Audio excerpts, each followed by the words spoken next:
specialists are standing by for all drivers to call for a free quick quote. Additionally, drivers who activate this vehicle protection today will also receive free roadside assistance, free towing, and car rental options at no additional cost. Call us for your free quick quote today. 800-898-6155. That's 800-898-6155. What do you have to lose?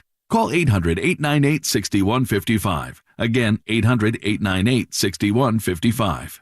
Do you have over $10,000 in credit card debt? The stress from excessive credit card debt can ruin your life. Collection calls, sleepless nights. If you're feeling the financial impact with unprecedented economic challenges, DebtBlue is here for you. DebtBlue uses secret programs that most credit card companies won't tell you about. They'll help you consolidate or settle your debts for a fraction of what you owe. With DebtBlue's Success Guarantee, you pay nothing unless your debt is reduced or completely resolved. There's no risk. The more you owe, the more DebtBlue can save you. See how easy it is to get started with free information. Let DebtBlue show you how 10 minutes could save you thousands. Call now. 800-200-6895. That's 800-200-6895. I'm just living sky high right now. I'm very thankful for it. And the team at DebtBlue are phenomenal. They're able to work with you. They're great. Call for your free debt resolution information now. 800-200-6895. 800-200-6895. Wesley Financial Group is not a law firm. This story is called The Ugly Truth About Timeshare. If you think you've done your family a favor by buying a timeshare, you need my help. Hello, I'm Chuck McDowell, CEO and founder of Wesley Financial Group. 10 years ago, I started helping folks cancel their timeshare. And in the process, started what's now called the timeshare cancellation industry. Timeshare is the only thing that you can buy that you can't tell me how much it's going to cost or when it's going to end. When you buy a timeshare, you give them a blank check to fill out any amount they want for annual maintenance and assessment fees. The crazy thing is, this never ends. Even when you die, your family's now going to be stuck with this burden. Stop the insanity today. Call my office now. If we take you as a client, I guarantee we'll cancel your timeshare or you'll pay nothing. Call for your free information kit. 800-462-3333. That's 800-462-3333. 800-462-3333.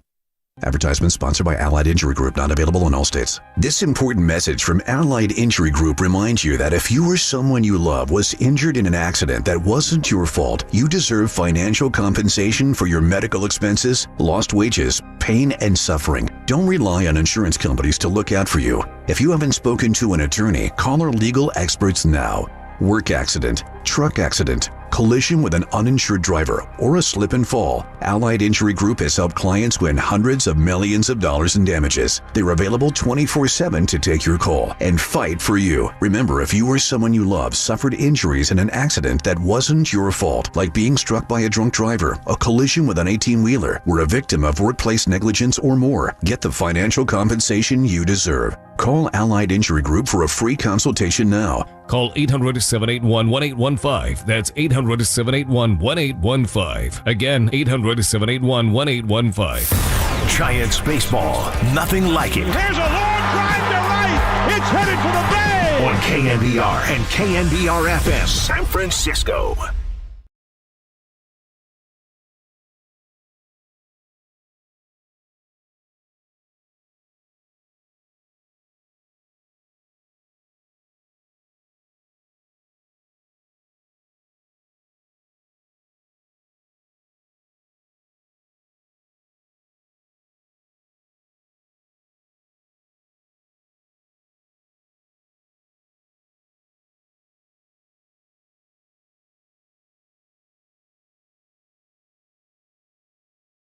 Runner at third, one out.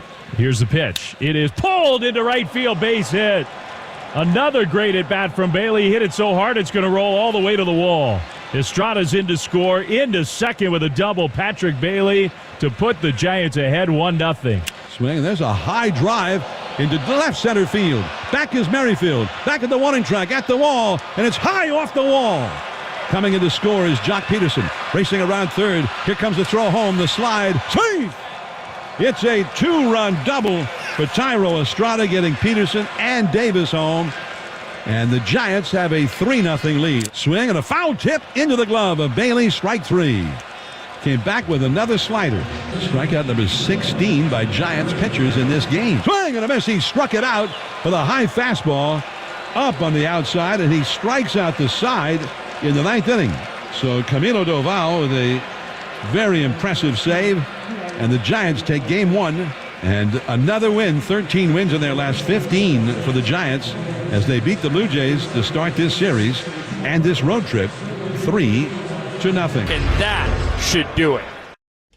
All in all, it's just another save for Doval, and the Giants get the win north of the border. What's up, everybody? Happy Wednesday morning. It is Marcus Boucher, a.k.a. the Waterboy from the Murph and Mag Show, back this morning with Overnight Dave and my guy Chase behind the glass as well, taking you up to 6 a.m., a double ding this morning. And how about the dingers that the Giants did not hit last night, but still got the job done 3-0 over the Toronto Blue Jays for their 10th consecutive road game. And folks, this is the first time in San Francisco Giants history, and let me clarify, San Francisco Giants history. Since going back to 1952, the Giants have never won 10 consecutive seasons, or should I say 10 consecutive games in a row on the road, and now they've done it. After going into L.A. to sweep the Dodgers, after sweeping the St. Louis Cardinals, the bats stay hot, the bullpen games continue to work, and the Giants continue to win out on a night where it was dollar hot dog night up in Toronto. I heard Darren Chan, our guy DC, Dave Fleming, and Javi riffing about it after the game.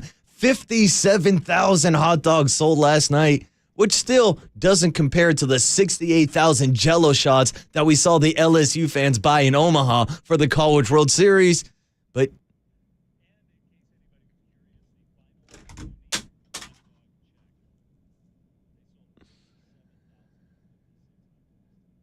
I mean, that's a whole hell of a lot of hot dogs, Dave. And maybe to eat 57,000 hot dogs, maybe I would need 68,000 Jell-O shots to wash it all down with. Yeah, maybe we'll call up the guy from San Jose, Jaws, the Glizzy Gladiator, Joey Chestnut, to step up. But hey, last night it was Patrick Bailey and Thairo Estrada stepping up for the San Francisco Giants. These two dudes literally doing everything against a former Giant, Kevin Gausman, that was absolutely filthy on the mound yesterday. You want to talk about a guy that's been one of the best pitchers in the American League? Hell, he's been one of the best pitchers in baseball over the last 2-3 seasons, going back to his time in San Francisco, which begs the question, why the hell did the Giants not offer this guy a contract in his free agent season? And this is coming from the mouth of Kevin Gausman himself, who I remember took to Twitter after going to Toronto and made it pretty clear that the Giants never made him an offer. And here we are now talking about the Giants being 45-34. Everything's looking great, but the Giants are still looking for another arm in their rotation at this year's trade deadline. Yeah, I'm saying it would be pretty nice to have Kevin Gausman in that rotation, but that's something we can hop into later with a little bit of post-game sound from Gabe Kapler, from Brandon Belt, the other San Francisco Giant who had a big reunion yesterday. It was interesting, though. I heard Gabe Kapler on the pregame show around the park with Dave Fleming, talking about how, I don't like to socialize with former teammates before the game. That guy's an enemy. So Gabe Kapler did not have any love for Brandon Belt before the game, but his boy Brandon Crawford did. It was cool to see the two Brandons get back together. Not sure if they played a game of catch for old time's sake, but I did see them kind of hang out, take some photos with the media, answer some questions, and it looked like an overall pretty good reunion for Brandon Belt facing off against his former team, until he stepped in the box. And so he had to face this bullpen game from the San Francisco Giants and the opener, Ryan Walker, who actually got in a little bit of trouble last night. Sketchy first inning, 20-something pitches, had runners on first and third, but then he comes back and strikes out the side, one of those guys being Brandon Belt. Then the Giants passed the baton on to Alex Wood, who was not a starter this game and came in as the bulk guy, as the opener. And maybe this is the role that Alex Wood should stay in. After last night throwing 5 scoreless innings, having 7 strikeouts, and the fact that essentially Alex Wood and Ryan Walker were matching Kevin Gausman strikeout for strikeout. I mean, we saw Gausman on the bump yesterday, strike out the side to start the game. He had a no-hitter through 4 innings, 8 strikeouts, ended with a dozen of them. Here was the San Francisco Giants bullpen game maybe out-pitching the entire Blue Jays staff. When you want to look at the entire box score and the fact that the Toronto Blue Jays did out-hit the Giants 8-6, but it was timely hitting for the Giants, and it was the lack of walks from this bullpen game. 17 strikeouts, no walks overall, complete performance from top to bottom from Ryan Walker to Alex Wood to Tyler Rogers, and then, of course, Camilo Doval comes in for the 4-out save, puts the final nail in the coffin. Giants wrap it up, and as I said, have now won 10 straight road games. And this is a Giants team that, if you want to go back over the last couple weeks, since June 11th, that's exactly 14 days. I don't know about that. My math is pretty bad. I think that's actually 17 days. Dave, give or take a couple days, it doesn't matter. The Giants are 13-2 in that span. In their last 15 games, they have the best record in Major League Baseball. So as much as we all sit here and complain about the bullpen game, complain about guys like Kevin Gausman not being in the rotation, this team continues to have success. Whether it is with the opener or whether it's going to be with a guy like Logan Webb, who's on the bump today, facing off against his former teammate, Brandon Belt. The Giants and Gabe Kapler right now are pressing the right buttons. Hell, Farhan Zaidi in this farm system continues to press the right button. Whether it's a guy like Luis Matos, whether it's Casey Schmidt, who kind of started the entire youth movement, but has kind of found himself in a little bit of a doghouse now with Gabe Kapler. I'll tell you one guy that's not in the doghouse, that's Patrick Bailey. That's the kid that continues to throw out runners left and right. And he caught another one yesterday with Whit Merrifield trying to steal early in the game.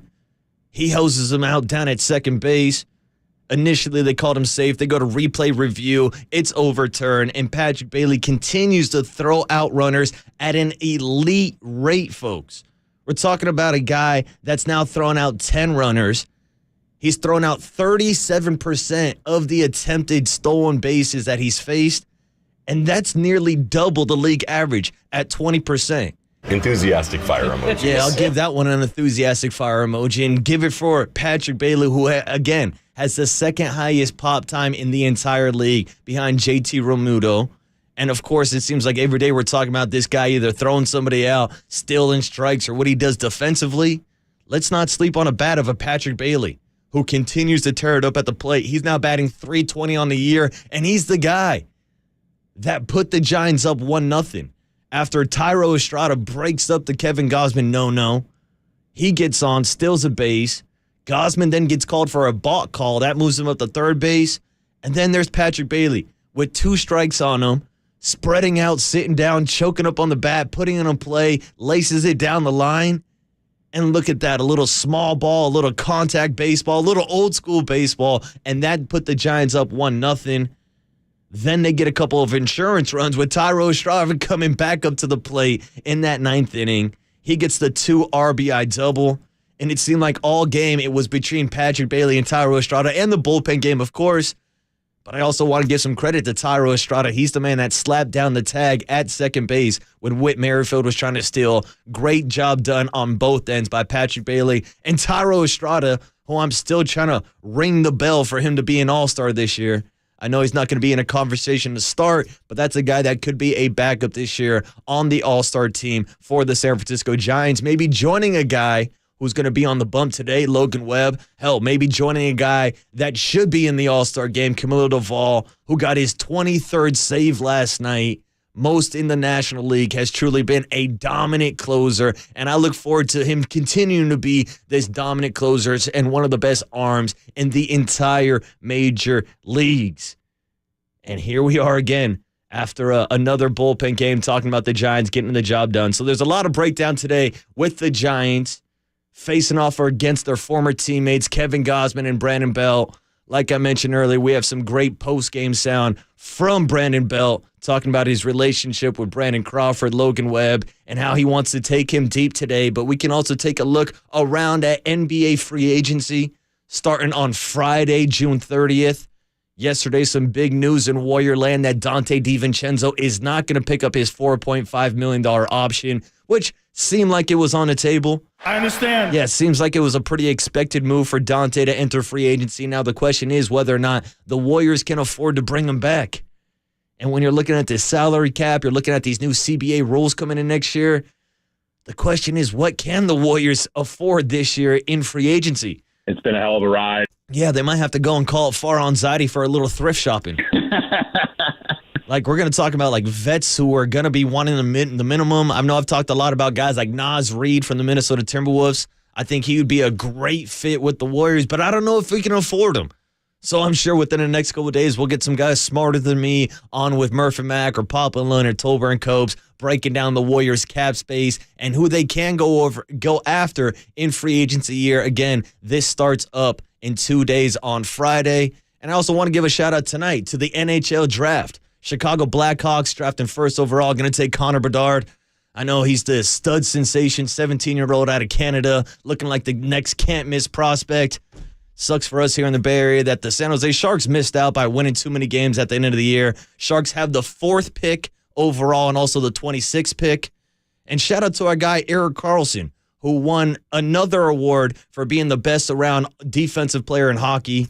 That's a dude who stepped up last year with Burns leaving and going to Carolina. Erik Karlsson was really the only highlight of the season last year for the San Jose Sharks. So I wanted to make sure to give him a shout out for winning the James Norris Memorial Trophy. But hey, that's all the hockey talk you're going to get. We probably won't recap the draft tomorrow as much. We'll be too busy talking Giants baseball and the results between the long-awaited battle between Logan Webb and Brandon Belt. Let's hop into some post-game sound on the other side and discuss whether or not Kevin Gausman should still be in this Giants rotation, or if you're fine with the bullpen games at this point since the Giants are having so much success on them. We'll talk about all that and more coming up next. It's the leadoff spot on a Wednesday morning with Marcus Boucher on KNBR 104.5 FM and 680 AM, the sports leader.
Runner at third, one out. Here's the pitch. It is pulled into right field, base hit. Another great at bat from Bailey. Hit it so hard it's going to roll all the way to the wall. Estrada's in to score. Into second with a double. Patrick Bailey to put the Giants ahead 1-0. He just hit a rocket.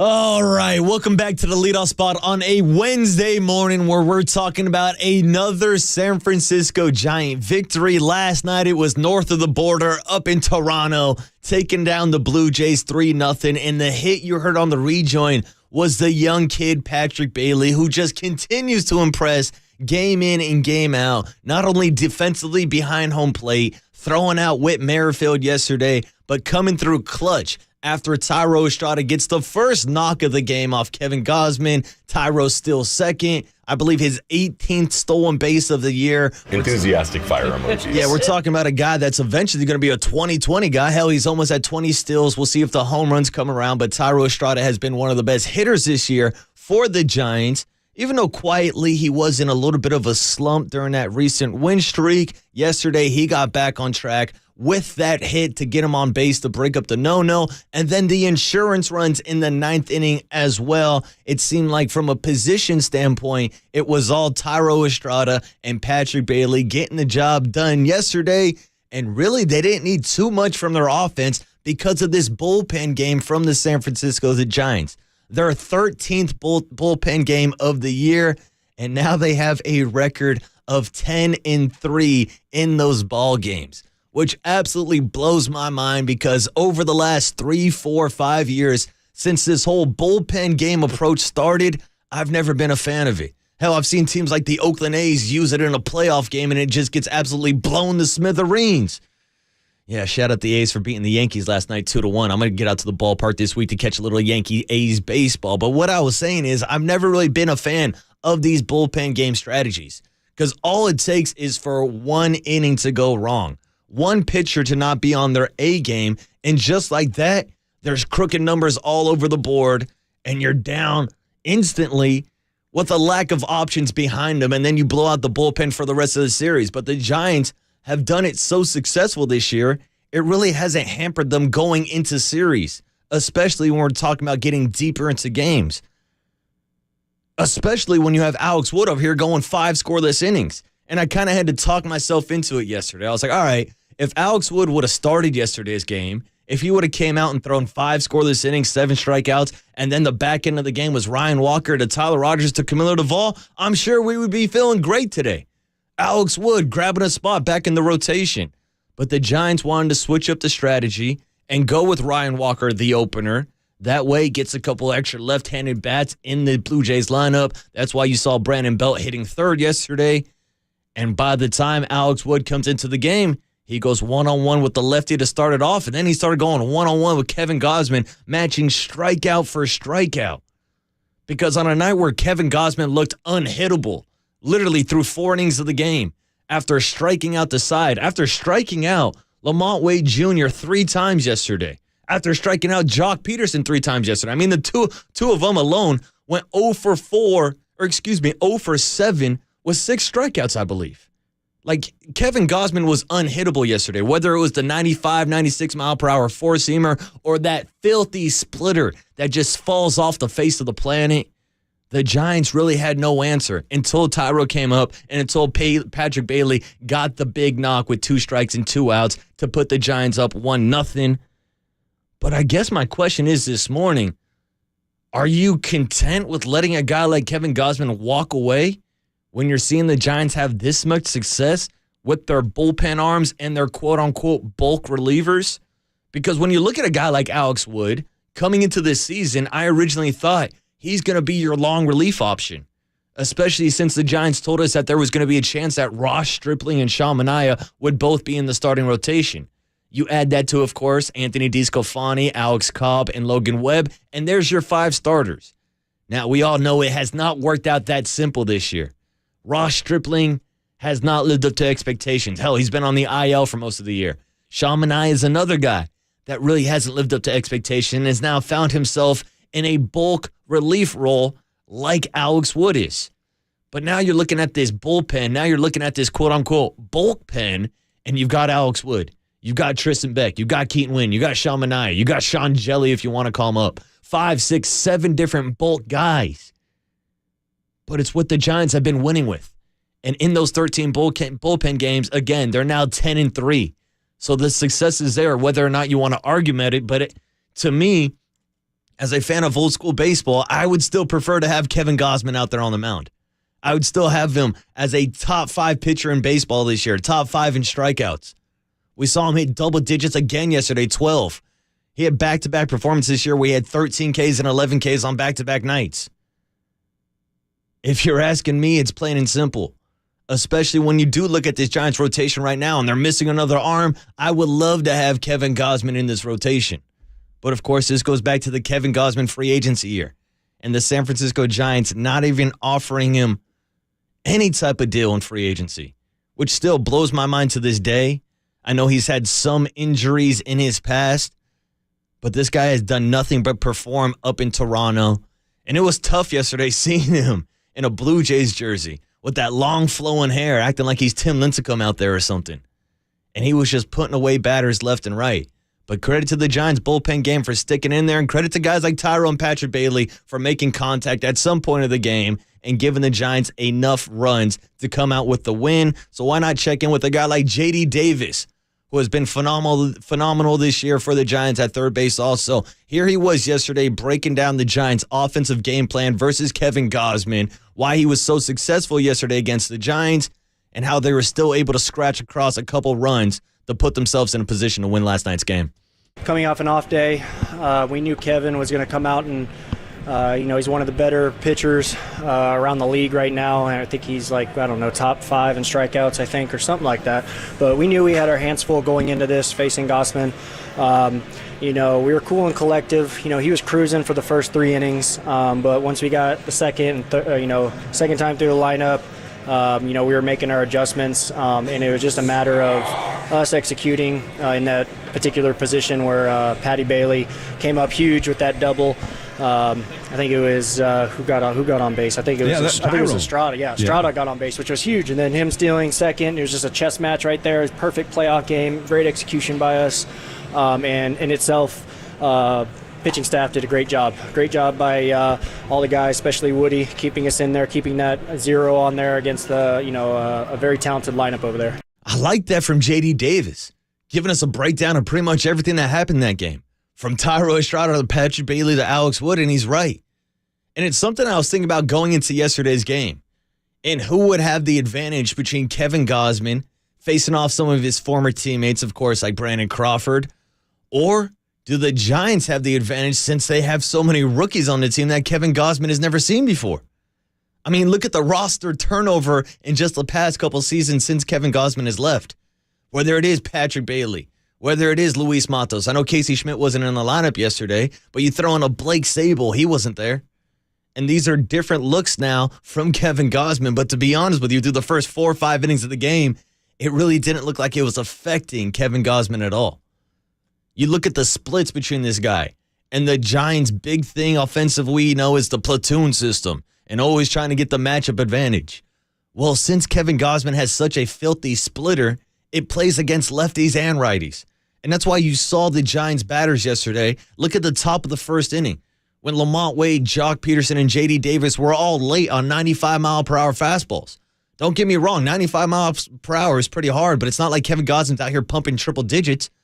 But it's because of the threat of that splitter, because hitters are so far out on their front foot trying to hit it before it falls off the face of the planet that they're late on the fastball and they're chasing it.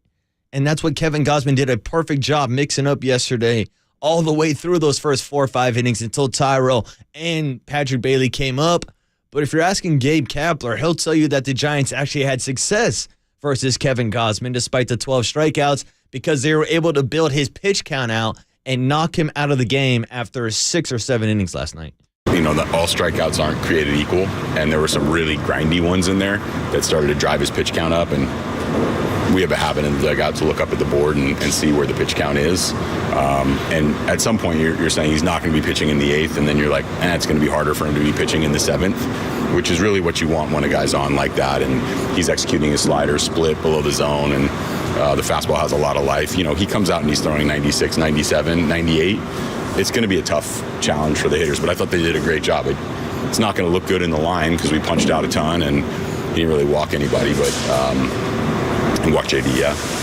But overall, I thought our at bat quality was good, and again, the grind of the at bats is probably what gave us a chance to win the game.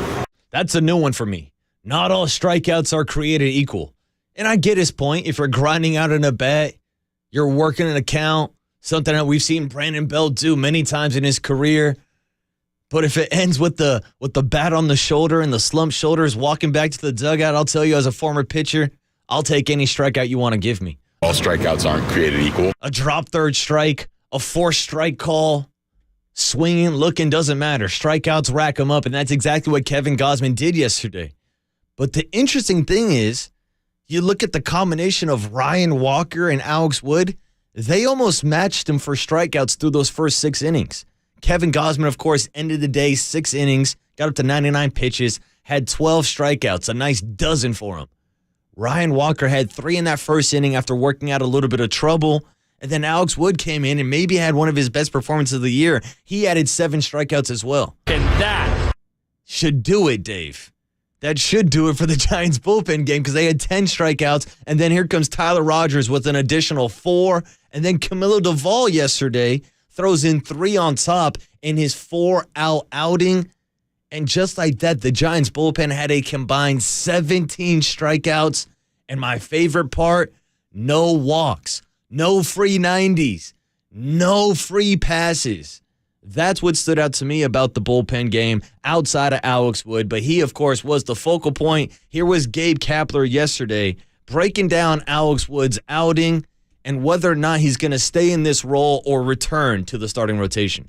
Yeah, I thought it was a really good outing for Alex. I thought the changeup looked really good, and his command was great.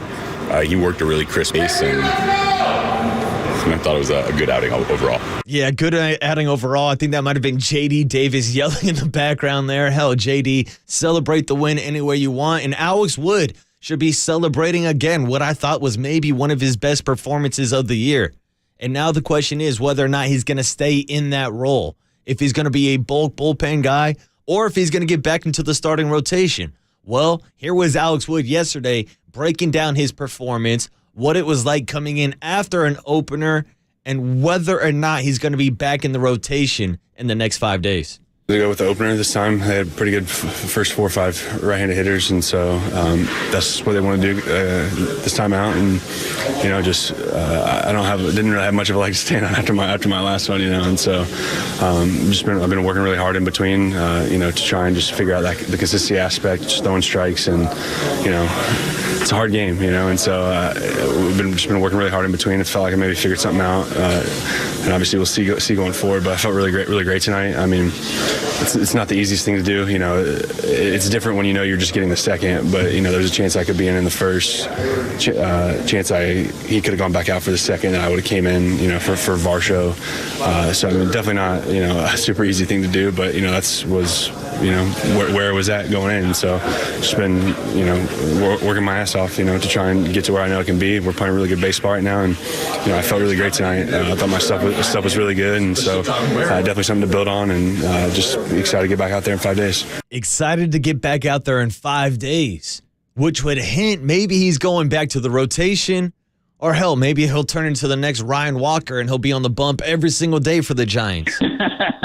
Shout out our guy Ryan Walker again, starting yesterday as the opener, filling in for John Brebbia, maybe giving him a little bit of competition when he comes back. Or maybe the Giants will just have 2 different openers for their multiple bullpen games that they're running out every week. Again, when you look at this rotation outside of Logan Webb, Alex Cobb, and Anthony DeSclafani, who hasn't been the hottest pitcher lately, it's full of these quote-unquote bulk guys, the piggyback guys that Gabe Kapler likes to use, whether it's a Ross Stripling who's coming back from the IL soon, whether it's a Sean Manaea and Alex Wood, a Keaton Wynn. It seems like the list goes on and on and on. I'll throw in a Tristan Beck. So maybe they will have the two last spots in the rotation filled by Ryan Walker and John Brebbia. And as frustrating as that is for fans, trust me, I've been out to the ballpark and I've heard the crowd say, why the hell are there so many pitching changes? What's going on? It seems like there's a new guy every inning. Well, to be honest with you, I think Farhan and Gabe really don't care. I think they care about winning.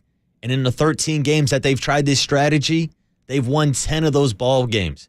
And the interesting part to me, or I guess the most challenging part for a team like the Toronto Blue Jays, who are not like one of the top strikeout teams in the league. They actually have a pretty good contact rate. They got a bunch of good players like Bo Bichette, Vladimir Guerrero Jr., Matt Chapman, Whit Merrifield. The list goes on and on and on. But yesterday they struck out 17 times. And a big reason I think is all the different angles they had to face. Whether it's a Ryan Walker who lines up crossfiring against his body, looking like he's throwing from left center field, throwing in mid to high 90s with that dirty slider. Then you get Alex Wood, a lefty with that awkward short kind of motion he has, little herky-jerky.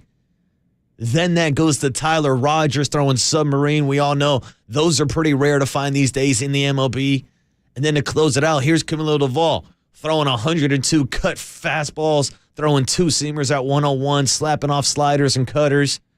I mean, these are just different arm angles and hard to pick up. We're talking different speeds, different velocity, different shapes of the movement, if you want to get into the technical terms and all that stuff, which again makes it so impressive that you have a rookie like Patrick Bailey behind home plate catching these games and getting this amount of success from this pitching staff. Here was Gabe Kapler overall on the bullpen game and the performance from front to start from Ryan Walker to Camilo Doval.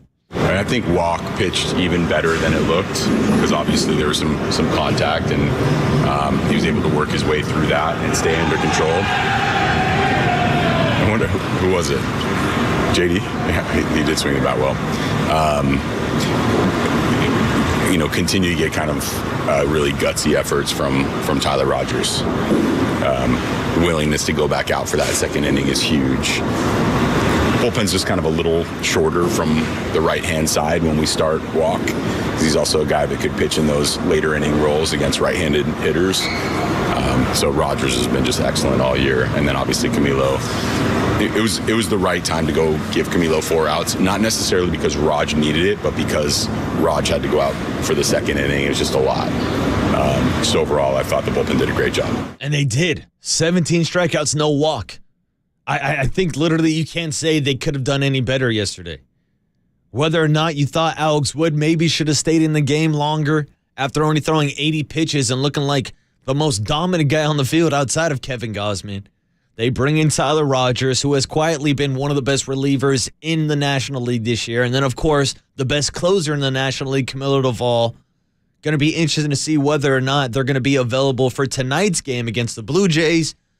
But the good thing for the Giants is they have their ace on the mound, Logan Webb, facing off against TBD for Toronto. They've been pretty sneaky about who they're throwing. Might be a Chris Bassett, might be a Jose Barrios. We'll see who's on the bump today for the Blue Jays and whether or not Logan Webb can extend deep late into the innings to kind of save this bullpen and save the arms after using their 4 pitchers yesterday. But they'll have plenty of options today. I just wish they had more options in the starting rotation. And I guess that's how I'm going to wrap up this segment talking about the pitching from yesterday's game is the fact that I would still love a Kevin Gausman in orange and black rolling out there every 4 or 5 days.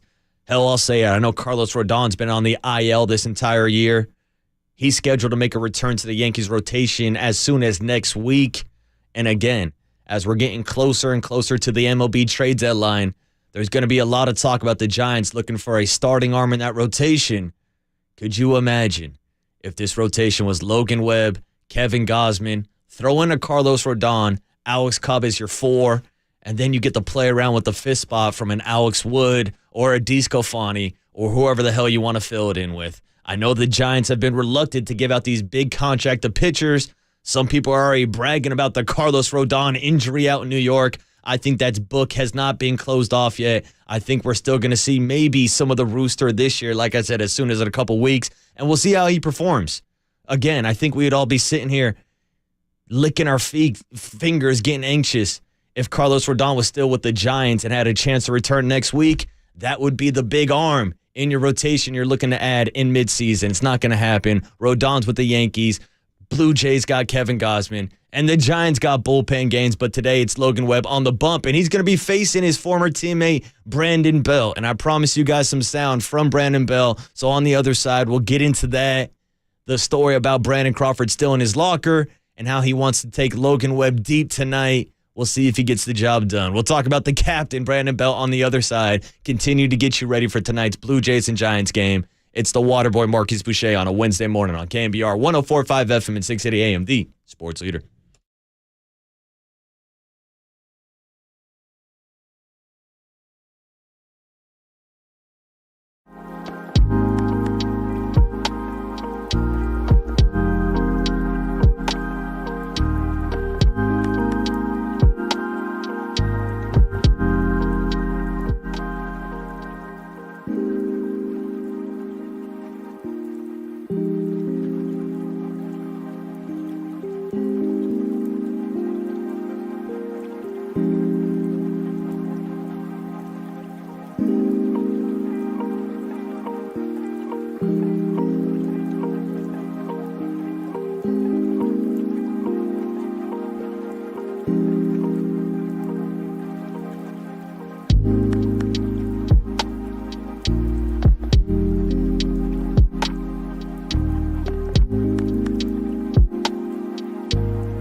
Now the pitch. Belt hits a drive in the deep right field toward the corner. On the run. Conforto makes a dive and he can't get it.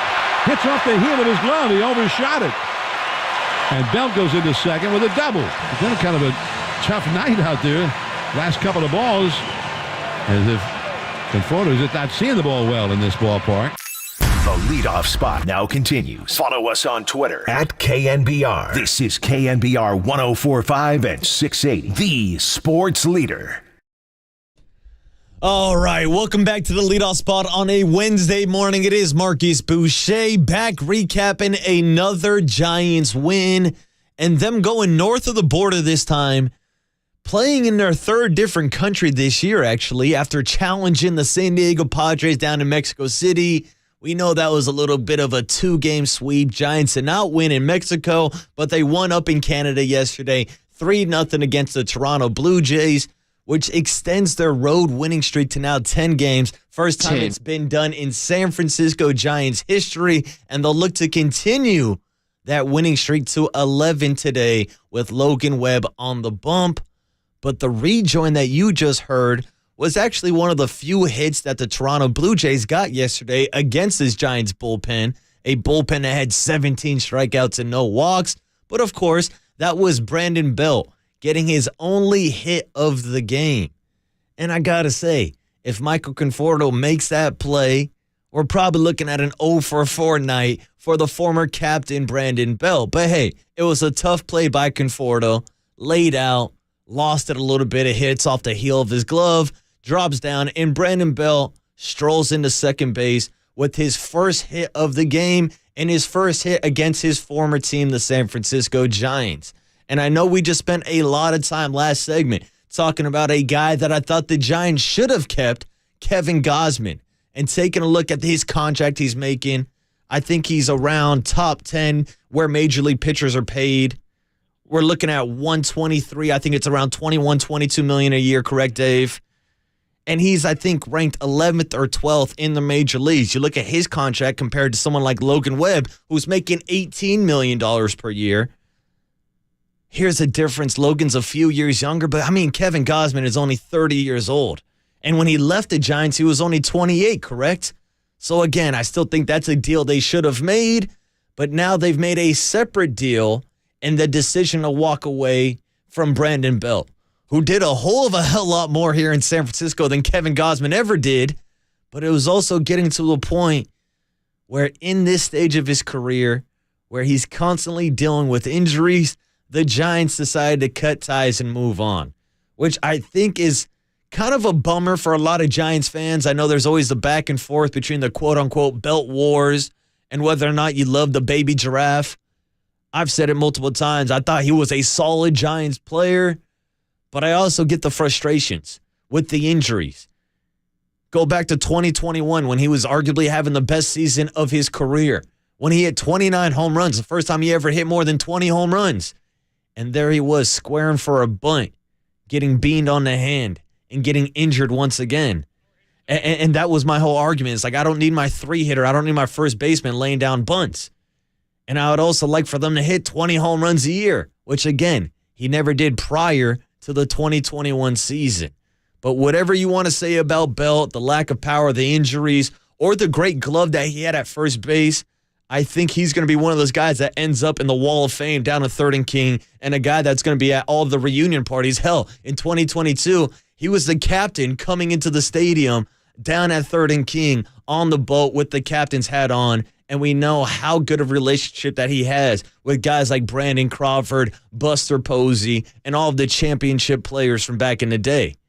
And that's why it was cool to see Brandon Crawford and Brandon Belt have a little bit of a mini reunion yesterday.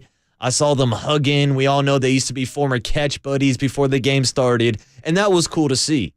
Vice versa, I also heard Gabe Kapler on the pregame show saying, yeah, I don't go out of my way to go and socialize during the season. I like to socialize in the offseason, which I thought was kind of a weird approach to take, especially with a guy like Gabe Kapler. But hey, to each their own. You know who did socialize with the media before the game? Brandon Belt. And he talked about some of those decisions from Gabe Kapler and from Farhan Zaidi and the entire Giants front office to move on from him this offseason.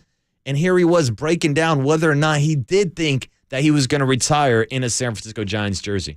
You know, I thought there would always a chance that I'd be going back there. I think, you know, really up until the day that I signed with Toronto. So, you know, it was definitely a weird offseason to say the least, but you know, I'm happy the way things turned out. You know, it's baseball. I've played with a lot of guys that have moved on. I've had a lot of my friends go to other teams, and so you always know that there's a chance that you're not gonna. And in fact, it's likely you won't be with the same team your whole career. And, strange, but, I've had a lot of fun over here. And I was fortunate enough to get with a really good team with a bunch of really good guys. So, I think that's made the transition a lot easier. And that's the thing. It's a business. We've seen it with guys like Madison Bumgarner going on to the Arizona Diamondbacks. Sergio Romo and Brian Wilson went and played with the Dodgers.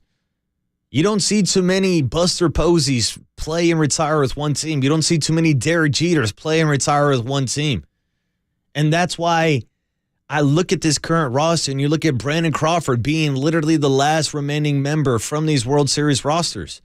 Going back to before the season started, when the Giants were out here flirting with Carlos Correa, they were looking to move Brandon Crawford from shortstop, maybe play him at third, maybe play him at second. Who knows? But we're talking about the longest tenured Giant, and we're talking about arguably the greatest shortstop in Giants history, maybe being moved aside. And that's what the Giants were doing with Brandon Belt after seeing all the injuries he had, after seeing the power numbers dip again after the 2021 season. They made the decision to move on, and Brandon Belt had to go and clear out his locker. The funny part is, apparently Brandon Crawford took over his locker, might be using it for his Jordans now. Here was Brandon Belt giving a pretty funny reaction to Brandon Crawford taking over his locker and whether or not it's a good look for both of the Brandons. Crawford giving your locker away to his show shoes. Did he really? You know what? That's embarrassing, first of all, for both of us. And he should be ashamed of doing that. In fact, nobody should be in that locker. My jersey should be hanging there forever. My jersey should be hanging there forever. And that's kind of the dry humor that we all loved about Brandon Belt. My jersey should be hanging there forever. When he kind of self-appointed himself as a captain and started calling himself Captain Daddy. And we're like, all right, whatever, it's Belt. Let him do his own thing. My jersey should be hanging there forever. Yeah. The problem is the Giants got rid of you last season, so it's not hanging there anymore.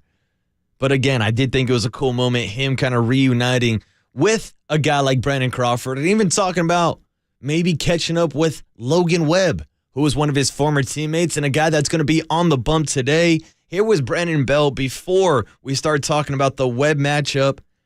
Him basically talking about facing off against his former team and how it doesn't matter that they were once teammates. He wants to take them all deep, Dave. It's going to be cool. It's going to be cool to face old friends. I'm hoping I hit homers off of every one of them. And but it's going to be a tough matchup for sure. And then that's the thing. I've played against a bunch of buddies in baseball. It doesn't matter what your friendship is like off the field. Once you step in the box, once you get on the bump, it's competitive as hell. Logan Webb's going to want to strike out Brandon Belt today, just like he struck out a couple times last night. I mean, that was a pretty rough look. Whether it was Ryan Walker or how about the situation where Alex Wood gets Brandon Belt to ground out, but then there's a balk call on Alex Wood, so Brandon Belt has to walk back into the box, and he ends up striking out. He did fly out to center field against Alex Wood in his third at-bat, and like we said, he did get the double late in the game on that Michael Conforto drop ball, but tonight, I'm sure he'll be back in the lineup facing off against a righty Logan Webb. Here he is talking about Webby and how he's the one guy on this rotation that he wants to take deep. Probably Webby. I mean, as a competitor in the big leagues, you want to face the best, and I consider him one of the best in the game. So I think that's going to be a fun matchup. Logan's pride is already damaged because Longo got on his last start. Did he? Yeah. Well, I can't let Longo down either. So I gotta keep that going. I don't want to hurt his feelings, but I just want to embarrass his whole family. I don't want to hurt his feelings. I just want to embarrass his whole entire family. I just want to embarrass his whole family. Of course, that's a little tongue-in-cheek, but he's right. This is business. This is a game. It's nothing personal. Just like Logan Webb's going to want to go out there and sit down Brandon Belt 3 times. Hell, maybe toss him a golden sombrero or sit him down 4 times. I would love to see Logan Webb go deep tonight into the 7th, 8th inning and then pass it over to Camilo Doval, lock it down, and get that 11th straight win on the road. That game is again today. I believe it's 4 p.m. Pacific time. We'll get you the pregame show on KNBR, and we'll also make the connection with Murph and Mac on the other side. Get their reaction to Brandon Belt and Kevin Gausman, a couple Blue Jays facing off against the Giants last night. And the Giants continue to play some of the best baseball over the last 2 weeks. Last 15 games, 13-2, literally the best record in baseball. We'll see how long this lasts and if they can continue it on into New York this weekend with their big Sunday night matchup against the crashing New York Mets. But we'll make that connection with Murph Mack on the other side. Get you ready for the morning show on KNBR 104.5 FM and 680 AM, the Sports Leader.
Hey, it's Gabe Kapler, and you're listening to the Leadoff Spot on KNBR 104.5 and 680, the sports leader. The voice of the skipper who just won his 10th straight road game for the first time in San Francisco history. Of course, that was Gabe Kapler on the rejoin. This is Marcus Boucher wrapping up the leadoff spot this morning. Shout out to my guy Overnight Dave doing a great job as always. And Chase, the young kid from San Jose behind the glass also, but now the young kid from Mountain View via Mill Valley, via the studio. Brian Murphy in the studio. View, I like that. Yeah, I know you're back to mom and dad. Yeah, were you born in MV? No. Actually, my brother was, but my mom and dad graduated Mountain View High School. Sorry, there was confusion. There was confusion, and my grandparents lived their entire lives in Mountain View. I know they got roots down in the 650 Murph. Absolutely, baby, absolutely. I got you. They are the old Mountain View Eagles, blue and gray Eagles, old campus. See, we're going way back. Yeah, way back to when Clark's was still open on El Camino Real. But you know, two guys from the Giants who were born in Mountain View. Brandon Crawford and the guy who's going to be on the bump today, Logan Webb. Was he Mountain View too? Dude, sneaky. It says in his bio, born in Mountain View. I know he's raised in Rockland, but in his bio, it says born in Mountain View. All the greats. And you're looking at another one, Waterboy. Shout out El Camino Hospital. Okay, I think that's where my brother was born. That's it. Oh, yeah? Yeah. Same spot. Greatness from El Camino Hospital. Greatness oozing out of Mountain View. Oozing out of Mountain View. Oozing out.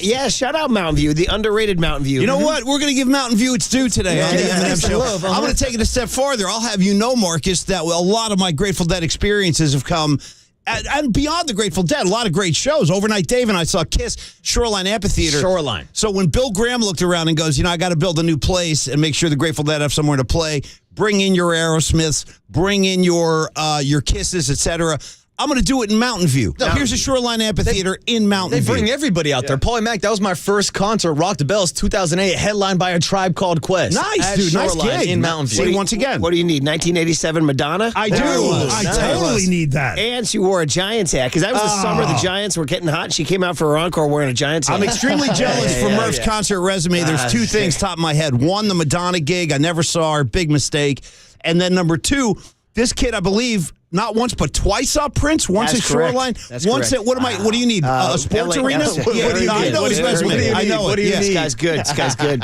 He's got my mixtapes concert venue down. Hammered down. In the round at the sports arena. Wow, in the round. impressive. Purple Rain, Murph. You know who's in the round last night is your Giants, buddy. Yeah. How about them getting the job done again, dude? Ryan Walker, Alex Wood, Tyler Rogers. I heard you mention in All-Stars this morning on the way down Broadway. You didn't mention Ty Rogers. So Ty Rogers sneakily one of the best relievers in the National League this year. He got out of a big old jam last night, and as you said, and as he posted, you need to know this, Paulie, because you don't follow Marcus on Insta, but he did post the other night with a little caption, all in all, it's just another save for Doval. I dig that. I heard you do a spoken word version today, too. Did. Yeah, that was nice. 23 of them now, boys. Camilo Doval continues to be absolutely lights out in that ninth. You're going to hear the tribute in just a moment. It's coming up. Paulie Mack. I need it. Dominant was the word you used, and it's correct. Dominant. That's what he is. And that's what the Giants are right now. Yeah. 10 on the road. Even when Kevin Gausman's out here with 4 no-hit innings and 12 strikeouts, Tyro Estrada,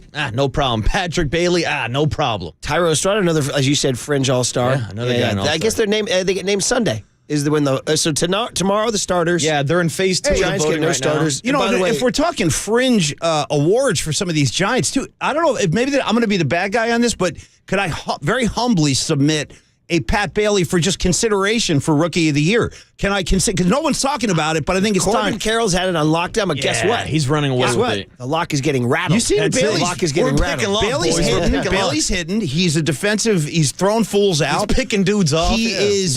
He's got. What's his batting average? 320. See what I'm saying, Murph? Anyway, he's humbly submitted. He's everything my long lost pal Casey Schmidt used to be. Oh, you see him on the rail now. Remember the good times? He dropped the D-bomb today. Doghouse today. He was on the rails. He was on the rail. He's looking. Sadness of a Schmidt. I know. And by the way, we got to get Dave out, Chase out. But the entire thing is brilliant obfuscation by Waterboy to have us avoid talking about the A's-Yankees game. Hey, what happened? Oakland yesterday. Murph, real quick. Nasty Nestor, baby. Show that I got on it. camera today. I'm going out to the game today. Okay, good. I hope you get a win, but that's a tough one last night. Yeah, 2-1 yesterday. Well, that's hard when the Yankees are hitting 195 as a team in the month of June. So you going to go out there with your heckle on? Yeah, I'm going to say, where's Judge? I'm going to go out there and heckle the Dodger wall for giving him a torn ligament in his toe. I hear he might be out for a while? It's going to be a while. Oof, no good for the Yankees. Did I see Aaron Boone out arguing again? Does he lead the league in arguing?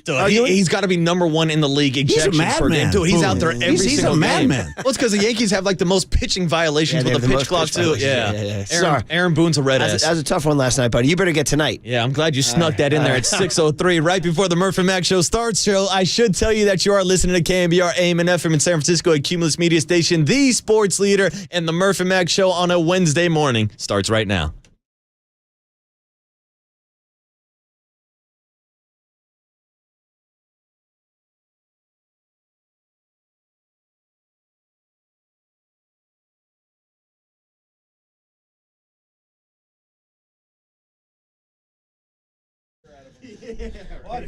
My God, Giants. My God. For the love of God, Giants.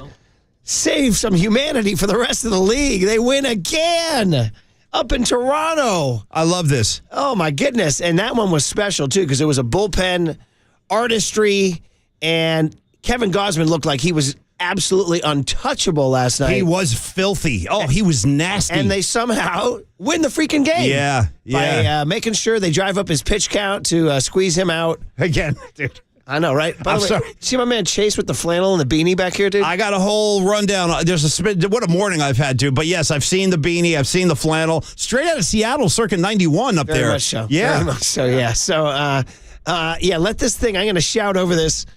I mean, my man over here could easily be walking into a Nirvana Mudhoney show, and everybody would be like, right this way, sir. You must be in the VIP room. I like it loud, Dave. No, I do too. I do. It helps start my morning. It does. Thank you, OD.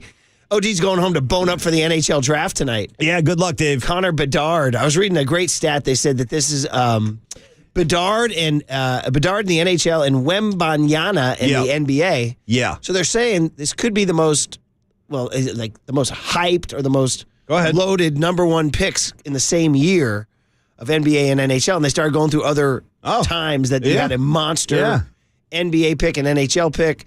In 97, it was Joe Thornton. Nice. And, God, who was the NBA guy? It was a really good one. In 97? Yeah, darn it. Who was it? Garnett, maybe? No, it wasn't. Garnett. Here's me. I did such a good job boning up. You know what it was? It was the one I saved, though. It was from our generation. In 84, it was... Bobby Carpenter? 84, it was it was Mario Lemieux and Hakeem Olajuwon. Ooh, nice. Nice little twosome. Yeah. 1997 NBA was...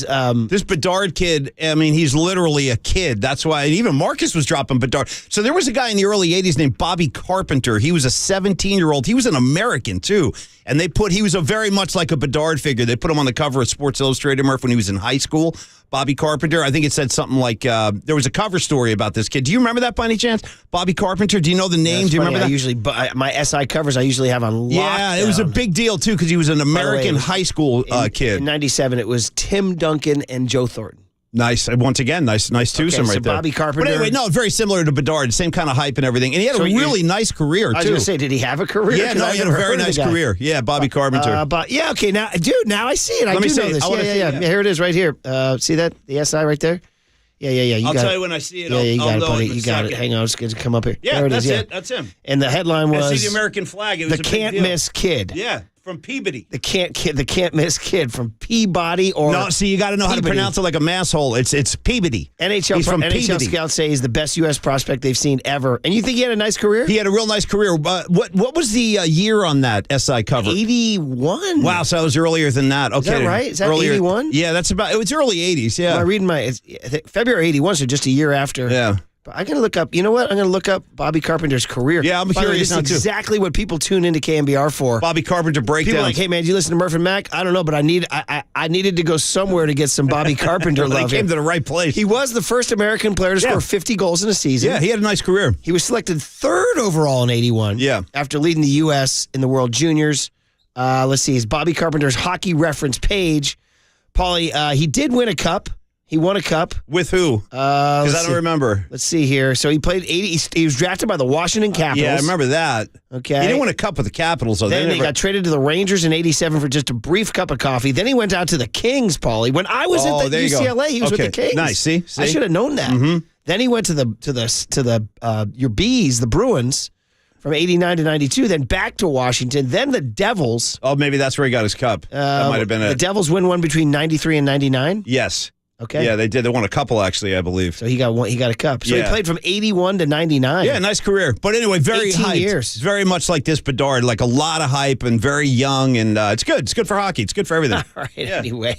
Let's do this. Let's take that. Well, it's fun. How ironic that we're talking hockey when the Giants won in Canada. And we're talking about an American. Hockey is the number one sport. But even more ironically, we're talking about an American-born hockey player because Bobby Carpenter was American. Right. That was why it was such a big deal. Connor Bedard's Canadian, right? Yeah, he is. Yes. Yeah. So he did his first interview with Hockey News when he was 12. Nice. There you go. Nice. I'm coaching 11-year-olds. I'm like, geez, man, one of my kids going to be doing media? It's pretty soon.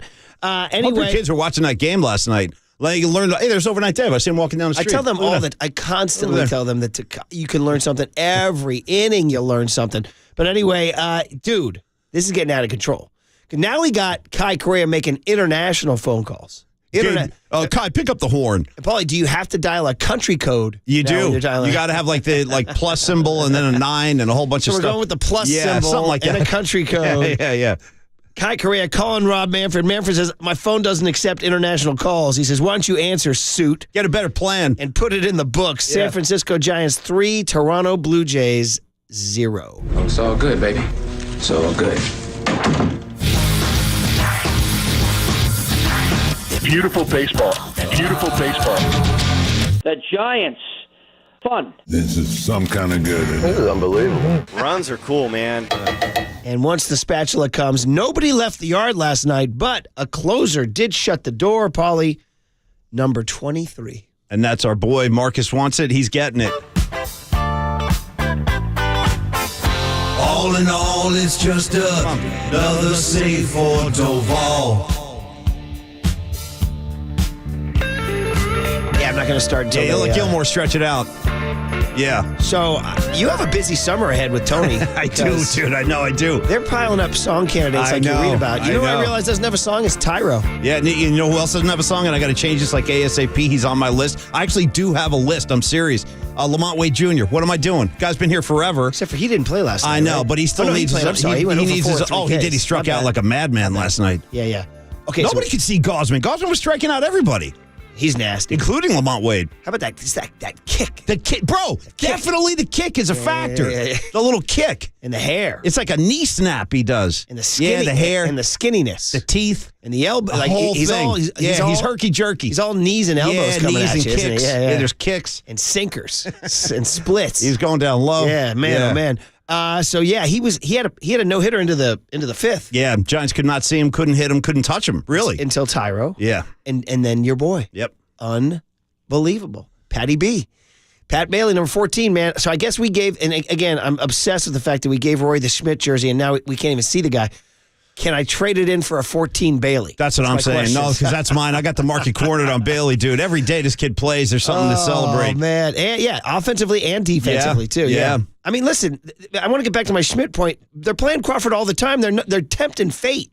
Because he's supposed to be a little bit, you want to keep him fresh, don't you? He's an older guy. So, come on, can I get a Schmidt tonight?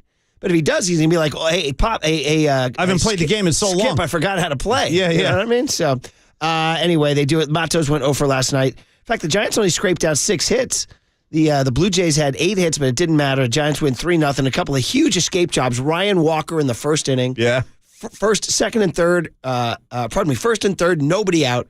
Strikes out the side. You had a huge retiring of Brandon Belt with a runner on third. Was that Rogers or Wood? And by the way, he does look weird in a Blue Jay jersey. Yeah, I just got to say, I had a hard time digesting that. Did you guys feel that way? Or did you take to it easily? No, it's first thing they did was they showed him sitting in the dugout, and props to Javi for riffing on him right away too. He's like, you can see Brandon Belt's locked in with intensity. They showed him like just spacing out. Did you guys catch that before first pitch? So but anyway, looking at him in that light blue, it's just kind of weird. I don't know. It was weird. And then the other thing about Gabe, dude, Gabe continues to just paint masterpieces. Yeah. Calling Doval in for the 4-out save. Somebody get Camilo up. I mean, he's done it now he spots it. He does it. He waits a few times to do it. He's not overdoing it. He did it one time at a game I was at. I was like, what are you doing, man? And it worked out. So we talking about bringing him in for 4 outs. Yeah. I mean, it's unusual to do that for a closer, but you got to spot it. You got to make sure they're ready. Yeah. And he perfectly removed Alex Wood in time for Tyler Rogers. Well, Gabe's gut has been on point, man. I mean, he's been pulling the right levers. You got to give him props. Giants are 45-34. Now, everybody in the West in their division won. I mean, in their world won last night. The Dodgers won. All right. The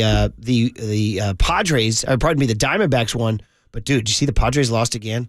I'm going to just start saying who? I mean, they're San Diego who? The what? They're 5 games under. I mean, last year it was popping off down there, Murph. Yeah. It was popping. Now it's time to, I don't know what to tell you. But you're right. Who? Yeah, what? Who are they? What are they? Who? Give me a who on that one. So in other words, in the standings, the Giants, and I am watching the standings, they maintain second place, a half game over the Dodgers. I'm watching the standings, too. Blank that. It's on now. Yeah, it's on. Yeah, it's on. I'm enjoying the hell out of it. Yeah. All right, guys. Well, listen, we got other news going on. Dante DiVincenzo's in our news. We got Steph and Clay spoke about Chris Paul for the first time. That's what I'm talking about. We'll get into that. And, of course, continue to bask in this record road win streak. Paul, I want to talk to you about road wins, too. As the morning rolls on, we get the guest list from Marcus on the other side. It's the Murph and Max Show on KNBR 104.5 and 680, the Sports Leader. San Jose, shout out to you for supporting KNBR, San Jose's Sports Leader.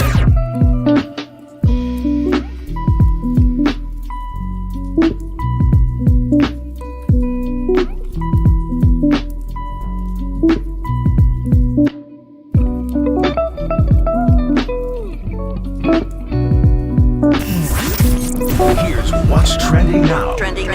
On KNBR.com. Kevin Gausman struck out a dozen Giants last night, but it was the bullpen game that came through clutch with 17 strikeouts and no walks for San Francisco in their win over the Blue Jays. To read all about their 10th straight road victory, check out that story and more trending now on the all-new KNBR app.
Protect Your Assets with David Hollander Business and Technology Report.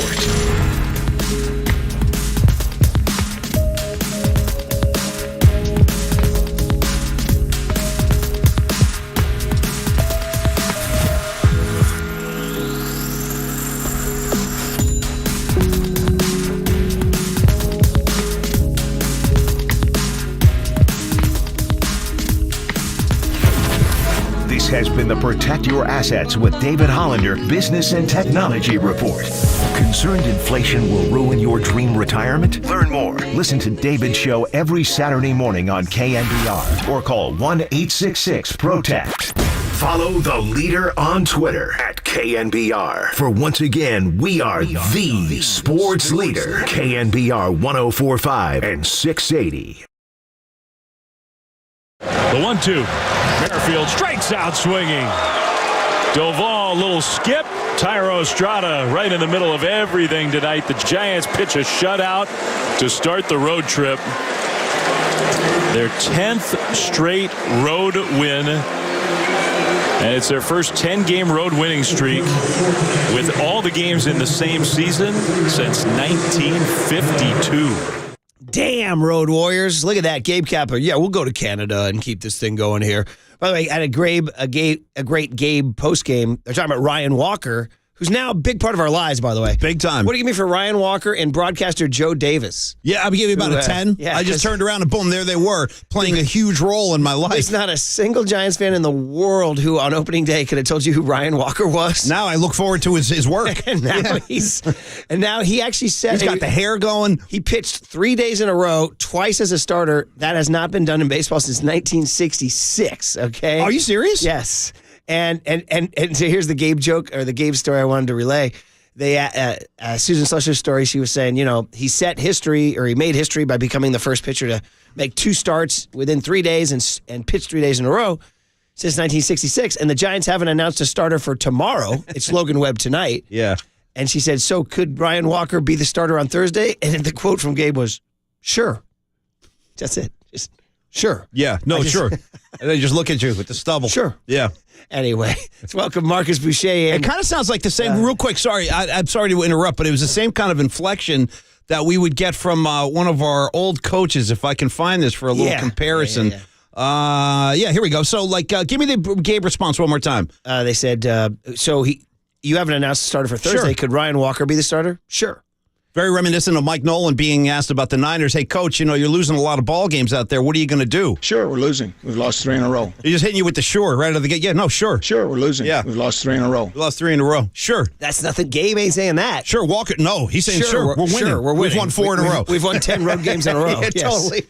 By the way, Marcus the Waterboy Boucher. Yeah. Gabe Kapler, NL Manager of the Year. Sure. Gabe Kapler. Sure. Why not? Why not, Murph? Sure. Seriously, he's actually on the short list right now as we head to He ain't winning this thing twice in 3 years. As we speed into the 4th of July. Well, those things are won in September. Right? Yeah. All the awards are won in September. But to Murph's point, though, we were actually saying this, Marcus, before we opened the mics today. This season they're giving us. this is I'm just enjoying the hell out of this. They could easily be. They're 45 and 34. I did not expect this. They could easily be 34 and 45. With that, the roster that was standing on the chalk on opening day. Because we were like, Conforto, Haniger, Manaea, Stripling, Taylor Rogers. Yeah, don't forget about Matt Beatty, Murph. Matt Woof. Beatty. Go back and look at my jock blog from opening day. I was pissed. As I call it the Matt Beatty moment. And now we're just living in a Pat Bailey wonderland is what we're doing. We're living in a little snow globe of Pat Bailey. Just shake it up in little snow I like it in there. I like the Pat Bailey snow globe. I do. So I'm reading I'm boning up on all my stuff here. I didn't know this, that when Belt doubled last night off of Tyler Rogers, I don't know what happened to my voice, by the way. Was I yelling at the kids yesterday? I didn't think so. I think I had to yell to be heard over some wind, and that might have been what got my voice, actually. Wind talkers. I was like, is anybody hearing me out there? Yeah. Anyway, when he doubled, he got to second. Brandon Crawford said to him, do you want the ball? And Belt said, yeah, actually. So they threw it. He's going into his case. That's ridiculous. That is ridiculous. Just riffing in the middle of games. Yeah, down too. Down 1-0. Yeah, do you want the ball? On a double that was dropped by Michael Conforto. Yeah, he should have caught that, dude. That's a different caught that. Because I missed the highlight, and he goes, "Oh, Conforto should have had." That's a double. It's not that was a dive by Conforto. Yeah, but he could have caught that. He could have caught it. Oh, I'm taking Conforto off the hook. I agree with both you. I think he should have caught it, but I think it was actually scored correctly. It deserves to be a hit, not an error. And this is from a guy that thinks everything a fielder touches should be an error. Right. This is true. Yeah. Here it is. So only twice in the San Francisco era has a player appeared in, this is per Andy Baggerly. Yep. Has a player appeared in more games in a Giants uniform before facing them for the first time.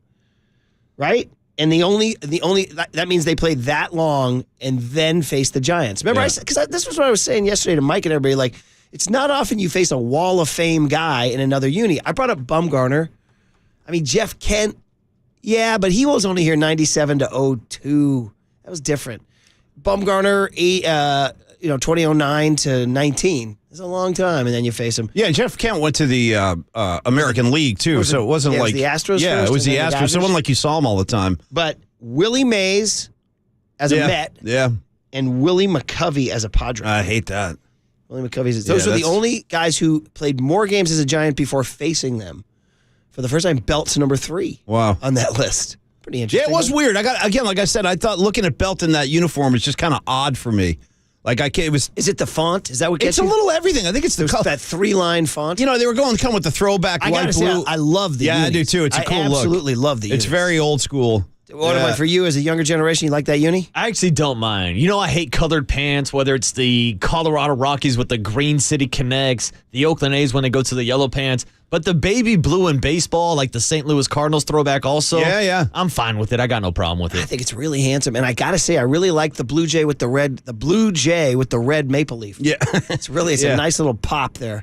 So anyway, that said, go beat him again tonight. Absolutely. Right? Logan Keep Webb this thing moving, Canadian Webb tonight, right? You know? Other things last night, Pat Bailey hosing Whit Merrifield. So that's 10 out of 27. That's a 37% clip. That's the second best in baseball. So when you say Rookie of the Year, it's Corbin Carroll. I get it.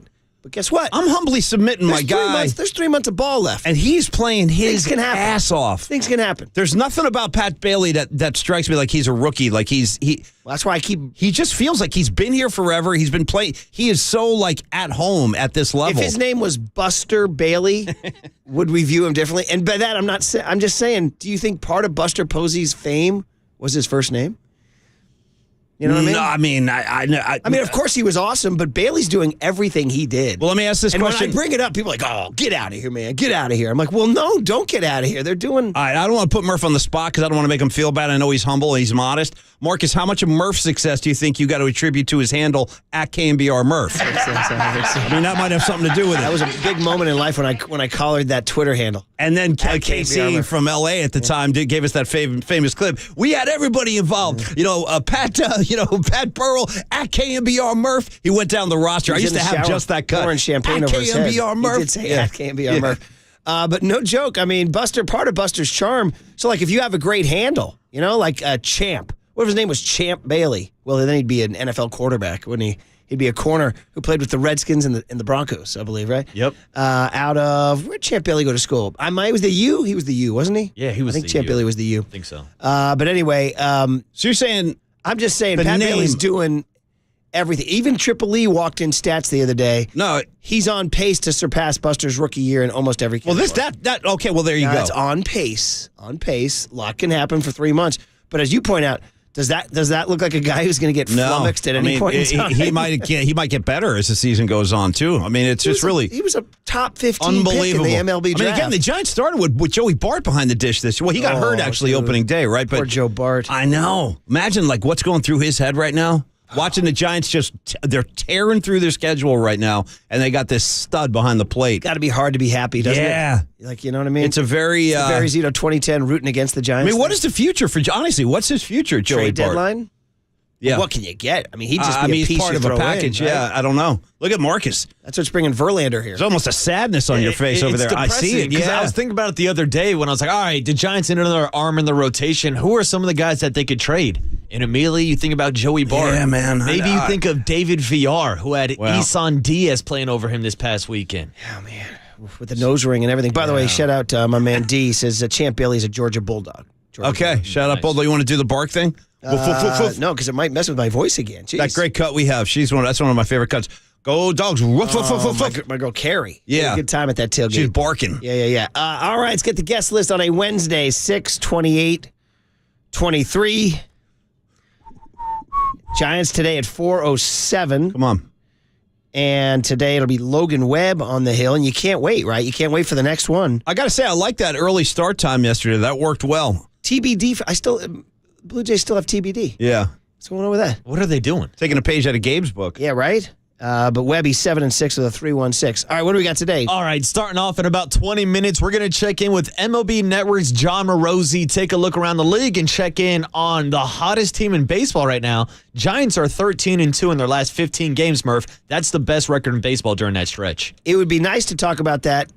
They are not the national story. The national story is an alien in Anaheim. Did you see last night? Listen. 2 more homers.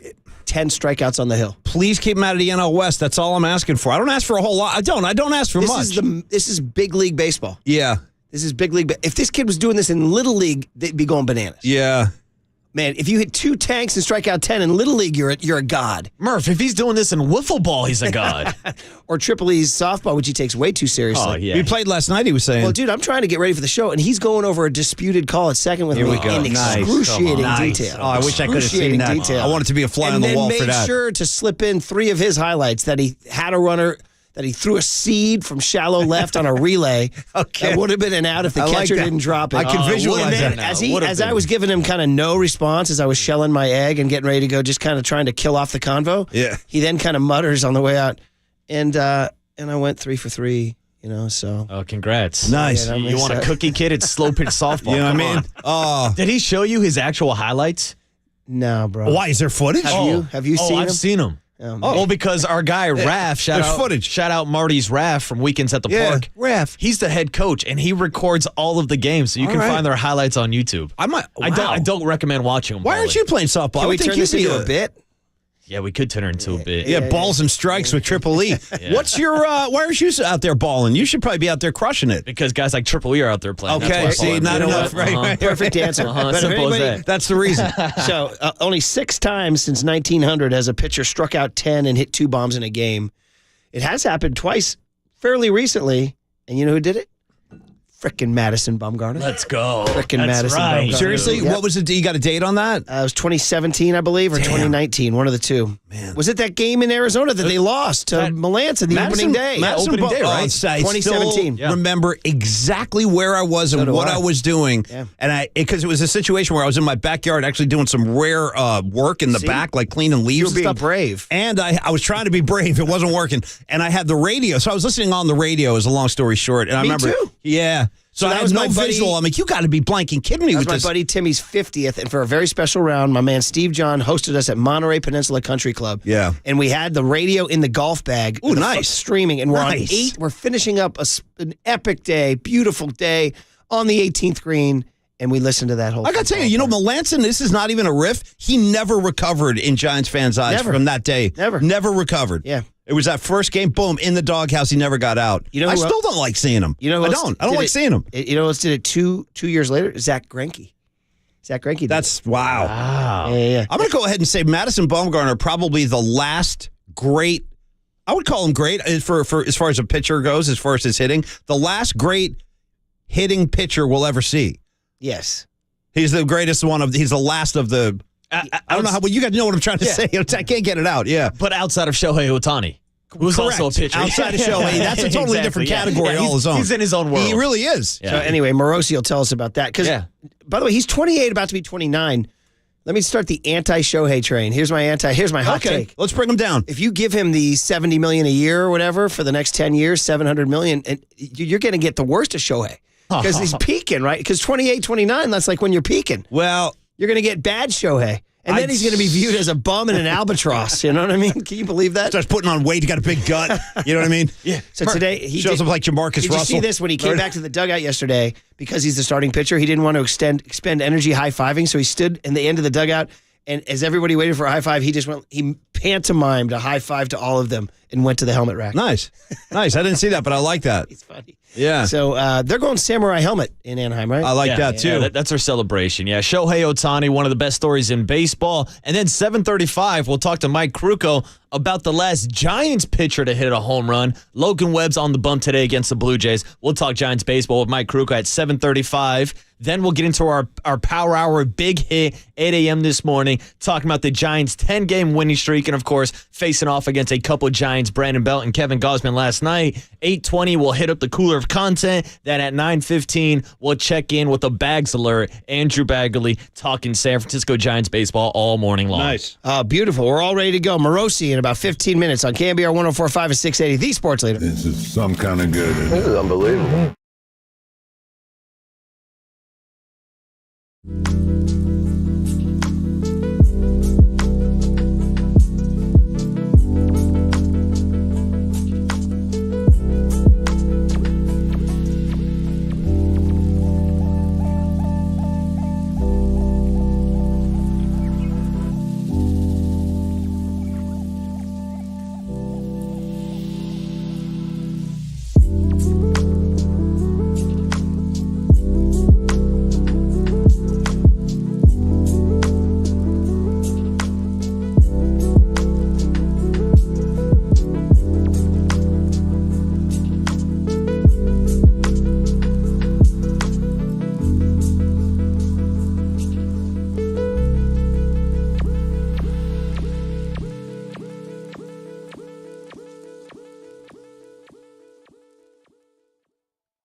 KNBR heads, fill your feed by following the sports leader on Facebook. This is KNBR 104.5 FM and 680 AM. 2-2 is a half swing and a miss. He went around, strike three. 12 strikeouts in 6 innings for Kevin Gausman. Just dominant stuff. Runner at third, one out. Here's the pitch. It is pulled into right field, base hit. Another great at bat from Bailey. He hit it so hard it's going to roll all the way to the wall. Estrada's in to score. Into second with a double. Patrick Bailey to put the Giants ahead 1-0. He just hit a rocket. I mean, this kid, Pat Bailey, doing his thing, getting the hit off of a guy who looked unhittable, Kevin Gausman. By the way, this was his warm-up music. I could hear it loud and clear on the broadcast last night. Gausman warming up. Are you tying that in, Marcus? That's why coming in with the Floyd? Oh, 100%. Yeah. And I even heard our guy Javi Lopez on the post-game rap asking whether or not this was a subliminal message from Kevin Gausman to the Giants for not paying him that money. What? You just blew my mind, man. You just blew my freaking mind. That's Javi. Gotta love Javi. Javi, see, he's the smart one. I couldn't interpret that. That's a great call. I mean, that was definitely one of the storylines from last night, which is what might have been. And I think Farhan would probably tell you. Yeah, looking back now. Yeah, if you could do it all over again, that's the one challenge they have, his arms. Now, 5 years at 22 doesn't sound that bad, right? Isn't it funny how what sounds astronomical in a couple of seasons is like pretty mild, looks reasonable. And plus, imagine like what it would feel like to have Webb, Gausman, and then you're all set. I mean, they got DeSclafani and whoever else can like get in there, but you'd be set. The only problem was, and Papa and Lund talked a little bit about this yesterday, is he did not pitch well against the Dodgers down the stretch in 2021. No, I remember. He did kind of fade off a little bit. He had a great first half, but still, it'd be nice. He looked tremendous last night, I'll tell you that. Unhittable. And you're right. And there'd be no bullpen game if Gausman's in your rotation, right? Ryan Walker, you can chill out. You don't need to come out and... Although, if I could cop a line from the great app KNBR Murph, I'm not so sure I want to live in a world without Walker at this point. That's your boy Ryan Walker? I like the hair. I like the look. I like the whole thing. Everything about him.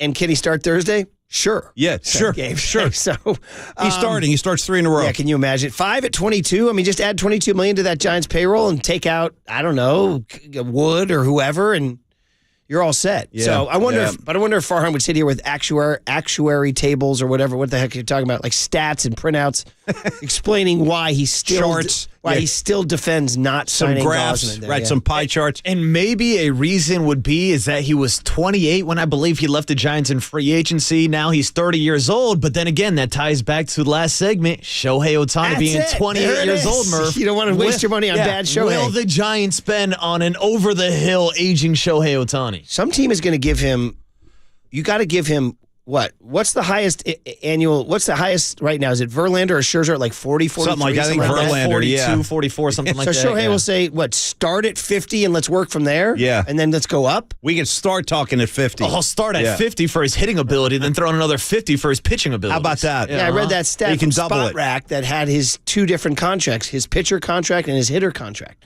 And he's worth gigantic iron in both. So what do you do with both? And then can you imagine having the balls to sit across from Shohei Ohtani's agent and start talking, yeah, well, he's due for a downturn. You know what I mean? They'd be like, dude, get out of my face. So, I mean, Steve Cohen of the Mets might do it. By the way, did you see he's going to give a press conference today? The owner of the Mets tweeted out. It's like crisis management, yeah. He tweeted out, I will speak before tomorrow's game, and I'm going to set it straight. How about that? He's probably going to put out to. I would guess. I mean, based on that I didn't hear about this, but it sounds like he's probably going to try to calm the waters about Showalter, right? Because people are calling for his head now. Or he might say, he might just blow him out. Yeah, he might say, hey, if they don't sweep the Giants, it's over. No, I don't know. Steve Cohen is and the Mets are reeling, but yeah, to the Giants' point, you'd want to have Gausman.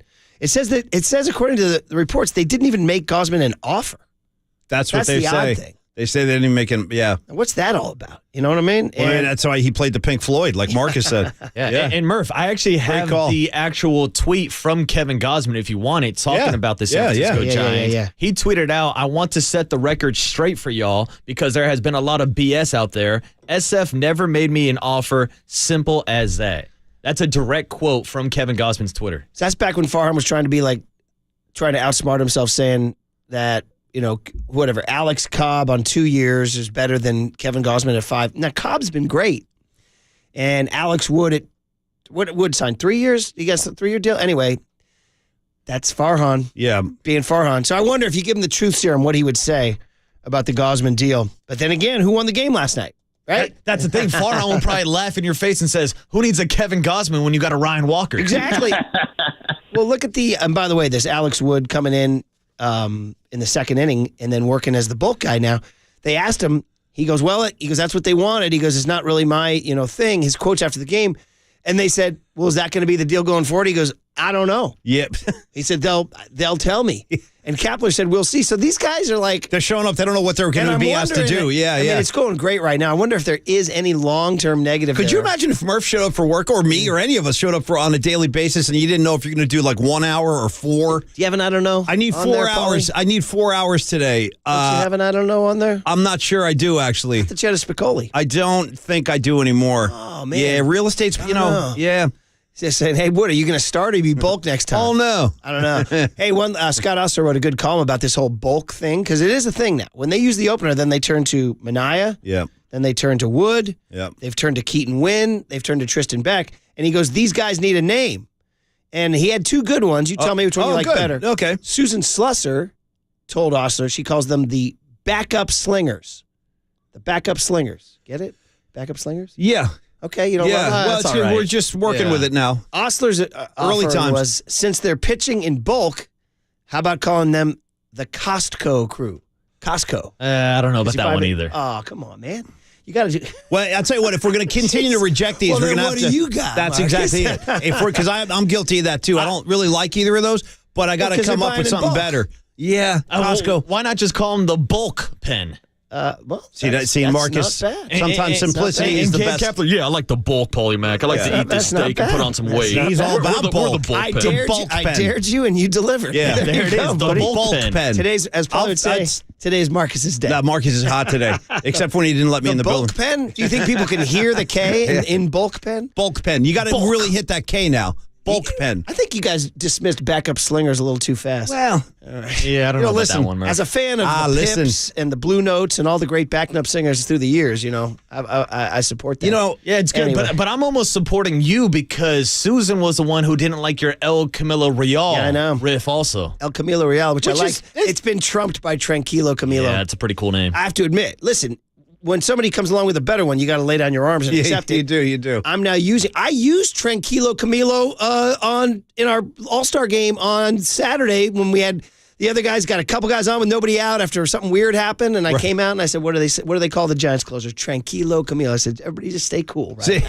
Tranquilo." So Tranquilo Camilo is pretty solid. Pretty solid. Do we know do we credit anybody with that or? I don't know. Nice. Hey! Oh, there it is. Hey, Alex Wood, do you know if you're coming out of the pen or starting? I don't know. There it is, man. Hey, you know who does know is Pat the Bat Burrell. He joins Papa and Lund today. Nice. At 12:30. Always a good conversation with Pat on KNBR. Speaking of conversations, John Morosi, the outstanding national baseball writer, to talk about these Giants who are the hottest team in June and what the hell is going on with the alien named Shohei Ohtani on KNBR 104.5 and 680, the Sports Leader. Yes!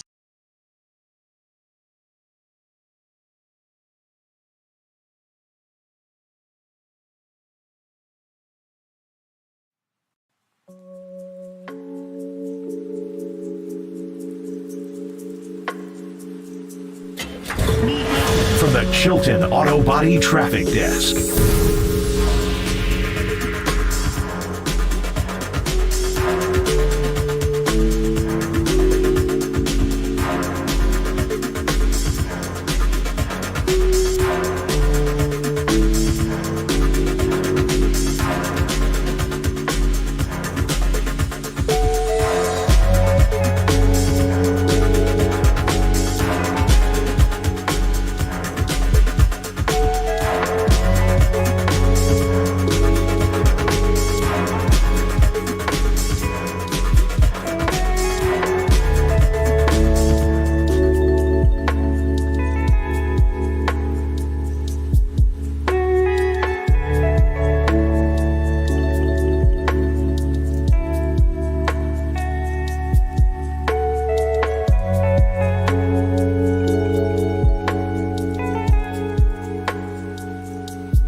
Listen to the sports leader anywhere, anytime. Download the all-new KNBR app. Now, Murph and Matt continue live from the KNBR Casino Matrix Studio. Casino Matrix Progressive Jackpots are here. Where are you? Just drop in. Please play responsibly. 1-800-GAMBLER. It's gone! Shohei Ohtani! One fastball in the wrong spot for Kopech, and it could be 1-0 right here. See what I mean? That is high, that is deep, that is gone. That is number 27 for Shohei Ohtani. Spectacular indeed. Shohei Ohtani is well on the pace to set a new Angels single-season home run record this year. He almost got to it a couple of years ago. Ohtani hits one in the air, left center field, hit well. Robert is back, so is Benintendi. It's gone! Shohei Ohtani with his second of the night, and the Angels add to the lead. It's 3-1. All right, there's the sounds of national baseball from last night. Shohei Ohtani doing bananas things. Locally, the Giants doing some bananas things, winning their 10th road game in a row, a San Francisco record. All things to talk about with MLB Network's John Morosi, who also does NHL Network too, by the way, with the big draft tonight. But hey, John, obviously we're Giants-centric here at KNBR, and it's the Murph and Mac Show. Brian Murphy, Paul McCaffrey. Good morning. How are you? Morning. Outstanding, gentlemen. Great to be on the air with you again today. Really appreciate it. Yeah, we're happy to have you, and we're happy to talk Giants baseball. But we just led with Ohtani coming in, and John, I mean, we've gotten to a point as a sports media nation where we're out of words. I mean, do you have any words left that have yet to be said about Shohei Ohtani? Well, my approach is that we should just appreciate it. And here's, if I could just make a broader point here, a lot of our discourse in sports in our country tends to be comparing or debating one versus the other. There's no debate here. What we're seeing has never been done before. And so my advice to myself and to all of us is to put away our instinct to measure or compare or debate or say, is this the best player ever? Whatever it might be. Just watch. That's it. Watch the game. And that's my advice. Watch the game. Because we have not seen this before. Babe Ruth, the Jeff Fletcher, who's covered the Angels with distinction for a number of years, wrote a book about Shohei. And in this book, there's a quote from Babe Ruth. And this is 100 years ago. And the Babe said himself that it is not possible to, over a period of years, both pitch and hit at the same time. So Babe Ruth 100 years ago said it can't be done, and the Babe was wrong.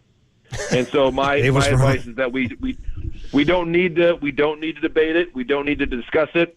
We just need to watch. And we all have different, rooting interests or whoever our favorite team might be. And even on the night when he's facing your favorite team, I go back to when I was a young NBA fan in Michigan, and the Pistons were playing the Bulls, it seemed, in the playoffs every year. And look, number 23 would terrorize our team. But you have to appreciate what Michael did back then. I mean, this is basically, it's like a cross-sport comparison, so I guess I'll make it. It's like watching Jordan at that point. And that to me is the best thing I could say. And so my advice to everybody is just don't compare and just watch. Shut up and watch. I love it. John Morosi here from MLB Network is true. I guess the one question we could ask is, as you continue to ponder what might happen with his future, there was one scenario where he would be trade bait at the trade deadline. I can't see that. No. Can you? No. Right? Nope. No. He's not going to get traded. That's just, it's not going to happen. Now, the conversation about where he's going to go this winter is obviously a different one, and one that we'll probably have on this show and everywhere in the sports world for a long time. It's so interesting, and we lived and rode the ups and downs of the Judge sweepstakes in the winter, which was fascinating and a lot of fun. And I think Shohei, it's sort of take the U.S. and then multiply it across to what it's going to be like for fans in Japan to know which team Shohei is going to play for. It's going to be so unique, and I can't wait for it. It's going to be around the clock, literally around the clock. People are going to be talking about this because this is now prime time right now in Japan, and they'll talk about it all day there, which is going to be a lot of fun. There's still one of the coolest things about when you travel to Japan and when you follow the sport there. They still have multiple, I think it's at least 3, in-print, sports-only, on the newsstand, daily national sports newspapers. Whoa. There are multiples of them. That is just sports, cover to cover, and it's there every morning. It was interesting. The big home run chase last year, Munetaka Murakami, who eventually broke the single season home run record of the great Sadaharu O there for a Japanese-born player in NPB. And I was speaking with one of his teammates, one of Murakami's teammates, and he was playing for sort of the second biggest team in Tokyo. And he said basically that when he was walking by the newsstands every morning in Tokyo last year in the second half as the home run chase was really going, he said, I can't read Japanese characters, but what I do know is that when I walk by the newsstand, it's just my teammate's face on every paper. Yeah. And that's just to give you a sense of how big baseball is in Japan. It's a beautiful thing. Yeah. It's an amazing trip to take. I'd recommend for everybody, and get ready for that with Shohei this winter. Wow. Man, the old sports writer in me is weeping at that news that there's still that love for the printed word in Japan. It's the best. Yeah, man. It's awesome. You're listening to KNBR and KNBR FM San Francisco, the sports leader, Cumulus Media Station, and John Morosi from MLB Network joining us. So obviously, if people don't know this, if they're just waking up, Shohei Ohtani hit 2 home runs last night, struck out 10. That's only the 6th time that's happened since 1900, including one of our own, Madison Bumgarner, did it. All right, John, about our Giants here. So I'm making a list of, I was going to ask you, John, from a national perspective, how, quote-unquote, surprising the Giants are, or on opening day, teams that you didn't have in the hunt going into the 4th of July. And I would say Cincinnati would be on that list, right? Miami would be on that list. Maybe Baltimore, maybe you saw it coming. I'd say Baltimore and Arizona are 2 teams you might have seen coming. But I think the Giants were viewed, and this is why I'm asking you as a national perspective, as almost so mediocre as to be boring and forgettable. Vegas had them at 81 wins. There was really nothing distinctive about them.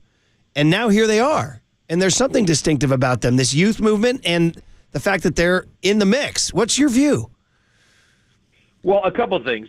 Number one, the lineup reminds me a bit of the one they had 2 years ago. Just in the theme of it, in that it's sort of a top to bottom tough lineup to get through, good at bats. There's no Ohtani in this lineup, obviously, not yet. At least we'll see about next year. But I think it is a really good triumph of roster construction by Farhan Zaidi and his team. I think it's really well done by Gabe Kapler to get the most out of this team. What I am rooting for, because I love stories like this, I hope that Lamont Wade Jr. is an all-star. I hope that Thairo Estrada is an all-star, and I hope that that's an occasion for the country to realize how good they've been this year. Because it's interesting. You look at, if you go to Fangraphs.com and look at wins above replacement, Thairo Estrada is one of the best players at second base in baseball right now. Lamont Wade Jr. is one of the best first basemen in baseball right now. They're both great stories. And the guy that I would love to get the All-Star game, I don't know if the sample size is quite big enough yet for him, is Patrick Bailey, because he's changed this team. I think he's, again, Bailey, Wade, Estrada. There's a lot of baseball fans who don't know a lot about those three guys. Right. And I hope that changes. And sort of the more games the Giants win, it will change. But this has been a fun team to watch because you're right. There are few things, in my opinion, in sports that are cooler than the unexpectedly really good team. And the Giants are that. They got a half-game lead on the Dodgers right now. The D-backs are obviously atop the division. This is a fun division. And as sort of a Eastern time zone baseball person, the Giants give you a lot of reasons to stay up late right now. A couple more minutes here with John Morosi from MLB Network. And the one I'm wondering when the national media will start seeing this kid, Pat Bailey, first rounder out of NC State, the catcher. And we're sort of like, John, we're like trying really hard not to make Buster Posey comps, but first rounder. There's a few similarities, though. There's even the way they carry themselves. That's the biggest one for me, John, is the way he carries himself and the way he looks on the field. Even Buster came on our show last month and said, looks like he has an easy, calm control. He threw out Whit Merrifield last night. He got the game-winning hit against Kevin Gausman. His numbers are bonkers, so I don't know. It's up to you guys. You guys can take that story and run with it. You hold the keys, Well, no, I think that what I'll say is this. You can compare and you can talk about the presence and the professionalism without promising the production in the end. Yeah. And that's where I'm at with Bailey in terms of the Buster comp. I mean, I've said before, and honestly during the WBC, Brian McCann, who was on the U.S. coaching staff, thought that there was a lot of Buster in Will Smith, and I agree in terms of his approach. I mean, for me, the iconic, and Buster had so many great moments, the iconic moment that I always come back to with Buster was I was there covering Game 162 in 2010 when the Giants beat the Padres, and Buster hits that home run. I could still see it going out in left field, and he rounds first base, and the place is going absolutely crazy. Yeah. And Buster gives that little, like, if he flexed like one muscle in his forearm, that was it in terms of what his reaction was. Yeah, and it was perfect. Right. Right? It was a little like he clenched his fist, and that was it. Yeah. And I think that Bailey has that same kind of an approach, and I like that a lot about him. Handles the staff really well. I'm impressed, and I think for me, with what the next step for this team is going to be, do they make an investment in the rotation? I think certainly Wood was really good. I think that they do miss Cobb. How much will they get from the spots that Minaya and Stripling have right now? There's not a ton of pitching out there to be had, but it wouldn't surprise me if I'm the Giants. Do I call up the White Sox for Cease? Do I call up the Pirates for Mitch Keller and make the play for the more controllable arm to get more? That might be, because I do wonder what the Giants' rotation of 2024 looks like too. And so if I'm going to spend the capital to make the move, and if I'm the Giants, I look more towards the controllable guy like Cease or Keller as opposed to a rental. Yeah, I was going to say, I'm leaving it on this, John, being the New York market. I mean, what is the story on the Mets and Verlander and Scherzer? Would they consider blowing that up and trading one of those guys? Well, we're going to find out today. Yeah. Steve Cohen's scheduled to meet with the media and talk about it. And there was a report yesterday about Scherzer being willing to move his no trade. I mean, here's the deal. There are, and I'll say this, I've covered Max and Justin in Detroit. They're going to go to the Hall of Fame. They're the great pitchers of their time. But there's there's complexity when you acquire a pitcher who is either 40 or close to 40, who's making a bunch of money. I look at that and just see a whole bunch of complication. Whereas neither one of them is pitching well enough, elite enough, that I'd be willing to deal with the inherent complexity of taking on all that money right now. I don't think that it's necessarily worth the hardship financially and prospect-wise to justify making the deal. And they still might be great down the stretch this year. If I'm the Giants, I would, this sounds funny, I would say no thanks on the Hall of Famers, and I would focus my attention on the guys that I mentioned a minute ago, or Giolito, or Shane Bieber. There are names that I think are more logical for the Giants than the Hall of Famers would be. And the best part of it all, though, is for the Giants. And one name that I think will belong in the All-Star game in Seattle next month is the closer, Duvall. Yeah. What an amazing guy he has been. It's almost automatic now, and my goodness, what a reassuring feeling that is when you feel like the game is over when your guy's on the mound. And I think that is how the Giants feel when Camilo Duvall's in the ballgame. They definitely do. John, great conversation. We know we got to let you go. And by the way, you're off to the end. Are you covering the draft tonight? So I'm actually here in St. Louis. I'm so close, but so far. So we've got the Cardinals and Astros on MLB Network tonight. Okay. So I'm wearing my MLB Network cap tonight to work with Bob Costas and Tom Verducci, which is awesome. Nice. And so I'll tell you what. If you guys want to text me updates on who the Sharks take, I'll be eager to hear it. Because Okay, man. it'll be a split screen experience. Nice. And Bedard is the Shohei of the draft, right? Could be. Bedard is the Shohei. Bedard is 1-1. And I think number 2, I think Adam Fantilli belongs at 2, maybe Carlson at 3, but we'll see what order they actually go in. It's always great talking to you, John. You do a great job covering the game, and we love it. We're appreciative, and go have a great day. I appreciate the conversation, guys. Thanks for the invite, and we'll look forward to staying in touch. Thank you. John Thank you, Morosi, John. a polite man, John Morosi. I want more Morosi. I want to talk ball with him again. That was really good. Good, cool guy, good knowledge, good stuff. Couple of hockey notes as well. He fits in great. By the way, do. How about a chime, Marcus? My fellow coach, Coach Clark. There you go. I coach with a deadhead. Do you know that?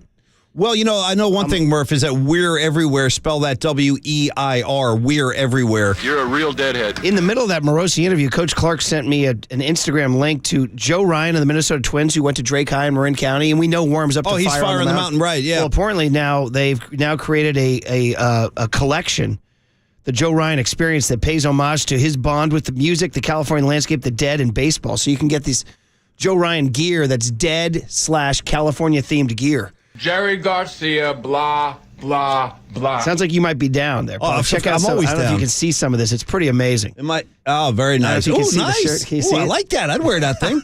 I got a skeleton pitching now for the Twins. I like that. I got Uncle Sam in his windup. I got a skeleton pitching for the Twins. He's in his windup, yeah.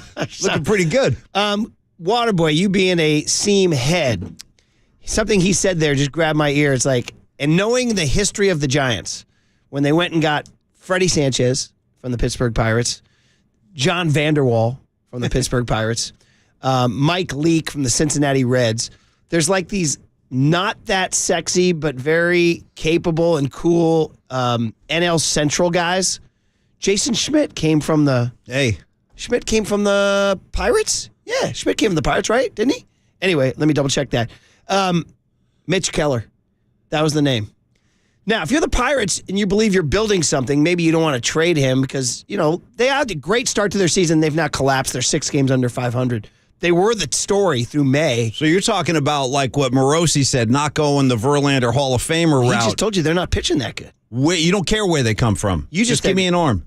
Well, Mitch Keller's really good. Yeah. And it's like one of those low-key, it's the kind of guy Sabian would go get. So shout out Sabes. Yeah, he's out there somewhere. Now that's doing his thing. Brian Reynolds, you give up your future Brian Reynoldses and things like that. But hey, are we in it? Can the Giants win the World Series this year? Listen to this now. Did I just say that? Listen to this, S. It's still skeletons on the mound. I know. Got skeletons. It's June. We're talking World Series. Well, I mean, we need some arms. Why do we get out of bed? I would say probably trying to win. Aren't you trying to win the World Series today, Paulie Mack? Absolutely. Yes. Like you said, why leave the house if you're not? Yeah. So I mean, they're not just trying to let's have. you got to try to win the World You Series. do. I mean, if you're having a year, you got to try to do something. Yeah. And I agree with John. I think we've seen it with this front office. They're not going to go out and get a 35, 36, 37, 38-year-old Scherzer or Verlander. Those guys are north of that age. Yeah, exactly. They're up above. So I don't think they're looking, because right now when you look at this Giants team, you look at the youth, and you want to keep as much of that youth as possible, and then you want guys that you can pair with Logan Webb in that rotation. Because to our earlier point, Alex Cobb has been fantastic. He's also 35 years old. So after Logan Webb, I know we're all waiting on the Kyle Harrisons and the Carson Wisenhunts of the world. If you can add a Mitch Keller, if you can add a Shane Bieber, who was a former Cy Young candidate. Mitch Keller is 27 years old and under club control. He's arbitration. Those are the guys you go after. See?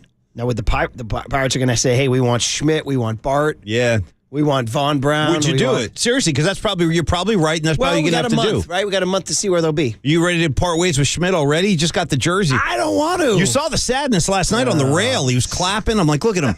He's got his hair going. Yeah, he didn't even have his hat on either. Gabe is just like, bro, just pull up a spot on the rail. You're not playing today. Gabe's like, just grab some pine meat. Is what he's telling By the way, him. did you happen to catch Gabe in the high five line at the end of the game? No. Just asking. No. What was he doing? Yeah, just high fiving. But he was like the last guy, like the anchor. Did you catch that, Marcus? High fiving. But the one thing, and I don't know if this is odd or not, he didn't say a word to anybody. He just said like tight, like straight faced, all business high fives while all his players came by, but he didn't say like nice work, nice job. Well, and I don't know if there's anything there, but I found it a little odd. It was weird. I was listening to Kepler yesterday with Flem on Around the Ballpark with Dave Fleming. Yeah. And they asked him whether or not he was going to go talk to Brandon Belt before the game, and he says that he doesn't like to socialize during the season. He saves the socializing for after the season. Wow, that's some old school. I was surprised by that. That's at odds with his new age kind of. Very much surprised when you said that, to the point where I wondered if he was being ironic, saying like, look at this You might be right, joke I'm making. Because in reality, we're all in this together. You know, if I was, we're all citizens of planet Earth. If I was in the Neanderthal, then I might not say hello. A 707 says, why trade for an arm when you can bring a guy up like Kyle Harrison? Yeah. He's still out there. I don't know. Maybe you don't need to trade. Maybe. Could you? Well, I don't even want to get ahead of myself, but that would be incredible if that kid comes up and starts dealing. All right. Hey, Mike Krukow at 7:35 on KNBR 104.5 and 680, the Sports Leader. Hercules, shout out to you for supporting KNBR. Hercules' Sports Leader.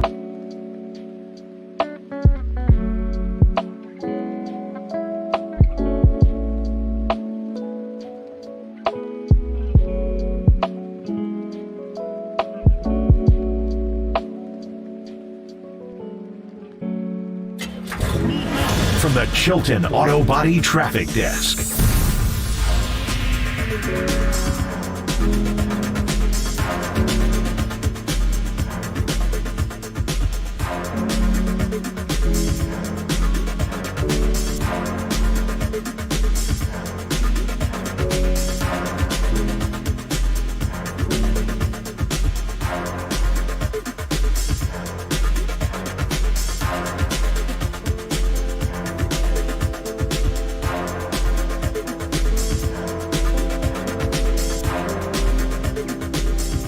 All righty, time to talk Amici's half-baked pizzas, because these are the answer to your busy lifestyle. You're running around, you got camps, you got drop-offs, you got all-star games, you got swim meets. What do? You forgot dinner. So Amici says, we got you. Half-baked pizza that you can bake whenever it suits your schedule. That's the simple idea. So Amici's makes the pizza, cooks it halfway through. Then, whenever you're ready, you slide it into your oven at home. Finish cooking in less than 5 minutes. You can even slide it back into the box and serve out of the box, and you don't have dishes to clean. How good is that? So here's the real key to the whole thing is the 20% off. So we're offering you 20% off from now till Sunday on any half-baked pizza, any size, if you order pickup or delivery from the promotions menu. So once again, pickup or delivery from the promotions menu at amicis.com. 20% off any half-baked pizza, any size, between now and Sunday. 2 words, Amici's delivers.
And now, time for the Protect Your Assets with David Hollander Business and Technology Report.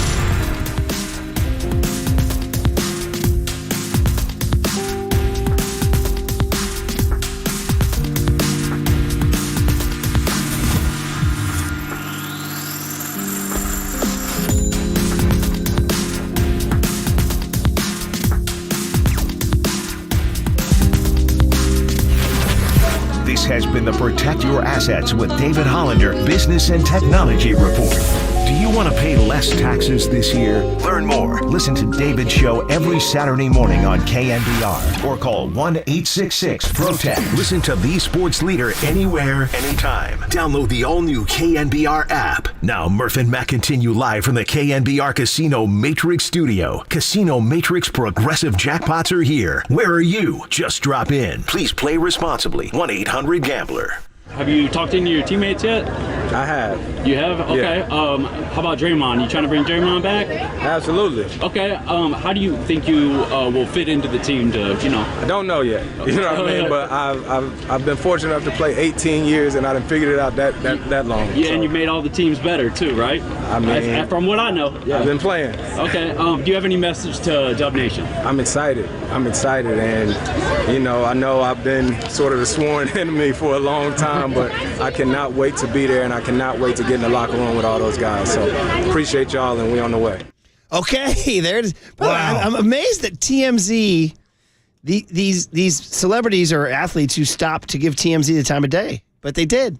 And the TMZ interviewers are all the same. It's always some awkward kid or something. Early kid in his 20s who they say, hey, if we give you $100, will you go chase down Chris Paul? He's like, yeah. What are you going to, and just go ask him a few questions. Okay. And by the way, they ask way too many questions. They're always stepping all over the soundbite. It's like, dude, I'm here to hear Chris Paul, not to hear you ask him a question. Yeah, they're always like, okay. But have you talked to Draymond? Who have you talked to? What's going on? What are you eating for lunch? Come on. Oh, man, that's Have you been able to, kind of digest the idea of Chris Paul, Golden State Warrior? Like, are you... is that kind of settling in? Yes and no. Because me too. I go back and forth. Sometimes I'm like, all right. But stuff is starting to leak out like this TMZ situation here. And Mark Medina, the former San Jose Mercury news writer who writes for something called the Sporting Tribune down in L.A., he went to see Chris Paul at a Fanatics fan merchandise giveaway event, and he got him on record. Paul was folding shirts and sweatshirts and clothes. He was being very helpful. Folding laundry, huh?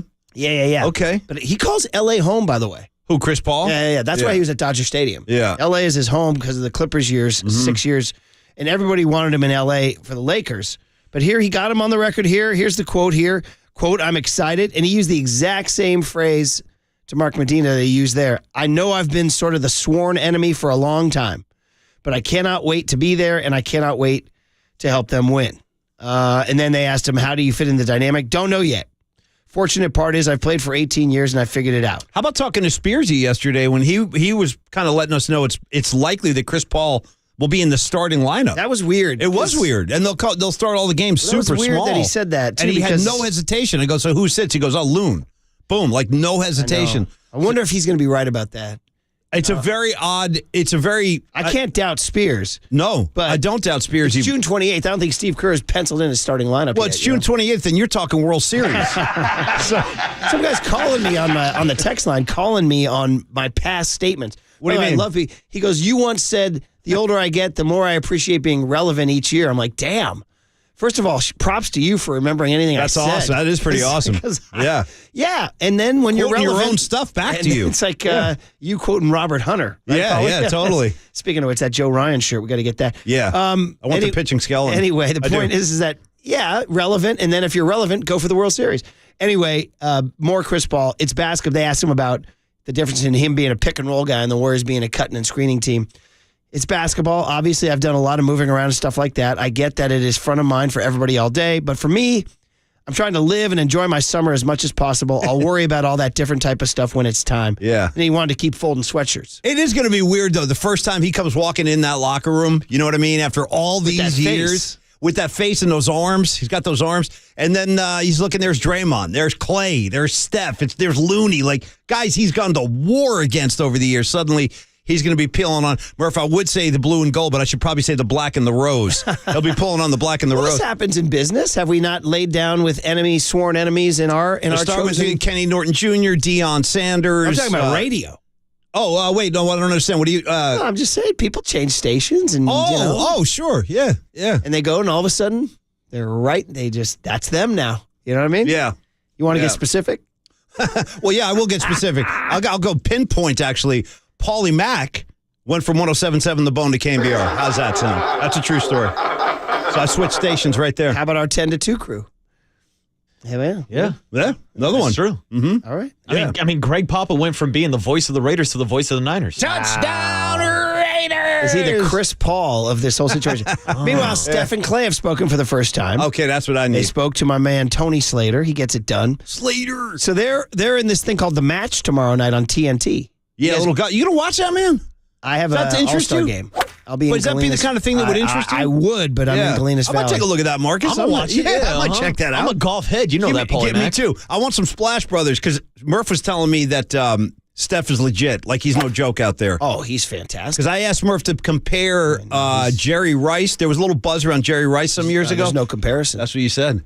You said Steph just would smoke him. I think Steph would have to give him like 3 aside. And now Jerry's never talking to us again. If he hears about this, because that's how competitive he is. Yeah. The Match, a golf event on TNT. They're playing Kelsey and Patrick Mahomes. I can't imagine Kelsey's got to be. Well, anyway. Yeah. So they asked, and it was Klay Thompson, of all people, who broke the seal. Because Slater said, what's it like being on a team with great golfers like Steph Curry and Andre Iguodala? And then Klay's the one he said, well, at least we got Chris Paul now. So he went and mentioned, Slater's like, okay. He said, I know Chris might be a double-digit handicap. That's me. He said, when he joined our team, I told him, finally, as someone I can beat on the links. Andre and Steph are on a different level. At which point, Slater then says, Klay, you open the door. What do you think of the Chris Paul move? And his quote was, anytime you get to play with a player who's one of the best of your generation, it's an honor. It's a little weird because we had so many battles in the past with Chris. Yeah. And he's led so many teams that nearly knocked us off or did knock us off all the way back in 2014. I think he's going to just add such a calming presence and leadership component that we need. I know Steph and him have a long history together, being both from North Carolina. For me, it's going to be a smooth transition playing with such a passer and playmaker. I'm just excited. Damn, that's a nice lengthy quote there. Right? Yeah. So then that's the most I've heard. Slater turned to Steph and said, Steph, yeah, this is all from theathletic.com. And Curry said, same. The business is crazy. We all know that. If you asked us 6 months ago if this is something that could happen, the answer probably would have been no, just based on where we were. Then you get to the summer and are trying to find ways to get better, and you put yourself in a position to chase another championship. Every team CP has been on gets better. That's the most consistent thing about him and who he is and what he brings to the team. Everybody's going to talk about the age. It's on us to put that all together and figure out how all the pieces work. Then he goes on, Paulie. Okay. You hate losing JP. How about that? I know it's not all the way official yet, so I don't want to talk too much before it is, but that's the tough part of the business, seeing a young guy come into his own and then get traded. It's a great opportunity for him. It's just you get to know someone like that, build a friendship, build a bond. It's tough to see him go. These are like the same quotes I gave. But we're trying to win next year, and CP can help us do that. Yeah, this is like the same quotes I gave all the media members asking me about when Copes moved to work with Tolbert. I'm like, you hate to see him go, but he's going to make a positive impact. All that's kind of corporate speak there. I gave the same quotes. I understand. Thank you, Copes. He did go with the business is crazy. If we had the Bob Costas. Business is crazy. It's a wacky business. That's what I need. From Bob Costas, Jim Healy.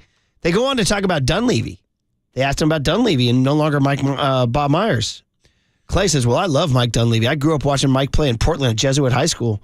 For him to be a McDonald's All-American, go to Duke and go to the league was a huge deal for Oregon. We didn't have a lot of guys doing that. Now to be working with him is so crazy, especially in the world of basketball. He says he's technically my boss after he was kind of a big brother growing up, going over to his house, having him throw us in the pool. How about that? I like the way you read that quote, too. You go, I love Mike Dunleavy. Reminds me of, I love Brian Piccolo. And he says... you with me on that? Now working with him is crazy, yeah. He says, I do know Piccolo. Mike. He says, he asked him, Steph, did you play with Dunleavy? And he says, yeah, I did play against him 2 years, I think, before he quit. Nice. Transition's hard, trains is hard, especially in this league with so much at stake. But I've loved the conversations I've had with him so far, how committed and the conviction he's had with the ideas. Now it's about going and executing it. That will reveal itself over time and how we put together for the big picture, chasing a championship now, trying to win now, and the decisions that come down the road. So there you go. official quotes from Clay and Steph on Chris Paul, Jordan Poole, and Mike Dunleavy per Anthony Slater. A lot going on in Dub Nation, man. Very crazy offseason. Like one of the more probably, newsworthy off seasons they've had in some time. And there's still more coming. Ain't done. And he and Steph went with the wacky business one too. Yeah, it is crazy business. And then finally, the last piece of note, because it doesn't stop coming. And by the way, free agency starts Friday. Okay. So we'll see who the Warriors get and don't get. Yeah. Well, Paulie and I are into Mason Plumlee. That's our guy. Great call on Plumlee. Bring his big ass in here. At least just set him in the paint and let him knock some fools around. I mean, he's got that huge frame. They do need. He was rated like 47th in the top 50. Yeah. He's a big lumbering. And here's a guy who's now looks like he's going to leave the team, and you never got a chance to pen an ode to him, Dante DiVincenzo. And so he not surprising at all, declined his player option to become a free agent. I was fond of him. I like DiVincenzo. The Warriors can't afford to pay him what he's going to get. I know, but he was a real nice. He did some good work for them last year. He really did. He will clearly get.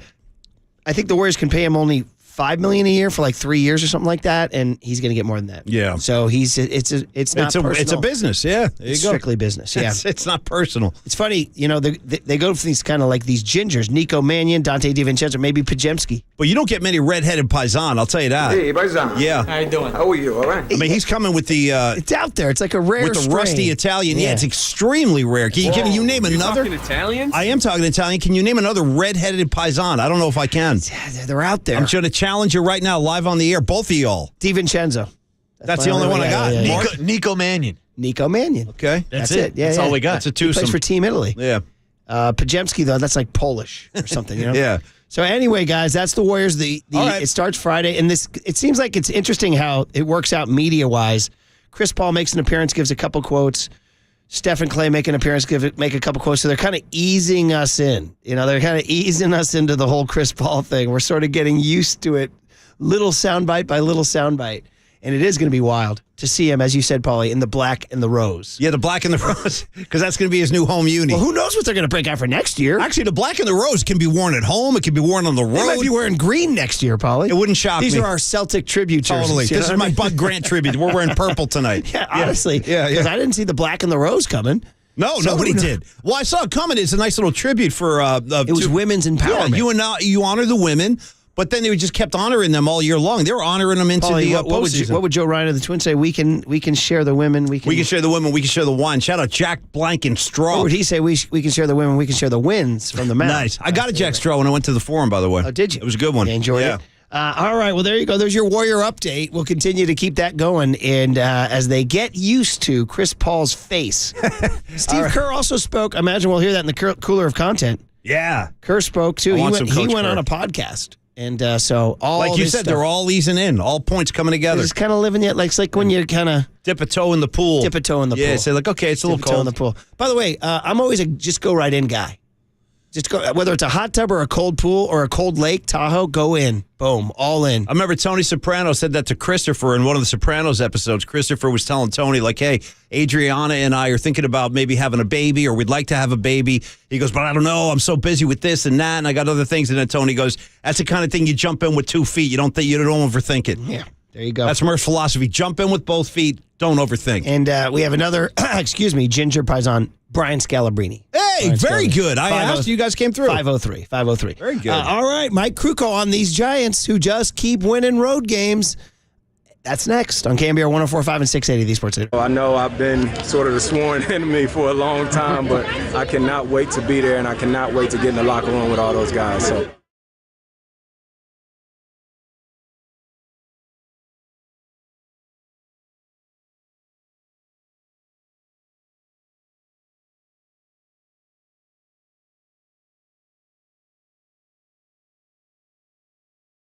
Paulie Mac, Murph and Mac morning show saying good morning to all our friends out there. And a lot of our friends suffer from the same thing that I do, Murph does. Aches and pains, right? We're talking joint pains, be it a shoulder, an elbow, a knee, an ankle. I mean, it's tough, man. There's injuries. They accumulate. You get older. And how do you treat them? Do you go back to your doctor and get another opioid prescription? I wouldn't recommend that. We all know about the pitfalls there. But let's talk about new advanced regenerative medicine treatments that can restore and repair damaged tissue in your bad joints. That's right. We are talking about alternative ways to deal with your pain. QC Kinetics. It's the nation's leader in prescription regenerative medicine with over 100 clinics across America and literally thousands of satisfied patients. Right now, they've got locations in Pleasanton, another one coming in San Jose. And it's just a great way to treat arthritis, knee pain, hip pain, shoulder pain, again, chronic neck problems. There are alternative routes you can take where you don't have to take a lot of pharmaceutical medicine. It's QC Kinetics. Make the call right now. Have the free consultation with a local medical professional. Again, locations in Pleasanton, coming to San Jose. Call 877-70-REGEN, 877-70-REGEN. Spell that REGEN.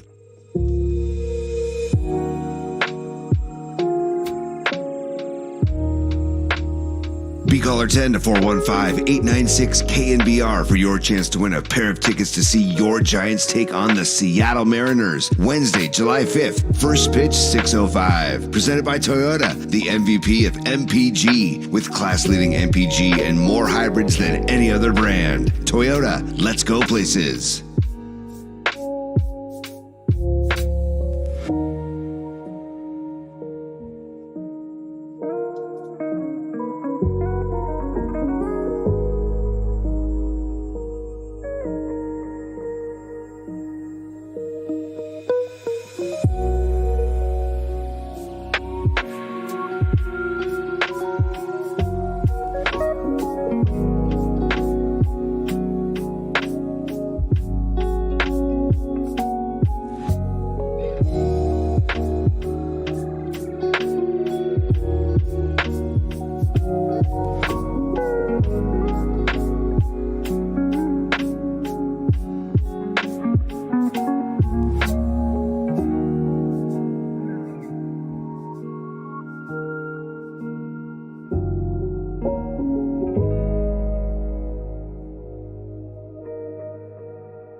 Morning Bay Area. Good morning. Good morning. Brace yourselves for KNBR's Power Surge. The sports leader welcomes you to Murph and Max Power Hour. Giants fans, there's no question we've got the best in the booth. That's why Murph and Mac catch up with Kruk right now. He hits it high. He hits it deep. It's out of here. Adios, pelota. Gone. Sponsored by your NorCal Honda dealers. Check out the new models that are arriving daily. Buy or reserve yours today. On KNBR 104.5 FM and 680 AM. Hey, can I say something real quick? Yeah. I told y'all before we got on the air that y'all are the best in the business, and I really mean that. So, if I don't get a chance to play in front of y'all again, it's been an honor. I've really enjoyed it. Y'all have the best calls in the game. I've heard everybody, and y'all are awesome, and y'all do it the best. So I know y'all know this, but I wanted to get that out there. Well, I think Mike and I always appreciate it a little bit more when it comes from a guy who played, and so we appreciate it. Thank you. Absolutely. We have something to tell you, too. We do? Yeah. Thank you for putting 2 rings on our finger. Hey, that's my pleasure. I'd love to get another one. Well, there you go. We played that for Dwayne yesterday. We want to play it for Mike again today because it's worth it on a big, big, big Brandon Belt reunion day. It was just the story of the day. That is until the Giants went ahead and beat them 3-0 for their 10th consecutive road win, a San Francisco record. So many threads. But, Mike, we opened with a little memory from Brandon Belt for you just to get you in that mood. Good morning. How are you? Yeah, good morning. What a great game to start the road trip out on. And, it was one moment there in the first inning when Belt came up with runners at first and third, and I thought, this is not good. And Ryan Walker struck him out. Then the next two guys out, and that was it. They wouldn't score. You know, it's one of the things about this game that reminds you that it's a business. And, you know, it hurts a little when you have somebody that defined an era of a championship and was such a key part of so many great moments in Giants history. And then you watch him walk out the door and put on another uniform, and it just seems strange. And that's the way it felt when you were watching him take that at bat. You know, that's the first box score that I check outside of the Giants every day. I go to the Giants game, I check the box score, then I go to Toronto to see how he did. And it's just out of just, you know, not only respect, but just genuine I like the guy. I mean, I wish I could have played with him. He was just one of those people that was so at peace where he was at, completely defined with the Giants organization, and he was just always so much fun. He and his wife Haley, I mean, I think they're a comedy team. And I'm going to ramble on a little bit about him before we get into this thing. Do you remember the days we used to do the Gamer Day?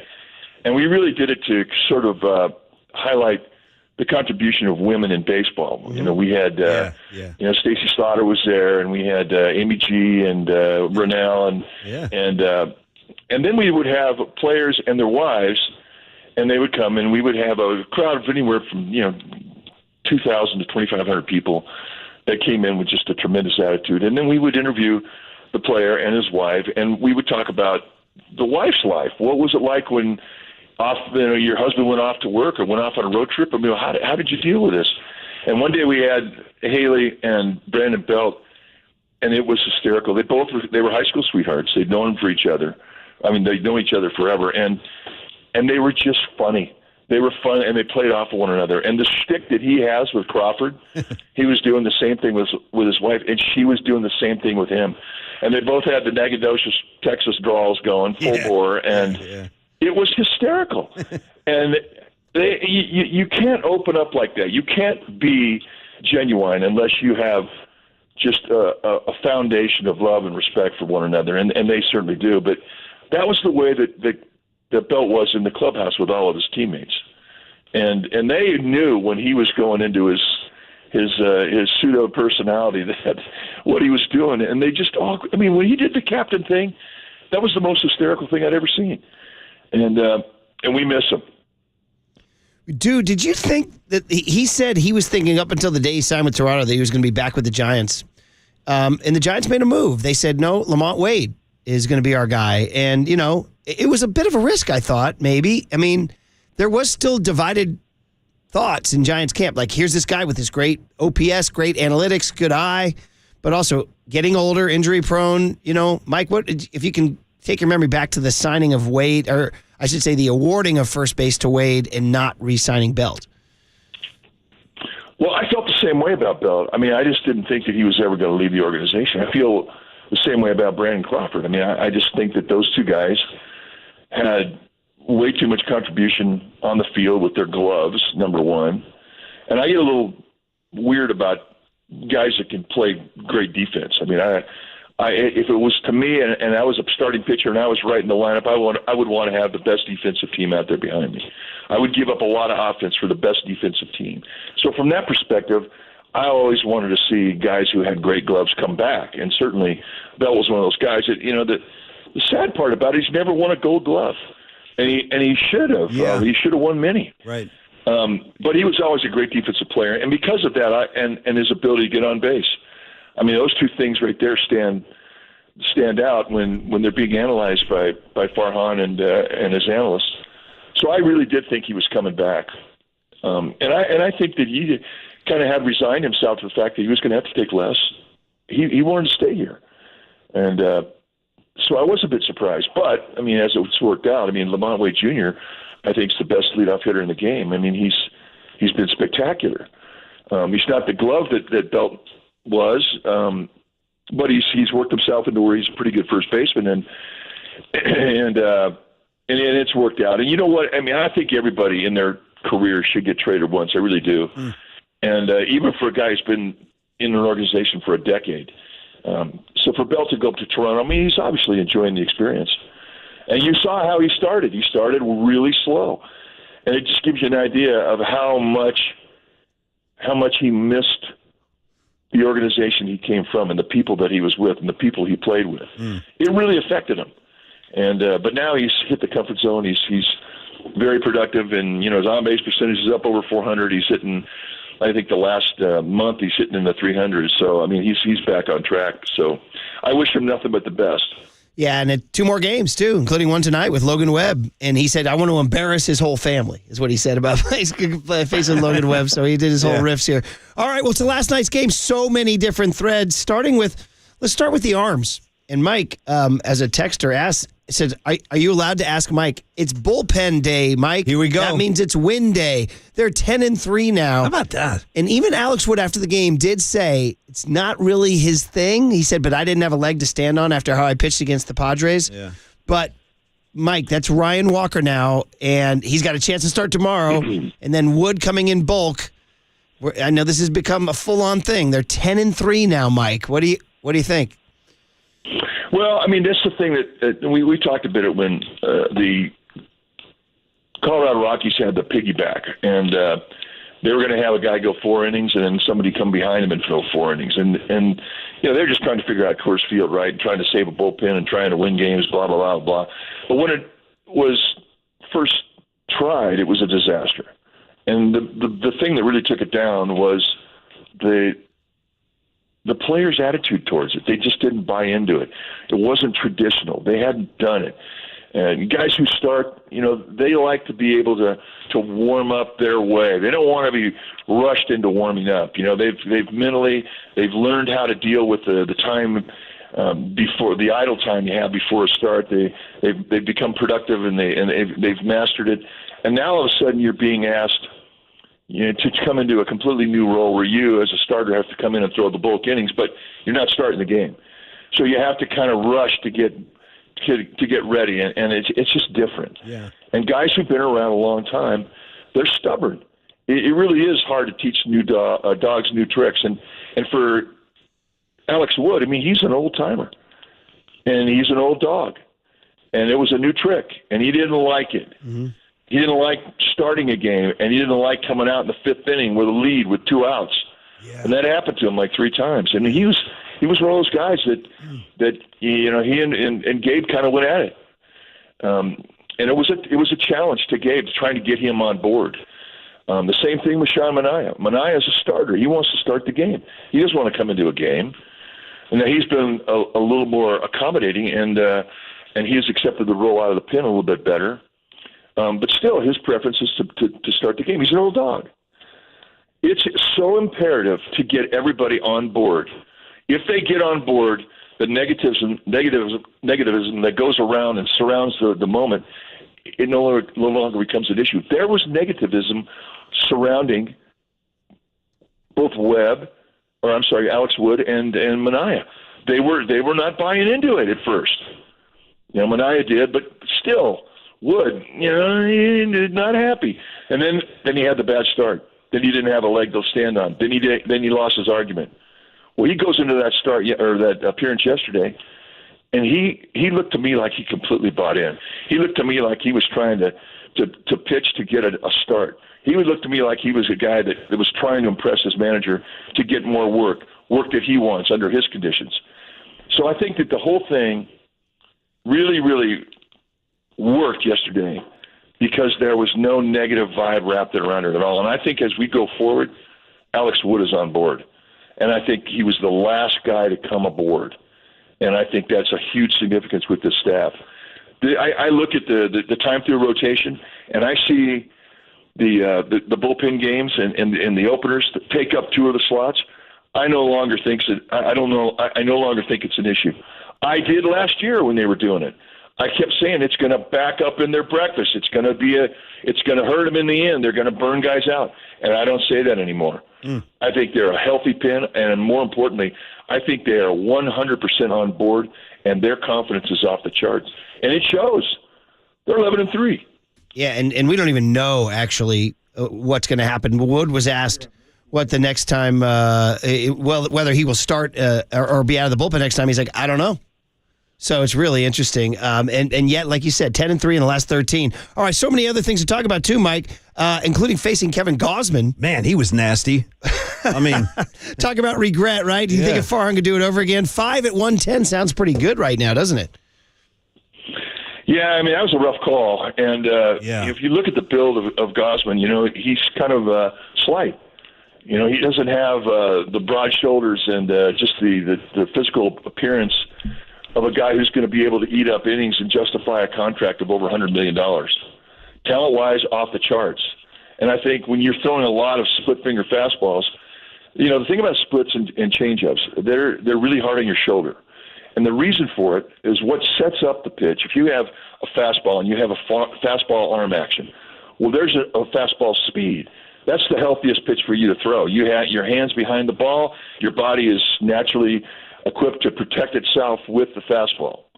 When you split your fingers and your fingers are no longer behind the ball, you actually get more arm speed. It's between 1 to 4% more arm speed on the split and the changeup, because you're throwing the changeup on the weak side of your hand. You're throwing it off the middle finger, the ring finger, and the little finger. When you throw a fastball, you're throwing it off your forefinger and your middle finger. So you're getting all the push and all the strength behind your fastball. When you throw on the weak side of your hand, now you get more arm speed. You don't get as much velocity on the baseball, but the arm speed accelerates. Now the arm speed on the split and the changeup both overload a shoulder, and your arm has to work harder to stop the throwing motion as it pronates through the throwing motion. And that's what irritates the shoulder. That's what enlarges the shoulder capsule, and that's what eventually tears your shoulder. So when you have a guy who his number one pitch is a split, and it's as violent a motion as Gausman is. Gausman's split is I think as big as Bruce Suter's was, and Suter had the best split I ever saw. But Gausman's is that big, and he throws it harder. Well, that if you're trying to forecast 5 years into the future for $110 million or whatever it was going to take to sign him, you don't know if that guy's going to be around in that 5th year or the 4th year. You just don't. And those are the tough decisions that an evaluator has to make. They would have loved to have him for 5 years, but because of the economics and because of how he's built and because of how his motion is and how many splits he throws, I don't think that they felt that he could justify the contract. And I think it's completely motivated Gausman because he wants to make that contract good, and I hope he does. I mean, he's just a great guy, and he wanted to be in San Francisco. He'd have taken less, but it never happened. But the fact that he's gone to Toronto and he's doing as well as he has done, good for him, and he deserves it. And I hope he pitches another 3 years or 5 years beyond this contract. And the Giants, though, got him out. That was the key. That was the key. Old school drive up the pitch count, right?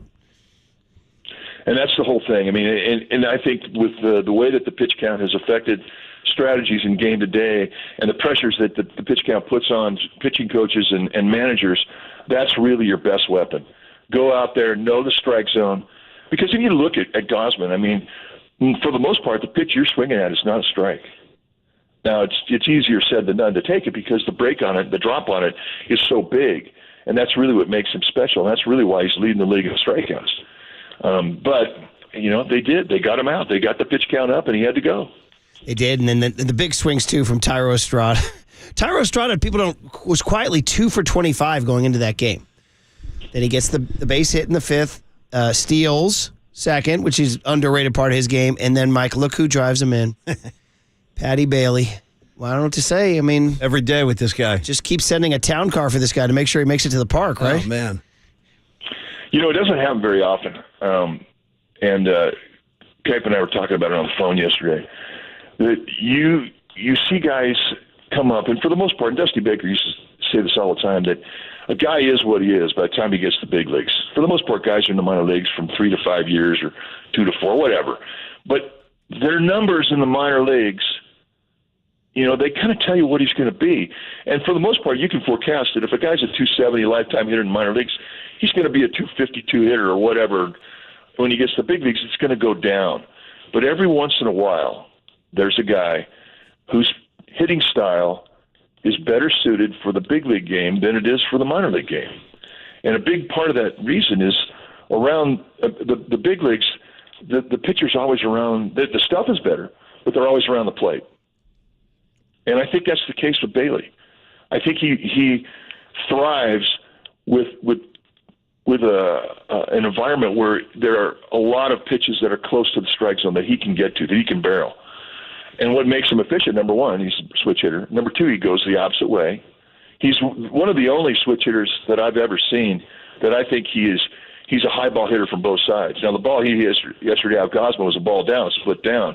And he went down and beat a pretty good pitch to knock in Estrada and get a run on the board.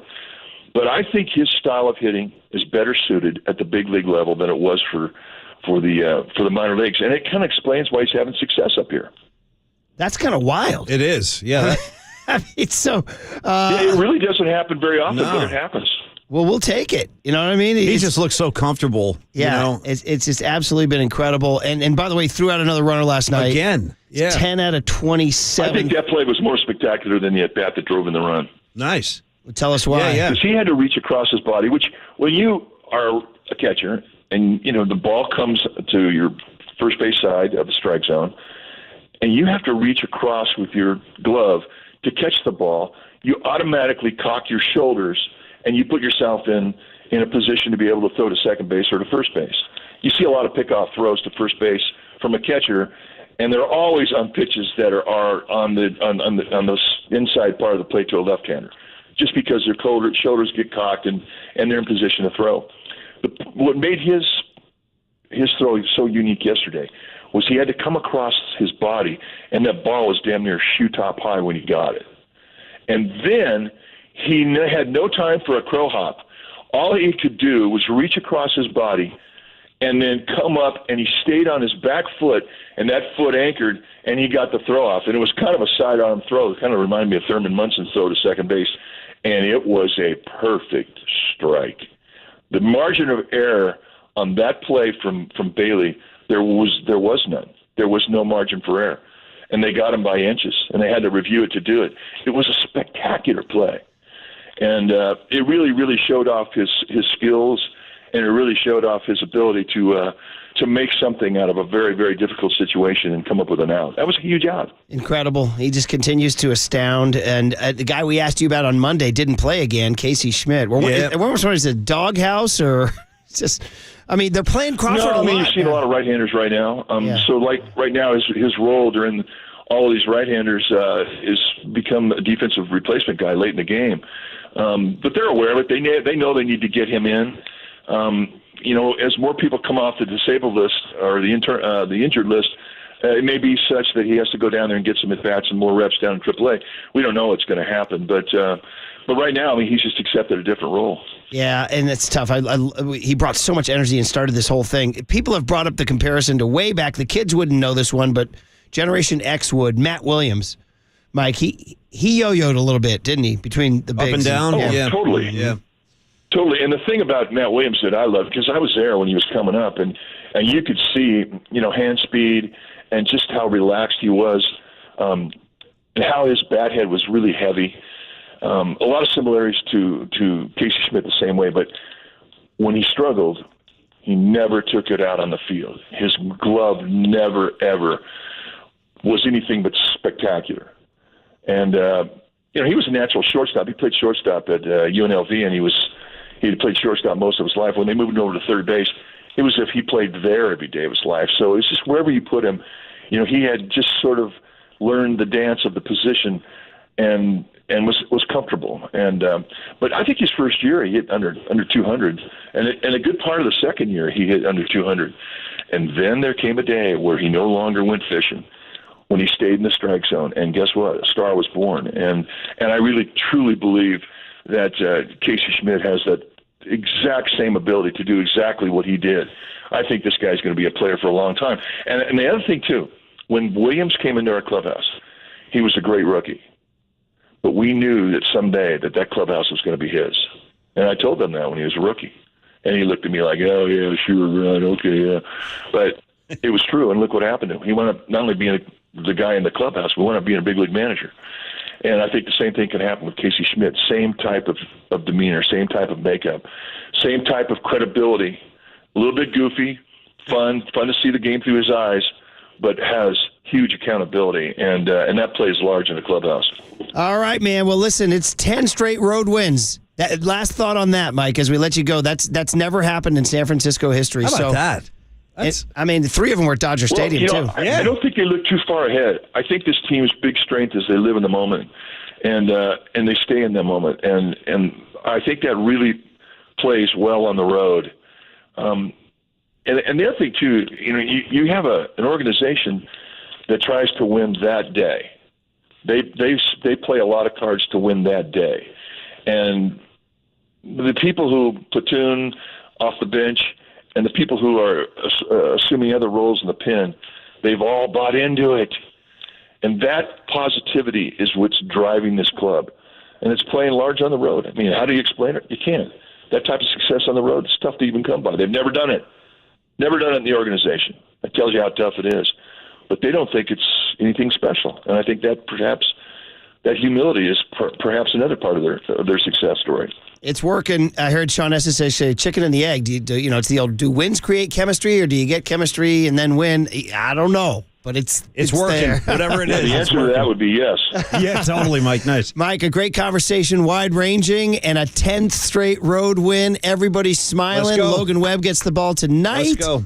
Enjoy it. We'll talk to you Friday. Had a bit. Mike Krukow, every Monday, Wednesday, and Friday, and you are listening to KNBR and KNBR FM San Francisco, the sports leader, Cumulus Media Station. You want more Giants talk? I do. Pat Burrell joins Papa and Lund today at 12:30, and the big hit goes to the Giants. Well, as it should. 10 straight road wins is a San Francisco record. Yep. And we can go into some tentacles on road teams and what it's like on the road. Well, you doing your thing. I know where you're going. I got to submit a few things here. Yeah. The big hit is next on KNBR 104.5 and 680, the sports leader. Mike Krukow with Murph and Mac has been sponsored by your Northern California Honda dealers at NorCalHondaDealers.com. The Murph and Mac Power Hour surges on. Next on KNBR 104.5 and 680, the sports leader. Here's what's trending now. On KNBR.com. Kevin Gausman struck out a dozen Giants last night, but it was the Giants bullpen that came out on top with 17 strikeouts and no walks in a complete game shutout. So to read all about the performances for Ryan Walker, Alex Wood, Tyler Rogers, and Camilo Duvall, check out that story and more trending now on the all-new KNBR app.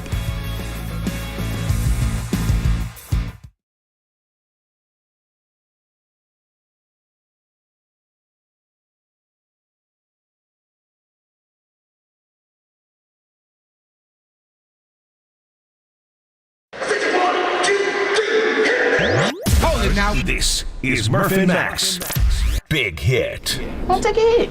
Hit me. A hit is a hit, you pathetic schlepper. Fly ball into left field. Nice hit. Sponsored by Benjamin Moore Paints. Experience the Benjamin Moore retail difference at their independently owned authorized retailers today or at benjaminmoore.com. On KNBR 104.5 FM and 680 AM, the sports leader. Ground ball right to Crawford. He's got it. Flips to Estrada for one. Over to first for two. A double play, and the game is over. Schmidt's got it. Straightens up. Throws to first, and that's the ball game. Ground ball to third. Couple of hops. Davis has it. Straightens up. Throws to first. In time, and that's the ball game. They beat the Rockies 6-4 and sweep this series. The first pitch. Goldschmidt swings. Hits a comebacker. Duvall's got it. He'll throw to first, and that's the ball game. He struck him out with a 97-mile-per-hour fastball. Keaton Wynn, 4 strong innings out of the bullpen to finish this game in his major league debut. Lines it out into right field. Conforto is there. He'll reach up, make the catch, and the game is over. Camilo Duvall slams the door in the bottom of the 10th. He struck him out swinging, and the ball game is over. And the Giants take game 1 from the Dodgers. Here's Wade down the line from first. He's calling, and he's got it. And the Giants win their 6th in a row, 5-0 on this road trip. Swing and a miss. He struck it out with a high fastball, and the Giants take game 1 as they beat the Blue Jays to start this series and this road trip 3-0. Nifty little package put together there by Triple E. Well done, kid. That, friends, is the sound of 10 consecutive road wins. Paulie Mack, that started on June 6th. Basically covered the entire month, essentially. Paulie, we were younger on June 6th. My kid was still in 5th grade on June 6th. That's a good way of looking at it. And props to Murph for, we were just talking to Mike Krukow, if you're just joining us, and Murph reminded me anyway, that part of this win streak, this road win streak, that included a 3-game sweep at Dodger Stadium. For your boy Louis Matos. Great call, dude. Okay, yeah. You ready for this? Let's go. Started on June 6th, which means the last time the Giants lost a road game. Marcus the Waterboy Boucher, are you ready? Paul McCaffrey, are you ready? I'll be as ready as I can be. Eric Engel, are you ready? The last road game they lost was May 28th. May 28th. What? At Milwaukee, 7-5. I can't even remember that game. It was Memorial Day weekend. They lost May 28th. Since then, they come back. They go to the road in Colorado. Tuesday, June 6th, beat the Rockies 10-4. Yeah. Wednesday, June 7th, beat the Rockies 5-4. That was the Pat Bailey squeeze game, wasn't it? Nice. Thursday, June 8th, 6-4. Then they come home. Then they go to St. Louis in that series. Oh, yeah. Beat the Cardinals on Monday, June 12th, 4-3. Whomped the Cardinals on Tuesday, June 13th, 11-3. And then the Yastrzemski 2-out, 2-strike homer game. Beat the Cardinals on Getaway Day, 8-5 on June 14th. They take an off day. They go to Disneyland. Right? Then they go to Dodger Stadium, Paulie. Friday night, comeback win. Wilmer Flores homers with a broken foot. I'm exaggerating that. That was a fun night. Crawford and Bailey. Friday night, June 16, 7-5. The Saturday, June 17, 15-0. Yeah. Extravaganza. Yeah. The Getaway Day, 7-3 win over the Dodgers. They come home for a week, step on the Padres and the Diamondbacks, and then go up to Canada, Paulie, to freaking Canada. Passports and everything, man. Passports, Geddy Lee. Yeah. Memories of Gordon Lightfoot. Neil Young somewhere. He's up there. Drake. Yeah, Joni Mitchell. Drake's pissed. Dan Aykroyd was watching. Tuesday, June 27, Giants 3, Blue Jays 0. Yeah. Guys, we got to call that one in. Let's do it. That's Kai Correa calling Rob Manfred. Manfred said, "You've called me for the road 10 straight games." He said, "That's right, suit. And we're not done yet. Put this one in the book. San Francisco Giants 3, Toronto Blue Jays 0. It's all good, baby. It's all good. Beautiful baseball. Beautiful baseball. The Giants. Fun. This is some kind of good. This is unbelievable. Runs are cool, man. When the spatula sounds, and in that package that Triple E put together, a lot of those were Camilo Doval closeouts, right? Including last night, number 23. All in all, it's just another save for Doval. Yeah, I'm just going to let that play out there. You got to. So I'm going to go back and see. So he got the save. He got the save in Colorado game 2 of this streak. It was his 15th save. He's at 23 now. Guys, what's going on, man? So, guys, what it takes to get a road win streak is something special. Paulie and I are of that certain age, Marcus. Well, let's get into it now. Let's pay our respects where we should. For us, a road streak will only mean one thing and one thing only, and that's the 49ers. I want to applaud that road. You're never going to see that again. 1989, You'll 1990. Ready? Listen to this, Marcus. All-time record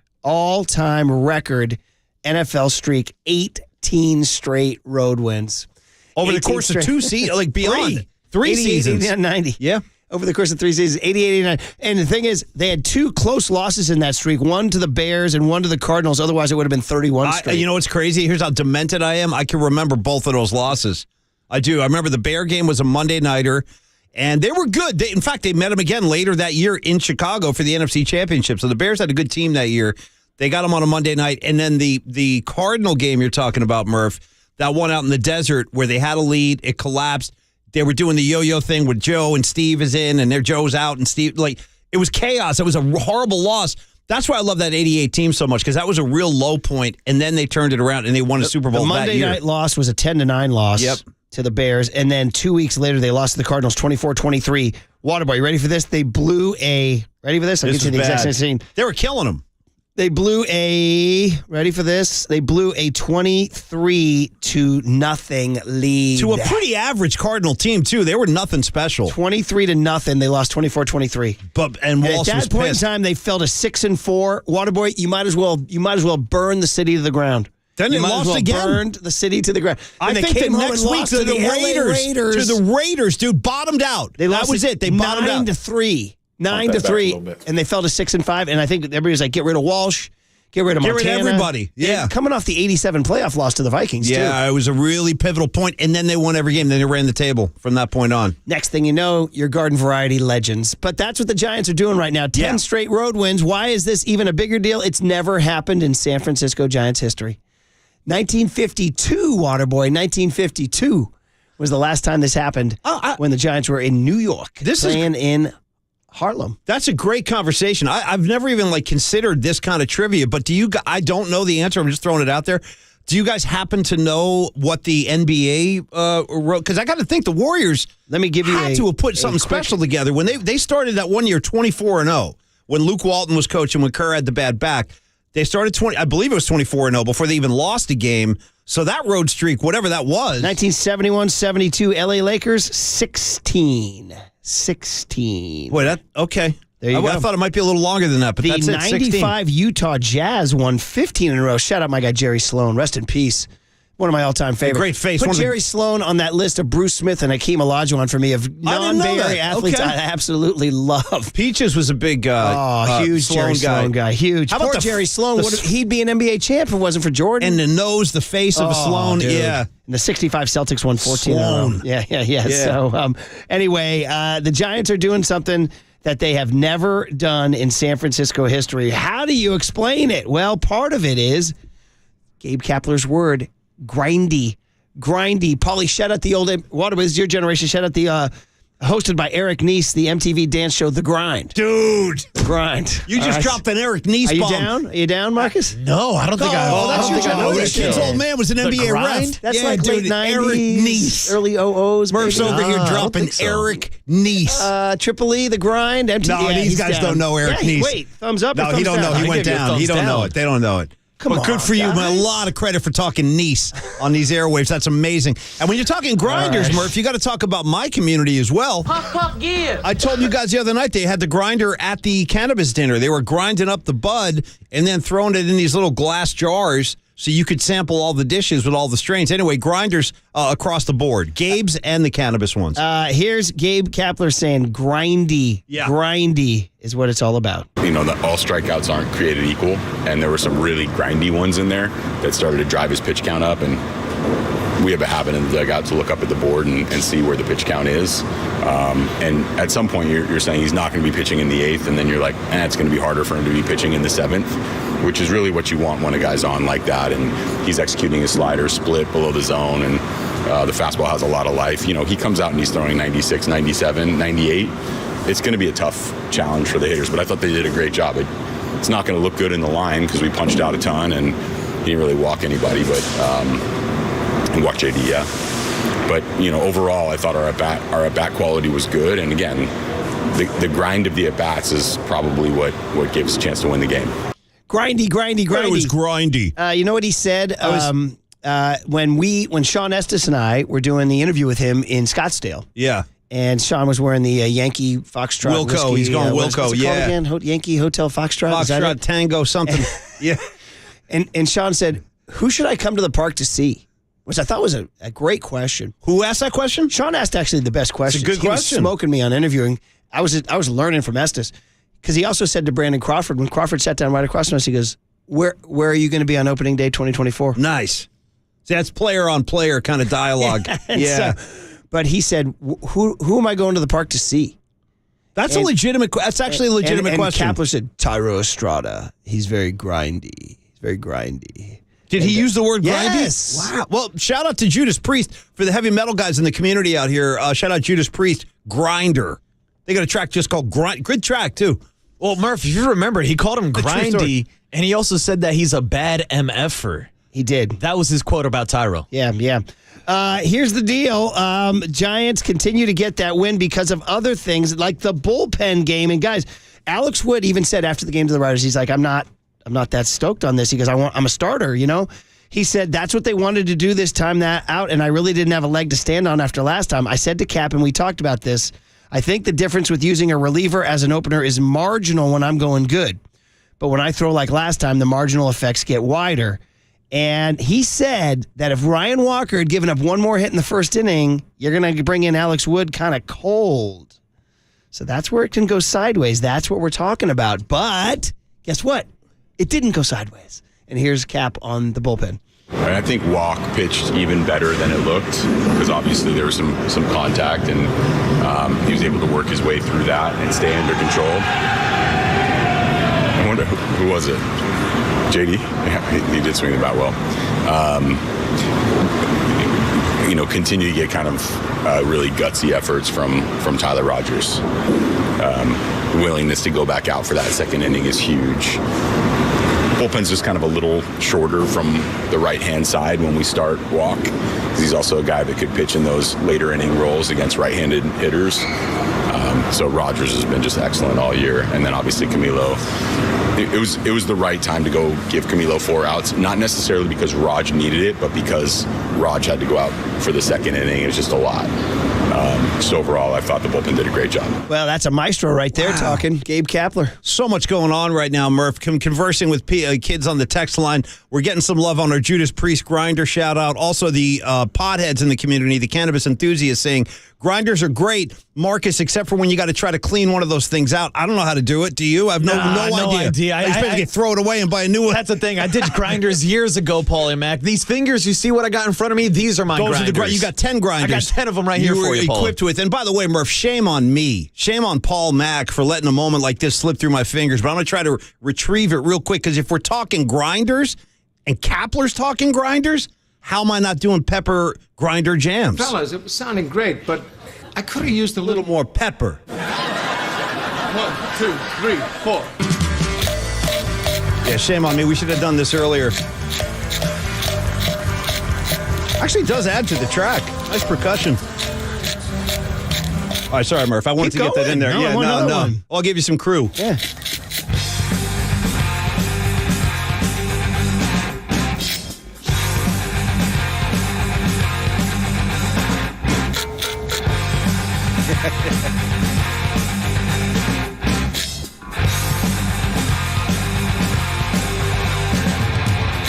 There it is, man. If those who don't know, and Gabe Kapler took a camping trip in the off season, we were stunned at his Instagram posts of what we believe was AMSR or ASMR, the audio sensory whatever thing, and he was just emphasizing the sounds of his camping trip, including the spatula banging on the pan over the open flame, and then he would prepare meat and then grind salt and pepper into the meat, but made sure to catch the microphone of his phone on it. It might as well have been recorded by Darren Chan. The audio is so crisp.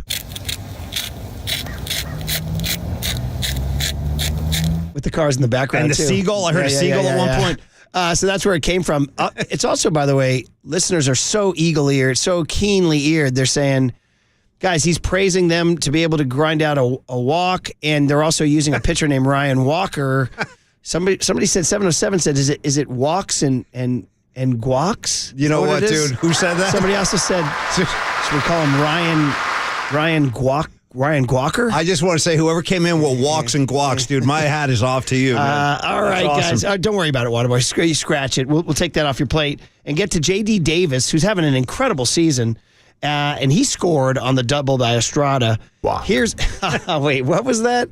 Guac. Okay, guacs and walks. And guac. Oh, dude, boy, that's insane. Sneaky good food. J.D. Davis. Good combo. Guac.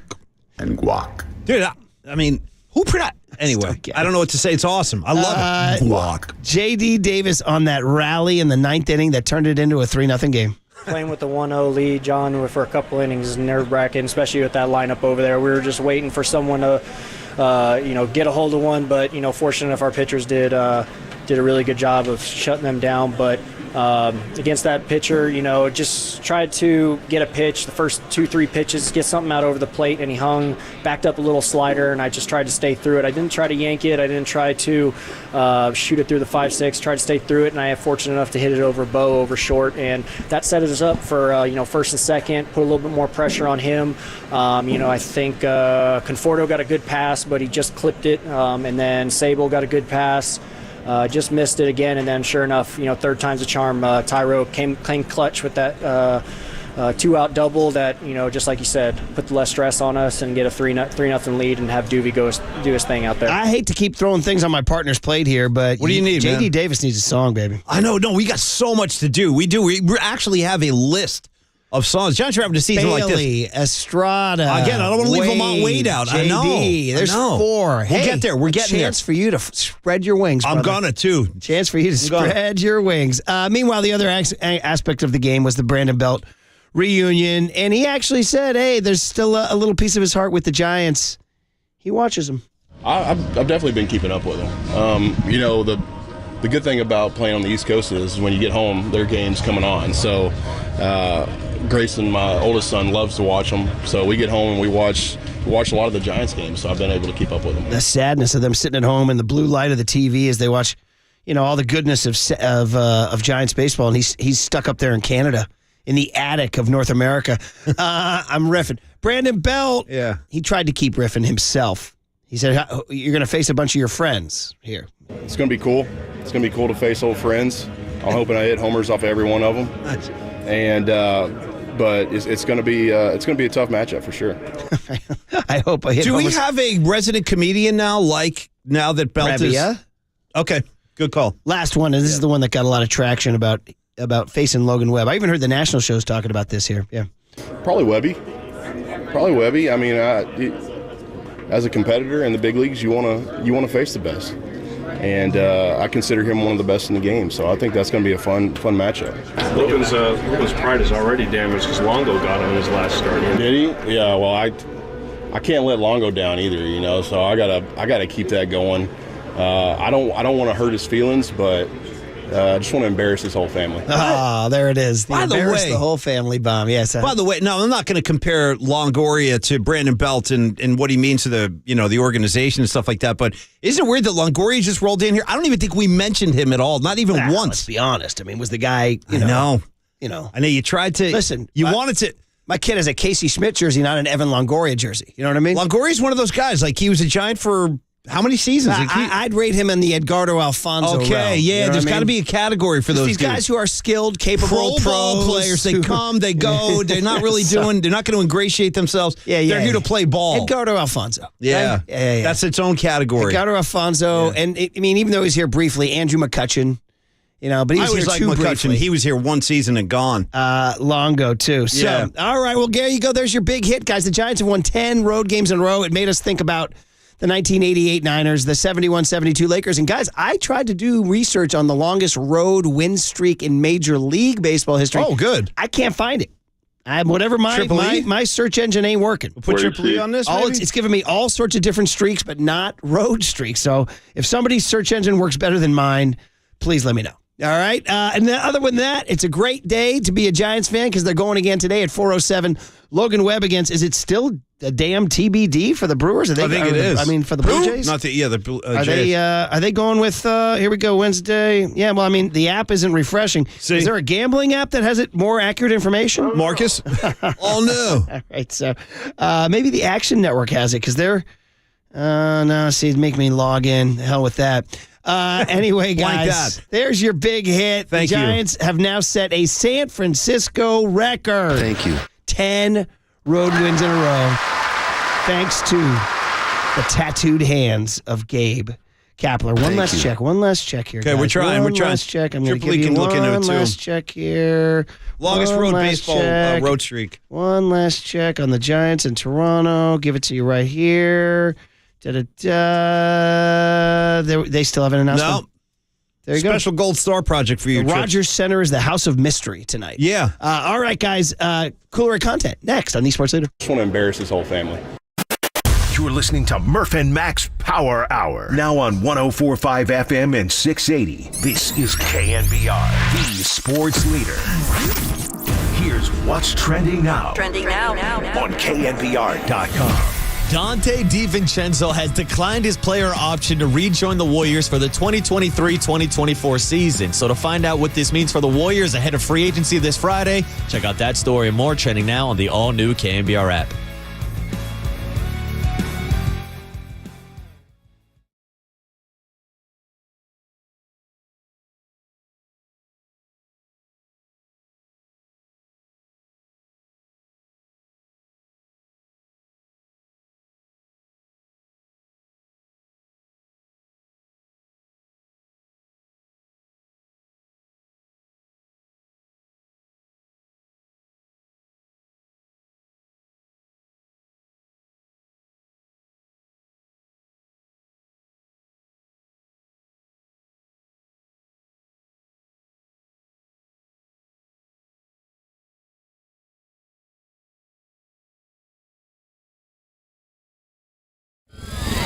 And now, time for the Protect Your Assets with David Hollander Business and Technology Report.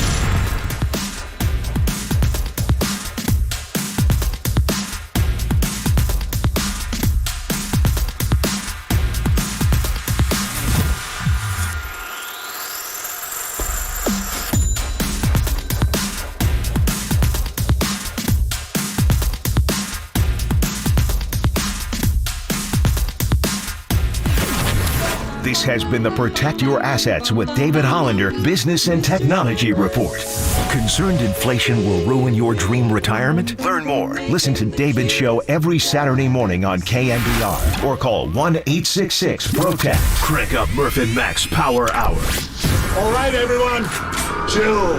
This is the cooler. You're not sending me to the cooler of content. Murph and Max Cooler of Content is sponsored by Mancini Sleep World. Sleep better, live better. Visit sleepworld.com. And by Marin Health. Marin Health Medical Center and Marin Health Medical Network world-class care. Closer than you think. On KNBR, the sports leader. Well, there it is, cooler content time. And hey, JD Davis, we just said Paulie has to write a song. We're giving him assignments. So let's stay on the JD Davis tip. So that Giants Instagram does this funny mini mic. It's like a little tiny mic. It looks like a little ant. Looks like a little ant, Paulie. And you hold it out. And I guess that's the comedy, that it's a mini mic. Right. I mean, I missed this whole movement. What about I was trying to talk to you about Eric Neese hosting The Grind, so you talked to me about mini mic. Oh, it's big in the TikTok community. Like, people will go and do, like, man-on-the-street interviews with the tiny mic. And the tiny mic's just supposed to be like a visual comedy thing? Shout out Bob Barker. He was the king of the tiny mic. He had like the foot-long pencil stand with the little, like, eraser this head one's mic. like an inch. Okay. Barker's was like 2 feet, which is, I think, what attracted the eye of that. It was like a long, thin stick. That attracted the eye of that model, Diane Parkinson. Showing you the prizes, yeah. And then they went to the trailer. I should go show you my trailer. I did some redecorating. One of the more shocking stories of my life was that Bob Barker was out here carving, you know. And I got to tell you, too, I've made plenty of mistakes in my life, but I'm glad I'm going to go to my grave someday without ever having to say, hey, you want to come to my trailer? Like, I've never said that to anybody. Worked out for Bob Barker. Well, did it, though?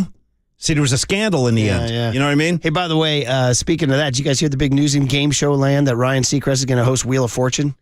I don't know if that affects me in any way. I don't know even how to react to that. You don't catch any fortune, just even stray fortune? No, I got no problem with fortune, but I got no feeling for secret. I don't know. It doesn't move. Like, does that affect? I'm going to make a call right now. He's got work ethic. I'll tell you that. I'm going to go ahead and say he's the biggest. Like, there's a gaping void in that guy's life. Like this is his life. He don't care. He's got no life. His desperation to just constantly be chasing the next thing, you know, man, there's a gigantic void there. But you know what, though? That void and desperation probably got him a house in Malibu, a penthouse in New York. He's got, you know. As the great Mickey Rourke said in Barfly, it's a prison, with golden bars. Yeah, man. I need to see Barfly. He said to Faye Dunaway. Too long. When she took him up, she took him into the nice house. He goes, yeah, you live in a prison with golden bars. That's my boy Mickey Rourke. He just wanted to be down saying, to all my friends. Shout out Mickey. That'd be a cut I need too. Yeah. Well, me and my buddies. That was for years and years. You familiar with the Barfly, Marcus? Mickey Rourke, just drinking the whole movie's house. Yeah. And then this woman some do-gooder tries to take him in. She's some rich woman. He goes, yeah. She's like, you like the house, huh? He's like, it's a prison with golden bars. And that's where Seacrest. He's living in a prison with golden bars. Shout out Will Fortune, man. Giants Instagram mini Mike. They asked players and coaches, what would J.D. Davis be good at other than baseball? Okay, I don't know where this is going. Let's hear it. Other than baseball, what is one thing that J.D. Davis would be an all-star at? Catching Pokemon. Pokemon Go, definitely. Comedian, he's pretty funny. Bull riding. Seems like a good bull rider, honestly. Country singer. He'd be a YouTube personality. Talking crap. J.D. Davis is an all-star sleeper. The guy could be a 10-hour plane flight, puts on headphones, puts on a movie, doesn't say a word for the entire flight. Oh my God. Great play. Let's go, J.D. Boom. Ooh. Singing. Singing. Like a backup singer for like a Mariah Carey or a Jennifer Hudson type. I'm hearing all about JD's rock star prowess, so maybe I could see him on a stage somewhere. I could see him maybe rocking out somewhere as a solo artist. Probably horseback riding. I would say cooking. I am really good at, barbecuing in the kitchen, whipping it up, whip you up a dinner, breakfast, lunch, don't matter. I got you. Damn. Okay. That's some nice sound right there. I like that. Answers there. Bull riding and singing and even Pokemon. Gabe was riffing. It was good to hear Gabe riffing. I think he's like a rock star. Yeah. Well, okay. All right. Well, that was good. That was good. Good sound. By the way, Double D, Dangerous Dan checked in. That's my guy. And he quoted the Seinfeld episode that I actually just saw 2 days ago. There's a void, Jerry, a void. That's the old man episode. Yeah. That's when he... What are you bums doing back there? Well, but the reason why they get involved with the old man is that George is complaining there's a void in his life, and then Elaine's like, I feel like such a good person, and then George's guy is like, I've lived a great life. I'm very grateful. And George is like, you're grateful? It's meaningless. It's nothing. He's like, but I've had a good run. I have good friends. I'm loved. He's like, you're missing the point. It's meaningless. And the guy goes, I've had enough of you, and walks out on they do say that if you work with the elderly like that, like you get so much out of it, like it's supposed to really enhance your, That's what George says. I feel like such a good person. That's the thing. You're doing it to make yourself feel better. Murph, do you ever anticipate that you'll either be the old man in the chair they're helping or a younger guy helping an old man, which might be me. Yeah. It could be me. I want to have Marcus come over and help me out, like when I'm in my chair. I'm going to be the old guy. Yeah. And then I'll be like, Marcus, how about some soup? Hey, wait, before you leave, change my diaper. Yeah. Oh.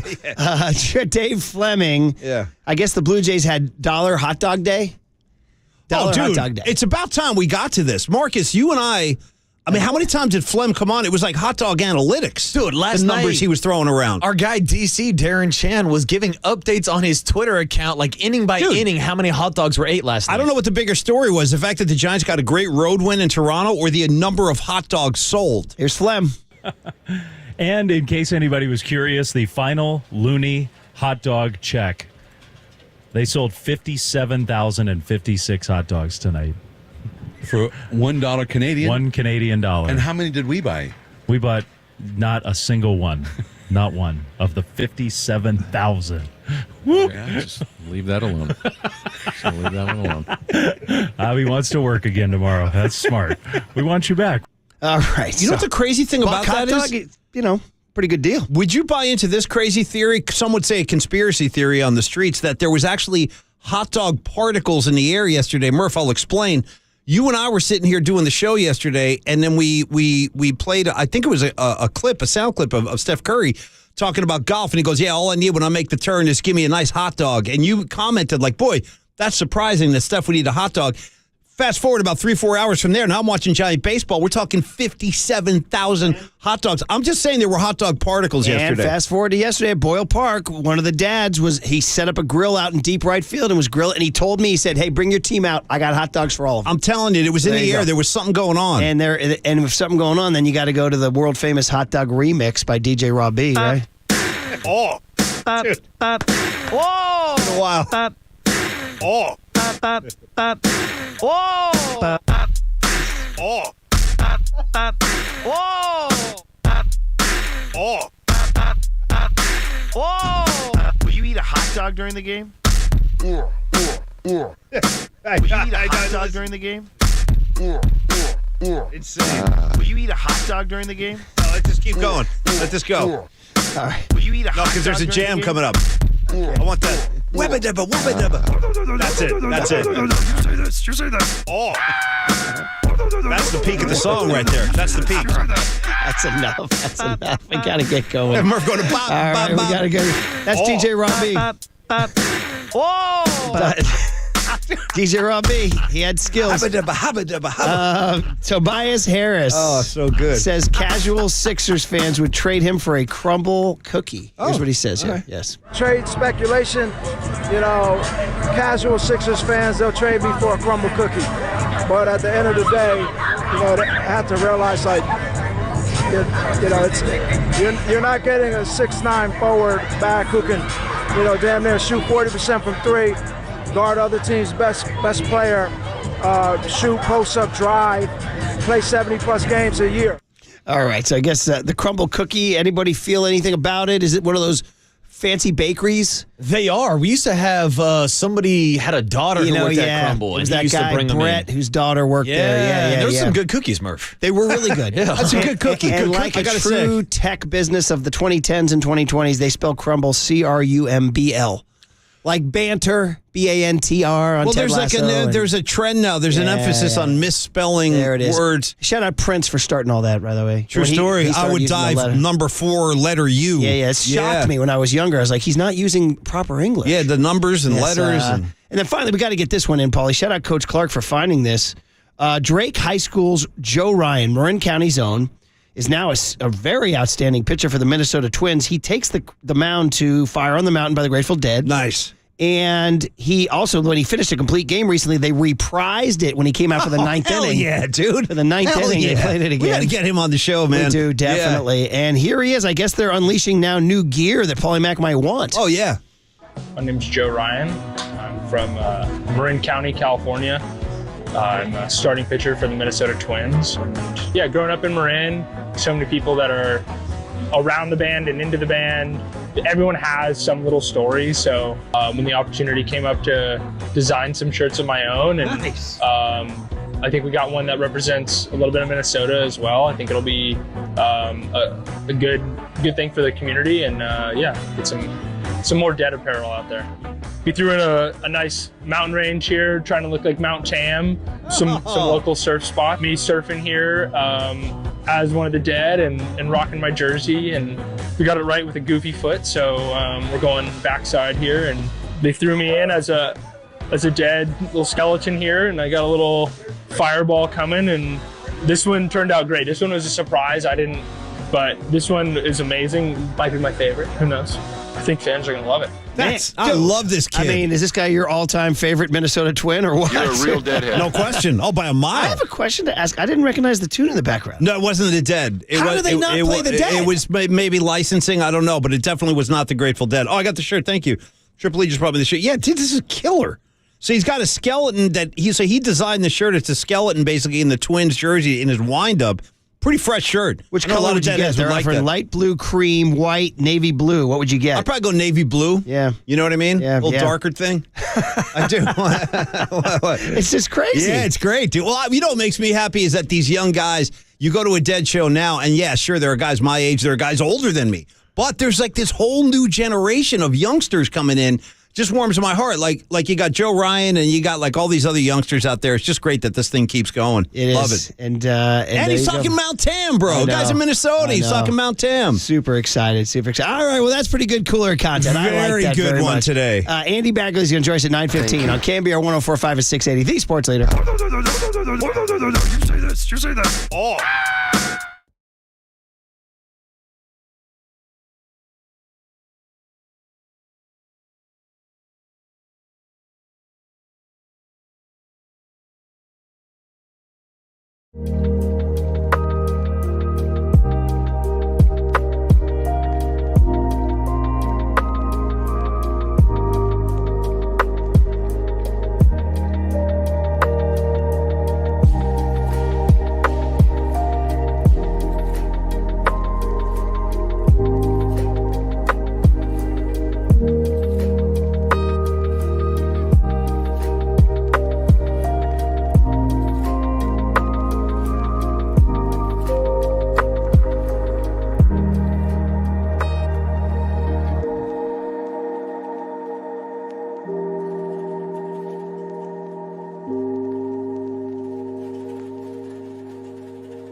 Campbell, shout out to you for supporting KNBR, Campbell's sports leader. Listen to the sports leader anywhere, anytime. Download the all-new KNBR app. Now, Murph and Matt continue live from the KNBR Casino Matrix Studio. Casino Matrix Progressive Jackpots are here. Where are you? Just drop in. Please play responsibly. 1-800-GAMBLER. Here's the pitch. Swing. There's a high drive into the left center field. Back is Merrifield. Back at the warning track, at the wall, and it's high off the wall. Coming in to score is Jock Peterson. Racing around third. Here comes the throw home, the slide. Swing! It's a 2-run double for Thairo Estrada, getting Peterson and Davis home. Davis scoring all the way from first. And the Giants have a 3-0 lead. A huge hit there for Thairo Estrada. And both hits in the inning have been off the bats of right-handed hitters against Swanson. Man, was that huge. What I am rooting for, because I love stories like this, I hope that Lamont Wade Jr. is an all-star. I hope that Thairo Estrada is an all-star, and I hope that that's an occasion for the country to realize how good they've been this year. Because it's interesting. You look at, if you go to Fangraphs.com and look at wins above replacement, Thairo Estrada is one of the best players at second base in baseball right now. Lamont Wade Jr. is one of the best first basemen in baseball right now. They're both great stories. That's John Morosi talking about the guy who's making my shoulders shake on the YouTube and on the Twitch. By the way, you guys can see us on KNBR.com on the YouTube. Proceed at your own risk, of course. KNBR.com is the Twitch app, and then YouTube Livestream. Just type in KNBR Livestream. As Thunderhawk, you can see. I was going to say, as Thunderhawk would say, you can enjoy the salt and pepper flow of a Murph, the Niner jacket of a Mac, and me with the jacket on because the air conditioning came out a little cold. It gets hot, it gets cold, and then you enjoy frankly, and finally, the sturdy good looks of a Marcus Boucher. Yeah, the sturdy good looks. Which is going to help us out get across the finish line. If you really want to get into Inside Murph and Mac YouTube live stream, we've had a problem now with the eyeglasses. What's going on? These are not the right Those are lenses. the Claytons. But I'm desperately awaiting the new ones because these are the wrong lenses. So I'm fighting. Guys. I'm fighting through adversity. That's what I'm doing right now. Are you going style over function, or are you these going? Were gifted to me by my lovely bride, the lovely and talented First Candace. day you walked in here with these, I flipped out. Because I had some Claytons. If you really want to get into it, I had some Claytons that were the right lens, and then I lost them. And then she wanted to be nice to me, and for like Christmas or something, got me these. She's like, "Hey, to replace your Claytons." But she got the wrong lens. I love that we just call them Candace. Claytons. So they're way too strong. So like when I wear these, Waterboy, you are just a blurry mess. Damn. But I can read really up close. Yeah. So I kind of have to go on and off. So I'm desperately waiting the shipment of the new ones. Okay. Well, you look all right. But I'm just letting you know that when you're watching the stream, you're seeing a guy fighting through adversity. Now, how do you do driving a car with this kind of challenge? See, I need them for readers. Like, it's working right now. Like, I can look at this Giants 10-game win streak that started on June 6th, and I'm looking at the box score. But when I look up at Waterboy, he's blurry. There he is. Murph, how many fingers am I holding up? That's tricky. He's playing games. Tuesday. Oh, yes. Close. The answer was 3. Yeah, that was a tricky way you did that, too. There you go. So anyway, so that's what you see on the stream. And I was moving my shoulders to Bad Bunny's Después de la Playa, which is Thairo Estrada's walk-up song, which is on the Mill Valley Little League 11's All-Stars playlist. Shout out Bad Bunny. I'm not sure what they know what to do with it. You know what I mean? They all want to hear Heat Waves by Glass Animals and Believer by Imagine Dragons and that kind of stuff. God, Imagine Dragons, they're so big I'm with the blowing kids. them up with little Bad Bunny, and they're a little like, huh. But I think somewhere deep down they're vibing. How about this on the final exam, the Murph and Mac final exam, which we're still kind of putting together? The Imagine Could be Dragons coming up sooner than you think, too. They do factor into the final exam. Ironically, there is a connection between the Murph and Mac show and the Imagine Dragons and a young Kendrick Lamar. Watch me tie them all together in 10 seconds. Great call. Murph and Mac and Tanika and Kate Scott, the ladies of the Murph and Mac show, if you will. We all flew to New York for the Super Bowl years ago. And 2013. Thank you, Murph. And that's when we first met our buddy Chris Kelly, stage manager of Saturday Night Live. So he goes, hey, when you guys... a decade of friendship with CK. No kidding. Yeah. Isn't that crazy? So then he goes, hey, come over to the station. Come over to the NBC building afterwards. I'll show you around the studio. It'll be great. So we go over there. And Imagine Dragons was like the band that week, and they were doing their rehearsal, and Kendrick Lamar was sitting in, who, by the way, no joke, I think he was a little sweet on Tanika. True story. I'm not making this up. 100%. I'm not making this up. Now, Tanika is a gorgeous she's a beautiful woman. Yes. And she wasn't having it. She caught Kendrick's eye. She wasn't having Kendrick gave her kind of a long look, and she's just like, not today. You ain't getting this. She said, talk to the hand because the ear not today. Hear. Not today, Kendrick. Yeah. Anyway, so they do factor into the Murph and Mac history, the Imagine Dragons. They do.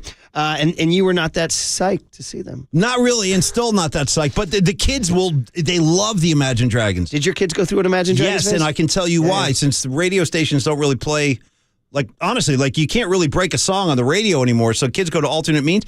They got into the Imagine Dragons from their video games. Yeah, that's what it is. Because the Dragons were doing soundtracks on a lot of the video games. Kids are hearing all the video, they hear it all in video games now. But I can't thank, by the way, MLB The Show enough for teaching kids the history of the game. What do you mean? Give me some on this. Now, 11-year-old Rory Murphy is now asking me questions at dinner. Daddy, do you know who Rod Carew is? I'm like, yeah, of course I know Rod Carew. Daddy, do you know who? He was throwing out some incredible names from the 70s and 80s. Do you know who Gary Gaetti is? You know what I mean? It's like, oh my God, I'm so excited. It's how we used to learn through baseball cards. They're learning through MLB The Show. You don't play Waterboy? You don't play Not anymore, no. I've kind of given up video games in my later years. Yeah. Cope still gets, quote, on the sticks. Cope still gets down, but he's up to 2 in the morning playing video games with Walt all night. Yeah. I got to go to bed. No, we got a morning show. I got to sleep. I got to wake up at Mike 3 Kohler made an incredible call yesterday when he and I were doing This Date in Giants History. When he was telling us no Giants guests? Or was that after that? I'm not sure. Speaking of Giants guests, by the way, Pat Burrell joins Papa and Lund today at 12:30. So we're doing it, and he throws me, and he knows I get pissed when he throws me something from 05-06, because those were the darkest of days.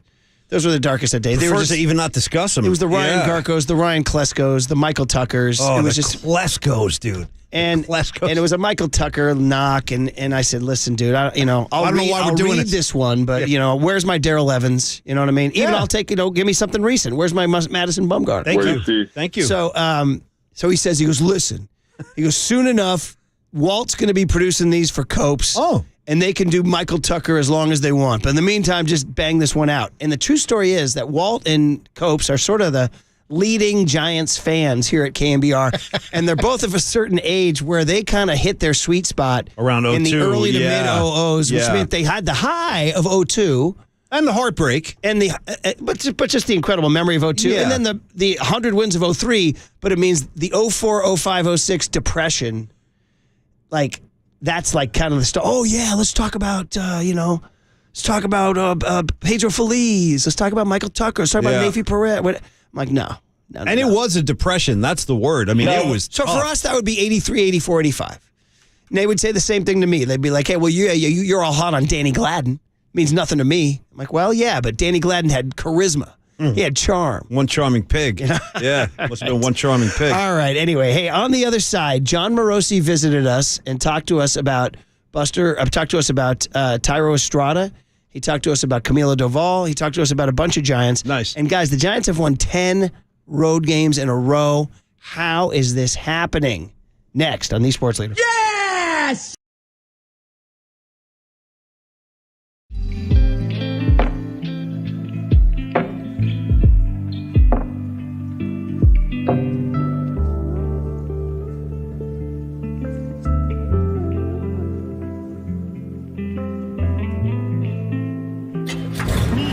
From the Chilton Auto Body Traffic Desk.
sports leader anywhere, anytime. Download the all-new KNBR app. Now, Murph and Matt continue live from the KNBR Casino Matrix Studio. Casino Matrix progressive jackpots are here. Where are you? Just drop in. Please play responsibly. 1-800-GAMBLER.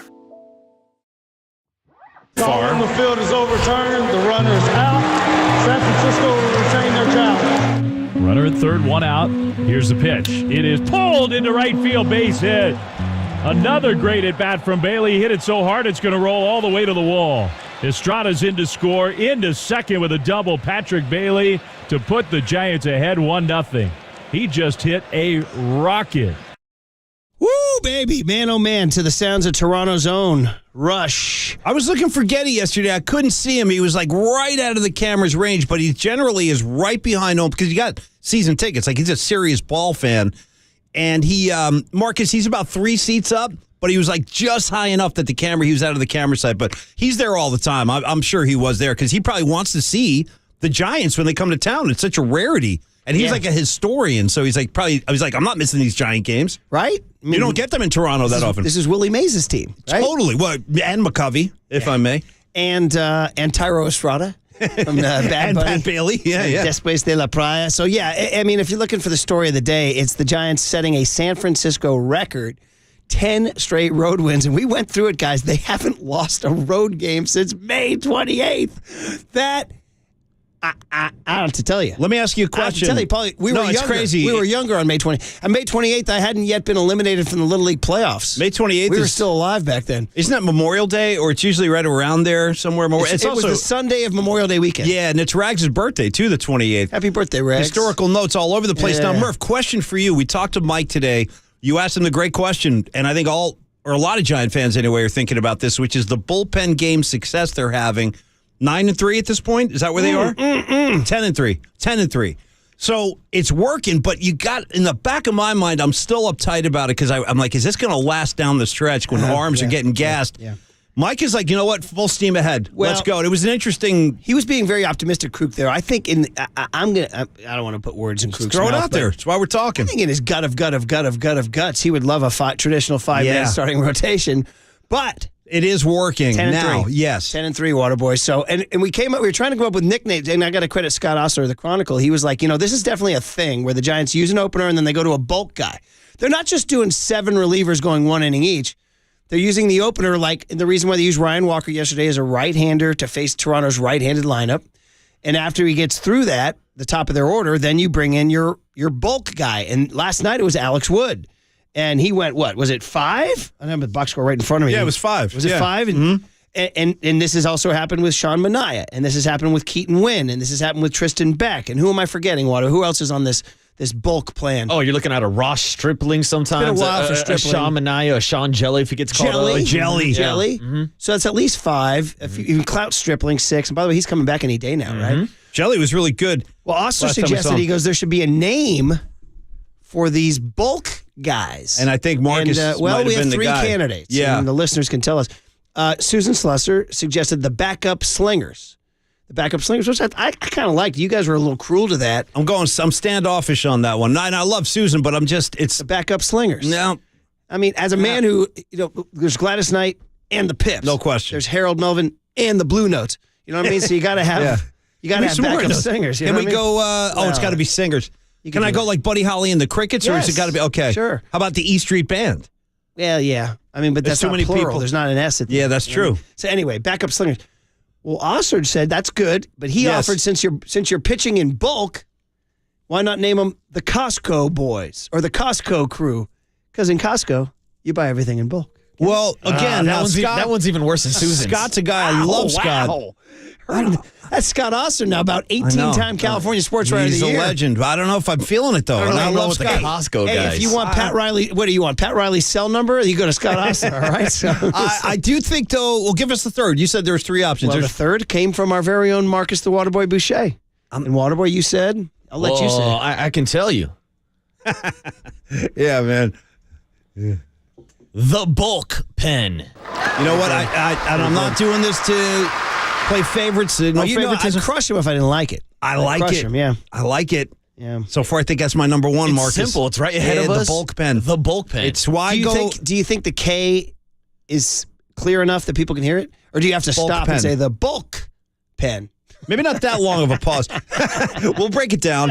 Bulk pen. Let me hear the originator. Let's hear you Just use it in a say sentence. Say Yeah. it, yeah, say it Could in you use it in a say sentence? tonight's going to be a bulk pen Yeah, game. yeah. Tonight, the bulk pen is showing up. Is it hard to say? I don't know. Bulk pen. I feel It like, ain't easy. I feel It's like, not I easy. feel like Kapler trying to pronunciate guac. Like you got to make sure to say You got to bulk. really lean into It's it. the bulk pen. Guac. It's pretty darn good. It's pretty darn good. Bulk We have three choices, and you can go with the one you like.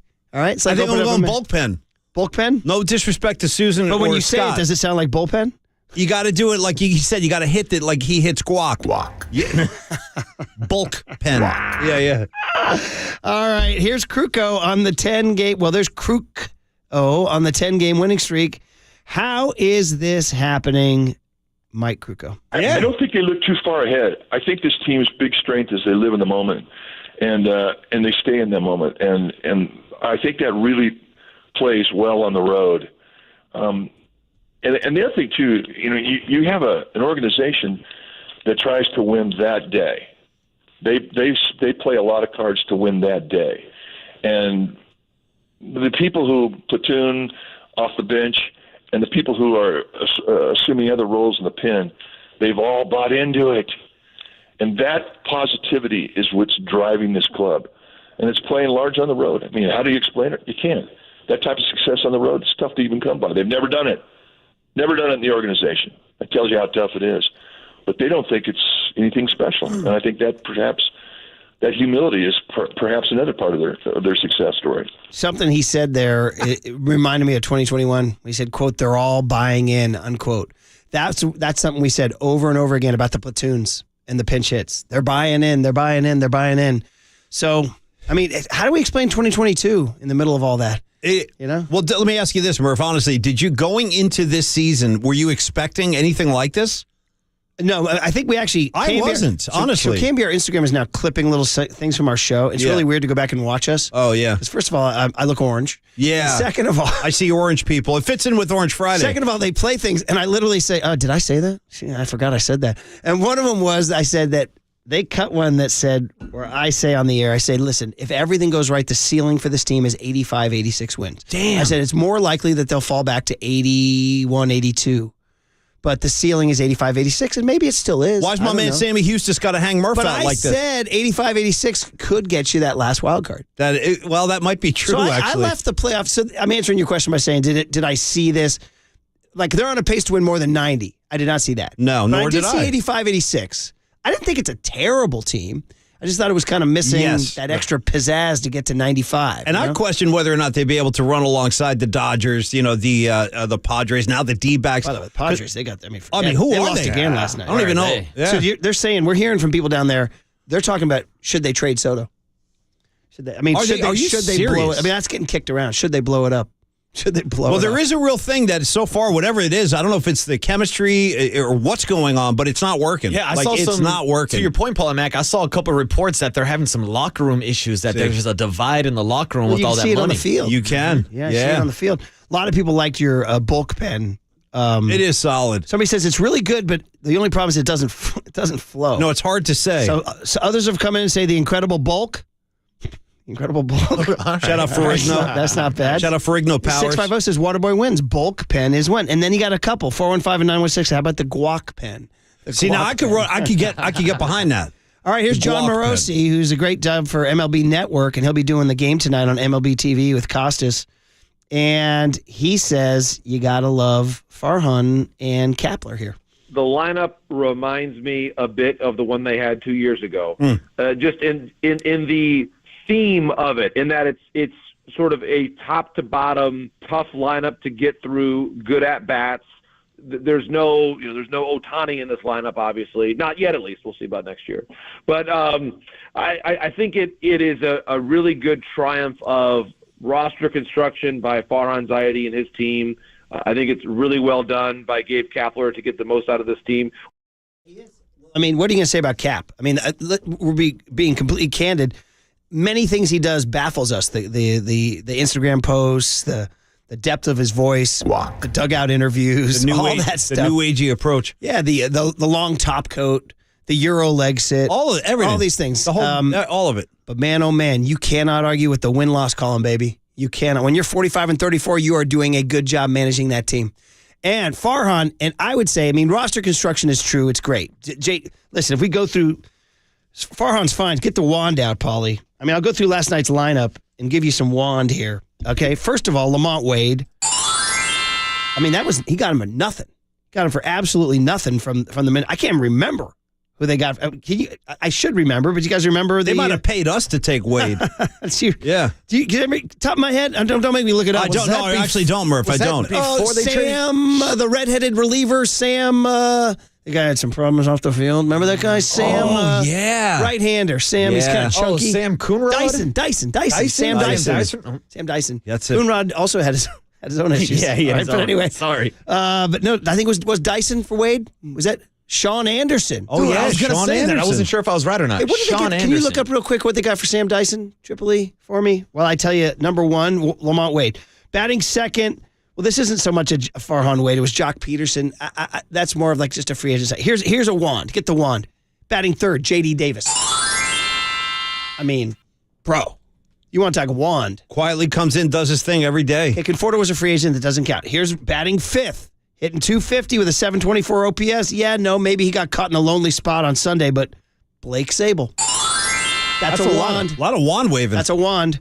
Coming in, batting sixth, dude. We just played Bad Bunny. What do you got? You want to wave the freaking wand? Tyro Estrada. Yeah. Dyson was for Jalen Davis. Thank you, Triple E. Thank you. See, Jalen Davis was an attempted wand that didn't work out. No, that was a muted wand. We muted it. Batting seventh, draft pick wand, Patty Bailey. That's my guy. Crawford hit eighth. And then batting ninth, actually, he gets no wand on this one. We're going to wave it. No wand? No, Louis Matos was drafted by Bobby Evans. Okay. But I just gave you Wade. That was a lot of wand waving. JD, Sable, Estrada, and Bailey. Those are 5 wands right there. Okay? 5 wands. And then you want to go, actually last night's pitchers were all Ryan Walker was Bobby Evans, Tyler Rogers was Bobby Evans, and Camilo Duvall was Bobby Evans. You know what? We get a wand for Bobby Evans. Well, we do our own Bobby celebration. We got it right here. Yo, Bobby! There it is. And 2 of those wand guys, Lamont Wade Jr. and Tyro Estrada, John Morosi says on Sunday when MLB announces the all-star teams, because tomorrow they announce the starters. No, Giants are getting no starters. Well, but they will get reserves, and on Sunday when the reserves are announced, Morosi says 2 of those wand guys, Wade and Estrada, got chances. What I am rooting for, because I love stories like this, I hope that Lamont Wade Jr. is an all-star. I hope that Tyro Estrada is an all-star, and I hope that that's an occasion for the country to realize how good they've been this year. Because it's interesting. You look at, if you go to Fangraphs.com and look at wins above replacement, Tyro Estrada is one of the best players at second base in baseball right now. Lamont Wade Jr. is one of the best first basemen in baseball right now. They're both great stories. Okay, Morosi's out here just pumping up Wade and Estrada. And you are listening to KNBR and KNBR FM San Francisco, the sports leader, a Cumulus media station. Okay, there's some good reaction to all this on the text line, Paul. In fact, why don't we? Yeah, let's get out there. What do you want? You feeling Grohl or the Dead today? You call it. Well, in honor of Joe Ryan, dude. Come on. Okay, let's keep it in the Grateful Dead community. Text me, text me, text me, text me, text me. Why don't you just text me? I like that. God, do you want a negative one right out of the gate? Yeah, that's life. Why don't you chill on Kapler being a genius? He says his MO in Philly and even last year are that his teams fade at the end of the year. Let's wait and see. I like how they got guys pissed off. Well, that's accurate now because they did. They were hot last year early. Okay. All right. Not like this, though. Last year did not feel like this. They didn't have a 10-game road win streak, I'll tell you that. 503 checking in said, much like Cap's braised beef, parm, and guac, the bullpen is a sneaky good combination. Sneaky good combo. It's 503 says that goes for both the braised beef, parm, and guac, and the bullpen. Wow. Crazy thing is, none of those That's three a very good text. food Very good choices text. really sound like it's a good pairing. They don't sound like they go together in any way. It's funny. Well, that's why he called it sneaky good, right? Yeah, well, I guess so. Well, going into last night's game, did Ryan Walker and Alex Wood sound like a sneaky good combination, Paulie? Sneaky good combo. 949 says, how about calling his work sneaky good combo? How about that for just the name of the bullpen? That's pretty good there. Sneaky. 707 says, Waterboy had the best name of all, Bulk Pen. Did you come up with that on the spot, or you been sitting on that? I don't know. I might have stole it from Twitter or something. I don't know, but I'll take credit. I appreciate Good the writers- honesty. Good writers borrow, Appreciate great the writers honesty. steal. So do musicians. 415 says, J.D. Davis is the ultimate Farhan one. He got 4 guys for rough, and then he got rough back. Sounds very, very good. 707, no, that doesn't make any sense there. 916 says, the Giants' winning record on the road is awesome right now, and I love to see it. But Oh, there's a but. if you look back at the beginning of the season, they were one of the worst teams on the road, so that's a huge improvement. What does that mean? I mean, I'm not sure of the point of that doesn't one. make any sense. 408 says, like an Oscar, can you call them best supporting pitchers? Like best supporting. I don't see why not. 408 says, can you call it the mid-pen? The mid-pen? 707 says, the Bee Gees, the bulk guys, the Bee Gees, bulk guys, call them the we don't Bee need to Gees, the overthink bulk this guys. one. I think Bullpen's going to And probably then work here's just 408. fine. Don't start blanking each other's blanks. The gravitational pull is looming. It is early. I mean, you start hearing stuff like World Series getting kicked around. You start hearing. I will throw the wolf out there just as a word of caution. Well, let's not start each other's quite yet. Right. 707 says, backup slingers is growing on me. 707 says, how about calling it Ryan Walker-mole? Like whack-a-mole? Like, get it? That's kind of... Yeah. Paulie says, a lot of- 831, I'm adding another one to Paulie's list. He needs a song for the bullpen. Oh, like a collective thing. Well, you kind did of like that. My Sweet Dubs, like that Did kind you of. not do that for the Hot Boys? Yep, that's another good one. I did one for the Hot Boys for sure. Yeah. Okay. Yeah, so we could do a bullpen Okay. track. I mean, I started by doing Doval, gave him that little thing for his save total, but we got a big list. By the way, We got speaking of which, since it is a big list. Giant segment here, should we put the stamp on it for the 9 o'clock crowd? I think that'd be and Doval? Yes. Because when you make an international call, and I know, Canada, I get it. But hey, in the old days, Waterboy, you had to pick up the phone and press 1 and then a country code to get out and then call somebody. So that's Kai Correa last night punching the country code from Canada. Manfred said, are you charging me? Is this an international phone call that's going to go on my cell phone bill? He said, that's right, suit. See? Put it in the books. San Francisco Giants 3, Toronto Blue Jays 0. Oh, it's all good, baby. It's all good. Beautiful baseball. Beautiful baseball. The Giants. Fun. This is some kind of good. This is unbelievable. Runs are cool, man. By the way, sometimes we play our bits, things hit me different. Me too. Flan that time. Chiming in. The spatula's been getting me lately. It's been the spatula. This is unbelievable. Yeah, I mean... I got to tell you that somebody wrote in, I'm sorry, Yeah, and the ninth inning was actually the 8th and 9th inning, 4-out save, number 23. All in all, it's just another save for Doval. Man, that one's just big hit, baby. You know what's cool about this one, too? Because I actually told Murph, I think we did this on the air last week, where I was like, hey, Murph, I actually did, like, legitimately, not a riff. I said, hey, I thought of some additional lyrics. Could actually build a song around this. And you were like, no, keep it as is. We're going Robert Hunter. Hands off. It's been recorded. You don't touch it. That's correct. So I'm just throwing it out there. If you ever guys want to stretch it out, I've got some ideas, but we'll keep it as is. 650 says, when you guys replayed that Morosi cut, he briefly said, Ohtani, not this year at least. I mean, how's our Japantown? Can we bring him in? I mean, Japan, I gotta say, we got the Japantown's Kabuki Theater over here. Quiet. It's a little quiet over there. Well, Gabe Kapler gets his coffee in Japantown. I could show Shohei where to get a nice cup of Americano. 100% correct. By the way, he did a Toronto one too. Do you have any latte? What he does is he didn't do any sound, unfortunately. It was just, I need that sound. So he gets a small, and then he brings in the big cap paw with the tat. So he's filming this. He's filming it with his left hand. All right. His right hand comes in and pulls off the lid. So his index fingers kind of curl under the lid, the black lid, and then he carefully removes the lid to find the steaming black cup of joe. When I first met Murph 17 years ago, and I go, listen, there's only one thing I can really share with you that's going to mean anything in your life, and that is be advised, someone's always rolling tape. And that is accurate. Someone's always filming you or recording you in some fashion. Just ask the former president, ask anybody. Everyone's getting tape rolled on them. Murph, I just never thought it was going to apply to the Giant skipper. He's rolling more tape than anybody out there. He's rolling more tape than anybody out there. And the final one says the bulk pen doesn't flow, but that's what makes it right, because the bullpen being used as a bulk pen. It's kind of genius by Marcus, yeah. Right? It's borderline I think we genius. settled it, guys. Yeah. I think we settled it. All right. Yeah! It's too much fun. And Andy Baggerly is in Canada to tell us all about it. Next on The Sports Leader. This is unbelievable.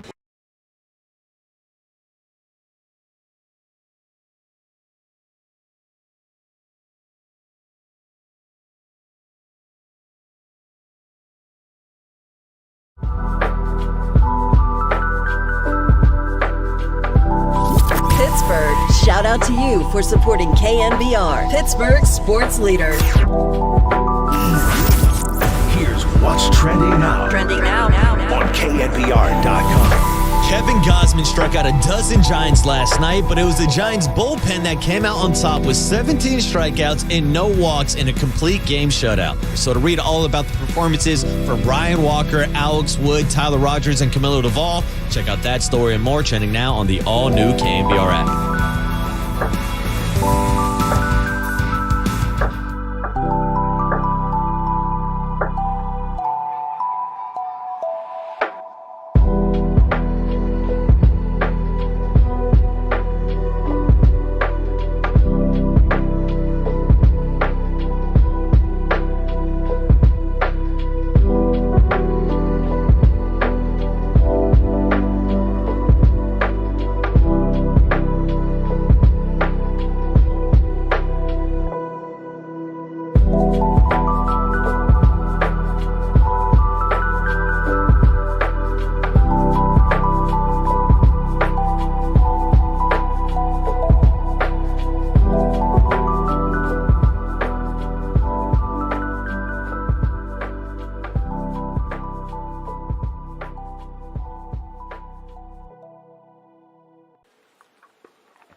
Yeah, Paulie Mac, Murph and Mac Morning Show, talking live to my main man and good friend, Steve Moskowitz, tax attorney right here in San Francisco. Steve, good morning. You know, yesterday, you had some really interesting information on that ERC. I was wondering if we could go a little deeper on that today. Absolutely. Thanks, Paulie. ERC is where the government is giving away, it's a grant, it's not a loan, up to $26,000 for every employee that you have that qualifies. So if you had 10 qualified employees, you get up to over $250,000, 20 up to over $500,000, and so on. It's a grant. Again, you don't pay it back. There's two ways to qualify. One way, the easy way, is a certain drop in gross revenue. The other way, the complicated way that a lot of firms are ignoring, is a facts and circumstances test. But we'll take the time, we'll take the energy to go over it with you. And if you qualify, because the law says either or, either way will work, we want to get you every dollar to which you're legally entitled. And I can tell you from my own experience, Steve will fight for you. Steve will fight for that last dollar. Call Steve Moskowitz today at 1-888-TAX-DEAL. Visit Steve online at MoskowitzLLP.com.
Now, time for the Protect Your Assets with David Hollander Business and Technology Report.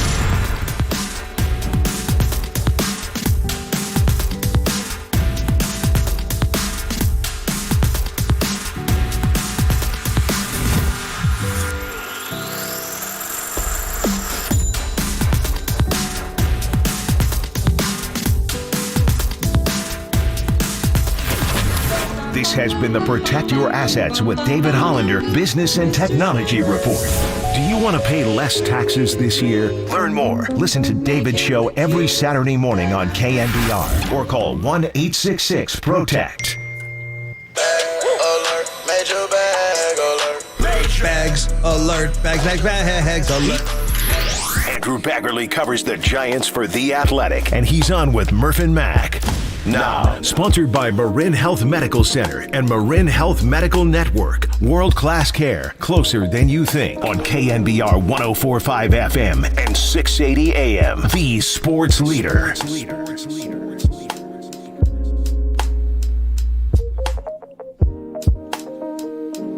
All right, out to Toronto we go, where the Giants are just rambling on for their 10th consecutive road win.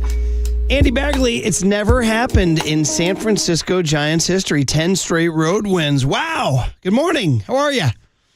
I'm good. How are you? We're good, man. We're trying to figure out the reason why, other than just life is random and the chaos theory. Why have they won 10 games in a row?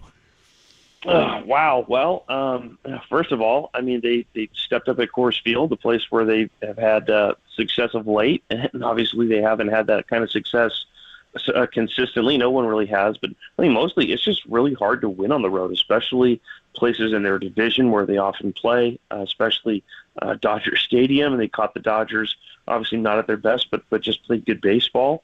They're pitching really well. Their bullpen is really good, and they're able to trade out pieces because they've got guys who have options. So, you have Sean Jelly come up and pitch you 4 shutout innings, and then you can option him out, bring back Keaton Winn, and they'll give you 3 shutout innings. And they can run a bullpen game like they did yesterday, which really wasn't a bullpen game as much as a, let's give Alex Wood a little bit of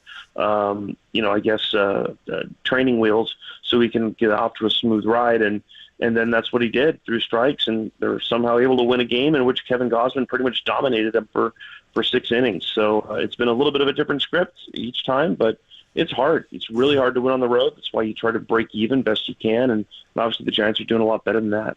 And so much of it has been these openers that are working. They're 10-3 in the 13. I haven't gone over and figured out how many of those were during this incredible run, but it's been a lot. It's funny, Alex Wood, was it fair to say that he was stopping just short of saying, I don't like it last night? But, I mean, was it like that? I mean, you were standing next to him. How would you interpret his comments? Oh, yeah. In fact, it's funny, a day or two earlier, Grant Brisbee and I talked about it on our podcast, and I said it.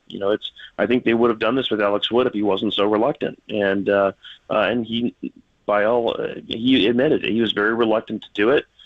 He feels like it's tough to prepare for. And he made the point that, there was runners at the corners with nobody out to start that game, and it took Ryan Walker to strike out, the next 3 hitters. And if one of those strikeouts had been a bloop double or something, then maybe Alex Wood has to come in that game with runners on in the first inning. And he's saying, look, it's tough. It's tough to prepare for that when you don't know as a starter, a creature of habit, when exactly you're going to go in the game. It worked out this time. But, for his point, he said, if I'm not pitching well, then I get it, and I can't really argue against it. And he's coming off a rough start against the Padres. But his point was, when I am pitching well, I do think that the marginal gain is pretty minimal compared to your comfort level as a starter and what that means to having a good performance. So, he made it pretty clear that that's, he's willing to do it this time, and he'll do what they tell him to do, but he doesn't necessarily agree with it when he's pitching well. And mostly he just hopes he can start pitching well again, and I think everybody would agree that that's what everybody wants. Talking to Andy Baggerly of The Athletic. He's in Toronto where the Giants win last night 3-0. Somehow, some way overcome the Kevin Gausman nastiness, get him out of the game, and somehow, some way put up a 0 with Alex Wood and Ryan Walker and Tyler Rogers and Camilo Doval. 10 straight road wins. Never happened in San Francisco history. They go back at it again today 4:07. I have a really easy question for you, Andy. Do you know who's starting for the Blue Jays tonight? No, I haven't heard who's starting for Toronto tonight.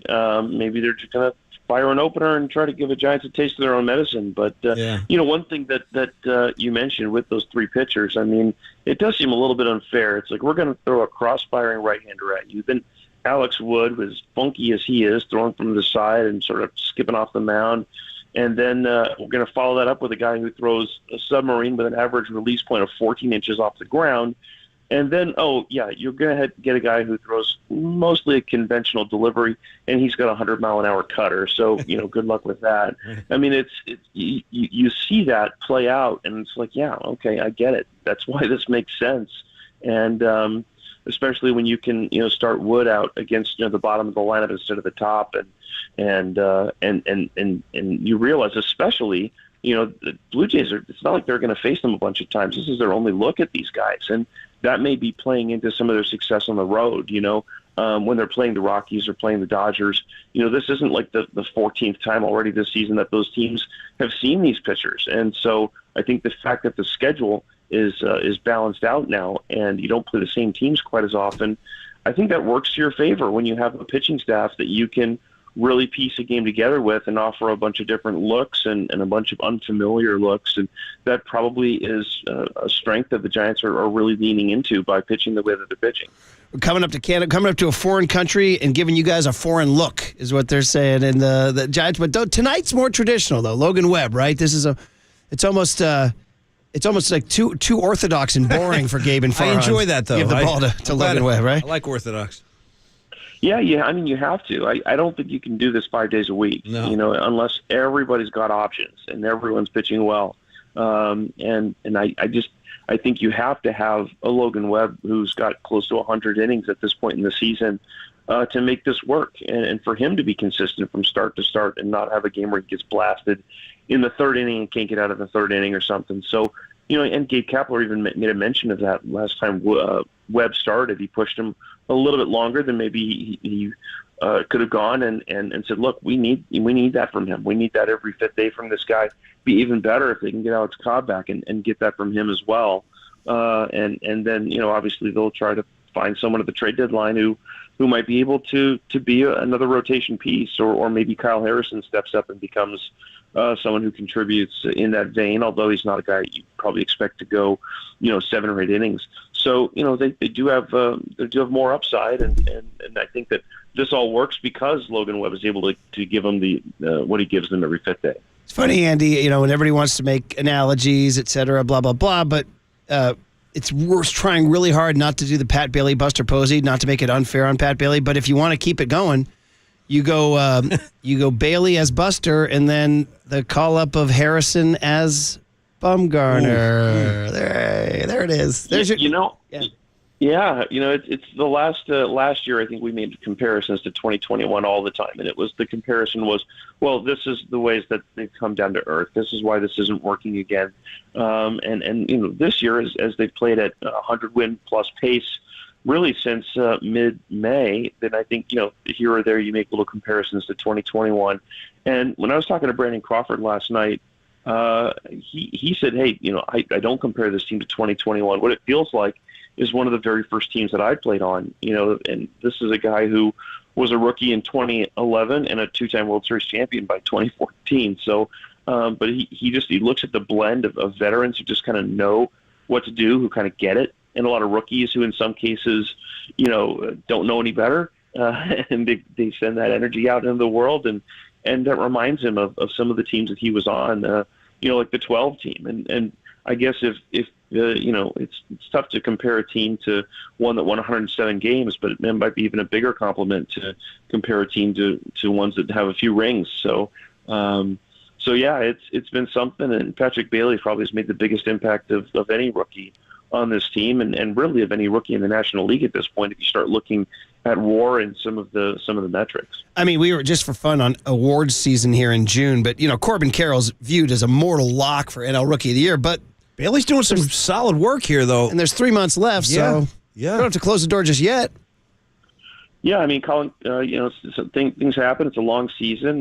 You don't even want to speculate about someone getting hurt or missing time, but there have been people who've been favorites for awards, and then something happens, and it's a long season, and I think you'd have to say that Bailey is pretty clearly one of the top rookies in the National League, and there's so many good rookies in the league this year, or young players, and I think Carroll, if he keeps going the way he's going, is going to be in the MVP conversation as much as the Rookie of the Year conversation. But in terms of what a rookie's meant to a team, Bailey is definitely, probably right behind Carroll there in the discussion.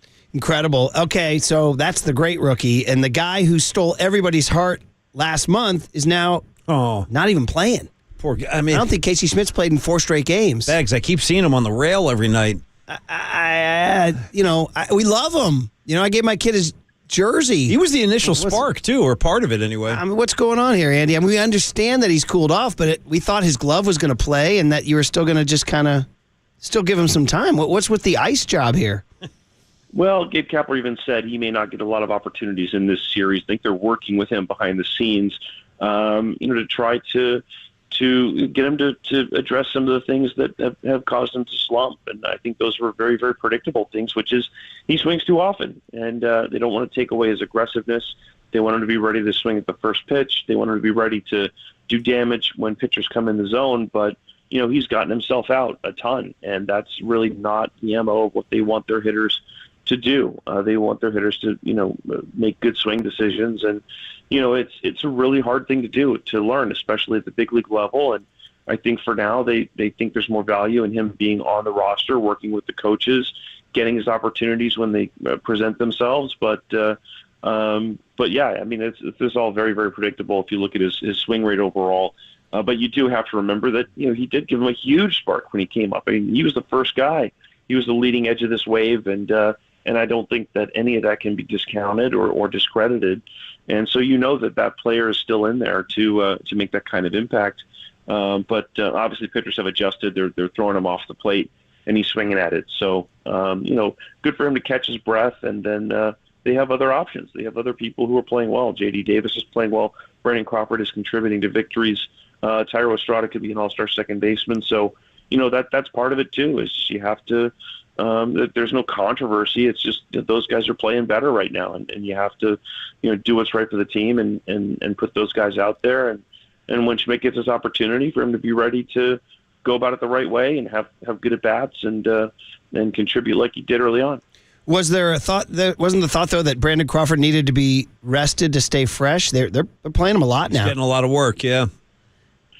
Yeah, no, that's part of it. I mean, they until Schmidt came up, Thairo Estrada was the backup shortstop. So you're burning him out because, he can't take a day off, and maybe you're burning Crawford out because you don't want to burn Thairo out. So I think they realize that this is a much more manageable infield situation with Schmidt on the roster because they can afford to play him. And it doesn't mean right now that he's going to play every day, but, they do have 3 night games in this series, and they got a tough travel.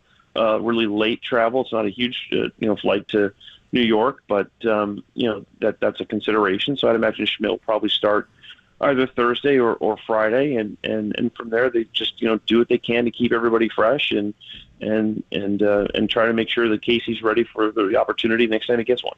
All right, Andy Bagley up in Toronto as the Giants get that win. And then the belt story. How was it being around Brandon? You guys hadn't seen him since, well, I guess the last game of 2022, and he was doing his thing, huh? Playing his role, the riffs, the dry, the deadpan. The double. But then he had to play in the game. And he had the double. And they got him out a couple times, too, though, when they had to. Oh, yeah. I mean, he was himself. He played in character, the false immodesty that he does to perfection. Yeah. Said, I reminded him that Logan Webb was still smarting a little bit over Evan Longoria hitting a homer off him, and he's like, well, I got to get with Longo here. I can't let this end. I don't want to hurt Webby's feelings, but I just want to embarrass him and his whole family, So, he said he thought it was an embarrassment that Brandon Crawford is using his old locker now to store his shoes. Thought that was a travesty. He was said he caught all the bass in Lake Simcoe, and he's banned from fishing there again. All the typical stuff you expect to hear from him, and he's missed. He even said, it's like, I realize it's a possibility I wouldn't spend my whole career with the Giants. I mean, it's just incredibly rare for anyone to do that, and not even Mason McCovey did that. And really, I went through, and it took me a while to figure this out. But he's played 1,310 games as a Giant, and there are only two people in Giants history, at least in the San Francisco era, who have played more games as a Giant and then faced them for the first time. And that is Willie Mays and Willie McCovey, and Brandon Belt is next on that list. So that really was a unique thing that we saw yesterday with him facing them for the first time. And when he hit that double that Michael Conforto couldn't quite catch off of Tyler Rogers in the eighth, there the Brandons were at second base again, and Crawford took the throw, and I asked Crawford, "What'd you say to Belt?" And he said, "Well, I asked if he wanted the baseball." And Belt's like, "Actually, yeah, I kind of do."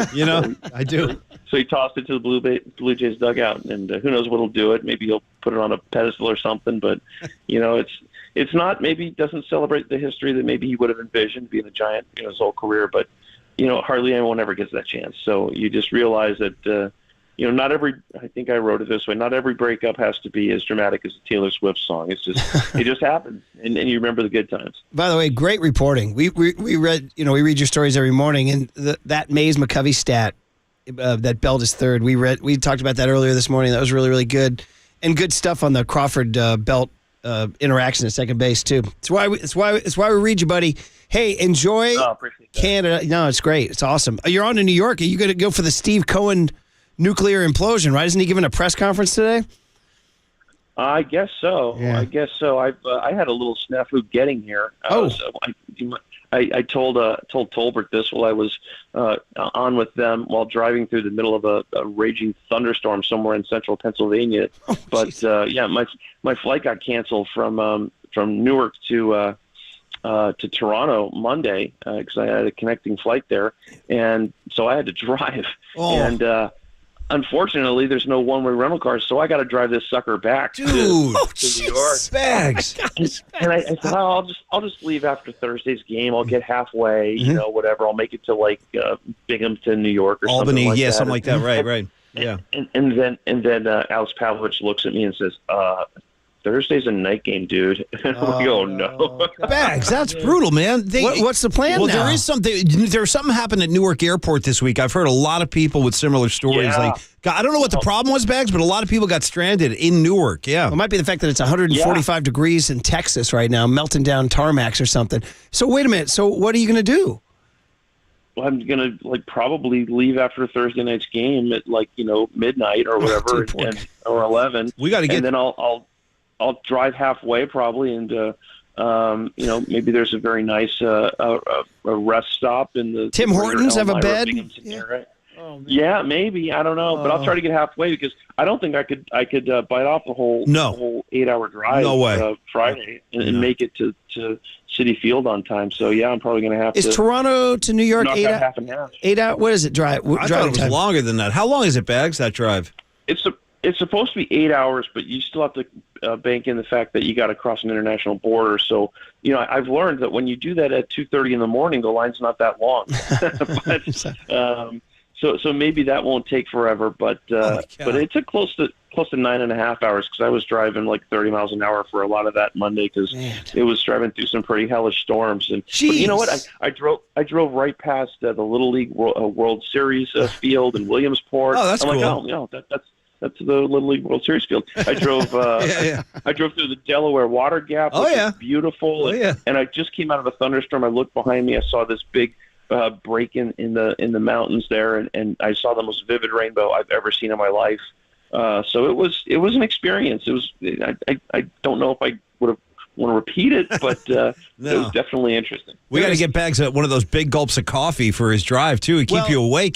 Tomorrow we're going to talk to Sean Estes, who's making the drive from Phoenix to Upper Michigan, or the Upper Peninsula. He gave Papa and Lund his itinerary. He's stopping in Oklahoma City, then he's stopping at Woody's Shed, and he's going up to Michigan. Now we got you going Williamsport, PA, Delaware, Water Gap, Rainbows, Canada, Customs. We got correspondents all over North America is what we got. So, yeah, let me know if you need anything from the Wawa outside of Scranton. Nice Wawa. There you go. There's something romantic to that road trip, just not after a night game at 2:30. So, Drives, Right, exactly. It's not too late, Blue Jays. Make it a day game Thursday, please. We've all had those weird ones. I was covering the A's, and there was a huge blackout on the East Coast, and we had to all improv.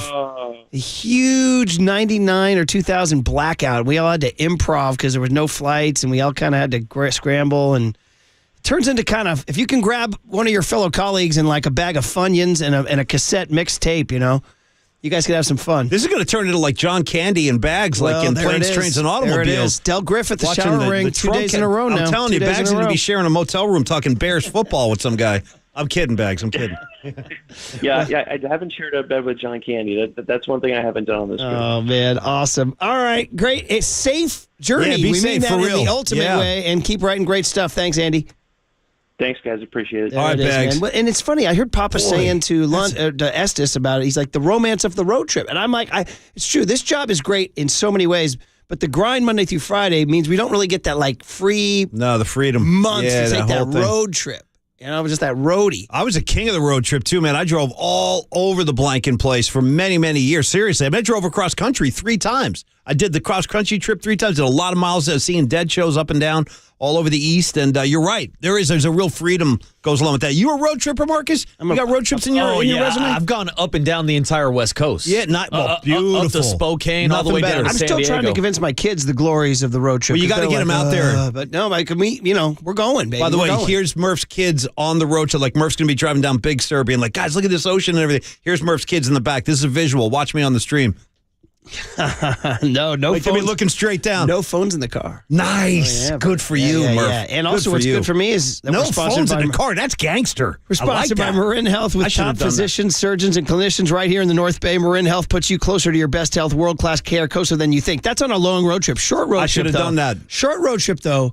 The 15-year-old is so phone-centric that his mom had to snap on him and said, hey, I am not an Uber driver.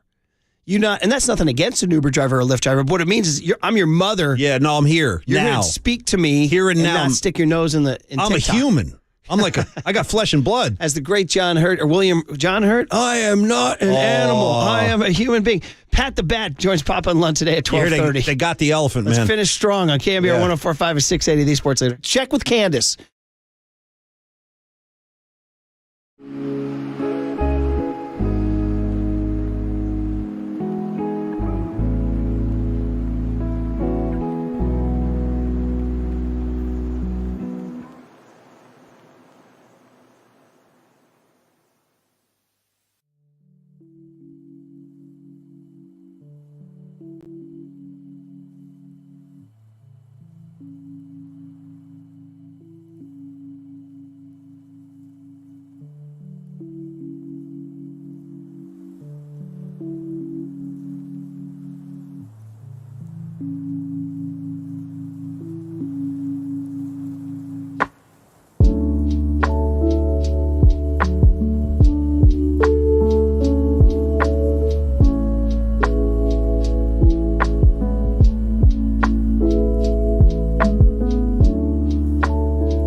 Listen to the sports leader anywhere, anytime. Download the all-new KNBR app. Now, Murph and Matt continue live from the KNBR Casino Matrix Studio. Casino Matrix Progressive Jackpots are here. Where are you? Just drop in. Please play responsibly. 1-800-GAMBLER.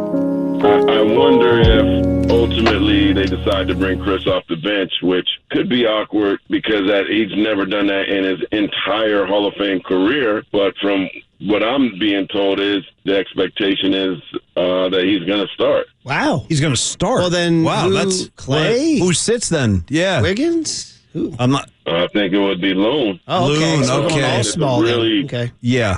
Yeah, really like small lineup to start with. But if you got like Draymond and CP on the floor together, I mean, I can only imagine how beautiful these passes are.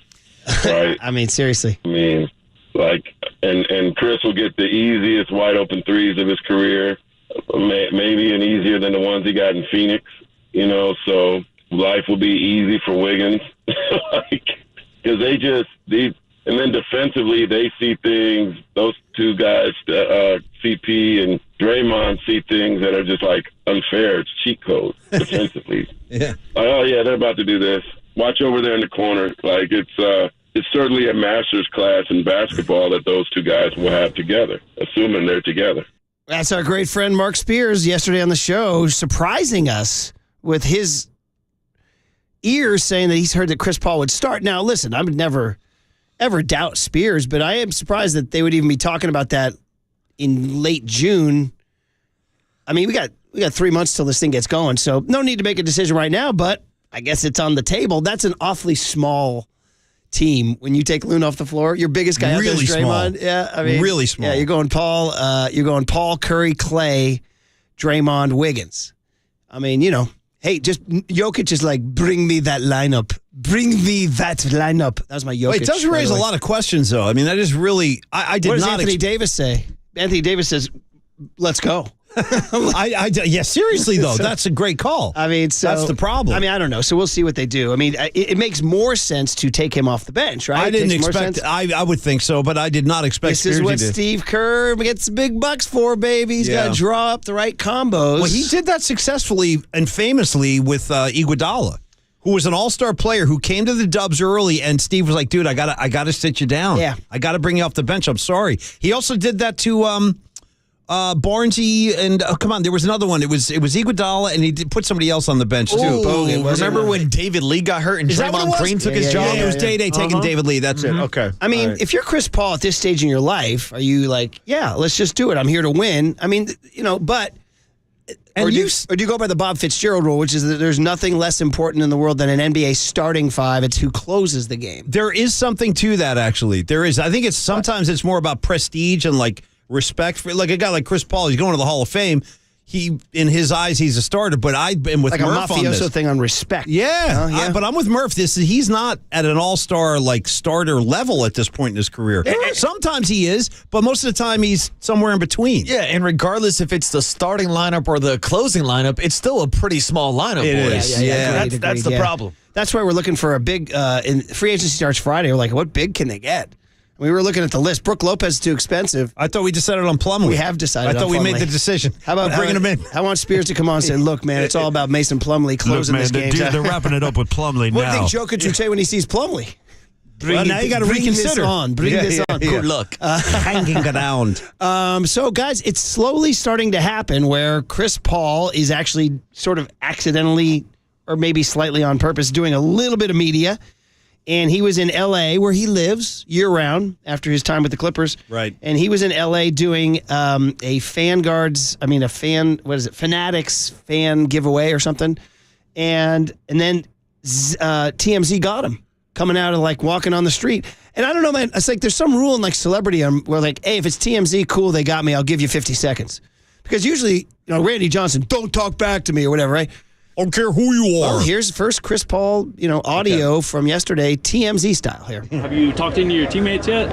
I have. You have? Okay. Yeah. How about Draymond? You trying to bring Draymond back? Absolutely. Okay. How do you think you will fit into the team to, I don't know yet. You know what I mean? But I've been fortunate enough to play 18 years, and I done figured it out that long. Yeah, so. And you made all the teams better too, right? I mean, from what I know. Yeah. I've been playing. Okay. Do you have any message to Dub Nation? I'm excited, and I know I've been sort of the sworn enemy for a long time, but I cannot wait to be there, and I cannot wait to get in the locker room with all those guys. So appreciate y'all, and we on the way. All right, Paulie, I know you don't like his face. Did that make you like his face anymore? Yeah, I mean, are we all starting to kind of thaw out a little bit? Well, we have to, right? I mean, seriously, no joke. No, you don't have to. Some people are like, I'm done. I'm never rooting for Chris Paul. But there's a lot of basketball games on that schedule, man. We're going to have to get used to it, and that includes me. I would say I'm at the front of the line. You were way ahead of me on that. Yeah, I'm way up there. You were upset, so me and my kid, we've been like a two-man Chris Paul. So what would James say if he heard that? He'd have a million things to say with confidence, too. Whatever, man. I mean, Chris Paul's only done this, and he started spitting stats out. But, no, I'll get used to it. I mean, listen, like you said, actually, the most effective way to calm your blood pressure if you're upset about Chris Paul is what Murph said early, which is there's no way that they would have made this move if Steph Curry didn't say, yeah, I'm cool with this. And that's the thing that makes me a little bit reassured. Like, Steph knows what he needs. He knows what the team needs. And if he was against this, it probably wouldn't have happened. That's where, and that leads to the latest in the media leakage, and that is that Clay and Steph did a little media to promote The Match, a golf event on TNT tomorrow night. A little Thursday night viewing for you. Steph and Clay versus Travis Kelce and Patrick Mahomes. Hey now. And we're just going to watch non-golfers play golf against each other. I guess we're watching just for the riffs. Oh, yeah, Murph. It's the most excited I've been to watch golf in years. I'm going to watch. I'll watch. As evidenced by when I try to talk to you guys. I know. When I try to talk to you guys on the U.S. Open. Man. I start looking at dead set lists. Oh, man. Yeah. So anyway, just think the British Open's only a few weeks away, guys. We'll dive into that. Or we call it the Open Championship. And Anthony Slater.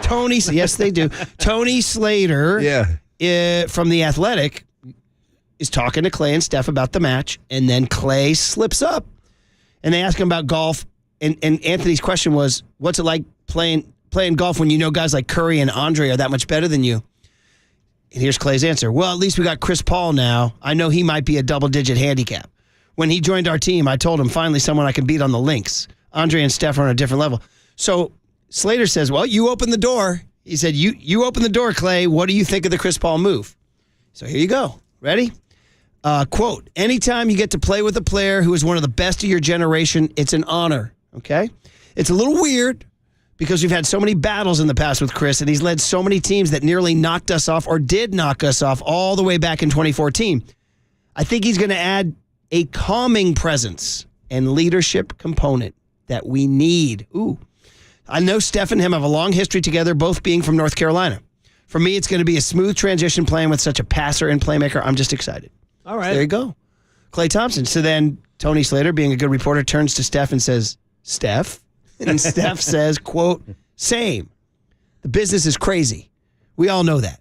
If you asked us 6 months ago if this was something that could happen, the answer probably would have been no, just based on where we were. Then you get to the summer and are trying to find ways to get better and put yourself in a position to chase another championship. Every team CP has been on gets better. That's the most consistent thing about him and who he is and what he brings to the team. Everybody's going to talk about the age. It's on us to put that all together and figure out how the pieces work. And he goes on to say, Paul, you hate losing JP. I know it's not all the way official yet, so I don't want to talk too much before it is, but that's the tough part of the business, seeing a young guy come into his own and then get traded. It's a great opportunity for him. It's just you get to know someone like that, build a friendship, build a bond. It's tough to see him go. But, we're trying to win next year, and CP can help us do that. That's Steph being very polite. Very, very much. And very, professional. He always is, though. Steph always says the right thing. Well, give me an example of when Steph says the wrong thing. I don't even think I can point to one occasion. Never. He's always on point. Never. Yeah. Yeah. He's the advanced. He's like the human species. See, he's 2.0. like, this is my time to be professional about Jordan Poole leaving. Yeah. Clay didn't say anything about him. Now that's, but that's Clay kind of thing. So both of them said, Clay said, it's a little weird because we had so many battles. And Curry said, if you asked us 6 months ago, we would have said no. But things change, times change, hairstyles change. I would love to get Mike Dunleavy. Somebody's got to get a Mike Dunleavy sit down, just like break this all down for who was the first person to bring it up on the grease board. Can we go get Chris Paul? everybody's made the Richard Sherman analogy. It's a good one, too. It's pretty close. It is good. It is good. So, all right. Well, listen. So there's the stories today. Giants win 10 in a row, and the media begins to start to get Chris Paul reaction. All right, Paulie, watch a little baseball tonight? Absolutely. Can't wait. Okay. That's what's great about this giant tear they're on. You just can't wait for the next game. Can't wait. Let's go. The great Bart Scott said, and you can't wait for Papa and Lund next on The Sports Leader.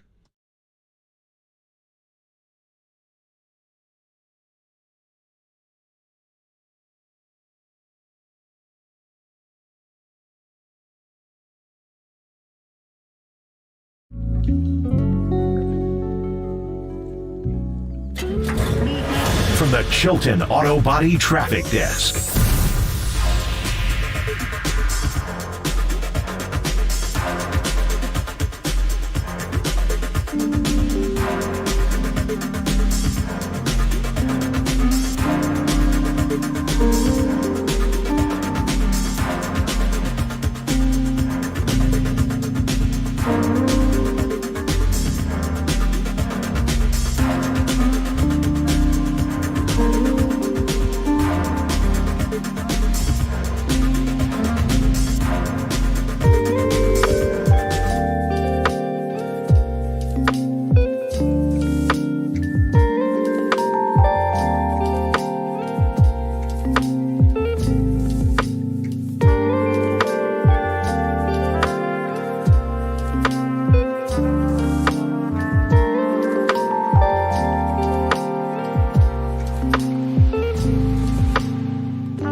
KNBR heads. Our digital team is dropping daily dimes on TikTok until it gets banned. At the sports leader, we are KNBR.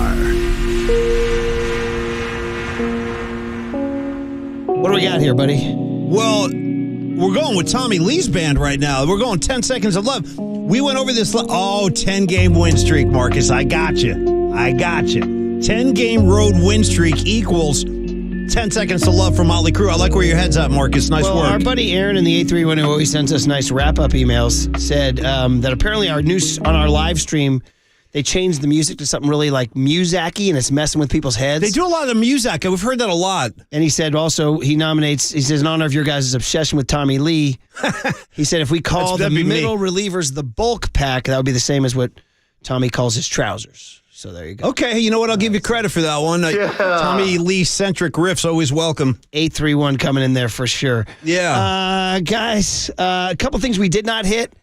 We hit it at 5:59. I just got to remind Waterboy 4 hours later, you guys lost to the A's last night.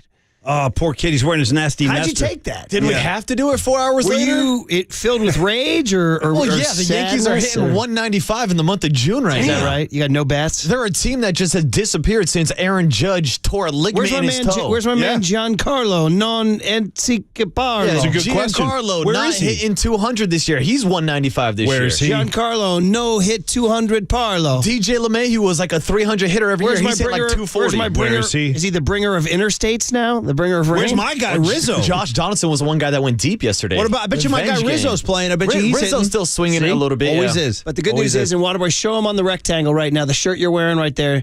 That was my birthday present to Waterboy. Nasty Nester. Nice. So I said, hey, is he pitching tonight? He goes, no, he's on the IL. No, he's on the IL. He's hanging out with Carlos Rodon. Although you have good IL news coming up, you were telling me. Yeah, the Rooster might be making his debut with the Yankees in about a week now. They're talking early July. Big Carlos news now. Rodon back on the bump. You only missed him for the first 3 months of the season. I was going to say, big salary for half a season. Yeah. All right, well, you're going out, though, right? I'll be out there tonight. We'll get some anecdotes then. Did we know what they drew last night? Did we know? There's a decent amount of Yankee fans, but it still looked pretty empty last night at the Coliseum. Let me give you this here. It's from Tuesday. Yankees, A's, 2-1. I have to give you that score again. Yeah, Stanton. You don't hear about Stanton anymore, Marcus. Yeah, what's going on? He went to New York and just like evaporated. 13,000. 13,050. Is that good? You're acting. It'll be 13,051 tomorrow. Or tonight. All right, let's hand it over. Okay, kids. Triple E, good job Cheers, today, buddy. Yeah, nice All trips. Right, and Waterboy, enjoy the Coliseum. Hey, when it's time for a change, think Speedy Oil Change and Auto Service. When your trusted oil change tune-up and brake experts, you're listening to KNBR and KNBR FM San Francisco, the sports leader, a Cumulus media station. The final Looney hot dog check.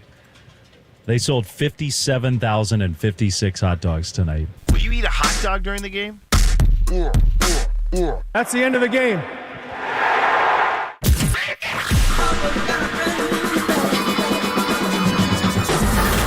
Ladies and gentlemen, Prepare yourself.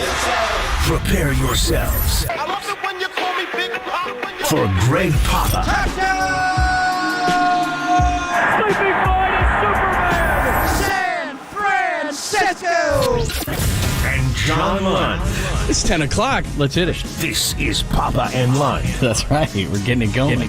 on KNBR 104.5 and 680. The sports leader. Runner at third, one out. Here's the pitch. It is pulled into right field, base hit. Another great at bat from Bailey. Hit it so hard it's going to roll all the way to the wall. Estrada's in to score. Into second with a double. Patrick Bailey to put the Giants ahead 1-0. 2-2 is a half swing and a miss. He went around, strike three. 12 strikeouts in 6 innings for Kevin Gausman. Just dominant stuff. Swing, and there's a high drive into the left center field. Back is Merrifield. Back at the warning track, at the wall, and it's high off the wall. Coming in to score is Jock Peterson. Racing around third. Here comes the throw home, the slide. Safe! It's a 2-run double for Tyro Estrada, getting Peterson and Davis home. And the Giants have a 3-0 lead. A huge hit there for Tyro Estrada. The 1-2. Merrifield strikes out swinging. Doval, little skip. Thairo Estrada right in the middle of everything tonight. The Giants pitch a shutout to start the road trip.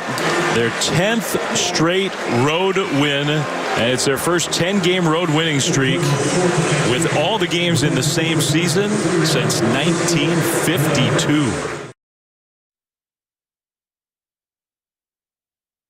1,000+ hot dogs are a bigger number, but Ryan Walker, Alex Wood, Tyler Rogers, Camilo Duvall, 17 strikeouts, no walks, no runs against a Blue Jays team that is a top 10 in everything as far as offense is concerned. We'll get into that. As Dave said, 10 consecutive road wins for the first time since 1952, 28-11 in their last 39. We got a lot of NBA to get you caught up on. Maybe Draymond suitors are falling away. We'll explain that as well. A tremendous guest list as always, including Pat the Bat and Javi Lopez, and even some Niners news to get you caught up on as well, and much, much more.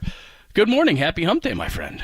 We got a State of the Franchise Part 2 coming up from the 49ers. You'll hear from the coaches, Chris Furster representing the offense, Steve Wilkes the defense, and Brian Schneider. John will get you in a good moody with Jake, talking about the drafting of Jake Moody. But saw you yesterday in studio. Can we just start out with a... Oh, I loved it. And people were very excited for the kiss.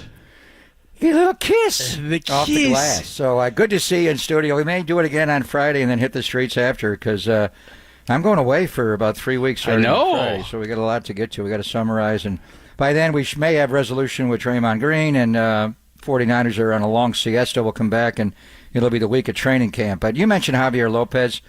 Javi will join us at 10:30. Great job in the booth last night with both Flem and John. But we got to start with, we've asked George Contos. Sean never liked it. The concept, and I don't even know what to call it, because it's different than an opener, the way the Giants do it. I mean, they're doing it right now more times than not. And it was the story of the game. And first of all, how good was Kevin Gausman last night? My God, man. I mean, we've seen him, I don't want to say his best, but that 21 year. But to me, he is locked in even more. He's throwing harder. He's not only throwing the four-seam fastball up. I mean, when you're facing Kevin, what do? Spit on the split. That's what Max Muncy and the Dodgers taught us, and they hit him. Crawford kind of said that, when teams have success, they look up and they, hit the fastball. But he was mixing that four-seam fastball low in the strike zone, not just high. And most of his strikeouts, John, he was overpoweringly good for a while. I thought perfect game, no hitter, and then Thairo punched one through, and he stole a base, got balked at third, and he hung one split to Patrick Bailey. But wow, his stuff is just incredible. But it's the Giants' way to get the pitch count up and get him out of the game, and then get into the bullpen. But I mean, the Giant bullpen, and Javier Lopez was a part of the core four plus George, and historically good. And the way the Giants did it then, they had frontline starting pitching, obviously, but they had different arm slots where, Javi would come from, low three-quarter, and then you'd have Sergio Romo slinging his no-dot slider from the right. Then you had Affelt in between, whatever closer you had at the time. And George, it all worked. But it was, when Tampa Bay went to the opener years ago with Sergio Romo, John, they also, wanted something. And I remember when our friend Brian Anderson was doing a playoff game with the Rays on TNT a few years ago, they actually showed the face of a clock. And they went from 9 o'clock to 3 o'clock. And that's all the different arm angles the Tampa Bay pitchers have, from extreme sidearm lefty to over the top at 12 o'clock to, 3 o'clock, and the right arm dropping down.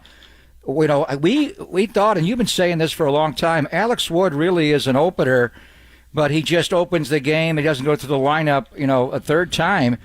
I've been thinking this for a long time. He would be the perfect piggyback guy, especially behind a guy like Ryan Walker. Ryan Walker is a crossfire guy stepping towards third base as a right-hander. So if you're in the box, the ball's coming, way out here from a right-hander. And he got hit a little bit. Springer with the double, Bo Bichette, the hit machine, with a single. And what did he do to Brandon Belt? He gave him the 96-mile-an-hour sinker, but it was up in the strike zone. And then he got Vladdy to chase the slider, and he got Chapman to strike out. He got out of it. And then you go to Alex Wood, who's this slinger coming from the left side.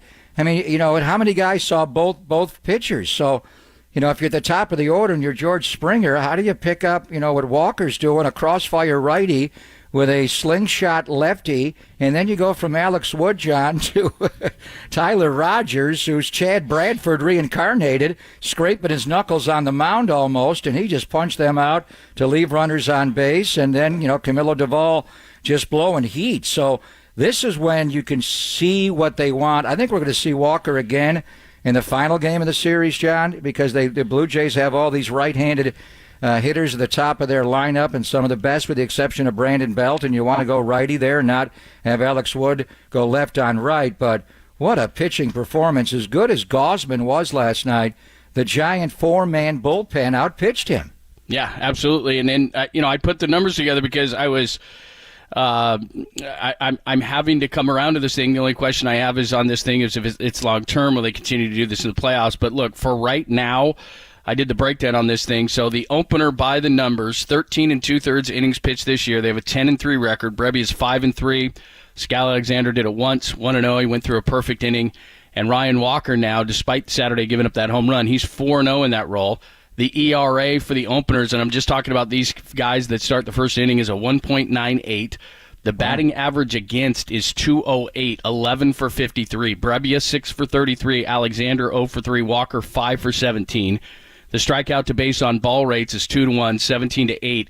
Now here's where they get some help. Runs scored total in these games, these opener games, 5.46, but they're only allowing 42 runs in these 13 games, 3.23 per game. So they're outscoring teams by 2.5 runs.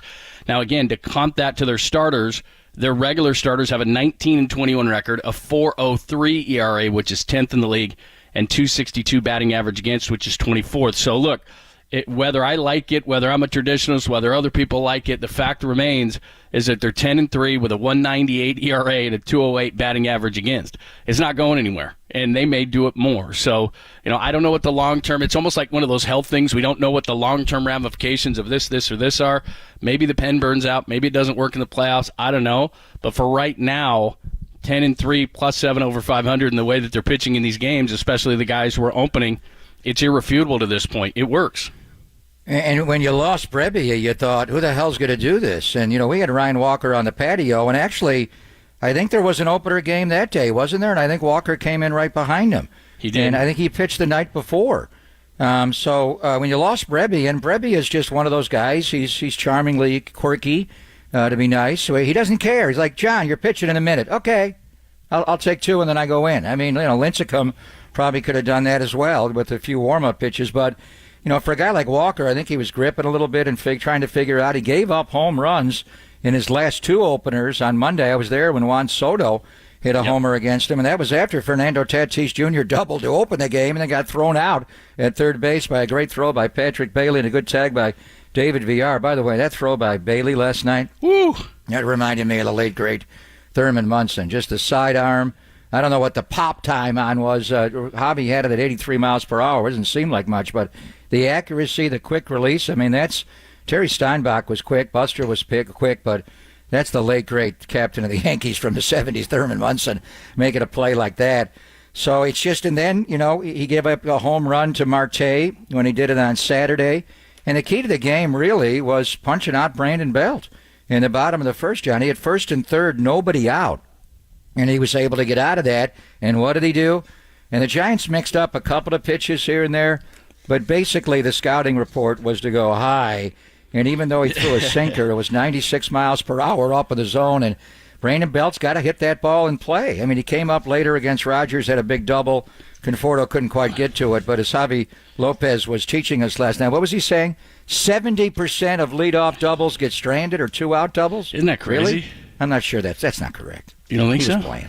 No, I think he was going with the metric system in Canada. Yeah, could be. No. Could be. I think it's 70% of leadoff walks score is the stat. Yeah. But 70% of leadoff doubles don't score? That's not right.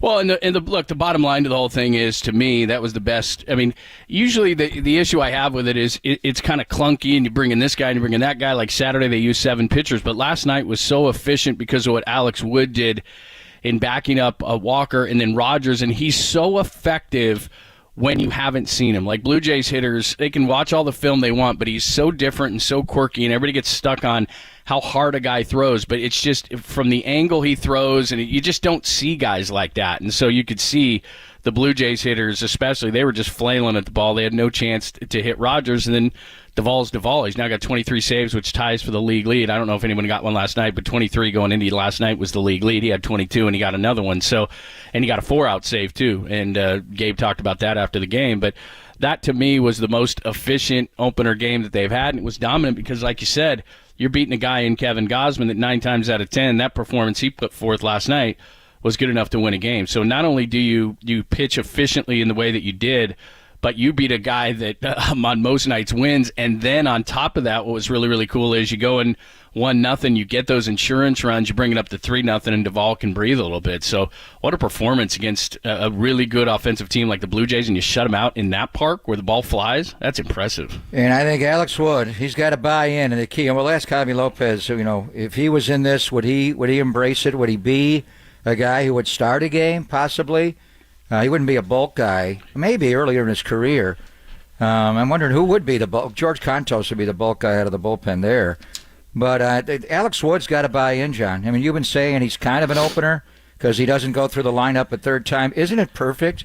I mean, the combination for me, and Manaea's been good at that as a lefty, but Ryan Walker opens the game and as a cross-firing right-hander, and then you go right to Alex Wood. He's a cross-firing slinger from the left side.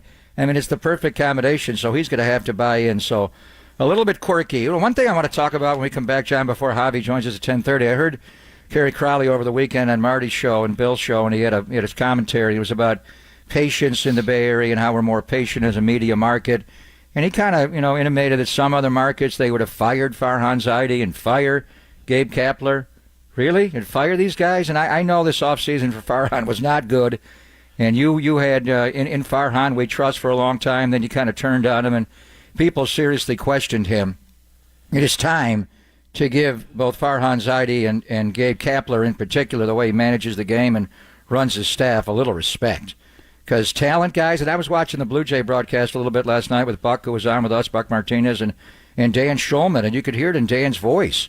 He's like, the Giants score 5 runs a game. Eighth highest figure in all of baseball. And look at their lineup. They don't have a superstar in the lineup. How do they do it offensively? It's the line change. It's the buy-in there, platoon system.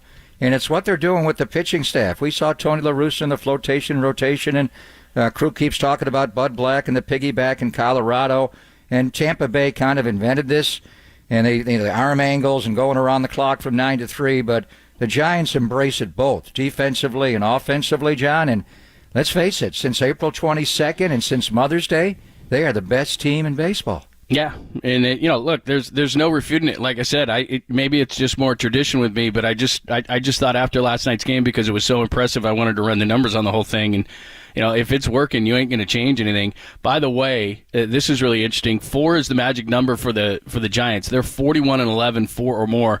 Last night was only the 4th win they've had all season, 3 or fewer. They're 4-23 when they score 3 or fewer runs. So they win last night 3-0. And what was Sabian's mantra? 4 score, and we win. 41-11. That's all Sabian ever said was score 4. Yeah, that's what they do. So we'll get more into that conversation coming up next. Give us your thoughts. Text line is wide open. We'll talk some more Giants.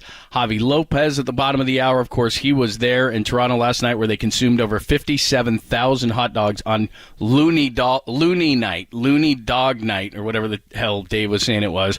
Which is Dog Night in our country. As he said, 76 cents American. With Thank you very much. With the exchange. So they went over 57,000 dogs for 35,000 people. So you got to go Tooney. It should be Tooney tonight, which are 2 loonies. Exactly. But the Raptors, you're not getting Kavan. Keep your hands off of him. We're keeping that loony. We got a ton to get to today. We'll do it all next, and Javi's the perfect guy to talk to at the bottom of the hour about this whole opener thing. We'll do it all coming up next. It's Papa and Lund on your hump day, only here on the Sports Leader. San Francisco, shout out to you for supporting KNBR, San Francisco's sports leader.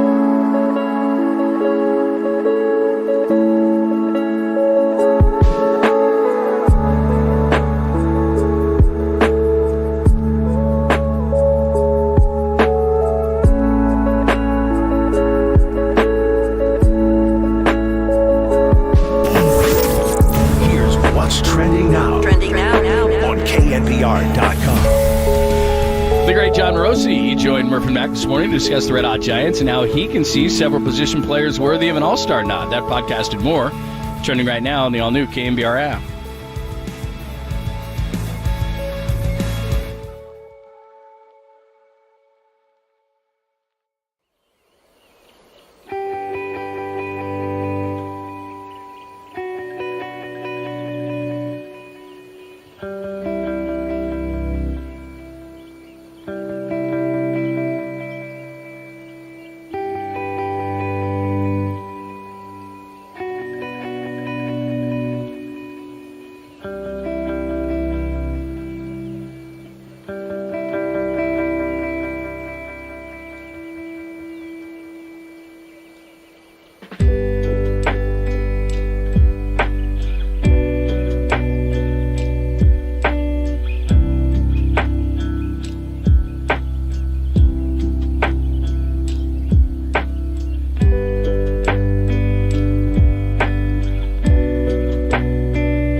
Listen to the sports leader anywhere, anytime. Download the all-new KNBR app. We are your proud home of Giants baseball. KNBR 104.5 FM and 680 AM. The lineup reminds me a bit of the one they had 2 years ago.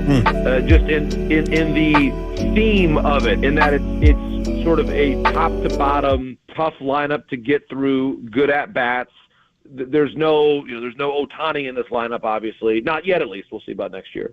But I think it is a really good triumph of roster construction by Farhan Zaidi and his team.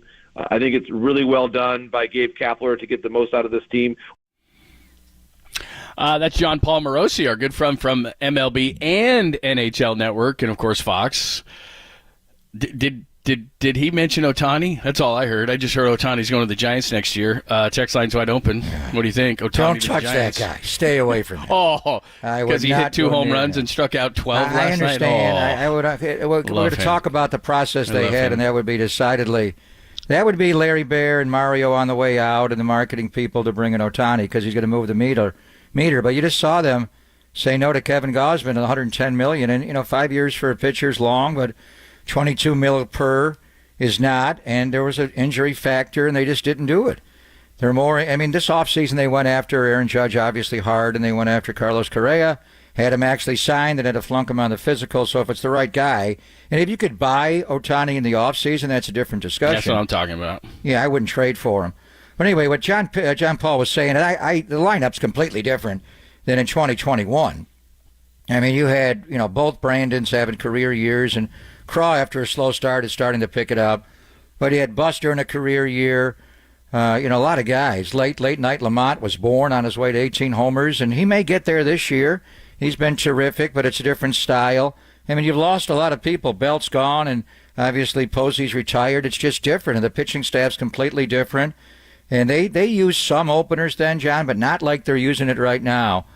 But the bottom line, in 2021, they won both awards. Farhan Zaidi was the executive of the year in baseball, and Gabe Kapler was the manager of the year. And then last year, they slid back to 81. And a lot of it was the older guys that they had to continue to roll with.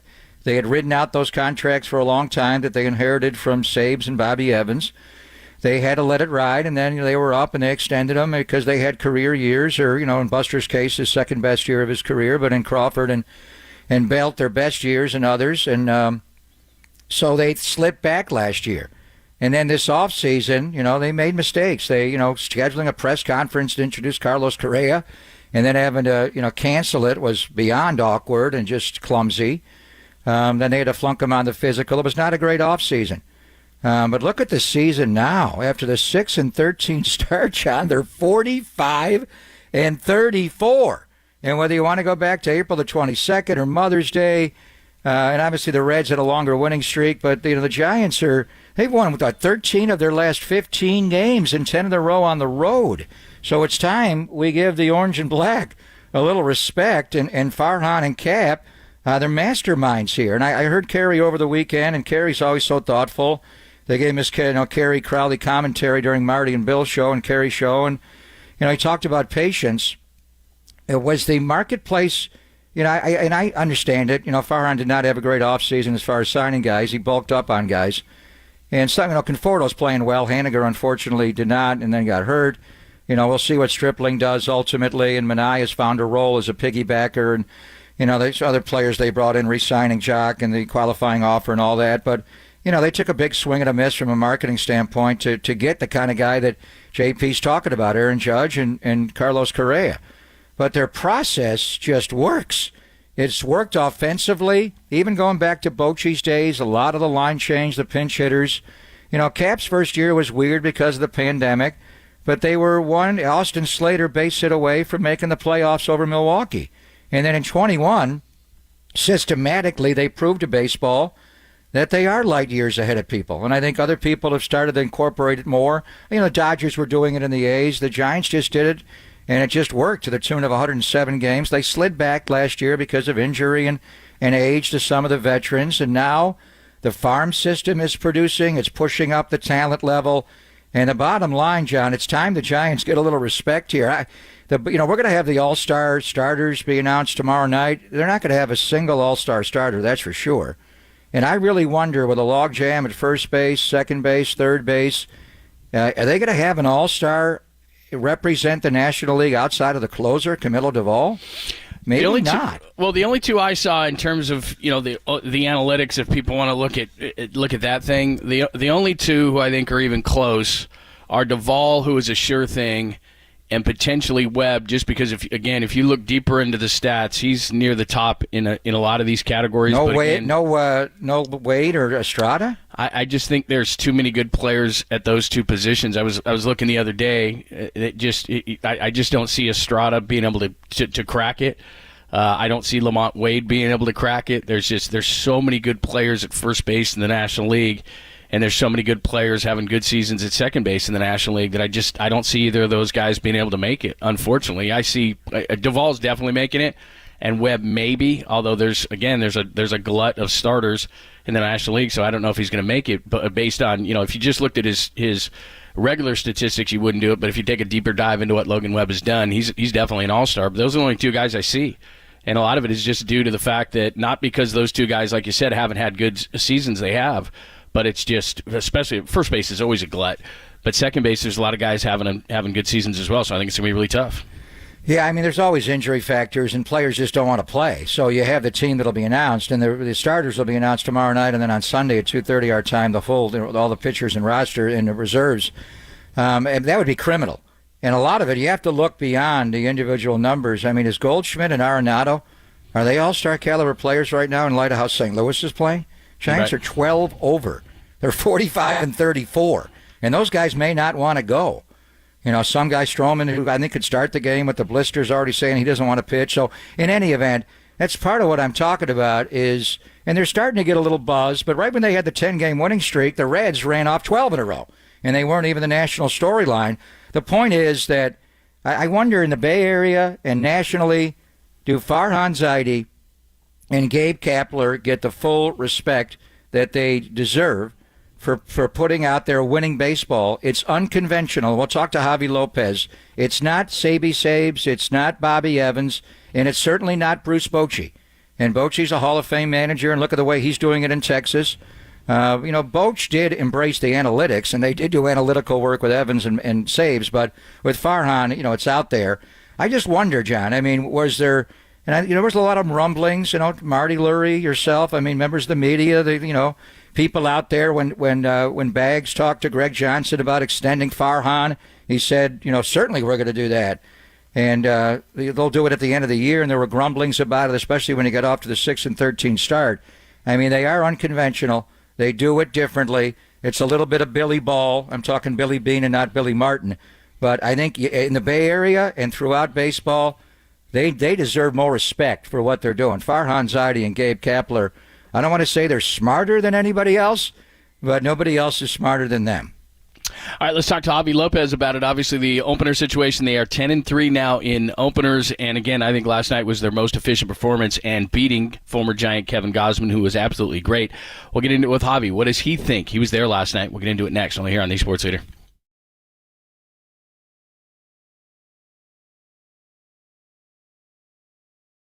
Be caller 10 to 415-896-KNBR for your chance to win a pair of tickets to see your Giants take on the Seattle Mariners Wednesday, July 5th. First pitch 6:05. Presented by Toyota, the MVP of MPG, with class-leading MPG and more hybrids than any other brand. Toyota, let's go places.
Seam hits, filter out the noise, and kick it with KNBR on the gram for everything Giants. Follow the sports leader on Instagram at KNBR. For giving your locker away to show shoes. Did he really? You know what? That's embarrassing, first of all, for both of us. And he should be ashamed of doing that. In fact, nobody should be in that locker. My jersey should be hanging there forever. There's Brandon Belt. Mixed results. He had an opportunity in the first inning, didn't get it done, hit a double, and then a pinch runner came in and was stranded, and the opener does it again against Kevin Gausman, who was absolutely great.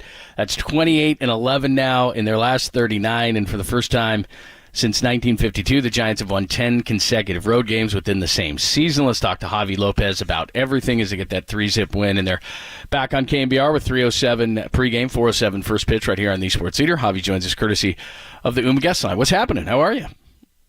Hey, well, thanks for having me. Things are good out here in Toronto. Did you have one of those 57,000 hot dogs that was consumed last night at Rogers Center? Absolutely not. And I'm still just trying to figure out how that even happened, how that's a thing. But, hey, proud of them. Hey, they slammed those dogs. Good for them. Dollar dogs. It's a loony, and it's only 76 cents. Yeah. So your guy Sparky, as you call him, the baby giraffe, the captain. Yeah. What was it like? Because I know you guys were close when you were players, and even since you've gone into broadcasting, with him leaving this year, but you guys were tight the last couple of years. What was it like to catch up with Brandon Belt, Javi?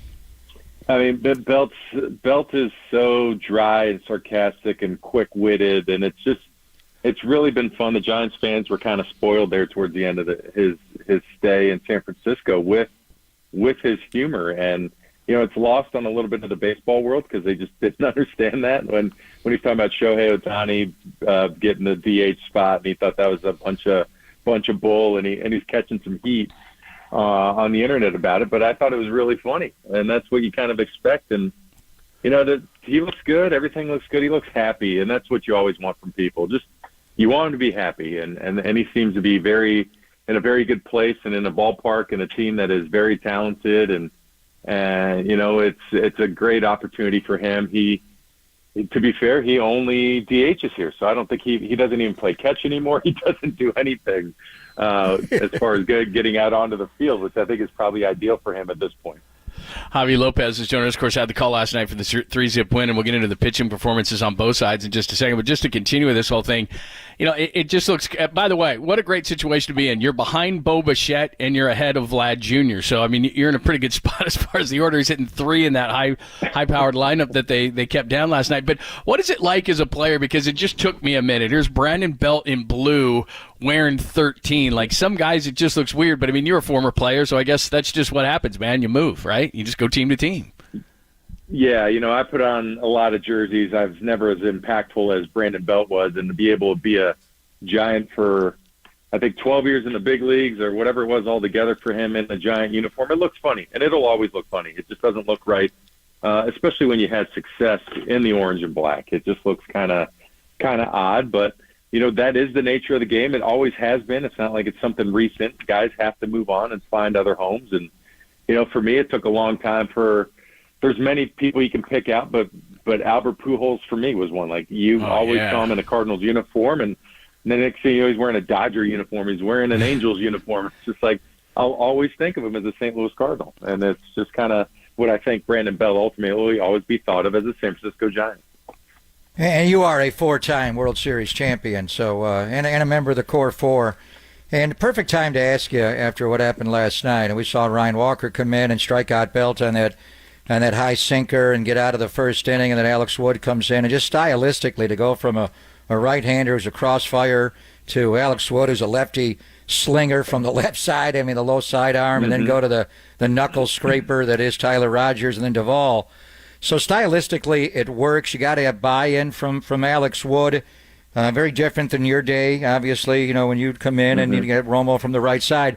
So it's working, though. It's working with Ryan Walker. It's working overall. Just what are your thoughts on what the Giants are doing, where they're basically starting a member of the bullpen and then bringing in a starter behind him? Yeah, and I had asked Cap about that, and I played with Cap for 2 seasons when I was playing, so we have a good relationship. And I said, listen, you got 7, 8 starters. What's the thought process here? And he's just like, really, it's just trying to limit the amount of times you face the top of that lineup.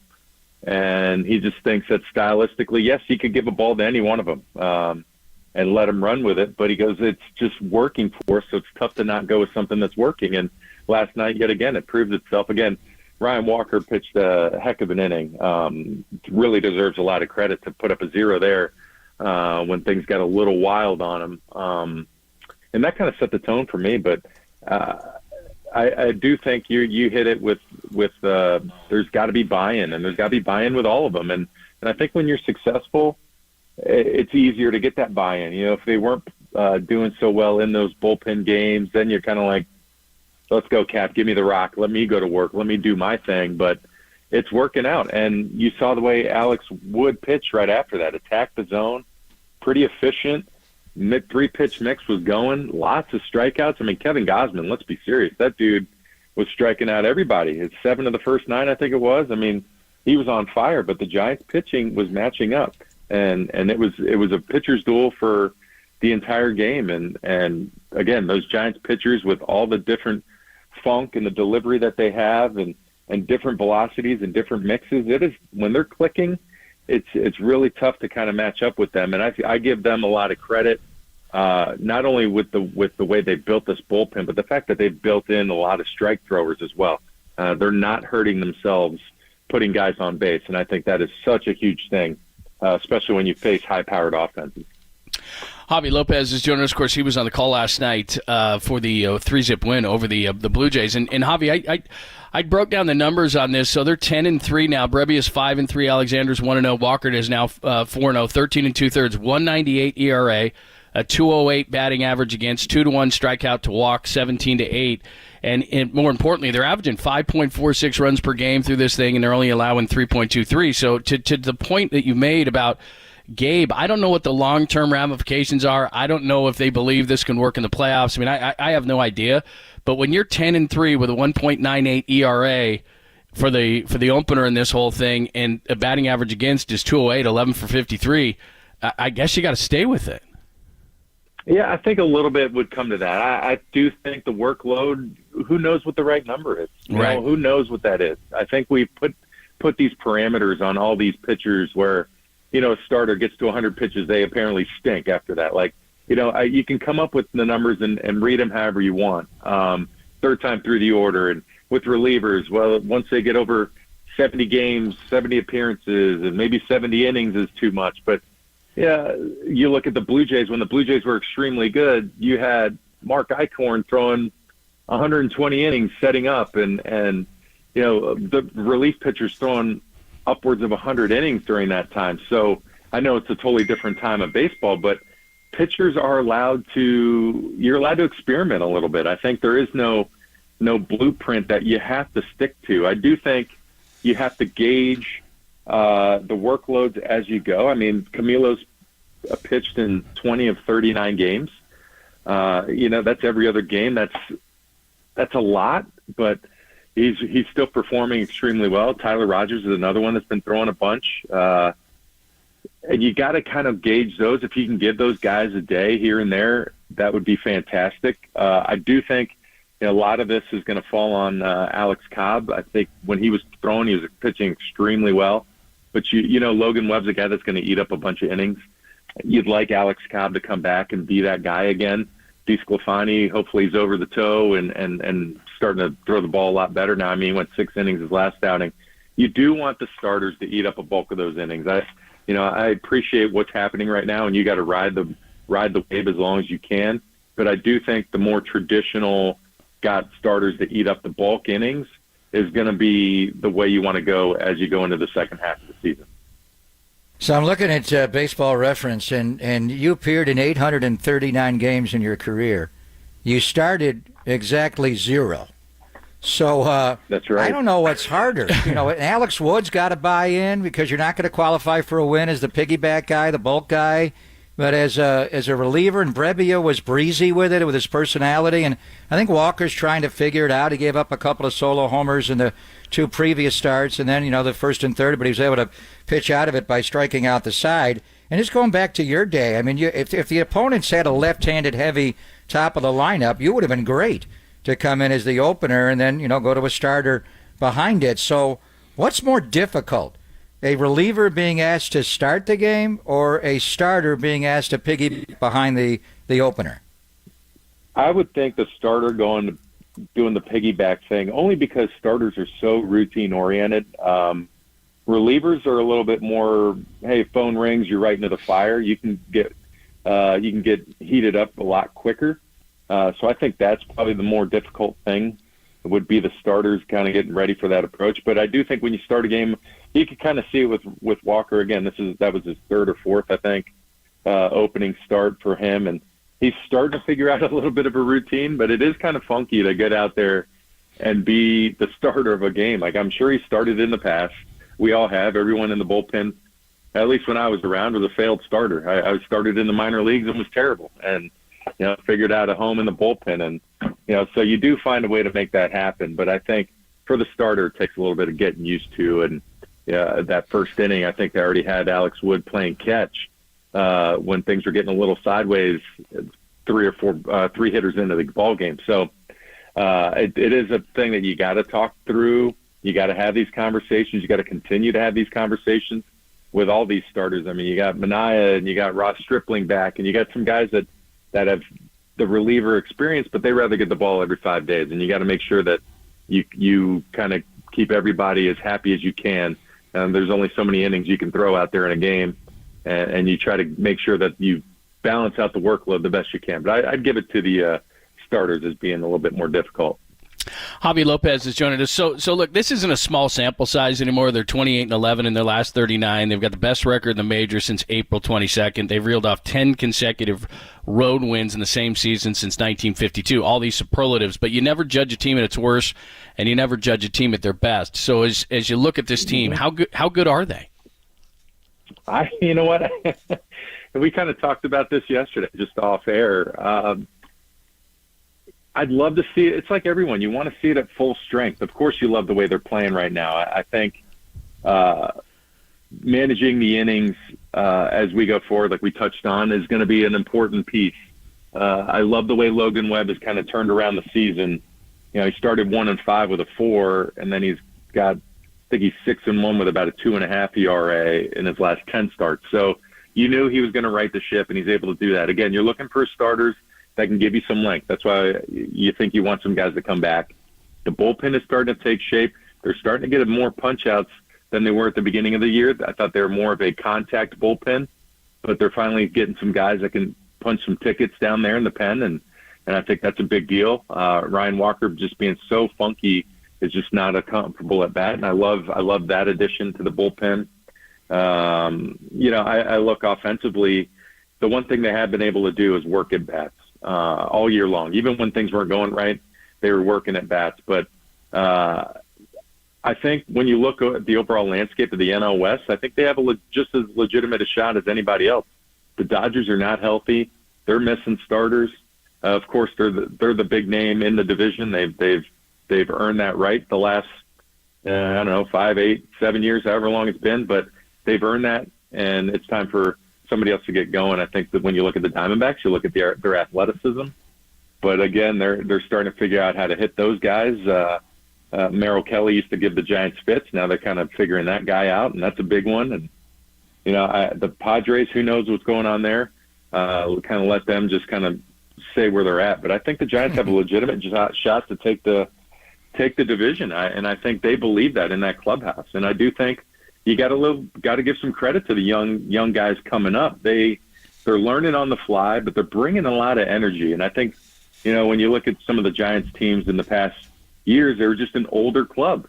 And you kind of want that young, fresh face in there to push the veterans to just kind of fall in love with the game, because sometimes they get so frustrated with the game that things aren't going well. These guys just don't know any better. And I think sometimes ignorance is bliss, and I think that's where you feed off of that energy. And I think the Giants have really built a nice clubhouse with that. Yeah, and the young guys, Schmidt first, and then Bailey, and then Matos are pushing everybody.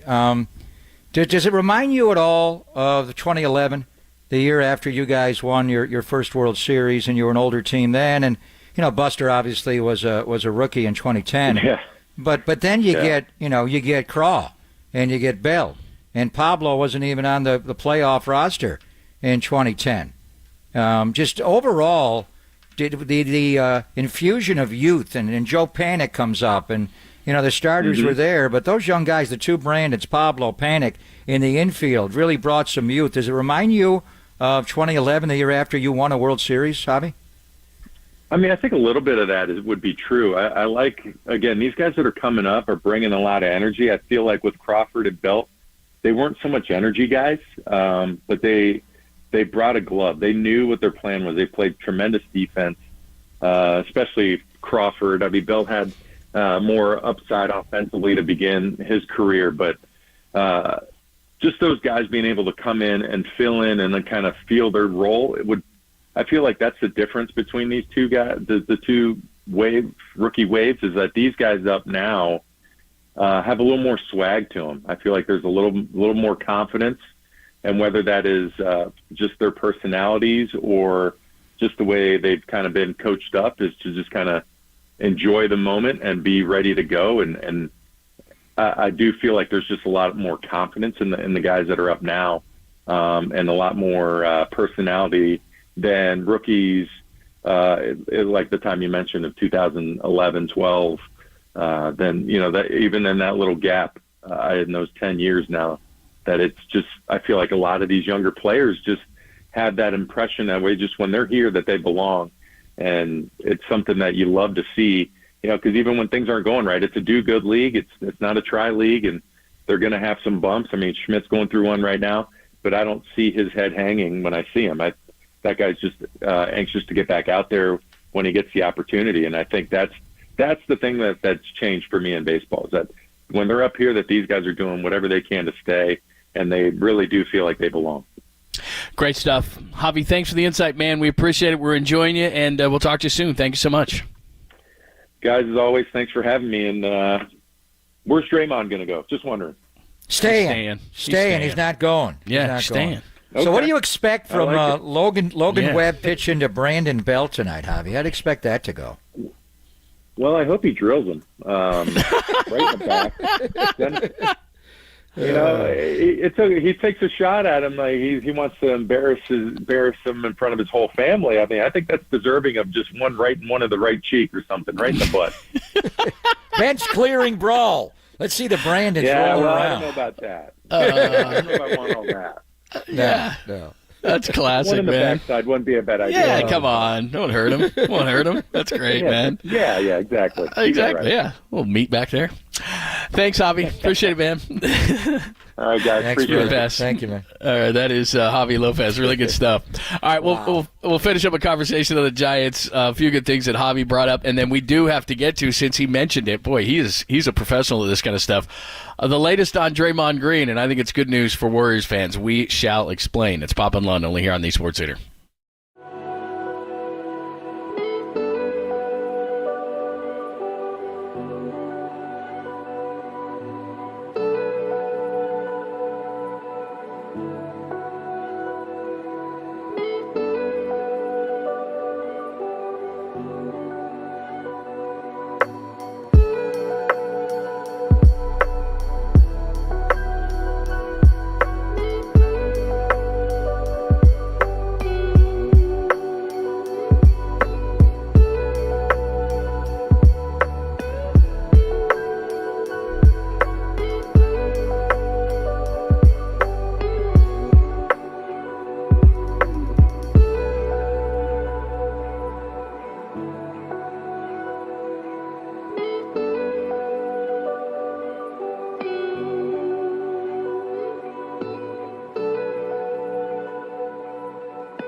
Listen to the sports leader anywhere, anytime. Download the all-new KNBR app. Now back to Papa and Lund live from the KNBR Casino Matrix Studio. Casino Matrix Progressive Jackpots are here. Where are you? Just drop in. Please play responsibly. 1-800-GAMBLER. Have you talked to any of your teammates yet?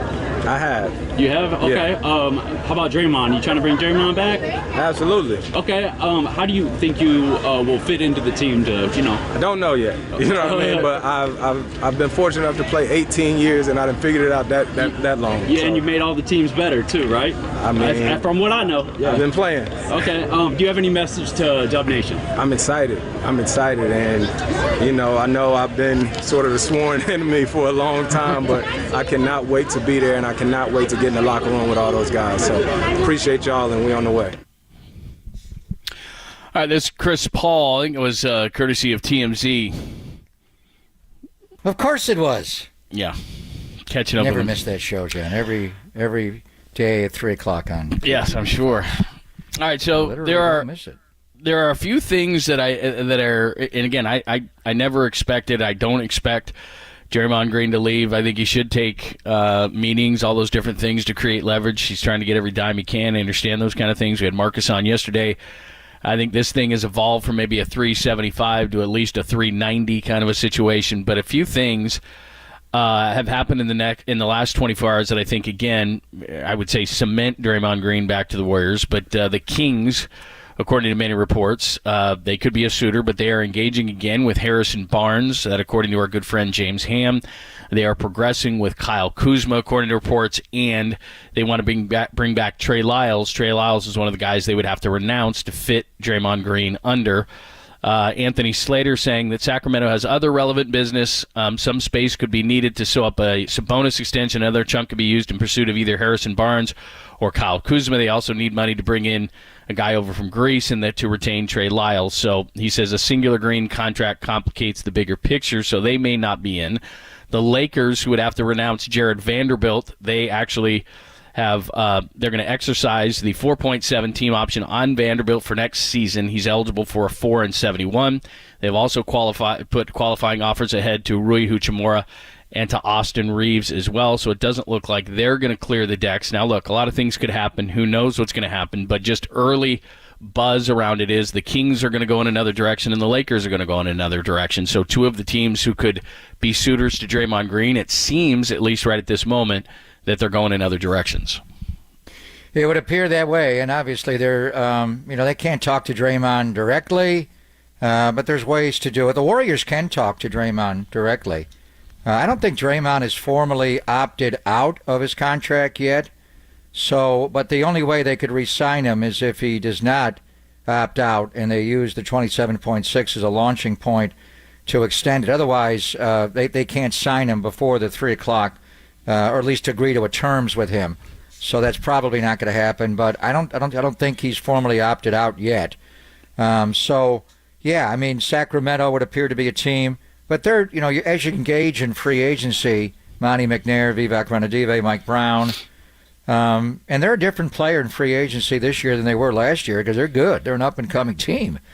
And I think they're going to get better this year. And adding Draymond would be a significant upgrade, but you're juggling many balls in the air simultaneously. And one of them is to maybe try to get, I don't know if they have anybody that Rich Paul's gotten so big at Clutch Sports. He represents so many people. They have their own combine. He represents Kevin Gosman?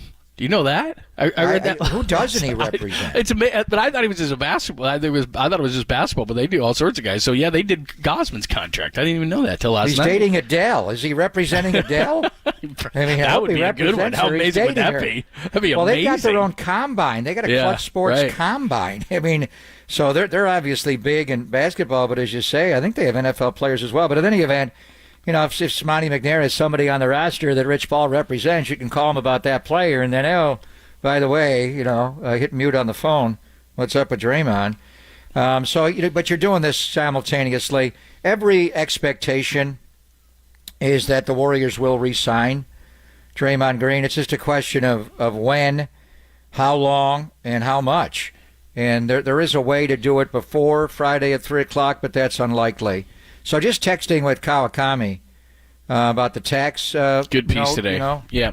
he did a piece on other options that they could go get. So did Slater. Yeah, we can get into those. Yeah, I mean, but the big thing is the tax level. So I asked him, is the penalty for the Warriors 7 times for any money spent this offseason, including Draymond? And he wrote about that, yes, but the tax levels get tricky. So it is every dollar they give Draymond Green, they're multiplying it by 7, and that's the penalty of the league. So if they give him, that's why, you're just dealing in, you may say, what's the difference if you give him 3 years for $30 million as opposed to 3 years for $33 million? Well, it's $3 million a year. That's $21 million extra times 3, $66 million. So there's every dollar you give them increases 7 times, 7-fold. So it's significant. So how can they get this done? Well, they're going to get it done, and that's why they traded Jordan Poole, obviously. And the modus operandi, as Tim, wrote, and we talked to Kawakami about it the other day. What was the driving force? It was yesterday, I think. And he came right back with a story that he hinted at was that they wanted to move Jordan Poole. They had to find the right suitor. There was some teams they were looking into. But then the Paul thing came about, and, he's an expiring contract and all that. So one other thing is what, the Hall of Famer Mark Spears has been saying, and we were just talking to Javier Lopez. Javier Lopez never appeared in the minor leagues. He started games, but in the major leagues, every single appearance he ever made in his career was out of the bullpen. So how would he embrace the opener? For Chris Paul, it's the opposite. 1,214 starts in the NBA, John. He's never come off the bench, including the playoffs as well. So, and the word that Mark is saying, Mark Spears, is that he's going to start with the Warriors. They've already given him that indication, which is interesting, because then you would start small. You sort of play the 3 guards, assuming Steph and Clay start as well, and Paul starts. And then you move Draymond, up to 5, and Andrew Wiggins to 4, and bring Looney off the bench, which is fine. Then how do you close games, more importantly? So it's interesting. And the Warriors, Steph and Clay, are going to take part in the match tomorrow on Turner. They're going to take on Travis Kelce and Patrick Mahomes, which should be interesting. I think it'd be fun to have Chris Paul show up. Maybe show up on, come off the bench, John, maybe on the back 9, grab Clay's club. I think he'll sub in for Clay, or maybe for Steph, and take one swing, and it'd be a goodwill gesture and be a Warrior right there tomorrow during the match. What do you think? Yeah, why not? He's singing Kumbaya. And I have no issue whatsoever, and everybody keeps asking him, and everybody's doing the revisionist history from the Clippers and the Rockets and everything. These guys are competitors, and that's how they do things.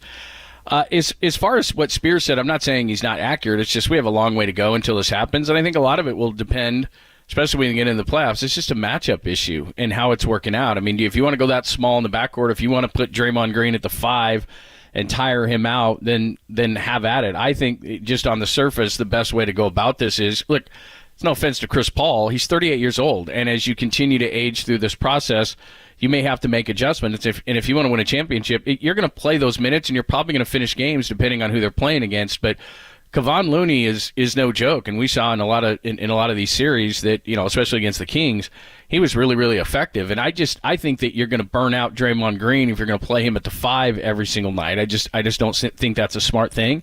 And I think that Chris Paul, as far as playing with the second unit, or coming in for that second unit, can really get the ball to a number of different players, and I'm thinking specifically of Jonathan Kuminga, and if Clay's going to be on that second unit, that's why Clay's like Chris Paul. Of course, he's going to give me in the ball and I'm positioned to shoot the ball and maximize what I can do. So, maybe he starts, maybe he doesn't.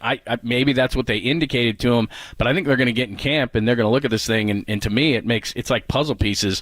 I think it fits perfectly to have Paul come off the bench, but will his ego allow it? That's a big part of it, but he is 38. Remember when Andre Iguodala came to the Warriors? Exactly, it was 2013-14. So the first year, and we had George Karl on, and George coached Andre. His 1 year he was in Denver, and the Warriors knocked him out in the first round in 6. And I thought right away Andre Iguodala needs to come off the bench. It makes the team a better team. Plus, Andre at that time could sub in for anybody but the 5. He could come in for the 1, 2, 3, and 4. So if anybody got into foul trouble, Andre would come in. And George said his ego would not allow it. It would be a difficult sell to be able to get Andre to play off the bench just from an ego standpoint. But when Steve Kerr came in, the first thing, now this is the second year of Andre here, he went to him, and it was easier for Andre to handle it because he was in for 1 year. You're talking about Chris Paul here. He's a Hall of Fame player. I'm sure what Mark Spears is reporting on is the first conversation Steve Kerr has had with him. And it's just our thoughts right now is to keep you in the starting lineup. And the other reason why you would do it, he has never come off the bench of the NBA. He's an older player. How does he do it? Does he ride the bike after they introduce the starters?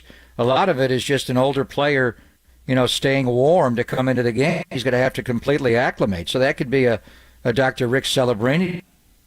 Is it easier for him and his body to start the game or come off the bench? I think likely it would be to do what he does and then maybe have an adjustment later in the year. But as far as the amount of minutes, you can fluctuate the minutes. It's also easier if you're starting the game to be able to then, with that group together. So I think you evolve. Some nights you may not finish. And then you get into it. Maybe Clay doesn't finish the game all the time. And it's backcourt, Chris Paul and Steph, and you slide Wiggins to 3, Draymond and Looney, or there are nights that, Steph's always going to finish, Paul may not finish, and you go bigger with Looney. So you can always juggle minutes, but I think you got the ego of Chris Paul initially. This is another new team for him. 5 in the last 8 years. He has to go join a bunch of guys where they're going to be looking at him when he walks in, even though he's a first ballot Hall of Famer and he is CP3, the point guard. But I think a lot of it is just to make it as easy for him as possible when he comes in, and that's what Steve's trying to do. And then from a medical standpoint, it is maybe a lot easier for his body to start the game. Yeah, I liken him, like you said, to Andre Iguodala. And look, I don't know Chris Paul, and I don't know what his ego is going to say, but he probably wants to hear his name announced, and that is a big deal to some of these guys. I think long-term they're going to find that he's going to be better off the bench. And again, look, it's nothing against Chris Paul, and you pointed this out before. I'm not against the trade. It's just that he's not 32 or 30 or 29 or any of those kind of things. And if you want to win a championship, do you want to do what's best for the team, or do you want to do what's best for Chris Paul? And I think at some point, if what's best for the Warriors is to have Chris Paul come off the bench, then that's what he's going to have to do. And he's still solid. But they're saying that's not the best thing. Yeah. Steve Kerr's saying, I mean, that's what Mark Spears is reporting. But they haven't played. Is what he's been told. Yeah, and I agree with him. Well, of course, it's what he's been told. Well, but you could have an injury in training camp. Right. You could have an injury in training camp. But no point doing it. But I think going into the year, they're thinking he's going to start. Yeah. I just think it fits perfectly, and part of the equation to me is that I don't want Draymond Green playing the 5 all season long. I don't want him playing undersized 5 all season long. Just because he's starting the game, John, doesn't mean he has to play any more minutes. Yeah. When Draymond and Cavani, another thing you may want to avoid, and they did do this in the playoffs. Remember when Draymond got suspended and missed Game 3 against Sacramento? He didn't start Game 4. Another part of it is to have, and I think they help offensively, but they don't shoot the ball, Draymond and Cavani. You may want to limit having, 2 non-shooters on the floor simultaneously. That could be a big reason why you choose to do that. All right, Pop and Lund, thanks for joining us. We'll continue the conversation on the Warriors. Anthony Slater and Tim Kawakami. Tim has a couple of interesting things about the financial ramifications here, but there's some names, and people love this, some names. And we'll kind of intertwine this because I know that people don't want to talk the business side of things, but it's not only the money, like you said, times 7. It's all these limitations that now they're starting to put on these teams, and it's why the Warriors want to get at least under this second apron so that they can start building this team in the way that they've built it in the past, where they find these guys. When you have only the league minimum to offer, it really limits you. So there are some names out there that both Anthony Slater and Tim Kawakami threw out there. We'll see if any of these excite you. We'll do that coming up next, and we still got a state of the franchise to do this hour. What is this? This is number 2, right? We did number 1. Coaches. We're going to do number 2 today. Wilkes and Schneider will be appearing at 11:50. A lot of talk about Christian McCaffrey and Jake Moody, John. So we'll do all that coming. I'll come around. We'll do all that coming up next. It's Pop and Lund on your Hump Day, only here on the Sports Leader. Vallejo, shout out to you for supporting KNBR, Vallejo Sports Leader.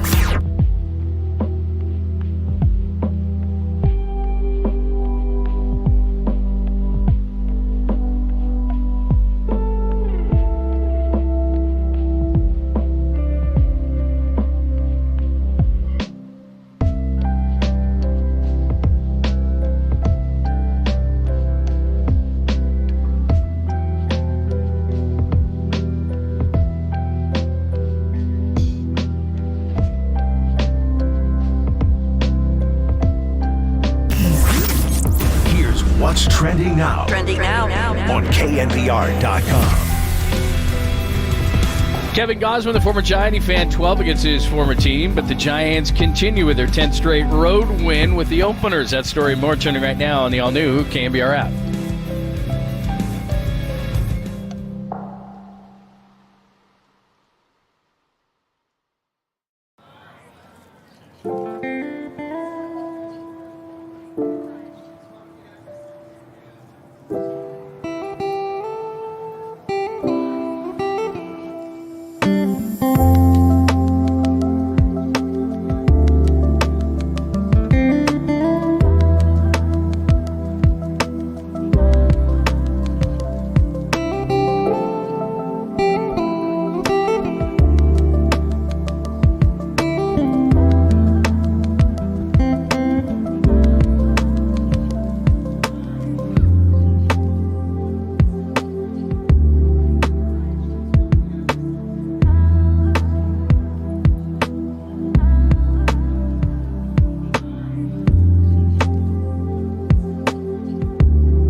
Filter out the noise and kick it with KNBR on the gram for everything blue and gold. Follow the sports leader on Instagram at KNBR. What's happening? Thanks for joining us. We'll get into some of the limitations, why the Warriors did what they did, and then what that could lead to as far as players they could realistically pursue. But we will do the part 2 of State of the Franchise at about 11:50, so about 30 minutes from right now. And oh, by the way, all the dates are out as far as when rookies and vets will go in. Now, if you've got a new coach, you can go a little bit earlier in, but as far as the 49ers, the 18th is rookies, and the 25th of July are the vets. So it's coming. It's coming up less than a month, right? What's today, the 28th? Yeah, we got a schedule. Less than a month. Obviously the odd thing is going to Las Vegas and to have the joint practices before the first preseason game, which they've never done before. They've done a lot of joint practices, whether it was going to Denver and Dove Valley, or last year going to Egan, going to Costa Mesa with the Chargers. They've been doing this for a number of years, but it does change the schedule a little bit, and even all of training camp, because they are going to go to Las Vegas. There's a travel day involved there, and 4 days on, then they got to take a day off. There's no double session, so this training camp is going to be a little bit strange. But basically, about a month from now, they'll be rolling in to Santa Clara, and it's time to go again. Yeah, I'm excited about that. By the way, my son's going back to school during that time, so we're going to go to Vegas, and then we're going to detour over to Phoenix to drop him off at school. Nice. So I will see you in the desert. You're bringing your son there desert. for the joint practices? Yeah, why It's going to not? be hot. It's going to be really hot. It's going to be hot. I need one of those Matt Mayoko giant hats. He has like those safari hats. I need to borrow one of those things. It is going to be toasty. So the joint practices are the 10th and the 11th on Thursday and Friday, off Saturday, and we're playing the Raiders at Allegiant on Sunday afternoon, August 13th. So I think the plan is to fly to Vegas on Tuesday, August the 8th. I think that, and I know a couple of people down there, so I think we can get studio space if we need it down there. We're already on it, John. We're already on it. Couple of people I know that they have the space in the sports book, which I don't know. You can't. Can you hang in a sports book? I can't go. You think I'm going to wind up like the Indianapolis Colts? And, they're bracing for a lot of suspensions, and Adam Schefter is out there saying that more guys are going to be suspended. The NFL's bracing for another wave of suspension. So let's put a team in Vegas and put the Super Bowl in Vegas. How are you going to keep NFL players out of sports books when you have the Super Bowl being played in Las Vegas, Nevada? That's going to be interesting. Plus, the whole thing is, with Radio Row and everything, I wonder how many guys are going to they can't set foot in there, but all these suspensions are happening. But then a lot of the money for the NFL, we see FanDuel and all these different things all over the place. I mean, are all those interviews that we do like 10 minutes with somebody, and then it's like, hey, tell us about Gillette razors. Those are the best things ever, aren't they? And then they talk about something.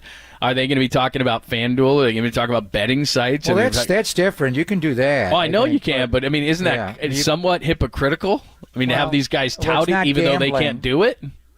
Well, even yesterday I was offered a deal to do a fantasy football ad, and I checked with the Niners right away and Brent Schaub to find out if I'm allowed to do that. If it was straight gambling, it would be an issue, but fantasy football is different. As far as the Super Bowl, they're not going to have Radio Row in the middle of a casino. It's not going to be a Win Encore. They'll have it somewhere off. But the hypocrisy of bringing the Super Bowl in particular to Las Vegas. When you're suspending all these guys?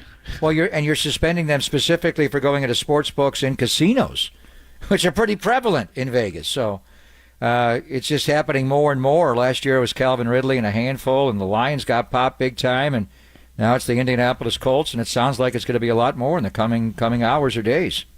All right, so we'll get to that. We'll get to the State of the Niners Part 2 coming up in less than 30 minutes. But a couple of different things. Let's just tie this together real quickly. So I understand fans, and I don't think anybody's upset with Joe Lacob. At some point, you got to cut down on the number. But it's not just the money that they're going to save on this big contract.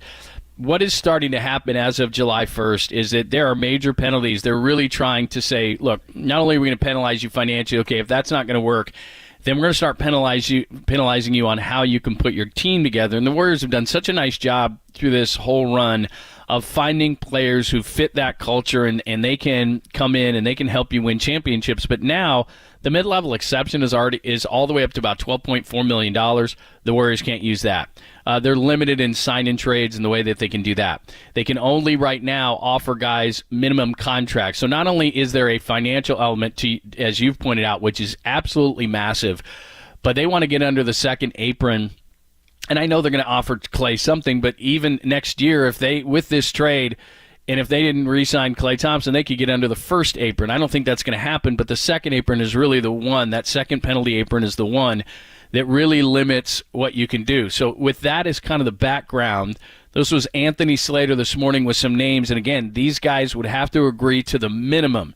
So they're going to shop their services around the league. And, oh, by the way, California's also got a 13.3%, as we all know, state income tax. So it's not the best place for a lot of guys. I don't know if they feel like the Warriors are still in a championship window, but these are some of the names that they threw out.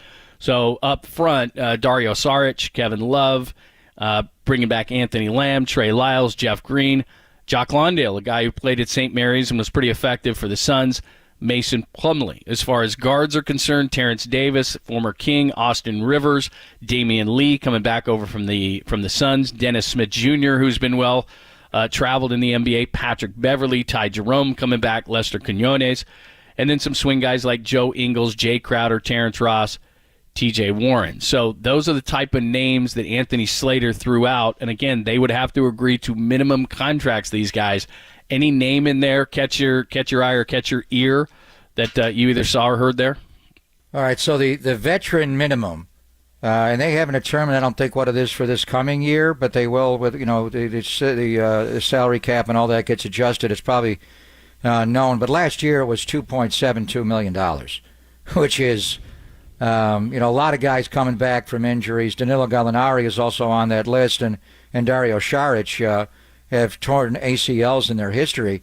Saric is a tremendously skilled player. And that guy in Philadelphia, I always wondered when Steve became the head coach here, and he was the head coach when Saric came into the NBA. He'd be perfect. He is just a very skilled big man, Bielitsa-like, but better. But then he got rerouted. He went to Minnesota, went to Phoenix, and he had an injury. Dario Saric would certainly fill the need. I mean, if you're going to have a front line of Draymond Green, Kevon Looney, and Dale Davis' son, and Wiggins can go up and play some four, what's the obvious need taking Wiggins out of that is shooting. You need shooting. You need skilled players like Dunleavy has said. And Dario Saric, like Danilo Gallinari, certainly fill that role. Kevin Love. And Kevin Love gives you a little bit more than that. He gives you a little bit of toughness as well. He's not, does not have the foot speed. But with any of these names, John, it's are they going to want to come here in the veteran minimum or can they get more? And the Warriors had to cross this line before when they brought in Durant.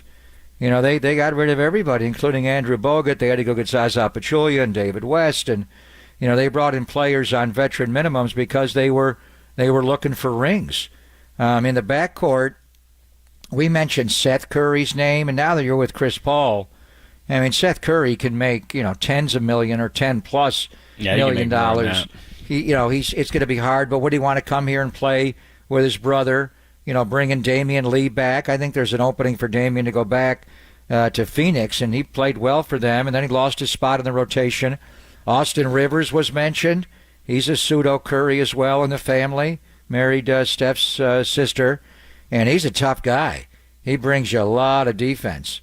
So right now, and you got Gary Payton II as well, Austin Rivers brings you a little bit. He's a good offensive player, not great, but he's a tough guy, smart guy. His dad obviously is Doc and played well. So there's some names that are interesting. I don't know about Patrick Beverley fitting in here. I think Dennis Schroeder's going to be too expensive. Yeah. But for any of these guys, it's just a question is can they get more on the open market, or are they going to have to accept a veteran minimum? And then do they think the Warriors, when the Warriors got Durant on top and Steph and Clay and Andre, Draymond, I mean, people were coming here to get a ring. That's why Zaza came here. And Zaza had a good year the year before in Dallas. David West certainly was a contributor there. But you had players accepting the veteran minimum because they thought, we're going to win the championship. I go play with Durant and Steph and Clay and Dre and Andre, we're winning. And they did. They won 2 in a row and should have had 3. So now if you do accept the veteran minimum, I love Joe Ingles. I've always thought he was actually a Warrior years ago. They had him in the D League then and lost him. We saw him go to Utah and other spots and just torment the Warriors. Jay Crowder. I've been trying to get a hold of Jay Crowder for a long time. So there are a lot of players there that fit, skill, toughness, pairing in the backcourt. But how many of these guys are going to be forced to accept the veteran minimum? And before, I'll go to Golden State and accept the veteran minimum. I'll sign a make-good contract, a prove-it contract, because I can get a championship the year I'm there and then parlay that into a – I better stay away from the word parlay. Be able to use that to springboard into a new contract, a bigger contract. But the big issue, John, is how many of these veteran players, whether it's injury or losing rotation or whatever, Jay Crowder, after him, holding out in Phoenix and all that, is he going to accept a veteran minimum now? Well, and that's the whole thing, and you hit it right on the head. There's three different factors to me in this whole thing. $2.7 million is paltry, not to you and I or anybody listening, but to an NBA player when your mid-level now is all the way up to $12.4 million. And again, this is how they squeeze you to try to get under this number. But okay, so you have to accept $2.7 million. You're going to get taxed at the highest rate in the country in California, as we all well know. And then the third part, like you said, is if I go there, because the only reason you'd be doing it is to win a championship, to better yourself. You do it for 1 year, then you get your butt back onto the market and you can actually make some money. Dante DiVincenzo, who opted out of his contract last year, he wasn't on a minimum, but still, he was able, he's going to better himself. So, can I play with Steph? Can I play with those guys? Can I better myself on a high-profile team and then get out onto the market and make more money? It's the only reason you're doing it. Or potentially, if you're an older player, than to go and win a ring. So how much do you believe that the Warriors are still a title contender? When they were winning championships, it was a lot easier to kind of sell that type of a thing. And now you're saying, okay, are they too old? Are they not? I mean, to me, and you pointed out, Saric would be a guy because he's coming off an injury that you might be able to get. Damian Lee knows the culture and would fit in a ton. And then you mentioned the two guys that I thought of as well. And again, I don't know if Jay Crowder would do it, but he's the kind of tough guy they need. And Joe Ingles, who went over to Milwaukee, and I think he got lost, but we remember him with the Jazz. Again, he'd be a perfect culture guy. So I think those guys would be good, but I'm almost to the thought where it's like I think the Ty Jeromes and Quinones and guys like that who still have yet to establish themselves really, that's probably what they're going to have to settle for. But they've got to try to pull something out like they did 2 years ago when they got Otto Porter Jr., and he was a big contributor. Can they find that kind of a guy who then could better himself? He got that deal in Toronto. He did get hurt, but that's the kind of guy that they're looking for. And because of the way that everything is structured now, they are squeezing you really tight. So will one of those guys come here on a minimum deal? That's going to be tough. Jack Landale from Phoenix. I like him. He's available. He's St. Mary's kid. Mm-hmm. He played Nikola Jokic as well as you can play him. He played him better than DeAndre Ayton played him in the second round. And then, Ayton wound up getting hurt and he wound up playing more. But there was a time there when Landale was far better on the floor. If you're looking for matchup guys, so the Warriors are probably not going to use the full 15-man roster, may leave the 15th spot open. So they have three spots. It would be, big that could shoot the ball and be skilled. It would be a wing that could guard and make a three, and it'd be another guard as well. So I think looking at these names, John, you may have to prioritize some over others, and who's ultimately going to have to Trey Lyles if he leaves Sacramento. I can make a corner three. There's no doubt, and he's a good pick and roll player with Paul in the second unit. He would be effective. But can you get three of these guys, one pure big, one wing, and then one guard to come and play for you on a veteran minimum? And do they think now that Chris Paul's here and you still got Steph and Clay and Drake and the Warriors win a championship with this group? Give us your thoughts. Text line is wide open. We're also on Twitch and YouTube as well. Hit us up there, and we'll read the best ones. Coming up next, though, let's prepare you for part 2 of State of the Franchise. There are a few stories surrounding the 49ers, and again, we gave you the dates.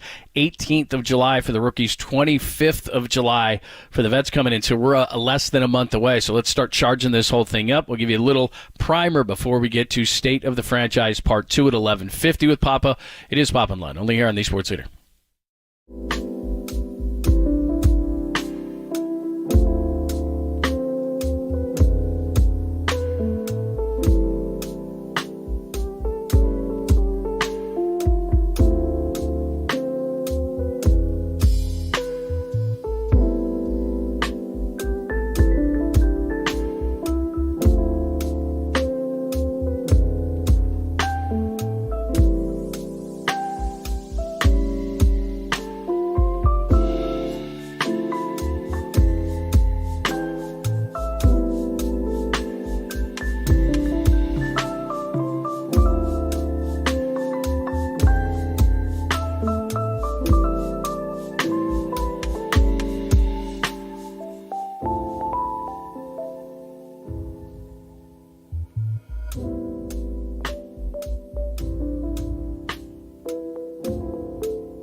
faithful. There's a party happening on our podcast page. Hear every interview from every show on demand at knbr.com/podcast. Now on with the show on the Sports Leader.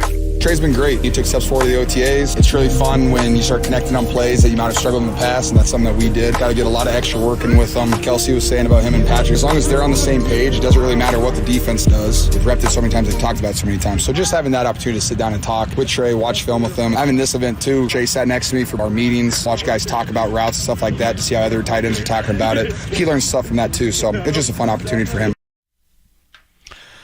That's George Kittle talking about tight end U. And again, we have the dates, 18th for the rookies of July, 25th for the start of a training camp. And as you said, August 13th is the game itself. But a few days prior, they're going to be doing the joint practices with the Raiders. So this thing is going to be upon us rather quickly. And you're going to do the State of the Franchise Part 2 at 11:50, so in about 12 minutes. But there is a couple of notes about the 49ers as we're under a month from training camp. First and foremost, I saw this morning, and I wonder what it means for Brandon Ayuk and if the 49ers can afford him long term.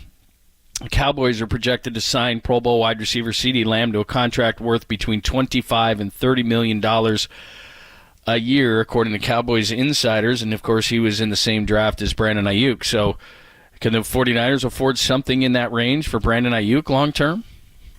Well, again, we've asked David Lombardi this, and being at the State of the Franchise with the powers that be, this is the year they ascertain what Brandon Ayuk is. He's had good years back to back and 1,000 yards, and he told the world he's ready to take off this year. And I think he was the MVP.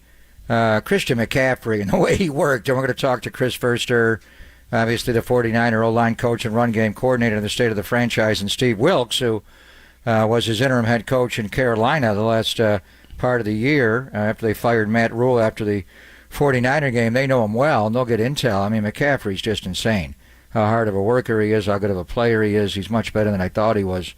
But outside of McCaffrey, who's an established, path to go to the Hall of Fame kind of player, Ayuk, I thought, was the best player in the offseason, in the OTAs, the minicamp, and just his work ethic, his route running, he's just into it. So I think he's going to have a big year. Debo's going to have a big year.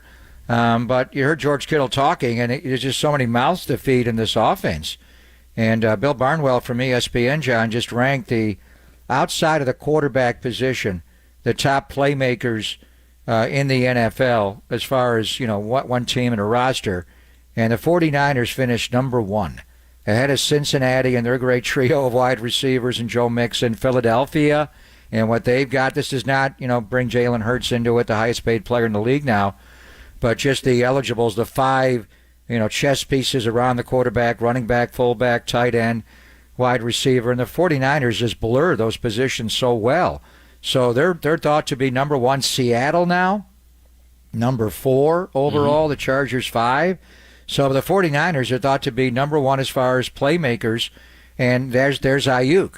So where, CeeDee Lamb, and they lost their tight end Dalton Schultz. They did bring in Brandon Cooks via trade on offense. CeeDee Lamb's going to be a guy who's going to be featured. With the 49ers, statistically, will Brandon Ayuk get to 1,000 yards again? Now that McCaffrey's here for a full year. Kittle started slow last year because of a couple of injuries, and then got going late with the touchdowns. Debo had an awful year in every regard last year. He said his own words, where's Debo going to be back? Is he going to be back?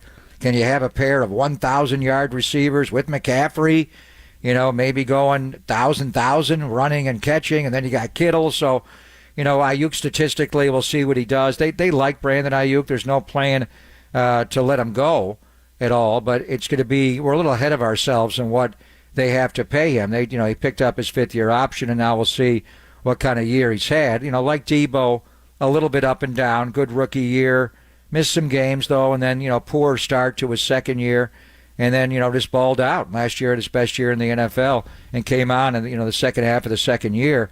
But it all comes back to the quarterback position here, and we got the word, and Brock actually said this when he met the media during the organized team activities, that he would be going back to Jacksonville to work with his quarterback coach and his rehab guys and all that. And we are efforting, and I think we're going to get him on at some point here.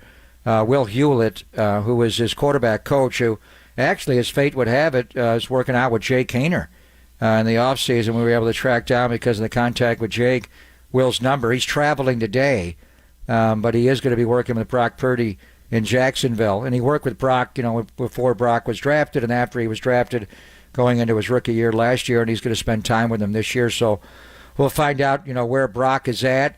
Obviously, Trey and Sam are going to be a big part of it, and we'll talk to the coordinators about the quarterback position. But with Ayuk, John, I think, they know that something big may be coming, but will he, statistically put that kind of year together again? If he just duplicates what he does last year, he's going to get a huge increase. And this is a, talking point we've had in the offseason. Can you afford all of these players? Because Kittle, tight end, is top of the market. Mm-hmm. McCaffrey is the top of the market. He's the highest paid running back in football. Debo gets paid. The left tackle makes a lot of money. And Trent Williams, that's why you got to have, a lot, some outside of McGlinchey, Williams, McGlinchey leaving, McKivitz coming in. The rest of the offensive line doesn't make a lot of money. Jake Brendel got paid this offseason. When you have all these skill players, and on top of that, you have a very inexpensive quarterback room, because and then Kyle Juszczyk. Look at Juszczyk. He's the highest paid football, fullback in football. So Chris Foerster will break down what he has in the offensive line. McKivitz taking over, and Brendel, and Banks and Burford around Trent Williams. But you can't pay them all. But it is helpful to have all these quarterbacks on, low. When you add up the quarterback room around the league, John, where's the 49ers as far as salary rank? At the very bottom, it's certainly in the lower third. Right, and the only guy making anything is Trey Lance, who's nearly at $10 million going into his third year. But Brock Purdy's not making anything.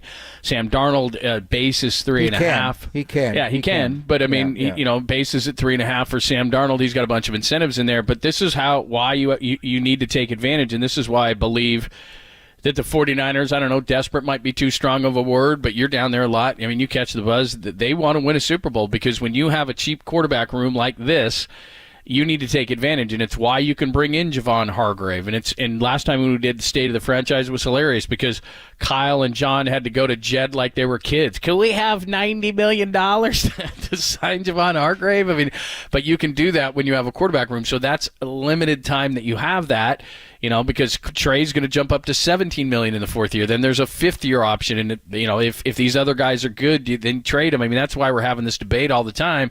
But because Brock Purdy, if he's your franchise guy, he's on a seventh-round quarterback contract right now, but that after I know this is weird to say, but that thing lasts 4 years. So now you have a 3-year window if Brock Purdy is what we think he is, to have a cheap quarterback, so that you can surround him as much as you possibly can, kind of like what Seattle did when Russell Wilson was on third-year contract.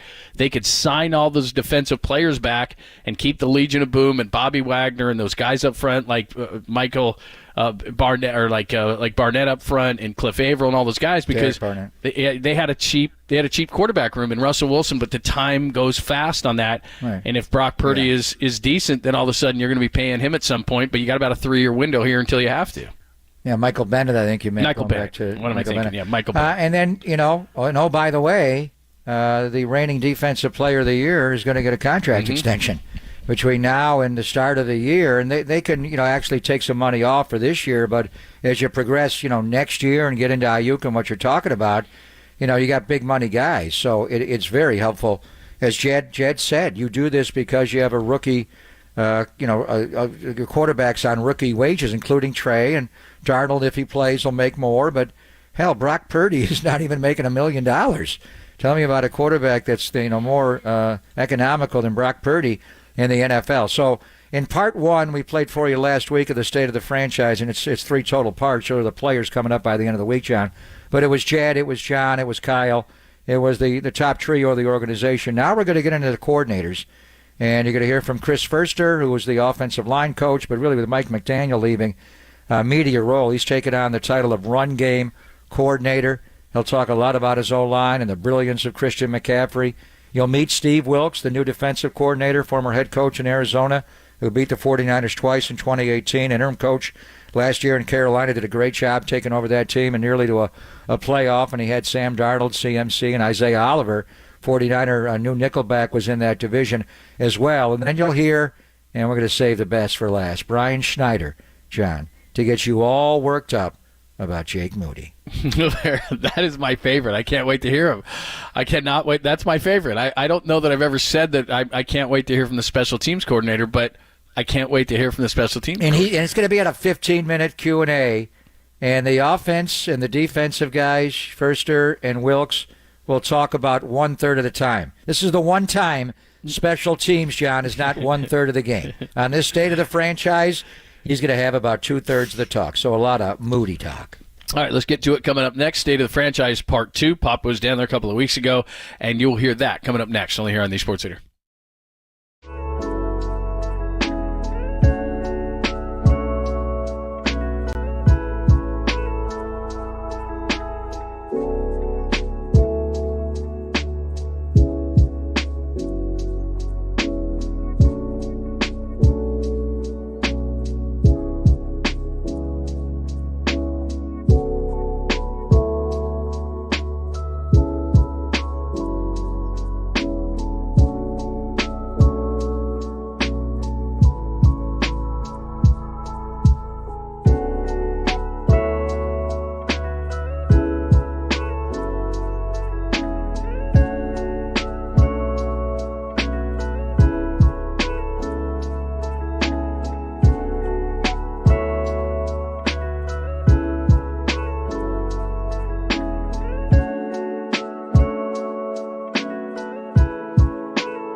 Listen to the sports leader anywhere, anytime. Download the all-new KNBR app. Now back to Papa and Lund live from the KNBR Casino Matrix Studio. Casino Matrix Progressive Jackpots are here. Where are you? Just drop in. Please play responsibly. 1-800-GAMBLER. All right, state of the franchise. Last week we played it for you, and we had Kyle and John, and you talked to all those guys, and then Jed. And this week, it's the coordinator. So get us into this thing. Well, I mean, Brian Schneider's in his second year as the 49ers special teams coordinator. Knew him for years with the Raiders, was in Seattle for a long, long time. One of the best in football. He'll break down the new fair catch rule on kickoffs and talk about your guy, Jake Moody.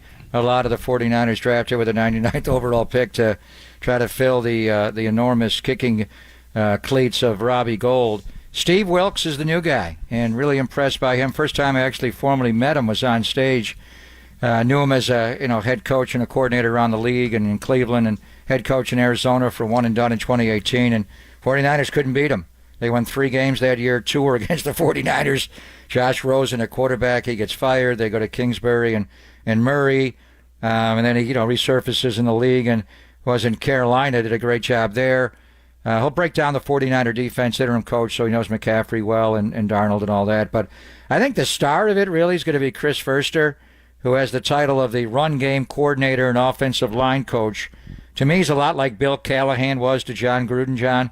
Just, quiet behind the scenes. He's had off-field issues, an unfortunate video got out a number of years ago, but those in the know how respected he is, and I think he's kind of the star of this. He's going to take over a little bit. He's been with the 49ers here and there, and left and came back and went to different spots. Kyle knew him in Washington, and so he's been around the league, kind of like a boomerang, and he keeps coming back, but I think he's taken on more and more of a role, and a lot, certainly, with the offensive line. So this is from earlier in June. The 49er coordinators, Brian Schneider, Steve Wilks, and Chris Furster. This will be part 2 of our 49ers State of the Franchise.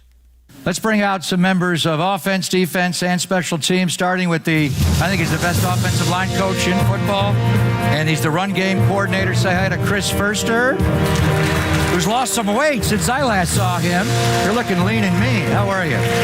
The new defensive coordinator, Steve Wilks, joins us. How are you, sir? Greg Poppin. Good to see you, man. Greg Poppin. You're welcome. Schneid's. Brian Schneider. How many Jake Moody questions should I ask him? What do you think? Coach Wilks, let's start with you because we just heard Kyle talking about you, and you, 2018 with Arizona, you were the head coach there and beat the 49ers a couple of times. We saw you last year in Carolina, obviously highly sought. Just why did you want to come here and take over this great defense? Well, I tell you, when you try to find your next move like I did and really want to try to connect with a great organization, I've seen great things from afar, the 49ers organization and things that they've done in the past. And having an opportunity to come here on my interview, I quickly realized the reason why, particularly the 3 men that just left this stage. I've been in a situation twice. I'm not going to talk about the where those situations were, but it starts at the top. Right. You have to have that commitment, and you just saw from Jed the level of commitment that we have in trying to make sure that we have the best. And then you have a GM and a head coach that's aligned, that collaborates on everything. As they just mentioned, doesn't care about who picked who, and the players that we have, the culture is set. And I told my wife when I left this interview, I said, this is the place I want to be. And it's great to have you here. So obviously you've been around the league and did great work. You're working in Carolina last year as the interim head coach and taking them close, and you had a pretty good running back there in Christian McCaffrey. Chris, your run game, we'll get to your offensive line, and Jake's going to join us in a little bit, Jake Brendel, and the work there, but it starts with CMC. I mean, the 49ers season flipped when he arrived last year. And, starting with the Kansas City game, coming in for a cameo the rest of the year. Just talk about your running back room, but start with the specialness of CMC, Chris. Well, yeah, you said it. Christian is the minute he showed up, you just realized what a consummate pro he is. I mean, you see it this spring. He's out there when he doesn't have to, going full speed, beating himself up when he's not perfect in everything that he does. I mean, he just brought a level of whatever he needed to do to help this team to get better.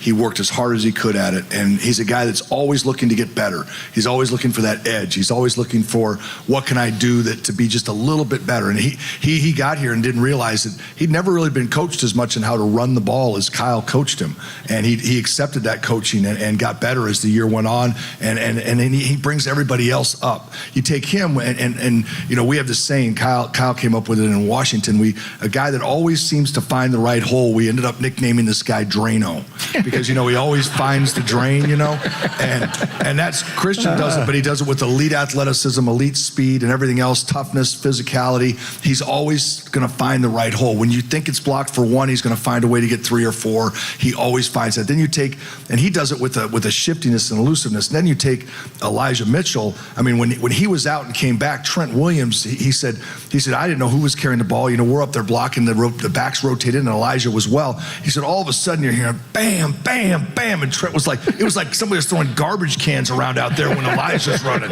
So then you got CMC, you got Elijah doing that. Then you have Juice, who adds something that, you know, he can line up anywhere on the field. He's a challenge for everybody. Then even when we had guys were dinged up, you have Mason, and again, we got Ty, young guys coming along well that are learning from these guys, which that running back room, I mean, they make us look good. I mean, the O-line, we're up there doing the best we can. We obviously have an elite player at our left tackle position, but these guys are all the skill players. I'll say 10 out of 10 times you give us the skill, and we'll find a way up front to get in their way enough to let those skill guys do their job.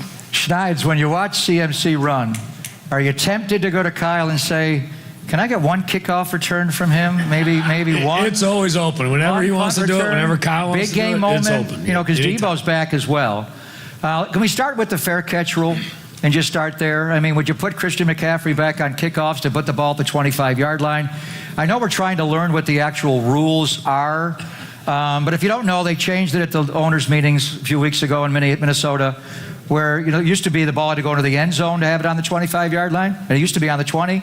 Now you can catch it anywhere inside the 25, and it goes to the 25. So just initial thoughts on how this fair catch rule will change your end of the game. It'll be interesting. There's always going to be something, but I really think there's going to be some more returns, and all special teams coaches that I go against them every Sunday, they all try to find loopholes. So something will be different. We just got to prepare for it both ways. And that's when the 49ers are, you know, running back at kickoff, which leads to Jake Moody, number 99 overall. Tell our audience about the workout that you had with the bad snaps and everything that sold you on taking Jake. Yeah, you know, we looked at 27 guys coming out of college, and some of those we looked at really quick, but there were 25 guys that we evaluated, and we kind of shrunk it down to the top 3 in our minds. And so when you get there, that's where you really want to go look at them and see it live and do everything. And so I went to see Jake, and it was cool. A lot of kickers, all kickers would like to kick off sticks. If you've seen a kicker just hold the ball up there, he lines up, take his time, and they all want to do it that way. So at his pro day, where all the NFL goes there, he kicked off sticks and was 12 for 13, and I think he missed a 58-yarder. So that's what kind of talent he is, when he can just line up there and kick. So I definitely wanted to see the whole operation. So the first task I do is I try to get him to get a long snapper, and conveniently, a lot of them over the years can't find one. But I don't care what the long snapper looks like. I just want to see how they react in a as live as you can get, as close as you can get, and just see how they react to different things. So he got 2 long snappers that were backups and his holder there, and so that was a workout. We went through it, and it was great right off the bat. Balls are everywhere. There's no spirals. The holder's all over the place. And, you know, Jake's hitting a lot of them. He's making a lot, most of them, but they're not clean. So there's a lot of stuff going on. And the only thing I cared about was Jake. And I didn't even care about the kick, because that's on film. I get all that. I wanted to see his reaction to everything, because it was frustrating for him. And then, so then I'd take off the long snappers, and he'd have to go just on sticks, and that kind of threw off his timing. So it was great. I wish every workout I ever did, these elements would happen. And so we go back, and he missed a 55-yarder, and we were kind of going off to kickoffs, and I put him to the sideline, and I said, okay, we got a last-second field goal to beat Ohio State. And I said, you got 12 seconds. Let's start counting it down. And so all 3 guys run out there. The worst snap of the day. It bounced on the ground, was way inside. If I'm the holder, it's way inside here. The ball's not even close, and Jake's going up to the ball. And so the holder barely gets it, and he just smoked the ball. And what it really did for me is what I saw on tape is he's really, really consistent. When you look at kickers, the number one thing is their approach, how they strike the ball, and how they finish. That's really as easy as it gets with a lot of fundamentals in there. But that's the consistency. If you guys are golfers, how consistent can your golf swing be? Very similar to that. So once he did that, and that's exactly what I saw, I was like, this guy, and his face never changed. 1 minute, it was stone-faced. It was just really cool to see it. And so I was like, holy, this is the real deal here. And then we went to kickoffs. The first one, he hit the ceiling. We did 6 of them. The last 2, I said, I want it outside the numbers. Oh, excuse me. Have I been talking like this? We heard you. I heard you fine. Hey, usually coaches can talk loud. No. Wilkes had to point that out to me. Yeah. I was right in front of me. He said, hold the mic closer to your mouth. I got it. So the last 2 kickoffs, the last 2 of the day, I said, I want you to kick to the goal line, as close as you can to the goal line, outside the numbers with as much hang time as you can. The first one was a yard outside the numbers on the goal line with 4.38 hang time. 4.38 hang time that's top of the NFL every Sunday. The second one was 2 yards outside the numbers on the goal line with 4.38, the exact same hang time. So for me, the talent is, you can see that, but the mental makeup, that was one of the best workouts I saw where we could judge that. And you just trust what you see, and I was just really excited we got here. That's why he's got the nickname of Money Moody. So, Coach Wilkes, obviously you've watched a lot of 49er game tape. When the 49ers are humming, and last year they won their last 10 regular season games, 2 in the playoffs. It's Schneid's on special teams rolling. It's Chris in the offense and Kyle and everybody there, and it's defense. And it's complementary football all coming together. But just give me your thoughts overall about the defense. You saw Nick Bosa last year when he came into Carolina on October the 9th. You know Javon Hargrave. You know Isaiah Oliver, who was in your division. Just talk about it, and then Fred Warner's going to join us in a bit. You got that front. You got the great stacked linebackers with Fred and Big Play Dre. The secondary. What do you see from your defense? Well, everything we do starts up front. And to inherit a defense like this, to me, is a blessing. I've had some opportunities to be a part of some great defenses over the years, but nothing like this. And when you talk about Bosa, you talk about Eric, you talk about Kinlaw, you talk about Hargraves, who we signed, probably the best defensive line in the National Football League. Our linebacking core. You mentioned Fred, who's going to come up here. These guys, and just let me tell you something about the culture and how these guys work. I came in phase 1, and I'm just blown away. I'm talking about blown away at the way these guys go about their craft. I mean, you would think it's the season, the way these guys are working around here. Then we hit the field on phase 2, and you just see the intensity increase even more. And now we're in the OTAs. So again, from afar, you see the great things that are happening here, but then now being here in person, it's like, okay, I get it. It's a different standard here. I mean, every NFL team doesn't have this, and I'm very fortunate to be a part of it. As we talk about, it does start up front. My background is secondary, and we have some great players back there. I say it all the time. Even though we start up front, we still have to drive the bus from the back. And these guys got to improve, which they have since I've been here, going through different phases. And, Sean and I just talked about that. Huff. You got a veteran guy back there in Gibson. You look at Demo, who's improved. You look at Mooney, and I'm very excited about Ambry. He's taking the next step right now and doing some great things. Competed against Oliver when I was in that division. That was one of the top priorities that we wanted, with the understanding that we may lose Jimmy. So we said, okay, we got to go find the best nickel that we can. And Isaiah Oliver, man, he has just been showing up each and every day. So I'm excited about it. I hear every day about how great we are, and Cal constantly reminds me, don't screw it up. You got to move on. K'Wan Williams 1 year, you go on to Jimmy, and then Isaiah Oliver. You got long arms. Yes. And on your side of the ball, the O-line, Alex Mack retires. And he may be on his way to the Hall of Fame, Chris, and you're wondering, what are we going to do? You were the one guy that was pounding the table for Jake Brendel, and Jake's going to come out in a moment. His skill set, the metrics there obviously was high. The 52 career starts at UCLA, how smart he is. He's Coach Jake. But what did you see in him that you knew he could run the center of your offensive line? Yeah, what we had when I was at the Miami Dolphins, we started the season 1-5, and the head coach after that start cut 3 starting offensive linemen because he didn't like the way the line was playing. So we released them. So we had to find players to bring in, and so we poached Jake and a couple other guys off some practice squads and got him on our 53-man roster. And the minute Jake showed up, I said, this guy's got the skill set to do the things that you need him to do. Now, at that point, we had Mike Pouncey as a center there. Jake was going to be in a backup role. But I immediately, I saw the things that you just see that over the course of time that it takes to play center in this offense. And so I didn't have any doubt. The doubt was, though, as we talked about last year with the same interior 3 guys, Aaron, Jake, and with Spencer Burford, you don't know till they play. You don't know till they get out there, how they compete. Once they get beaten, they got to pick themselves off the grass and do it again. For Jake to have to fill in for Alex, who'd run a line for so many years, to come in and have to run the whole deal himself for the first time over a long stint in an offense that he'd not really been in for long. So Jake came in and I saw the skill set. I knew the guy, everything you talked about, the starts at UCLA. I knew him as a person from back then, and I believe in the guy. And he just had to go out and prove to everybody else what he and I both knew he could do. We just hoped it worked out, and it did.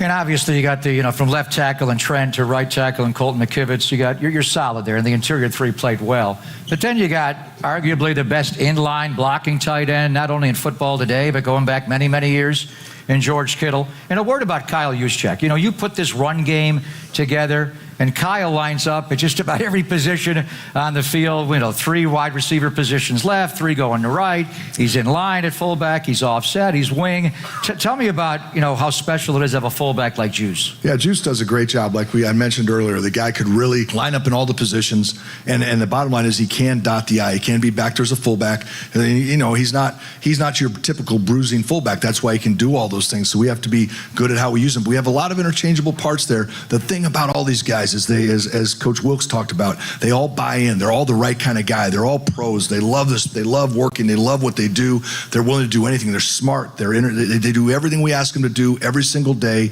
They have good ideas. They're awesome guys to work with, and that's the thing that we really like about them. I want to say one thing. It says wrap up here, but they went over before. No. I gotta say this, guys. This is my 3rd time. This is the first time I've ever had the chance to be in front of what I consider the faithful. Okay, and yes, sir. I was here in 2008 and 9, and then they got rid of me. Then I came in 15, and they got rid of me again. And then they brought me back in 19, and I'm hanging on now, right? He's a boomerang. I'm hanging on. But I'll say this. The one thing about it, I've been on 9 different teams over 30 years, and there's nothing like the faithful. You guys, and I'm not saying that because I'm here tonight, whether it was at Candlestick, wherever it's been, I look at this crowd every week. There's no better place to play. You are the reason that this thing is beaten like it is here. I love it, okay? Yeah, drop the mic on that. There you go. State of the Franchise Part 2. Pop and Lunch, sponsored by our good friends at Redwood Credit Union. Start earning cash back in your everyday spending with the Redwood Credit Union free checking account. No monthly fees, no minimum balance, and your debit card earns cash back. Travel and more. Get started at redwoodcu.org/free checking. Federally insured by NCUA. We'll get Pop his thoughts on what he heard there. After all, he emceed the whole thing. And then Pat the Bat, Pat Burrell, is going to join us at 12:30, only here on the Sports Leader.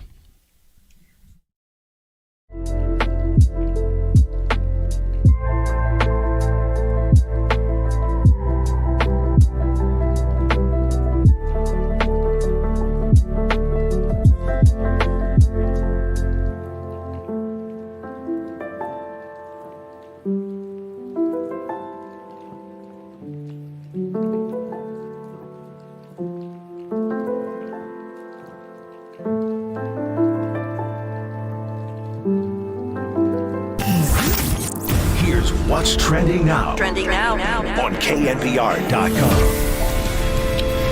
Dante DiVincenzo, adios, my friend. He declined the Warriors player option, and the Warriors don't have many options to sign him back. That story and more trending right now on the all-new KNBR app.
Protect your assets with David Hollander Business and Technology Report.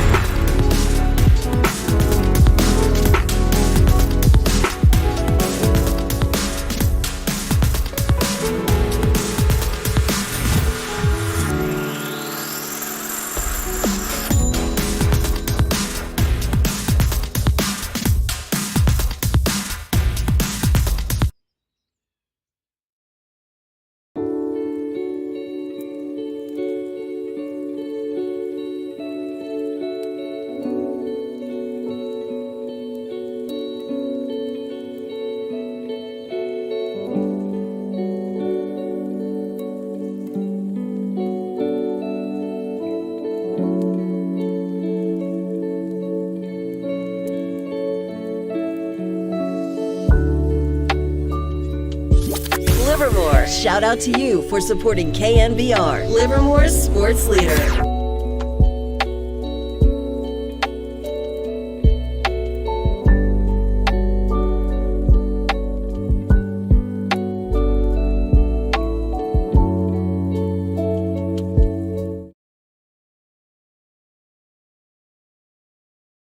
Wherever you roam, throughout your home, listen to the sports leader on your smart speaker. We are KNBR 104.5 FM and 680 AM.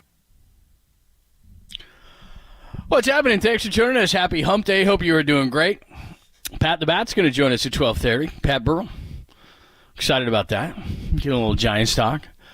We didn't get those Japanese eye drops, John. Yeah, I need those. Man, and talk Matos. He loves himself some Luis Matos. Does he? Is he a big Matos guy? Oh, he was on Matos years ago, and he was the, and it wasn't even called the PCL or the, what was it? No, not the PCL, A-Ball, the Cal League. Yeah. It was a different, he won the MVP of that league. Remember we had Joe Rizzo on, and Pat coaches, hitting coach down in San Jose. And then he had the poor year last year when he had the quad injury, but he loves Luis Matos. He's been telling everybody, reminded me a lot of years ago when Felipe Alou was talking about Pablo and just saying, we got a guy down here, Pablo Sandoval, switch hitting catcher. I'm like, what? And then he wound up being a third baseman, but just special bat-to-ball skills. So, Pat the Bat loves himself some Matos, and I got to get some more of those Japanese eye drops from Burrell. Yeah, we got to ask him about those because I could use those on most days. We'll talk to him in about 10 minutes. Just real quick, we didn't get a chance to recap everything, but you did a phenomenal job. And boy, it's really it's nothing against anybody who's been the defensive coordinator, because obviously the last two have gone on to be head coaches for the 49ers, and Robert Saleh and D'Amico Ryans. But Steve Wilkes is a really impressive guy. I mean, he really commands the room. I mean, all the other guys, great guys. I'm not saying that they don't, but just when you started off with Steve Wilkes, it's like you're at attention with that guy. He's impressive. And that's the way he is on the practice field. And, Robert Saleh had a quiet confidence, and D'Amico was a great player, rookie of the year the minute he walked in, played a number of years with Houston and then later Philadelphia. But there's something different about Steve Wilkes, John. He's commanding.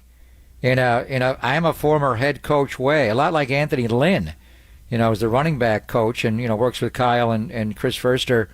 Yeah, people think that, he could be on the trajectory that can be a head coach.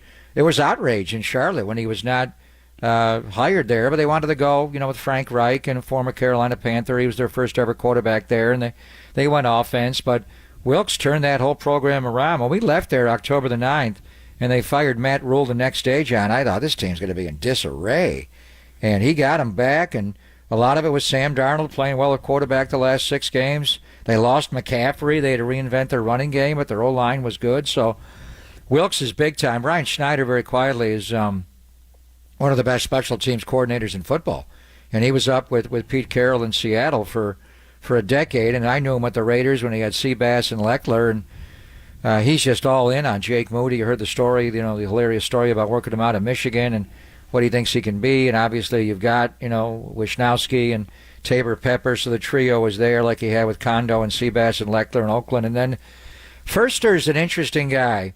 And, Mike McDaniel became a head coach, John, because he was in front of the media. He took over as he wasn't really the offensive coordinator. He had a similar title, run game coordinator, but he met the media, weekly when he was, elevated to that job. And he was just so different in the way he spoke. And the media's like, wow, this guy's funny. And owners take, notice of that. With Furster talking to the media last year, and there were a couple of times where he just really impressed me in a completely different way than Mike McDaniel did. And I had a long talk with him on the practice field about, do you ever want to be a head coach in the NFL? And immediately he dismissed it. There's a video out there on YouTube. He had an unfortunate situation in Detroit. And he kind of besmirched, believed in him. He had him in Washington. He told the story about being here in 08 and 15, 16. And then Kyle brought him back. And, for a while he was behind John Benton as the offensive line coach. Then when John left, he took over. John's now with solid in New York. But he's he's a lot like Bill Callahan to me, John. We're just a quiet offensive line coach who does his job. And we've seen coaches, get elevated from O-line coach and call plays. He doesn't call plays like Bill did, but, Joe Bugle for years, and then he got a chance. Some had success, some didn't as much. He's lost a lot of weight in the offseason. He looks like a different guy, Chris. But, McDaniel gets all the attention because of his quirky personality, a different way. Chris Furster, he's just as involved in the run game. That's his title, run game coordinator, like McDaniel had here with the 49ers. So, I think quietly, and you get a chance to meet all 3 of them. Kyle runs this team, there's no doubt. But he has great respect at Anthony Lynn and, the other coaches on the staff, what they're able to do. But Philadelphia lost their 2 coordinators, their offensive and defensive coordinators. Young guys, they elevated a few young guys as well.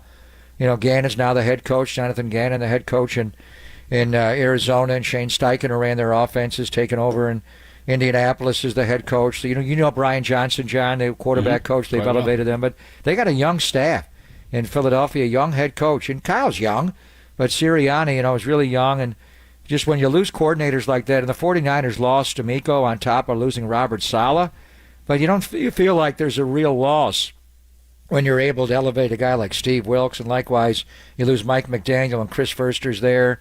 Then you want to make a change with Richard Hightower, who was with Kyle for years, played with him at the University of Texas, and you're able to poach a guy like Brian Schneider to run the special teams. So Kyle obviously is the headliner. Herm Edwards was talking this morning. Who's the best coach in the NFL that has yet to win a head coach, yet to win a Super Bowl? And he immediately went to Kyle Shanahan. No doubt. But Kyle's got coordinators in all 3 phases of the game that are really impressive, and we had a chance to spend a little time with him. Hopefully the audience enjoyed that. Absolutely. Good stuff. Let's get into a little baseball. As you said, Pat Burrell has got a lot of opinions on some of these young players, and he's the perfect guy to talk to right now because we're obviously excited, and it's a big part of why the Giants are doing what they're doing. So let's pick his brain on what he's seeing, what's ahead, and some of the guys that we haven't even seen yet. We'll do that coming up next. Pat the Bat will join us next, only here on the Sports Leader.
globe. Stream your proud home of Giants baseball 24/7, 365 on KNBR.com. This is the sports leader. I mean, they probably think that it's cruel to do. Whoa! Hey! What? What was that? It was what? Dubs? What was that? Time out. The Dubs comment? What? What are we laughing about? Fill me in. All right, that's just mean. That can ruin people's careers right there. Did you guys see that? This is what I saw. Look in the background. What is that? What is that? That guy? That's the Machine. The Machine? Who is he? He lives next door. He doesn't say much. I mean, where's the red ball? I don't know. I'm not into that gig. He comes over for sugar every once in a while, and well, we don't talk much, so I just give him the sugar. Tell him hi for us, here at the cheap seats. Why not? I sure will. Okay. Where do we go after that? So we had Chris Rose on a couple of weeks ago, and that was Pat the Bat. That was the Machine. That was years ago. That was Brian Wilson, and he was doing an old show called The Cheap Seats, and the Machine walked right behind Brian Wilson when they were doing the interview, and then Chris Rose went all crazy, and you heard it right there. Pat had to reschedule tomorrow for 10:30. He's a roving hitting instructor for the Giants, so we wanted to obviously get his opinion on all the young Giants because he's seen most of these guys, if not all of these guys. So we'll get Pat's opinion, but he had to reschedule. Called him during the break, and he said, he was going to do it until he heard that intro, and you went Machine on him, and then he went, I ain't doing The Machine. So he'll join us tomorrow at 12:30. Maybe the most impressive pitching performance, at least as far as the openers are concerned, and I may have no more excuses but to finally embrace this thing, because right now in 13 2/3, and this is Brebbia, Alexander, and Walker, they're 10-3 now, and even though Ryan Walker has given up a couple of home runs in this position, he's 4-0. Brebbia is 5-3, and Scott Alexander had a perfect inning in his one appearance. So 10-3 total, 1.98 ERA, a 2.08 batting average against. That's 11 of 53. A strikeout to walk ratio of above 2-1 at 17-8. They're getting a lot of run support when they do this thing. 71 runs in those 13 games, which is 5.46 per game, and they're only allowing 3.23. So they've outscored opponents in opener games 71-42. So whether you like it, whether you don't, whether you're a traditionalist, whatever the case may be, the opener works. And to such a high level yesterday, that might have been their most efficient opener game, and they beat former Giant Kevin Gausman, who had 12 strikeouts. He had 17 of their own, and Gausman was awesome, but the opener strategy was better yesterday. It works. The Giants, when they do it, they win. They won when John Brebbia was doing it, and they're winning now with Ryan Walker. When Ryan Walker does it, they're 4-0 and 10-3 overall, so they win. It's unconventional, but it's not like they invented it. Tampa Bay and Kevin Cash did it years ago with Sergio Romo. He was a member of the core four and a closer, and so it does work. It does make some sense. I love it. Tonight Logan Webb is going to start, and the Blue Jay lineup is already out. John Schneider has posted his well ahead of game time, and he's going pretty much with the same lineup that he used last night. Springer, Bichette, Belt, DH, Guerrero, Chapman, Varsho, Merrifield, Jansen will catch, and Biggio will play second base. So, he doesn't much care what arm you're coming at him with, opener or not. It was effective, I think, to starting Ryan Walker as a righty to clear the top of the order, because they're right-handed heavy. It's Springer, it's Bichette, Belt's the one outlier is a DH, a left-handed hitter, but then it's Guerrero and Chapman, and in theory, don't face Varsho in the first, and you're fine, and that's where Walker got through it. I've embraced it long ago. Do you do it in big games? We've seen the A's play a wild card game, elimination game, and do it. It didn't work in New York. We've seen the Dodgers do it in World Series. It's here to stay. I think the Giants, John, they do it. Do they do it the most of any team in baseball? Or we Tampa just watch does them every still. day? I read an article today. Tampa still has more starts. The Giants have done it 13 times now, 10-3. So Tampa still does it more than what the Giants do, but the Giants are more effective. They have the best winning percentage of anybody when they do it. So, and the Giants do it. Back to back. We had Brebbia going back to back. On a Saturday and Sunday he did it. Yeah. Now he's hurt. And Ryan Walker has done it. Hell, he did it Saturday. He came out of the bullpen and pitched on Sunday. They were off Monday, and he started last night. And I think he's going to start on Thursday. The Giants don't have a starter for Thursday's game. I think it likely could be a bullpen game again. It could be Walker. Where I love it is Walker starting as the ultimate, crossfire, step towards third, right-hander coming from way over here. Then you go to the slingshot that is Alex Wood as a lefty.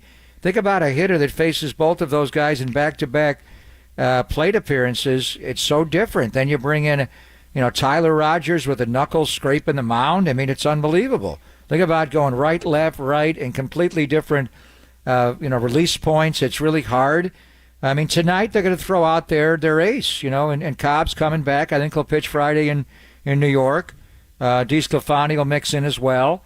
But it's Logan Webb, John. And so normally you would say, well, we had a bullpen game last night, and Logan Webb's going to have to give you innings. And Logan Webb has pitched more innings than any pitcher in the league. He leads all National League starters in innings pitched, which is unbelievable. But the bullpen is still rested. It's just different because you've got so many arms down there that are long men that are actually hanging out in the bullpen. So you're not taxing guys like you normally would. The Contos didn't like it, for a long time because, by August and September, these guys are gonna wear down. I don't know if that's the case. I think they're underused in some regards. Even Tyler Rogers, who had so many appearances in 2021, they're not overusing him. They're using him correctly. So I think it's here to stay. The question would be, in about a month's time, when late June turns to late July, and you get into the trading deadline of August the 1st, do you want to continue to do this? Where does Stripling factor in? He did not pitch last night. Does he come in? Does he start the game on I don't know what they're going to do, honestly, with him, John. I think they may go opener again and Mitch Stripling in somewhere in a bulk role, but, they have Webb obviously is a traditional starter. DeSclafani is as well. His last start was much better ever since he dropped the piano bench on his toe. He wasn't the same guy. Alex Cobb has been really good. A couple of bad starts here. He's coming back off the IL to presumably start against the Mets on Friday. And then outside of that, Alex Wood was your fourth starter, but he's now, I think he's better in that piggyback role, especially behind Ryan Walker. You got Sean Manaea there. I mean, do you see the Giants doing this all year? Or at some point before the deadline, are they going to have to add an arm? Or will they have to move Stripling back into the starting rotation? I think Manaea is perfectly suited in that piggyback role, and then it looks like that's going to be Alex Wood's spot from this point forward, John, if he does buy into this. And look, I got to acknowledge that it's working because based on all the information, and it's not only just that they're winning, it's if you look deeper into the analytics, this is absolutely working. I guess the one thing that would concern me is that it could fool them into thinking they don't need a starter, and I really do think they do need a starter. And I agree with you. I mean, again, go back and look, and I looked at this as part of the research going into this thing, is the amount of pitches that are being thrown, and these guys aren't just kind of analytical, and this is just how baseball works nowadays in a lot of sports. And it's a lot like the Warriors where those guys wear those devices. They know exactly how many pitches each guy has thrown, and so they're mixing and matching every single night that they do some sort of an opener. Now, look, with Webb tonight, hopefully he can go 7, and that's part of this whole process is thinking, okay, Webb can go 7, we can kind of reset things here, and it allows them to do those things. It is important that Cobb and DeSclafani can go 5 or 6 innings in the times that they can. But I'm still a believer, and this is where the gray area starts. You got to give them credit for what they've done. But come playoff time, where Billy Beane always said, the playoffs are a crapshoot. Does this work in the playoffs? Because like you said, it didn't work for the A's. Teams are going to set their lineups basically based on just how they set their lineups. You're going to do what you're going to do, and this is the Blue Jays here. You're going to do what you're going to do, and you're going to do all these bells and whistles and everything, and then we're just going to set our lineup, and we'll see what happens. So I don't know long term how this thing works and if it can work at a high level in the playoffs. Some things that work for 162 games in the regular season don't work in the playoffs. So I don't know that is proven. But like you said, until something doesn't work, you do it. And right now for the Giants, it's working. And there are some teams that have a set lineup. We talked to Bob Melvin last week. San Diego doesn't change. John Schneider's already posted his lineup, and he knows Logan Webb is starting, but his lineup is not going to change. I mean, it's like, You know, they went back when Cito Gaston was their manager and they won back-to-back World Series in 92, 93. Cito Gaston did not pinch hit until August that year. Right. They had the same lineup every single day, and they just mashed. That's what he's got here, and they're inconsistent. They got shut out last night, but he's going to roll the same guys out there again tonight. When you look at it, it's also the way the Giants run their offense is based on this. The essence of the game is the pitcher-batter matchup. And the one matchup as an offensive player you don't want is a left-handed pitcher against a left-handed hitter. You will take some right on right because there's just so many righties, but you look to avoid, except for the very great players, you want to avoid a left-handed hitter facing a left-handed pitcher. The Giants minimize that in their lineup. Kraw's in some, but not really. Yastrzemski, he's on the IL now. Even Jock Peterson, who's one of your best overall hitters, they try to limit left on left with him. Lamont Wade, they just want to limit that. So if they get an opener against them, it changes everything, because you're by and large, and you don't always do it. That's why I'm wondering, they got Stripling in the bullpen now, John. So what role is Stripling? Would it be because you don't have Scott Alexander to do it anymore? He's on the IL. You don't really have a left-handed opener you can turn to and then bring in Stripling behind. So it's a little interesting how they do that. But the point is, for a team like the Giants and the way they roll out a lineup, they have an entirely different lineup if the opponents are starting a righty versus a lefty. That's why the opener against them is effective, at least in Gabe's mind, because, when do I go to the line change? How long is that second guy going to come in? Wasn't it fascinating to watch them warm up before the game? And they were warming up simultaneously. And Javi was on. He wasn't just playing catch. Alex Wood was warming up like he was coming into the game. Before they even started the bottom of the first, you had Ryan Walker warming up in the bullpen, and you had Alex Wood warming up in the bullpen. I think that's the first time the Blue Jays had any hint Alex Wood's going to go into the piggyback role. He's not done that before. And that changes everything when you're making the lineup. Maybe not for the Blue Jays, because the one matchup maybe they didn't want was Belt against Wood, and he wound up, pitching well. And that was a weird play where they called a balk, and he had to come back out there and strike him out again.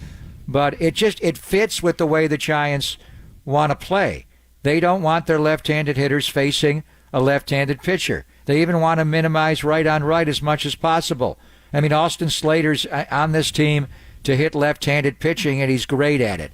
And, Jock Peterson is on this team to hit right-handed pitching, and he's great at it. And that's just the way they roll with it. And that's the matchup they want to create on the pitching side as well. So the answer to your question is I think they can roll with it. I don't know if they're going to be in the market big time and everybody wants pitching. Everybody wants Stroman. I mean, just go through it. Dylan Cease, Giolita. There's so many guys that are going to be out there. I mean, you're even hearing, would the Mets sell off Scherzer and or Verlander? Their owner's talking today. I don't think he's going to wave the white flag. It's late June, but come late July, if they're not appreciably better, those guys are on one-year contracts. He could sell them both. Remember, everybody was trying to get Scherzer in 21. We thought he was going to San Diego, and the Dodgers wound up getting him, and that helped to win the division for them, and then they used him out of the bullpen against the Giants to finish off Game 5 of the division series in 21. Has he ever been quite the same pitcher since? So everything they do is unconventional. That's why you just have to embrace the way they do this, and Gabe and his staff, execute the game plan that Farhan has perfectly, but it's the essence, that pitcher-batter confrontation. They never want to throw an at-bat away.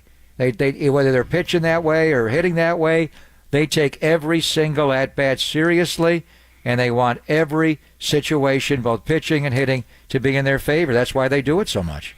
Well, and interesting because, again, I've said this before, but as you start looking at teams, more and more teams are just throwing out a set lineup. And you look at Toronto, you look at the Mets, who they have coming up next. I was looking at them before the show today. They only have one player that's not in their starting lineup with over 100 at-bats.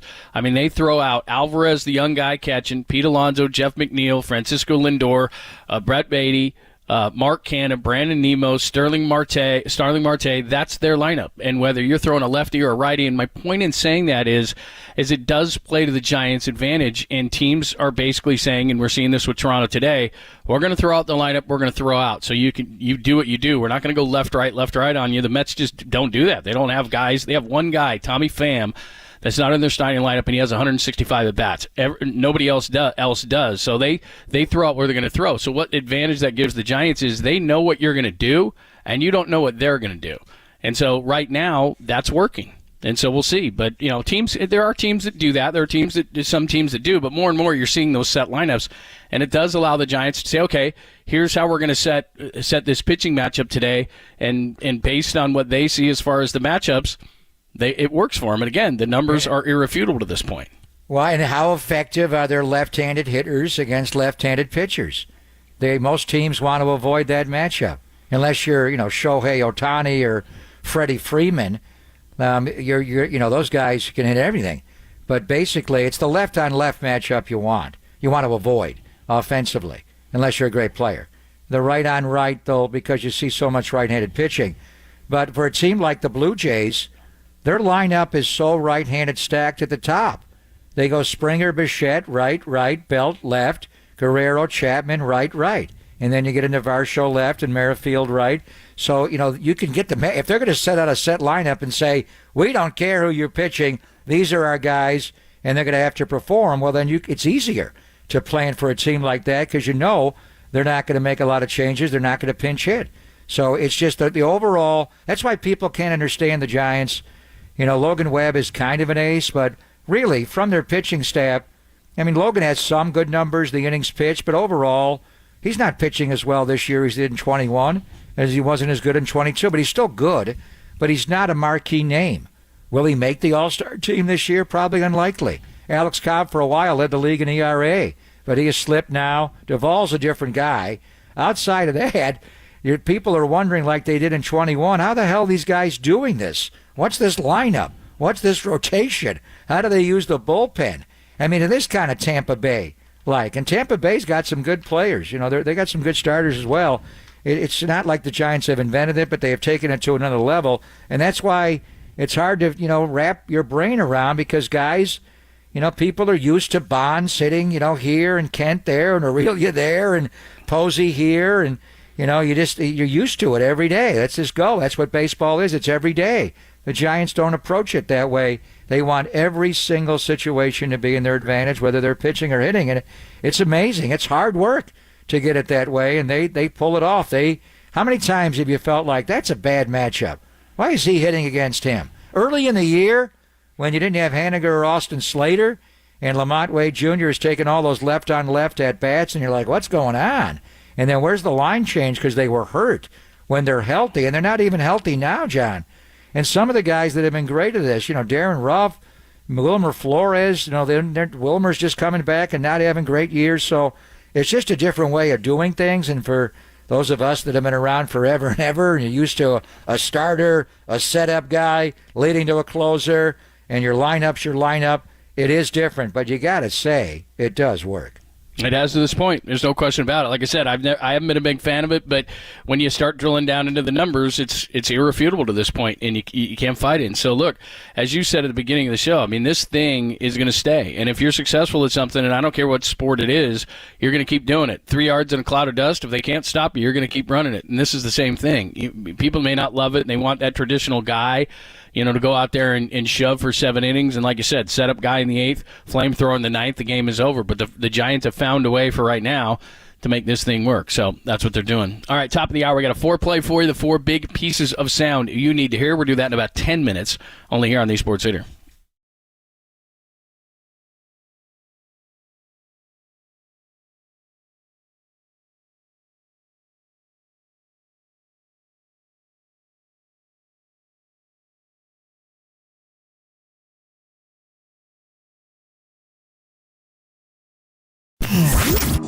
Here's what's trending now. Trending now.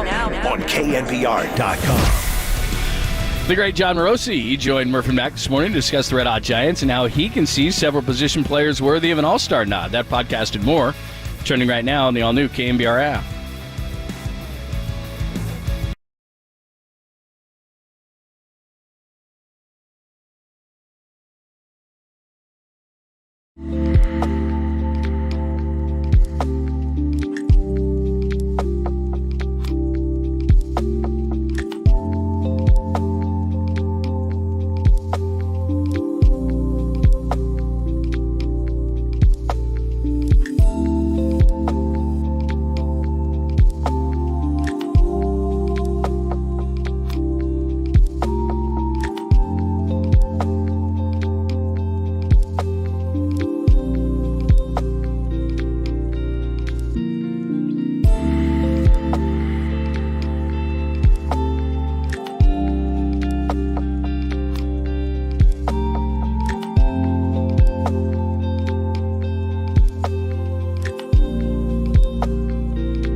Listen to the sports leader anywhere, anytime. Download the all-new KNBR app. Now back to Papa and Lund live from the KNBR Casino Matrix Studio. Casino Matrix Progressive Jackpots are here. Where are you? Just drop in. Please play responsibly. 1-800-GAMBLER.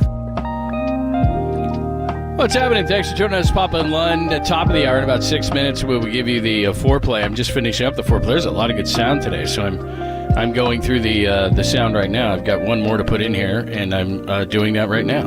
So there's a plethora of sound that is high quality for you, including John Morosi. And you talked about this at the beginning of the show. John Morosi was on with Murph and Mac this morning, and he gives accolades. I want you to hear this. He gives accolades to the roster construction and the execution for one Farhan and Gabe Kapler. So I think you'll be happy to hear this from him. Well, we talked about it at 10:15. Just where are we at with Farhan and Cap? I mean, let's pull back a little bit. I mean, this team, John, they've won 10 in a row on the road. Remember when they started 7-13 on the road? And they started 6-13 overall. I mean, they are 45-34, so 11 games over 500 now. Equaling the highest point of where they've been all year.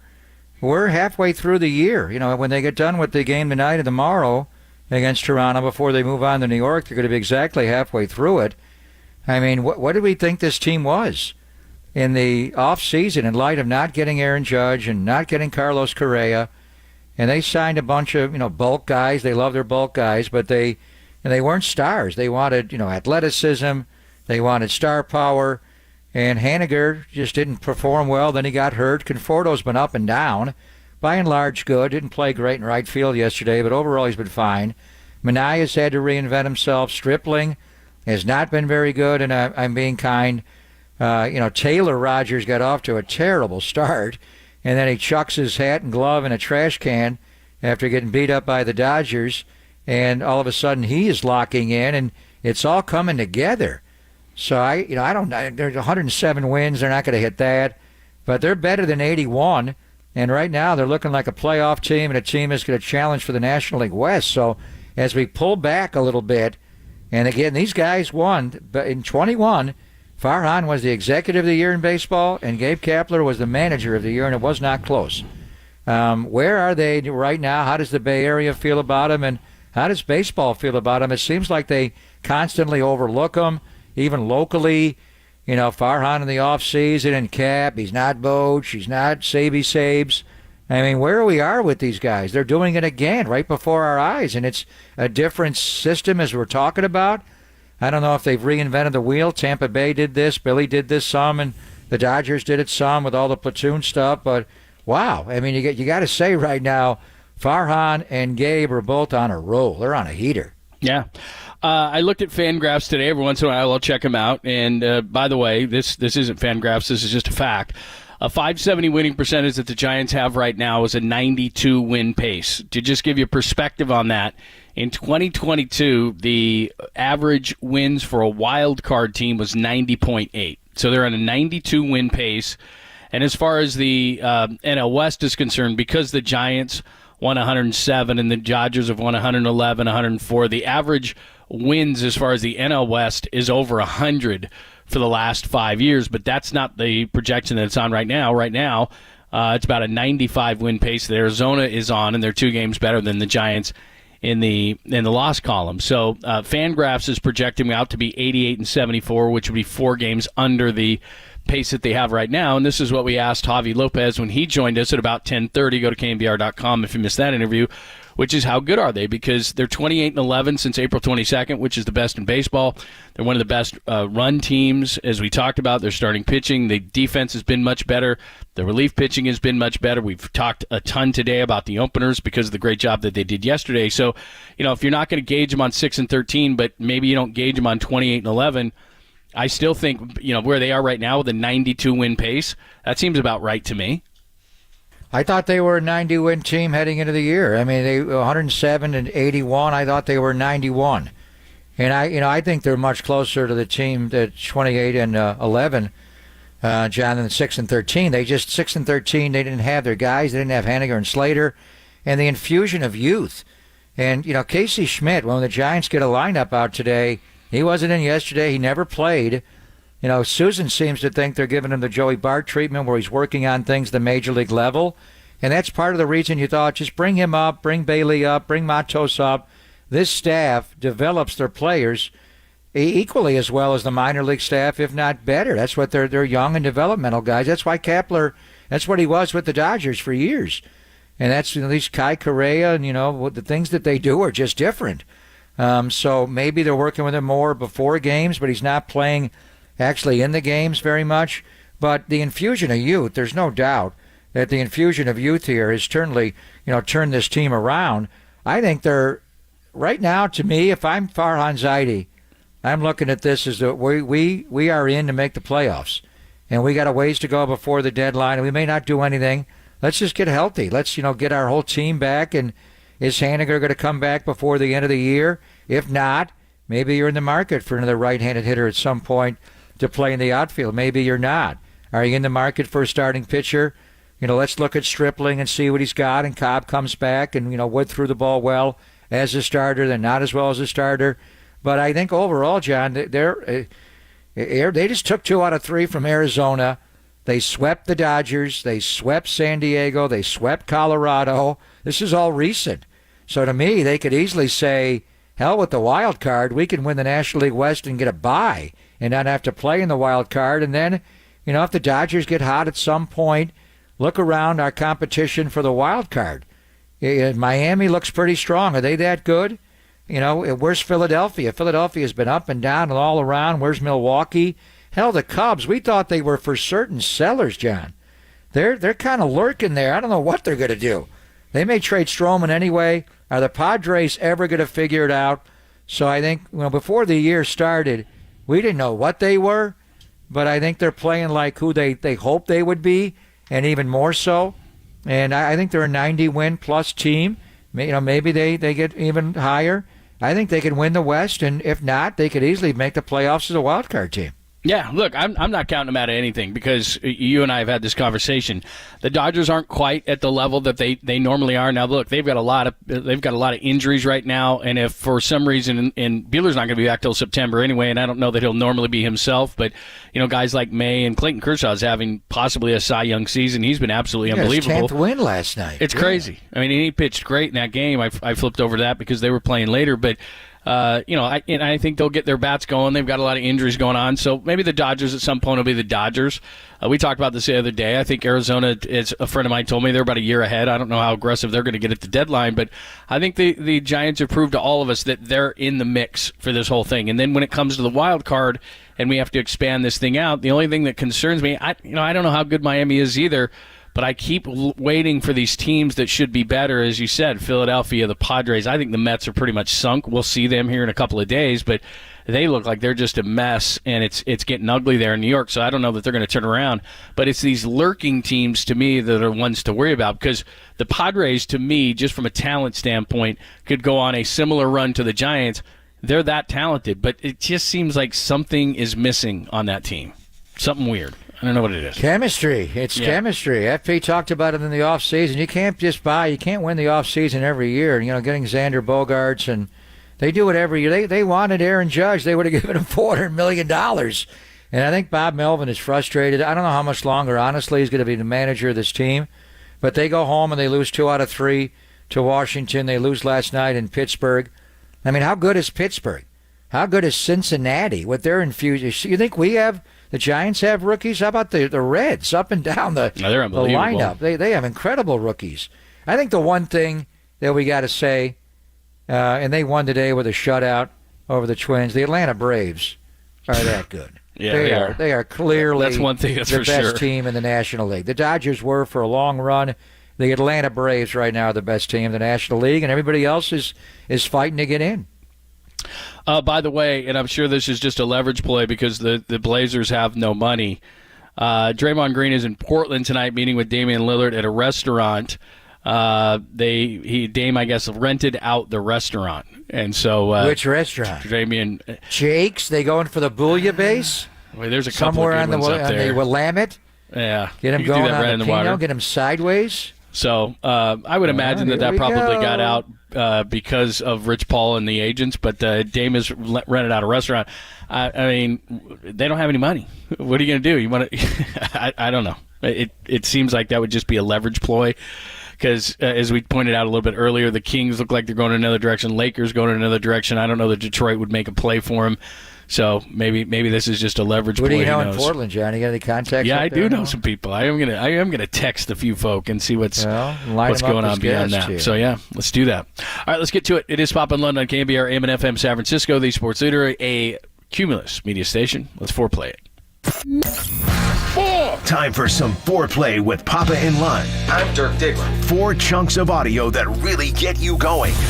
I have a gift, and I am trying to not be selfish about it, but to use it. On KNBR 104.5 and 680, the sports leader. All right, you're going to like this one. This is John Morosi, our good friend from MLB and NHL Networks, but he's talking some baseball here.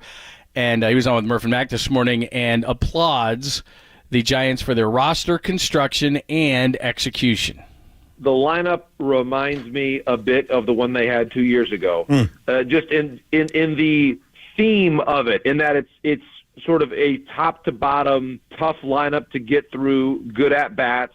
There's no Ohtani in this lineup, obviously, not yet. At least we'll see about next year. But I think it is a really good triumph of roster construction by Farhan Zaidi and his team. I think it's really well done by Gabe Kapler to get the most out of this team. There you go, applauding both Farhan and Gabe. That's what I'm talking about. Finally. And bless me, Father, for I'm going to sin, JP. He's on it. I mean, they don't. And we're going to have tomorrow night, they're going to announce the starters for the All-Star game. The Giants are not going to have anybody start the All-Star game. And then when you look at the reserves, which will be announced on Sunday, Camilo Duvall's the one guy that's a lock to make the. Would it be just a travesty? And the Giants could be in first place by the time the All-Star game is played in Seattle. They could be in first place in the National League West. Right now, they're a playoff team. They're the hottest team since April 22nd and since Mother's Day. Is it possible, John, that there's always injury replacements. I think they'll have more. But when the All-Star game teams are announced in the National League, by 2:30 on Sunday, is it possible the Giants have the bare minimum of All-Stars and have just one because those in the game are impressed by their roster construction and the way they execute the game plan with the roster? But everybody else is saying, who the hell are these guys? Who are these guys? Yeah, well, I mean, it's kind of like you said. I mean, at first base, Freddie Freeman's going to start. But then you're looking at Pete Alonso, Matt Olson, who hit his 26th home run, the former A. Paul Goldschmidt is there. It's pretty stacked. You look at second base, you're looking at guys like Albies. You're looking at, Arise is near 400, and he's going to be the starter there. That would be the position where he might have an opportunity, because if you do look at WAR among second basemen, Estrada is number one in overall WAR for second baseman in the National League. So will somebody pick him? Albies, the Braves are having such a good year that he's going to make it. So you're looking at the third second baseman. You'll take three. Right. So is he the Nolan third Gorman second of baseman? St. Louis, when the Giants played the Cardinals, he only DH'd and played third. Right. How much does Nolan Gorman play second base for the Cardinals? He was on the ballot at second base, so you're right. Maybe that's just something, because again, once the starters are done, then you can kind of figure it out however you want. So maybe he gets in there at that point, and then that would really be it, unless you're looking at Logan Webb. And again, Logan Webb on the surface is not a guy that you would take, but Logan Webb, when you start drilling into things, as you said, he has the most innings pitched. A lot of the analytics like Logan Webb. So I don't know that he would make it because you've already got Duvall, so you don't have to bring somebody off the staff. But he would be somebody that you would look at, maybe be a replacement guy. But, yeah, as I look at this thing, maybe second base, because first base is so stacked it'd be difficult. But maybe second base, where he'd be the third second baseman, especially as hot as they've been. Could be. Yeah, I think Tyro's probably got it. But something tells me there's going to be – the thing is, I think we're bracing for Sunday at 2:30 when the full squads are announced that the Giants get jobbed. And they don't have star power. I mean, they don't have Aaron Judge or Carlos Correa, and Craw's not Craw anymore. I mean, they don't have the star. Who America wants to see in the All-Star game. But that's not what the game. It is partly about that, certainly, but it's also a part. players that are contributing and first-time All-Stars. But I think in time, like I could see Goldschmidt and Arenado saying, I don't want to go to the All-Star game. We suck, and I want the time off. I mean, Pete Alonso had an injury. He came back. He'll probably take part in Home Run Derby. He loves that, so he probably will show up. But, I don't know if, other players will. Freddie Freeman probably will as a starter, but maybe not Goldschmidt. So I think when they first get announced on Sunday, you're going to be disappointed and heartbroken, and there'll be outrage on the show on Monday. John, we're rolling into a holiday. It's July 3rd. But anyway, I think when the game actually rolls around, guys will drop out of the game, guys will get hurt, and you'll find out that more guys will make it. But I think initially, that's brace for maybe just Camilo Doval is all that is named by the end of the weekend. It's too bad Patrick Bailey wasn't up earlier. I mean, there's two really good catchers in the National League. Former A. Sean Murphy's having a hell of a year. Will Smith. And Will Smith at the Dodgers. So, I mean, you got two guys there. But as far as, again, defensive metrics. How about JT Realmuto? Yeah, he's been great. So, Bailey wouldn't make it. But, defensive metrics, love Patrick Bailey. And what's he hitting? He's hitting over 300. It's too bad that he wasn't up maybe a little bit earlier. He's not going to make it. And that's a tough position to make in the National League. But as you point out, there's guys on the Giants who certainly deserve recognition for the season that they're having. Let's throw one more in here. We may have to do two on the other side. Let me get the baseball taken care of. I wanted to play this. 57,000 plus hot dogs were eaten by the 35,000 plus in attendance because they had Looney Dollar Night last night, so $1 Canadian dollar dogs, for hot the dogs. Looney, and I love a Looney. I think I have a handful of Loonies. Looney dogs. Here's Dave Fleming giving us an update on the dogs during the game. And in case anybody was curious, the final Looney hot dog check. They sold 57,056 hot dogs tonight. For $1 Canadian? $1 Canadian. And how many did we buy? We bought not a single one. Not one of the 57,000. Yeah, just leave that alone. Leave that one alone. Javi wants to work again tomorrow. That's smart. We want you back. Yeah, we had him on earlier on to ask him about that. He did not have any hot dogs. They did not have any hot dogs. If you're at the ballpark, are you a hot dog guy? No matter the price? I've been there, and I was there when the place opened, and they called it, Sky Dome, Sky Doomy. And they have, they got Hard Rock Cafe there. I think they had a TGI Friday. I remember Jose Canseco hitting a bomb right into somebody's plate of pasta there. So you can get better food there than a hot dog. But, it's not like a Fenway Frank or a Dodger dog. They're not known for it. No, there are other items to have there in Canada. 36,000 people attended the game. So what'd you say, 57,000 You're hot over dogs? 57,000. So on average, it's what, 1.5 or close to it? Yeah. I'm sure a lot of people, I wonder what the record is for most dollar dogs, loony dogs consumed. I bet one guy got to like a dozen dollar dogs last night. Oh, I'm sure of it. For For you a had babies buck? there that are not eaten. Yeah, you see the people that went as mustard and ketchup? I did. That was pretty funny, actually. I will give those people credit. Yeah, look, if they were a buck, I would have taken my kids just to eat there for a buck. Geez, 76 cents. Yeah, 76 cents. American. That ain't bad. And that's gone back and forth on the and their money. It's like you're in Europe, although they it's not the euro. They have like Queen Elizabeth. You got to figure out what the hell the money is in Canada. Then they got the toonie, the loony, or the coins, and then the actual, it's like you're playing Monopoly. It's like, how much is this worth? Exactly. What's the one with Queen Elizabeth? Is that a 5 or a 20? You got to know. They can't figure it out. So, in any event, you know what tonight is? Kevin Gausman split jersey night in honor of the splitter. So they've got a half blue. Why didn't they do that last night when he started? Well, they're doing because last night was Looney Dog night. Now they're doing that tonight. So I wonder if they're going to have an item for banana splits tonight in light of it being the split jersey night for Kevin Gausman. Why is it the banana splits are so good? It's not that I don't like bananas. I do. Bananas are fine. They're good in certain things. Certainly, I don't mind them by themselves, anything like that. But They're man, you put them. They are. But if you put them at when I grew up and we'd go to like Farrell's, and we'd go to that big ice cream place and they would make you a gigantic. I forgot what they called that thing. pig trough or something like that. I think is what they called it. It's called a pig trough, and if you could eat it, or I can't remember what the heck it was, but when I was a kid, I could take that thing down. But bananas and a banana split taste outstanding. I don't know what the chemistry is on that kind of thing, fantastic. but they're great. And in a banana peanuts split. on top and chocolate. Yeah, the whole thing, man. I remember years ago, my brother actually owned a Dairy Queen in Philadelphia. Oh, they would have the baseball helmets. Oh, those were amazing with the soft serve in them. Now, they were a little small. I mean, you weren't getting a Bruce Bochy 8 5-inch helmet. But I would a always small get one. those. But I was like, you got to my collect kids were them. young then. But you get any team you wanted, and you had a banana split inside.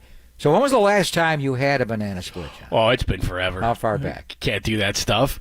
Maybe my 20s, I would say, which wasn't that long ago, of course, as you well know. But it's got to be, like 40 years ago. Like 30 plus, you can't be doing banana splits. Well, the last time I had a banana split, it was 21. Not my age. It was 2021.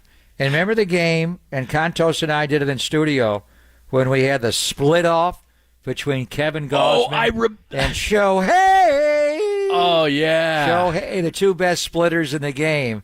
And we actually on the pregame show, and it was a day game, and it was I remember that.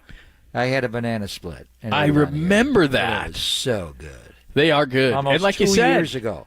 Almost 2 years ago to the so day, good. I think, is the last time I had it. Well, plus, So if people forget, I mean, you probably don't, but I mean, like you said, you have a scoop and there's chocolate, you have a scoop and there's strawberry, a scoop, So and good. you have, I don't know, is it butterscotch or whatever the heck you do, and then Whatever you do you the want. split, Could and then you do the could be a banana. the whipped sundae cream, or the hot- sprinkles, hot the fudge. cherry. You gotta go. Yeah, you got Hot fudge to. is Yeah, the there you go. traditional.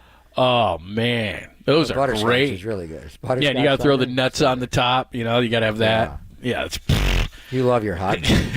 absolutely. Anyway. And see, I'm a Kevin basher. Gosman, split jerseys Split tonight. shirt, okay. When We he's got supposed into a to be banana kicking split back. talk. I I'm gonna punched out stop 12 this. last night and lost the game. And now How it's does that split happen? jersey night. Interesting. All right, there you go. That's tonight. All right, we'll finish the other two. One from Chris Paul, one from George Kittle, and then we got a sweet, clean, family-friendly Caboose pistol. We got a lot of stuff on the Caboose today. It's Pop and Lund, only here on the Sports Leader. Richmond, shout out to you for supporting KNBR, Richmond's sports leader.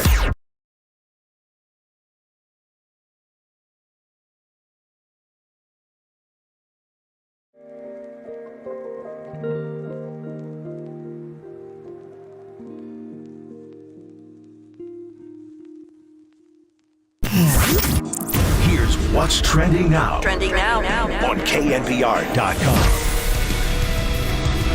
Kevin Gosman, the former Giant, he fanned 12 against his former team, but the Giants continue with their 10th straight road win with the openers. That story and more turning right now on the all-new KNBR app.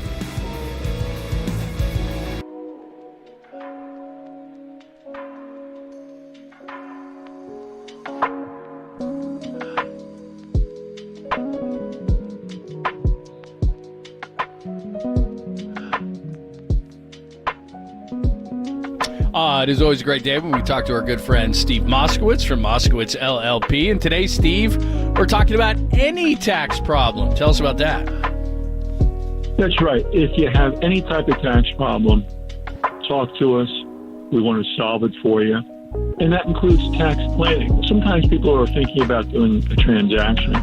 You don't want to just do it first, and then whoever does your taxes tell you, oh, it's too bad you did it that way. You don't want to hear that. The bottom line is, whatever your tax situation is, where you're thinking about doing a transaction, or if you haven't filed returns, or you can't pay your taxes, or it's something really good like ERC, where you might be entitled to $26,000 from the government for every employee you had. You want to talk to us. Possibly it's a second opinion if somebody else told you something. The bottom line is, anything in tax, we're there for you.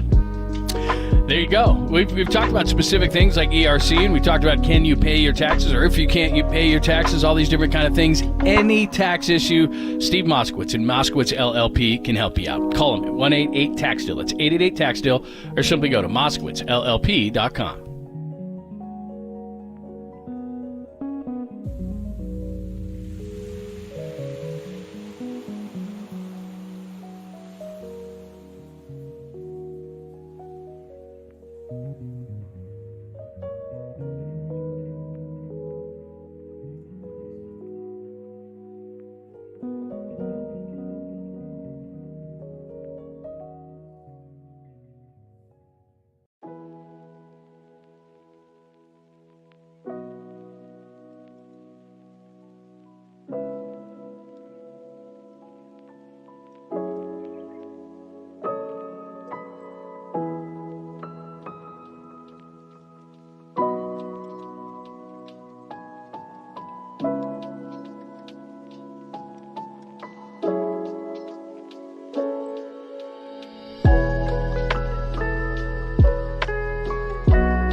you are around the globe, stream Gold-Blooded Radio 24/7, 365 on KNBR.com. This is the sports leader. They've had this kind of big brother, little brother relationship, but it all changed when the Warriors won the title. And remember, the Clippers won that Donald Sterling series, and the Warriors were a little nemesis, but they survived them, and the Clippers were supposed to go on and win a title. But it didn't happen that way. The Warriors won a 2015 title.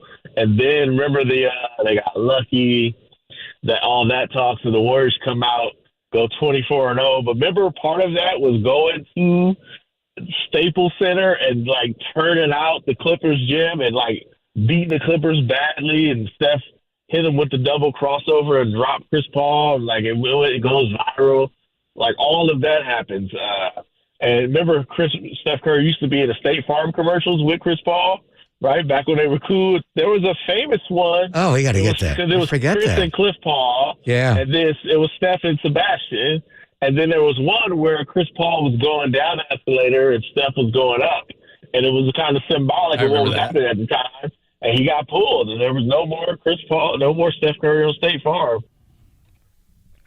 That was our good friend Marcus Thompson, of course, from The Athletic a couple of days ago, talking about the relationship between Steph, Chris Paul. Chris Paul was asked about joining the Warriors and Draymond Green and all that stuff by TMZ. We'll get to that in a second. We'll also play a little George Kittle for you. Then, bottom of the hour, we got a great, sweet, clean, family-friendly caboose pistol for you. And one of the stories, J.J. Watt tried to buy every Wisconsin grad a beer, but was not able to do so. That and more. We will explain all those things. But let's get to Chris Paul. He was, I don't know what event he was at, but everybody's getting to him and trying to ask him about the Warriors and the relationship, and I don't think it's a big deal, but here's what Chris Paul said when asked.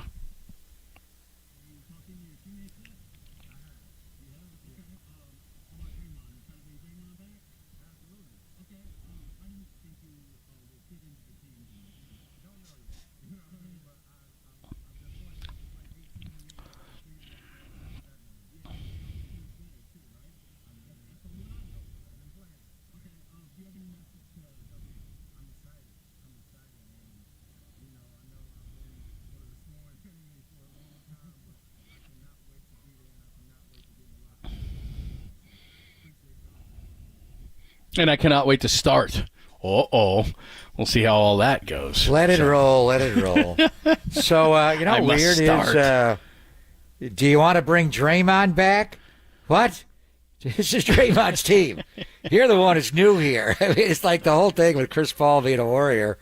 So we'll figure it all out. So we are going to have the match tomorrow. Mm-hmm. Steph and Clay playing golf against Patrick Mahomes and Travis Kelce. That'll be funny. Ernie Johnson's going to be on the call. It's not going to be B.A. Oh, it's not. B.A.'s doing baseball. So, but Ernie Johnson is good at that, and he's done some of these before, and he obviously knows Steph and Clay. So maybe Cliff Paul makes a cameo on the golf course there, but how good of a golfer is Clay is what I want to know. Yeah, I was... know Steph's really good. Yeah, I was reading the interview. There was an interview, was it Anthony Slater or somebody did the other day, and somebody did ask him about that, and I wouldn't say that he's a hacker, but certainly he's not Steph Curry.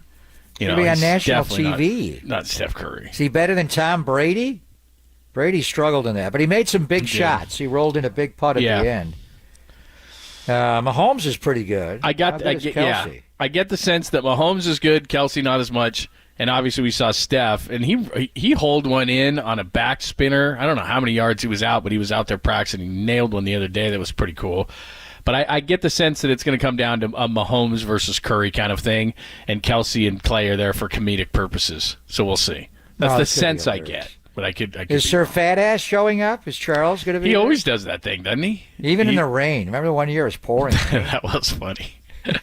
But yeah, I mean, it's got to be, look, if nothing else, it's got to be entertaining. So if you don't have Charles Barkley in there, and it's ironic because he's just so terrible. So yeah. Terrible. I think it'll be a comedic event. So we shall see. And then let's get you one 49ers in here. Here is one George Kittle, tight end U. Trey Lance was there. And, of course, we can't go one day without talking about quarterbacks. So here's George Kittle on what he's seen from Trey Lance this offseason.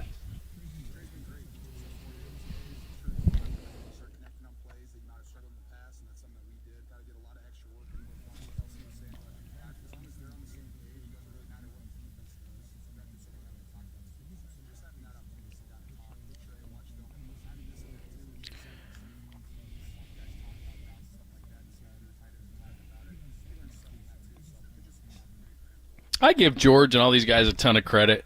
How many times has he been asked this offseason about the quarterback situation? I mean, he makes himself available, but still, I mean, I don't know, 50 times? It's unbelievable. This offseason, as he's quick to point out, every year he's been in the league. He's been asked about the quarterback situation, whether it was pre-Jimmy or Jimmy. I mean, it's been ongoing. Garoppolo, and they draft Trey Lance, and think about last year. It was all about Trey Lance taking over as the number one guy, and Jimmy was an afterthought, and Nate Sudfeld was on the team, and who the hell is Brock Purdy? Last pick in the draft, who? And then Jimmy comes back. He's a boomerang, and now we're into this offseason, and Brock, who, he's the Brock star.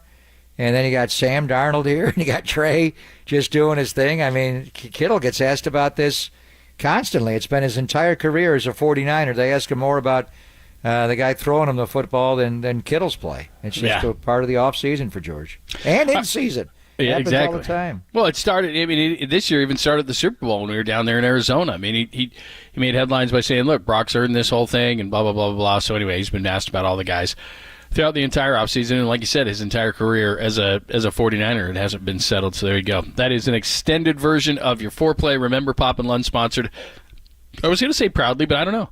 By our good friends at Redwood Credit Union. Yet to come, John. Exactly. Wait till they hear that. Start earning cash back in your everyday spending with a Redwood Credit Union free checking account.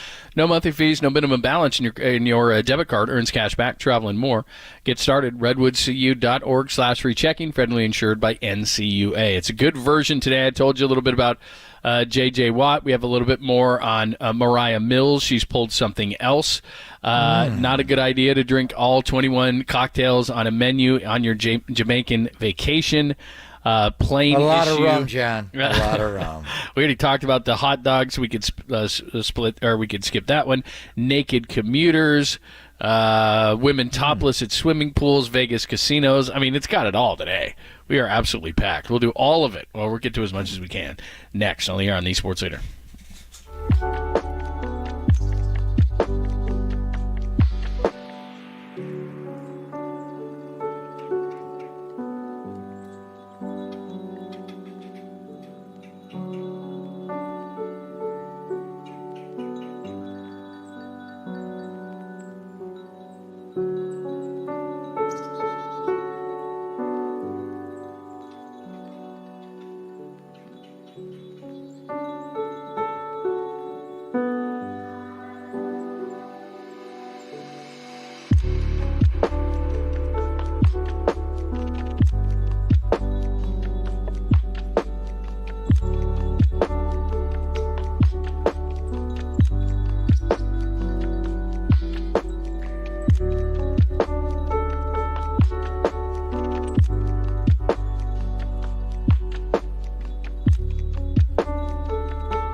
It was a 5-shot revolver. It was loaded, wedged in the crack of her buttocks. Papa and Lund presents the Caboose Pistol. The old Caboose Pistol, everybody has one. A few stories that slip through the cracks. Did you say caboose? I know some women who could hide a machine gun in there. Yeah. I'm sorry, we're getting off track. On KNBR 104.5 and 680, the sports leader. She's a porn star. Gonna piss off? Because all I can think about is, man, you only played 29 games last year. And you missed the season before that. And I've been wondering what the hell is taking you so long to get healthy. Well, now I know. I mean, forget all this stuff. That's his personal business. She put it out there. It's a damn shame. My advice to you youngins out there, you can't always police what your partner's going to do. Amen to that, Screaming A. Oh, I know. She's a porn star. That's the truth. It's amazing he played 29 games yet.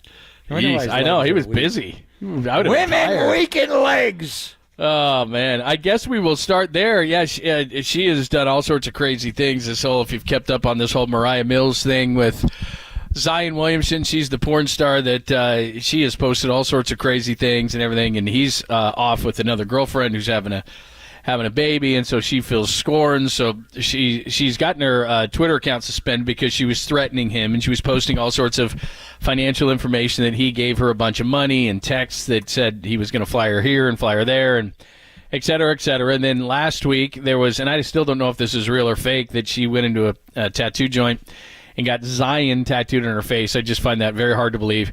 And then this morning, because she's been kicked off Twitter, she's on Instagram, and she posted a positive pregnancy test. So there you go. This is getting real. Let's see. Who could the father be, John? I would narrow it down. Well, she's made 66,616 full movies. But that's a lot. So I think we have it. Well, who knows in those films. But what is she saying? Zion is the father? She's intimating that. She did not say that, suit? but she just put the positive test, and I think it's the 2 bars, and so we shall see. We shall see. Did she get the tat on her face? I don't think so. I think that was a fake. They showed the part where you peel away the drawing of it, and then they're supposedly to tattoo that, and then he put the needle to her face, and then the thing went away. So I didn't see the finished product, so I don't know that I believe that, but I don't know. She's crazy, so maybe she did. You know what happened on this date, by the way? What? 26 years ago today. 26, so 97? Before he had the facial tattoo. 97. Oh, I know what you're going to say. 26 years ago today. I know what you're going to say. Mike Tyson, Evander Holyfield, the biting of the ear. Doesn't that seem like it was, how many, 26 years ago? Wow. We're getting old. You know what's amazing about that is he has completely reinvented himself. Like, he was the crazy guy. And now it's like he's done all these things. Like, doesn't he have a massive weed farm somewhere in California, like near Northern California, or maybe it's near Fresno or something? Who doesn't? But I mean, he's got a whole deal. I mean, he's just completely from that day to this point. That's 26 years. He's become a totally different guy, man. It's trippy. J.J. Watt. Now, this was a great idea, and this just tells you the red tape and all this kind of stuff. You can't have any fun anymore. So J.J. Watt was on the Green Light with Chris Long on that podcast, and he talked about the time he was giving a commencement speech at his alma mater, the University of Wisconsin. He said, I think he did it this year after he retired, right? So he said, I was talking to the university, and I wanted to do something special and cool. I was trying to find a way to make mine memorable. So what he thought he could do was, or what he tried to do, he wanted to put a Spotted Cow beer. He said, that's the best beer in Wisconsin, Spotted Cow. He says, it's incredible. I wanted to put a Spotted Cow under every single state in the stadium. He said, I'll pay for it. I'll pay the labor to put it under the seats. And at the end of my commencement speech, I'm going to say, now to congratulate you, reach under your seat and have a cold one on me. And, of course, the university said, oh, can't do that. That's illegal. So it's illegal? I mean, what if they're 21 and above? Yeah, I would think. I mean, even if they're not, geez, come on, man. Give me a break. Kid's going to have a beer. He just graduated. I mean, he's going to have more than that. But anyway, whatever. So how many kids were at commencement? I don't know that. But, of course, they said no go. No go. They didn't let it happen. The university said no. But that would have been cool. Could you imagine, like, reaching under your seat, there's a cold beer under there, and you're like, right or on, take them out JJ after Watt. and go over to whatever the spot is that could. they all go to and have a beer there. But that'd be so cool. Like, everybody at the same time, they pop a beer, and they get raise a toast. And what a great idea by J.J. Watt. And it's, of course, red tape and garbage and crap like that. And I understand. You don't want people drinking and driving, doing all that stuff. But still, you don't think that's what they did? I remember my graduation. I had a bottle of champagne walking down the, they had the walkway that you go down, and everybody's pouring champagne in everybody's head. I didn't know if you're 21, 19, 20. It doesn't matter. Give me a break. Jeez. Everybody was loaded at graduation. Yeah, exactly. This is what you do. It's ridiculous. It's unbelievable. So J.J. Watt's last game was against the 49ers. That is correct, right? How good was he that day? Did he have 2 sacks in that game? I think he had one like on the first play of the game. Plus, we gave him that was here, right? Because I remember giving him the respect. That was his last game. That was pretty cool. I remember that. Yeah, that was cool. Yeah, and they got to deal with his brother, T.J. Watt, in the very first game this year in Pittsburgh, John. He is good. How good is he? He's good. He's even better. How good is he? Well, they're different positions, but still, he's pretty damn good. So, all right, speaking of drinking here, I just lost this. Hang on, let me get back to it. There we go, right here. A UK man was on vacation with his family in Jamaica. He died after attempting to partake in a challenge that involved drinking. He died? He did. But it's by his own doing, and I'm not saying that makes it any better. He's from the UK. He was in Jamaica, and he tried to drink all 21 cocktails that was featured on a bar's menu. He had finished 12 of the menu's various cocktails when he returned to his hotel room, and he later passed away. Alcohol poisoning is why he died? Yeah, 53-year-old guy. It was due to overly consuming alcohol. 12 of the 21 just drinks. alcohol? They've got a few other hallucinogens. They said it was alcohol. He didn't go to Rick's Snake Grill at all, did he? No. But anyway, he was trying to complete the 21 cocktail challenge. So what was on there? How many were rum-based? Was he mixing booze? What was he I would imagine. I'm looking to see here what they were, but again, probably had everything. Vodka, gin, everything. Probably a bad idea. Just stick with the rum drinks in Jamaica. Well, plus, exactly right. Plus 21 cocktails, and those aren't just like the 1 ounce varieties. Like, here, let me give you a vodka soda with a little booze in it.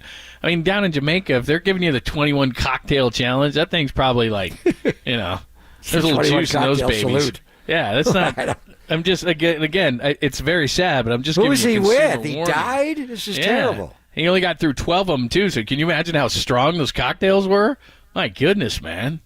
That's ridiculous. I want to see the menu. Anyway, that's a lot of stuff. We've got a naked one here. A coffee-drinking commuter wearing nothing but flip-flops in a backpack has been spotted strolling the streets of London. The nude commuter was pictured carrying a London. Yeah, takeaway coffee and what appears to be a pastry in a bag outside the Old Bailey. I guess that's some sort of a coffee joint in London, spotted walking through the streets of London's financial district at 8 a.m. June 27th as workers made their way to the office. And there's a picture of this guy. And again, as you and I have talked about on many, many occasions, what you think would be a nude person, like, pasty, you don't want this guy nude. Soft. Yep.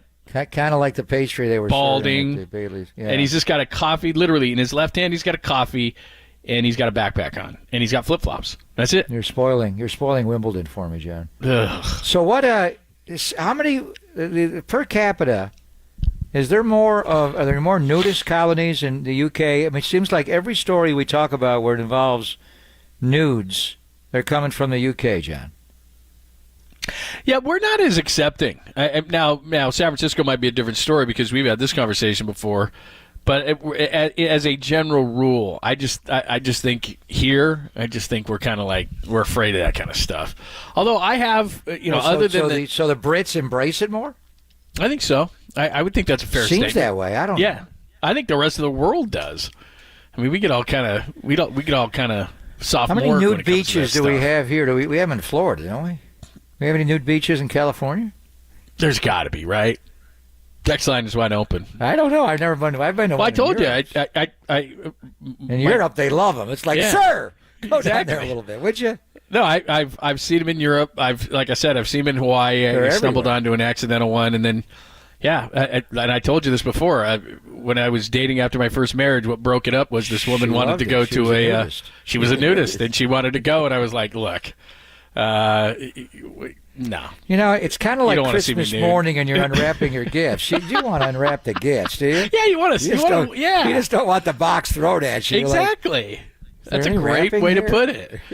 Like, you know, I mean, everybody eventually wants to, you know, if you're in a relationship, yeah, you definitely want to see that at some point. There's a certain build up there, yeah, right, that's exactly the way to put it. Right. Like, I don't, you know, right away, it's like right in my face. Kind of like running back the opening kick for a touchdown. Who the hell wants to do that? Don't we wait a little while to get in the end zone? Let's have a 14-play, 82-yard drive. Take some time off the clock. Well, maybe not that long, John. I may fall asleep.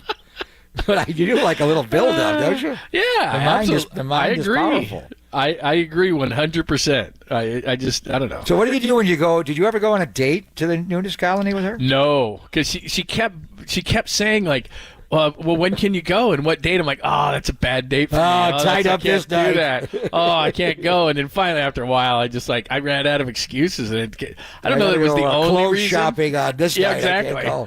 I don't know if it was the only reason, but it was finally at some point, because look, she would have been fine with it. Like she was okay, but me, I'm trying to get in shape. You know, I'm doing sit-ups. So what do you and do stuff, then when you pick her up? She's already naked when she gets in the car. Nah, she wasn't, but it's like when you go into the health club, you change, you disrobe when you get there. How's that? Yeah, no, she definitely was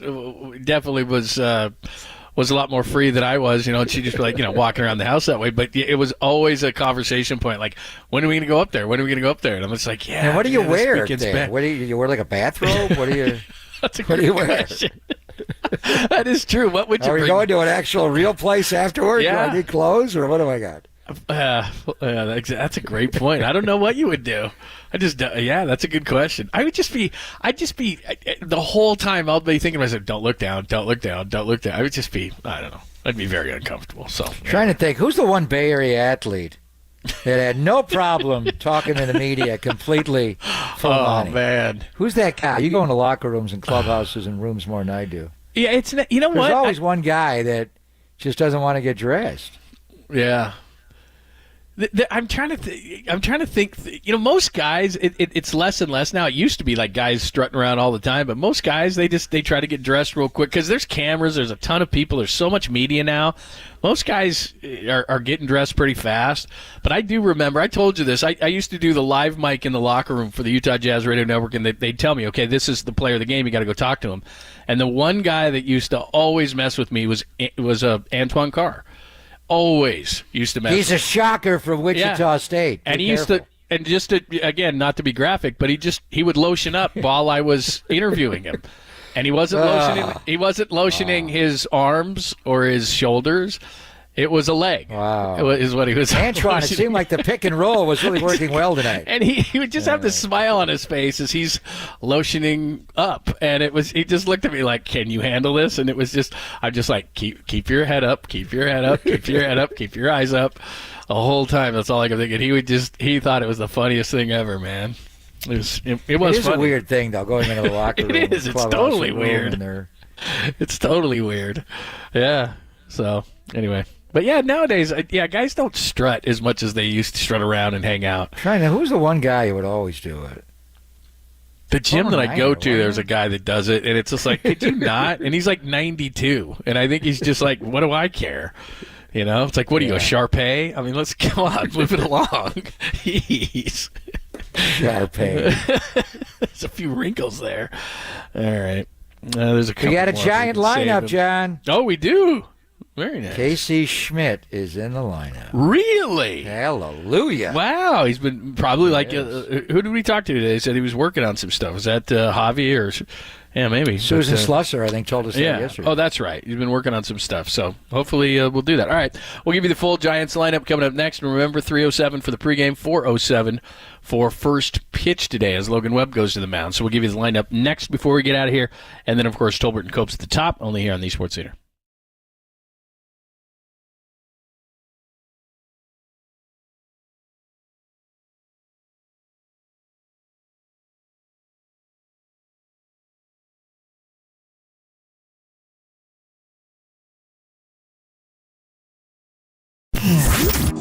Here's what's trending now. Trending now. On KNBR.com. Dante DiVincenzo, adios, my friend. He declined the Warriors player option, and the Warriors don't have many options to sign him back. That story and more turning right now on the all-new KNBR app.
Listen to the sports leader anywhere, anytime. Download the all-new KNBR app. Now back to Papa and Lund live from the KNBR Casino Matrix studio. Casino Matrix progressive jackpots are here. Where are you? Just drop in. Please play responsibly. 1-800-GAMBLER. Specialists, we don't do anything sexual with our nudity. It's very much non-sexual nudity. It's non-sexual. It's just doing everyday things, really. Yeah. Like we're on holiday, but we're naked. So what? It is. But that's the thing. But I think that there is, and I think coming to a foreign country as well, you don't get that crossover where there is we found it in the UK that there are more women abroad that do naturism or practice naturism than there are in the UK. Some people say it's like, oh, you must be weird or freak or whatever. No, there is a lot of people that do it. That all different professions, all different backgrounds. So that argument is out the window. Naturism. What'd she that's call what they it? call it. Naturism. Naturism? Yeah. Let's call it nudity. Yeah. But she says it's naturism. All right. Well, that's the way it started, right? Yeah, I guess. And naturism. I thought naturism, the belief that forces of nature have supernatural power. You're more inclined when you're naked? I guess so. Tarzan, John. So what's she saying that people in the UK are more into naturism? Really? Swing from tree to tree? Yeah, I guess so. How does our good friend Carram know this information? Sacramento has Carlos a nudist. Ramirez? What does he got? Yeah, What does he got? Sacramento has a nudist river beach near Sacramento, like an hour away. He said, "Don't ask me how I know. Haven't been. I just know random stuff." Do you believe that? That he just knows random stuff? He does know all, I will say. He is well read. He is well read. He's well read. I love that guy. He's the best. So Draymond's not going to Sacramento. He's going to Portland, though? So I guess. Wow. Where is he at, John? Come on, people in Sacramento, people in the 916, listen. Come on, is this true? Is Carlos telling us the truth here? He probably knows. is. Sacramento River could be a big attraction. Yeah. All right, as you said, Lamont Wade Jr. leading off at first base, Tyro Estrada second base, J.D. Davis at third, batting third, Jock Peterson DHing, hitting 4, Patrick Bailey hitting 5, of course, behind the plate. Bailey hitting 5th? In the squad. Has he ever hit that I don't think high so. in the lineup? I don't think so, no. Wow, they're moving Patrick Bailey up. Michael Conforto moving on up. Matos in center. Blake Sable is in left. Conforto's hitting 6th. Mm-hmm. Yep. Conforto 6, Matos 7, Sable 8, and our good friend Casey Schmidt making that race. Back in the lineup. Shortstop for Krukow. For Krukow. Yeah. So what are the Toronto Blue Jays up to? Are they going opener? Because Trevor Richards is starting out of the bullpen. Cap may think that they're going to bring in a lefty behind, right? Why is the big change is Bailey's up and Conforto's down, and they've got Jock Peterson. So he's going. Lamont will hit, against the righty Richards. They got to bring in a lefty. Then Peterson's hitting 4 and Conforto 6. So what are the Blue Jays doing? Who's this guy, Trevor Richards? Is he an opener? And they're going to go a lefty reliever behind them, like the Giants did last night to them? Watch him start. Yeah, watch that. That would be kind of funny. How about this? We go right back to you. We go right back at you with your own medicine. So. Well, they are going to pitch Chris Bassett tomorrow. Yeah. And I think the Giants are. But I think the way, their lineup is different. Tyro moves back up because he had a good game last night. He was down in the order. But Bailey hitting ahead of Conforto is interesting. And then you have Schmidt in over Krukow, which does make, he's got to play once in a while. He didn't swing the bat at all in, 4 consecutive games, 3 against Arizona, 1 last night. So you got to get Casey in.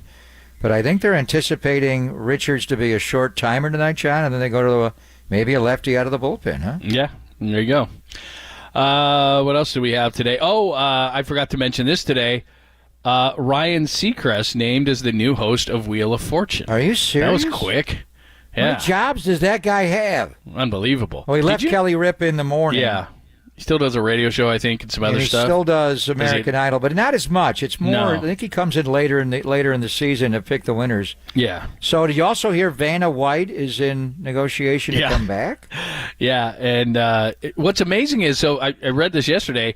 I had no idea. I guess this makes sense. Pat Sajak was making $15 million a season for that show. What? $15 million a show. What? And and Vanna was only making $3 million. So apparently Vanna's lawyering up because she's like, wait a minute, there's been a major discrepancy there.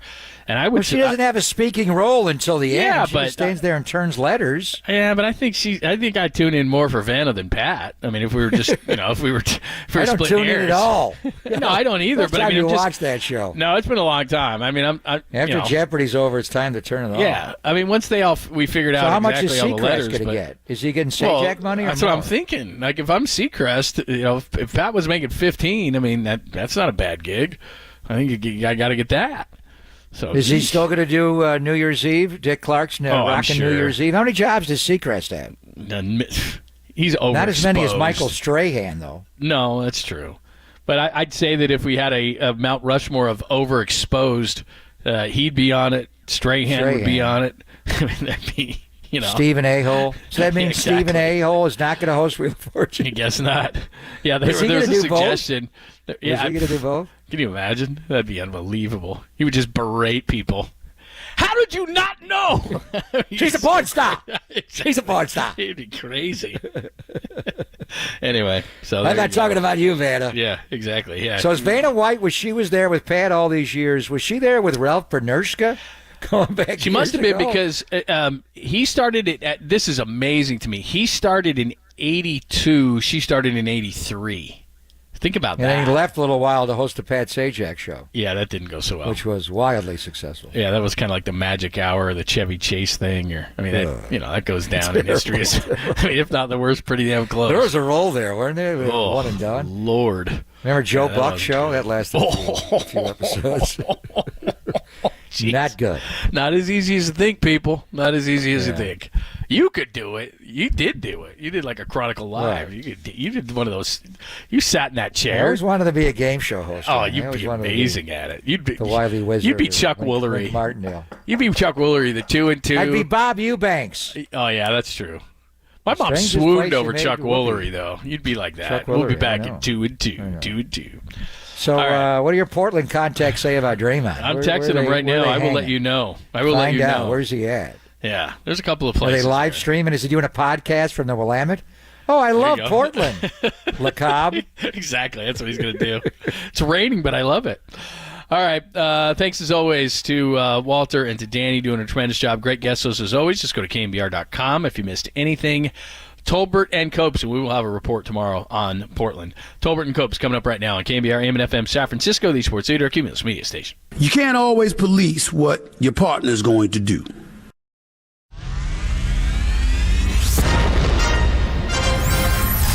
The NBA brought him to the Bay. Oh, what a move by Tolbert. Tolbert is really feeling it. While his co-host was born and raised here. Adam, that is great co-host work right there. That is amazing. You're lucky to have Adam, Tommy. Oh, absolutely. It's time for Tolbert and Copes. Let's get it on! Tom Tolbert. Yeah, thank you. Now if I could ever get some beer. And Adam Copeland. We're going to get after it today, man. It's got to come with swagger. On KNBR 104.5 and 680, the sports leader.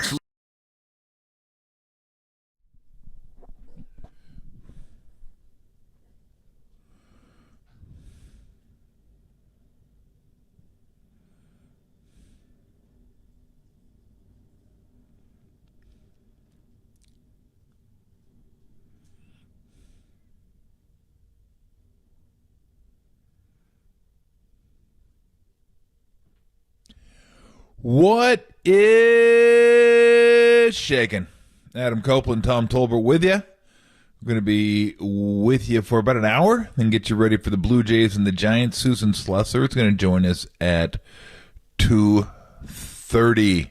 What's up, Copes? What's up, dude? I was thinking as I was coming out, I was like, man, dude, Giants go on the road. All they do is win. 10 consecutive road wins. It's always wild to me when you hear, like, first time in baseball history or something like that, but when you hear first time since the Giants moved to San Francisco, since they haven't done this since 1952, 10 consecutive road wins. I mean, that's the second year Willie Mays was in the big leagues, and he played like a month and a half, and then he left to go to the war. 10 consecutive road wins. That's wild, man. I mean, you hope to play 500 ball on the road. They're a dominant team on the road, and they did it against one of the best pitchers in baseball. I was going to say that's maybe the most sure thing right now is the Giants competing in road games, but not as sure as Shohei Ohtani striking out 10 and hitting a home run or 2. Or 2. Dude, this guy is. I was all hyped on the Giants yesterday. Watching the Angels, I'm like, this guy is out of his mind. How much of that game did you watch? I watched. I was bouncing in and out of it. I saw his second home run live. Did you see? I didn't watch a lot of his. Didn't watch a lot of his pitching. That wasn't even my favorite play of the game. My favorite play of the game was. God, I want to say it happened in the. Was it bottom of the 7th or bottom of the 8th? I'm not positive. The Angels went ahead 4-1 on a Moustakas single, and he was at first base. And I'm looking at his name right now because I want to make sure I get it right here. Zavala, I guess is how you pronounce it, the backup catcher. So Zavala was in, and they tried to do a back pick play on Moustakas at first. Moustakas was kind of like, he wasn't even off that far, and he was kind of walking back. Yeah. And Zavala threw it down to first to Berger, who wasn't looking. So Berger's like, why? I think it was Berger. He's walking back to first base. You got to see if they have a highlight of it. Or what inning was this in? I think it was bottom of the 8th. It could have been bottom of the 7th. Yeah, I bounced after he hit that second homer in the 7th. Yeah. So he throws Moustakas singles on a sharp ground ball. Yeah, and Berger sees it like at the last moment, and just the way he throws his glove up, like he didn't even it wasn't like he reacted like, oh my God, there's the ball, and like tried to he just like walked nonchalantly to first, and as he saw it whizzing by his head, he just like threw his glove up, like just put it like, let me try it, and then it goes down the right field line. I'm like, what little league chicanery is going on here? Yeah, if you could find that, it's hysterical. But no, Ohtani's just, it's just absurd. It's just absurd. I was pissed because I saw I got a notification that he homered in his was it his first at bat? Yeah, first inning. Yeah, he hits a homer, pitch. And I knew he was pitching, so I was like, I'm going to keep an eye on that. I usually do if he's pitching, especially, and I try to watch as many Angels games as I can just to be able to converse with you, and because you got to watch Shohei Ohtani. I was like that with Mike Trout, but I'm a baseball junkie anyway, so I try to get in and see big at bats for big players. But I was pissed after I missed his first home run. I'm like, damn, I hate missing Ohtani home runs because he hit one the other day. Forget who he hit it off of. It was like a high and tight inside fastball, like at his eyes. And whoever the pitcher was, it was I think it was Chase Anderson. It was Chase Anderson. That's exactly what it was. Coors, That's right. And they saw Chase Anderson's mouth going, how the F did he hit that? Like you can read his lips right after he hits it. Like there's no way he should be able to. We used to say Bonds is the only one who could keep that pitch fair. Like remember that inside on his hands? Looked like he hit it off his handle. Like guys can get to it, but they'll hit it foul. Bonds would hit it 390 feet inside the foul pole and into the cove. Ohtani does it at balls that are like at his eyes or balls that are like at his feet. Like he's almost got he's like a Vladimir Guerrero, Barry Bonds hybrid in terms of what he can get to. It's insane the power he's got. But you can't miss him. It's wild. It's wild to watch him do the stuff he does. One thing I had to get to before we get to Susan Slusser, I just have to make this. I want it noted. And I want to be clear on this. Okay. Even though it's successful, I'm never going to be down with the opener. We're going to get into this. So look at ever. You. I don't care what the record says. I'm not down with it. It's working. They do a hell of a job with it. There is no doubt about it. But if they had 5 good starters, they wouldn't be doing this. Trust me. If you had 5 starters, you could trust. They don't have 5 good starters. They don't. They don't. They might have 3, maybe. They've got like 12 so that's good pitchers. Why they do it. Right. It works. Yeah. I mean, it works. I don't know if you want to build your rotation this way going into each year, going, our 4th, 5th guy is just going to be that. Here's the thing. You need a lot of stuff to go right. I mean, Walker was a batter or 2 away from Wood coming in the first inning yesterday. I mean, that thing. And then why don't you just start Wood, Yeah, exactly. That thing could have gone sideways. Right. It just could have gone sideways. Here's what the opener guarantees you. The opener guarantees you one thing. The matchups he's going to get. Yep. Like, if you want to bring him in at some point during the game, you could never be guaranteed the matchups. You can try as best you can to try and get those matchups, but this guarantees you. The first 3 hitters. That's it. That's what it guarantees you. And then if things go to plan, then you just click, click, click. And it did. Everything went to plan yesterday. Everything went to plan. But that's assuming that things are going to go right. Like everyone's going to have their stuff. Everybody's going to go as far as you want them to go. And you're going to be able to take them out exactly when you want to take them out. And then bring the next guy in when you want to bring him in. And he's going to get the matchups that you want. And look, how can you argue with the results? You can't. I mean, the results have been fantastic, whether it's Walker or Brebbia starting the game. So I'm not saying go away from it. I'm not saying they shouldn't do it. They should, because it's working. I'm not embracing it. I refuse to. Sorry, I'm too old. I think a lot of Giants fans are that way, though, Tom. Like, I think we can accept. It's sort of like, I look at it from the reverse side, too. Right, when we had Farhan on a couple of weeks ago, right after the squeeze bunt that Patrick Bailey put down to help that was a huge win, a great sacrifice bunt. Yep. And if you were to pick any stadium in baseball, you thought they were squeeze bunting to win a game in, Coors Field would probably be the last one on my list. I'd be like, Correct. I'll take my shot. Let him hit he might hit a fly ball and it goes 700 feet on accident. You know, Farhan comes on and he goes, "Yeah, I don't love that." You asked him, I think, facetiously, like, "What do the computers say about the squeeze bunt?" And he goes, "I tell you what, I loved it."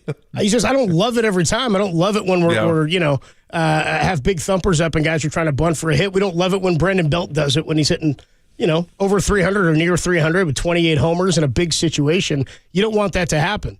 But I think there are times where if we can take all of the knowledge and make it all encompassing and say there are situations and times where each one of these things can work and is acceptable, and maybe the odds don't make sense for it, but it works here, I can get behind using all of that knowledge. It's when we say this is the best way to do it and there's no other way that I have an issue with. And that's what it's felt like for the first few years. Yeah, no, I agree. And look, it seems I don't want to say obvious. Yeah. But the situation with the squeeze bunt is tie game. Maybe you're up 1, maybe you're down 1, and there's 1 out, and it's 1st and 3rd. So you want to get the run in, and you don't want to hit into a double play. So you squeeze them over. They're not going to turn. It's impossible to defend if you do it right. Exactly, and you get the guy home. That's just good baseball, right? Yeah, no, it makes sense to me. That and I'm not. Look. I watched the squeeze play for many, many, many years. Mike Scioscia was a huge advocate. And that's what I loved about him. He was like a National League manager in the American League. He pinch hit more than any manager in the American League year after year. He loved it. Yeah, I don't mind the squeeze play. I mean, it depends on who's at bat. Right. You're going to squeeze with the middle of the order up? No, of course not. But you have somebody who can handle the bat, which seems to be in short supply these days. The guys that can actually lay down a bunt. True. And then you have a 1st and 3rd situation, and you need the run. Makes perfect sense to me. Like, I loved it. I like that. I like having, like you said, I don't want a team to do the same thing over and over and over. I like them to have a little variety to what they do. Not just, okay, this is who they are. Now, you're not sure exactly who the Giants are because they do a lot of different things. I mean, we know they're very analytical, but who isn't nowadays? I don't even think we need to say that anymore. It's about the application. What we may need to say is they're not analytical, because I think every team to certain in a certain regard is analytical. That's just who they are. That's what the league is now. That's what sports are nowadays. So, and look, to go back to the starter, it works. It's worked for Tampa. There's no doubt. I'm just saying, if you had 5 starters that you trusted, those guys would be starting. They don't have that, so they're making the best of it, and it's working. Absolutely, it's working. And we might see it again tomorrow. Who knows? I was actually really hoping we get Walker again tomorrow so we could say he started 5 of 10. That would just be right. We may as well, at this point, we may as well just have some fun with it, right? We'll get more into this because there's plenty to talk about in terms of the opener. The Giants have been more effective with it this year than I believe any team in baseball. As a number I saw yesterday, per Stats LLC, they're now 4-0 in games in which Ryan Walker starts. They've used the opener 13 times this year. They are 10-3. When they use the opener, Alex Wood had his best outing of the year, 5 shutout innings, save for the one on Friday night at Dodger Stadium. That one was pretty damn good too. He got the start in that one. Did get the start against San Diego. Was awful yesterday. 5 innings in relief, 7 strikeouts. Giants used 4 pitchers. 17 Blue Jays struck out. No walks by the Giants after Kevin Gausman carried a no-hitter into the 5th inning. They win this one 3-0. We'll talk more about the opener. Do you like winning more than you hate the opener? I guess is the question. 808 KNBR. Can hit us on the text line. Susan Slusser at 2:30. Giants pregame coming up at 3:05. Only here on the Sports Leader.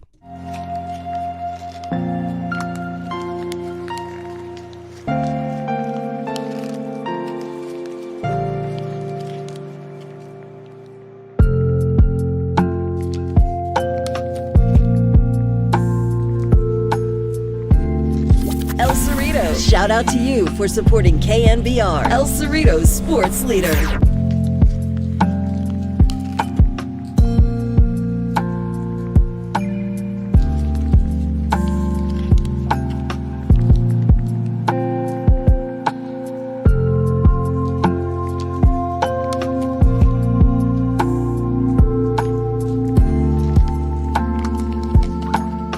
Giants beat the Toronto Blue Jays 3-0 last night, giving them 10 consecutive road victories. That's the most they've had since 1952, most ever since moving to San Francisco. Check out more on that story trending on the all-new KNBR app.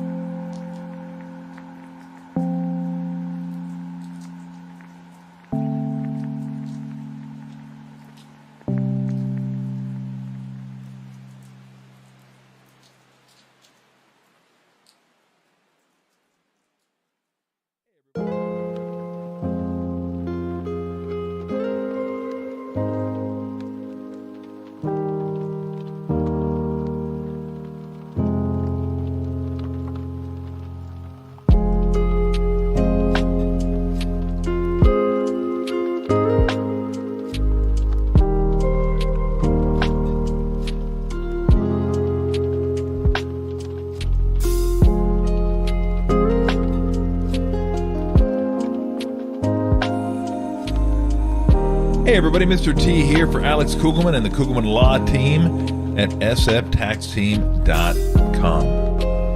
Are tax issues keeping you up at night? Are you afraid to go to the mailbox? Like you just don't want to go. You don't answer the phone, you don't answer the door. Just leave me alone because you're behind on your taxes and you know the IRS isn't going to forget. This isn't so much about taxes, it is, but it's about stress. It's about getting rid of the stress. Taking that bag of stress you've been carrying with you and just dropping it off. How can you do that? By setting up a consultation with Alex Kugelman. We've seen all these before, seen all the issues, anything you're going to go through, he can help you out with. He can give you the blueprint. He can give you the roadmap to get to where you want to be, which is tax issues resolved, no more stress. Yay! You can go to the mailbox and get all your other bills. Who likes going to the mailbox once you're like over 21? Nobody that I know of. So you want to make sure you schedule the consultation, take care of your stress, take care of the issues. He will show you the way out. And once you have that, you will feel you can breathe a little bit. You can drop, like I said, you can drop that stress off. You will be good to go. Because it just seems like it's not going to go away, right? The interest is compounding. Oh, I got to do this. I got more bills coming up. How am I ever going to get to the tax issues that I need to get to? Because I know those aren't going anywhere.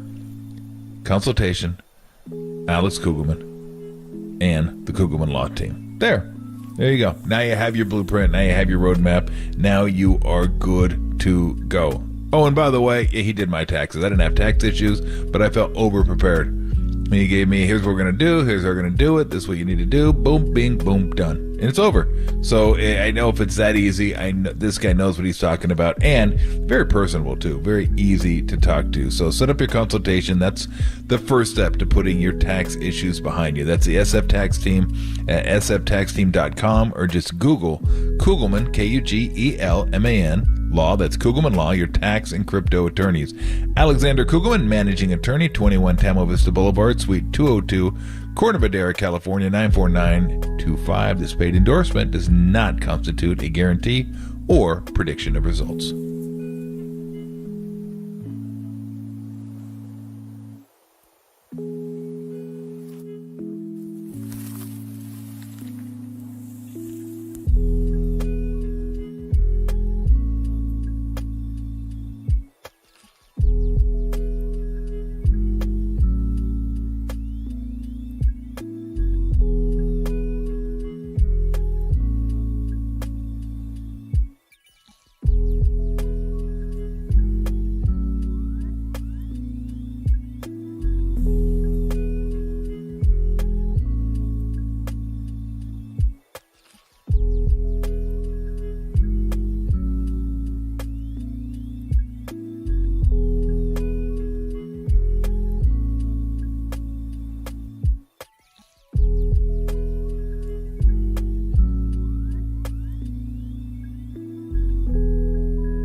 Protect your assets with David Hollander, Business and Technology Report.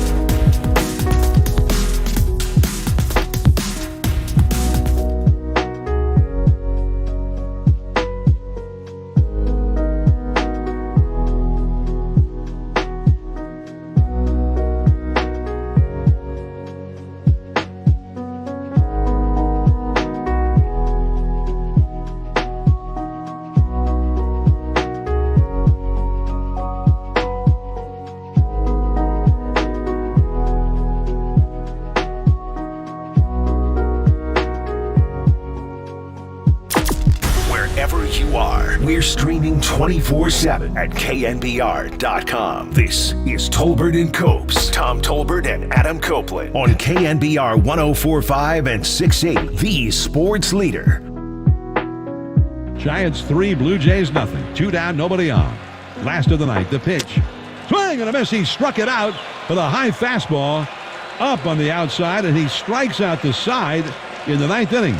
So Camilo Doval with a very impressive save, and the Giants take game 1 and another win. 13 wins in their last 15 for the Giants as they beat the Blue Jays to start this series and this road trip 3-0.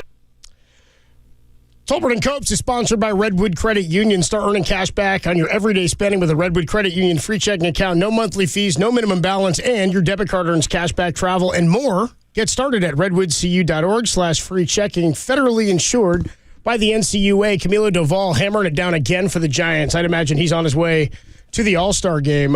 We can talk more about this with Susan Slusser when she joins us at 2:30. And Giants pregame coming up, Game 2, Logan Webb on the hill against the Blue Jays. They've yet to announce a starter. That's pregame at 3:05, first pitch 4:07. We'll get to that. But Patrick Bailey was mentioned this morning by John Morosi with Murph and Mack as a potential All-Star. Thought that was interesting. Like he's hitting the ball pretty well. He's been a damn good defensive player. So something we can talk about with Susan Slusser for sure. Giants yesterday again go with an opener. They go with Ryan Walker. Giants are now 4-0 in games in which Walker starts. I said this earlier, 10-3 in games where they go with a bullpen game. So it's ugly and it works. Now, if you have a bulk guy maybe they should go bullpen game and where the city connects. I wonder what the record is when they've done that. This year. They'd probably win 120 games. Derek, can you check real quick and see if they've lost a Tuesday home game this year in which they went bullpen game? Derek, he didn't even check. He just said, no, there's no way. That Venn diagram. It's an unbeatable combo. Yeah, that Venn diagram, there's nothing there. You can't. Derek. Yeah. He's saying no, he's not even going to look it up. He's such a big Giants fan, he knows. He's followed every game this year. I love that he's made the jump from A's to Giants too, Derek Papa. He's really solidified that. It's been pretty cool. Anyway, Giants 3-0 over the Blue Jays. So it's like it's not pleasurable to look at. It's not fun to watch. And I know somebody yesterday, because we were talking opener with John Miller, texted in and said, they have like 8 starters. What do you mean they don't have a 5th starter? They don't have a 4th starter. They don't really, because if they had 5, they would be starting 5. I think they have at least 8 guys who in their career have been starters who are effective pitchers, and they're using them to get the most out of them, and that's what teams and managers do, right? I thought Alex Wood was really good at Dodger Stadium. He's been good against lefties. Mm-hmm. I thought he was terrible against San Diego. 3 and change, and he gives up 6 earned. And after the game last night, they asked him what the plan was going forward, and he said, when you pitch the way I did last time, you don't really have a leg to stand on. If they come to you basically to talk about coming out of the pen, he said, if I continue to throw the ball like this, then it becomes more of a conversation. And my thought is, does it though? Because if you throw this well and this continues to work effectively, if you were just going 5 anyway as a starter, and they were going to go Walker in the 6th, is it that big of a deal to flip them? I don't love the aesthetics, but if it works, I'd like to continue going with what works, and if it becomes routine, why mess with that late in the year? Yeah, look, I don't know. It's sort of a double-edged sword. I don't for like it, and, but I don't. You said before the break, do I like winning, or do I hate the starter enough to not do it because I forget how you phrased it, but it was. Do you like winning more than you hate the starter, or the opener? I should say more than you hate the opener. Yes, correct. I do. So you go with it because it works. I mean, I like it.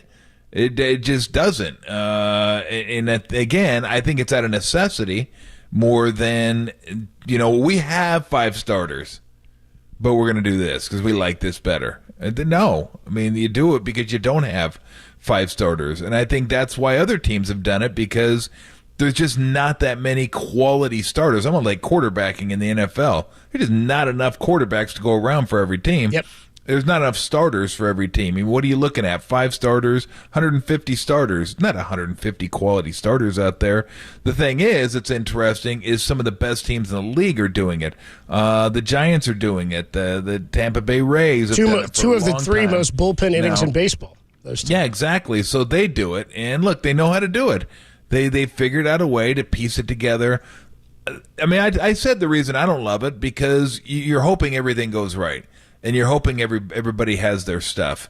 Again, Walker looked like he was about a batter or 2 from coming out of that first inning. Then it all goes to hell at that point. Then then you're coming in. You're coming in out of the bullpen, not a clean inning. Bases are dirty. So at that point, now what happens? Then the thing can go completely sideways. It didn't. He got out of the inning, and everything went smoothly after that. It was like perfect. I mean, it literally was perfect. That was the ideal, like what you want when you have that type of game. You have the matchups you want. You have the situations you want. Good to go. Bang. But there are going to be games where, and not many, apparently, because they've done it to great success this year with Walker and with Brebbia. So, you go with it because it works. Let me say this: how surprised would you feel comfortable if Brebbia or Walker were starting game number 3 in the playoffs? Comfortable? Yeah. Necessary? What? Yeah, that's kind of uncomfortable. Necessary? What happened in game 1 and 2? No, it's not ideal. Up 2-0, I'd be more pleased with it. I'd be like, okay, this has worked before. If you're up 2-0, I'd be like, whatever.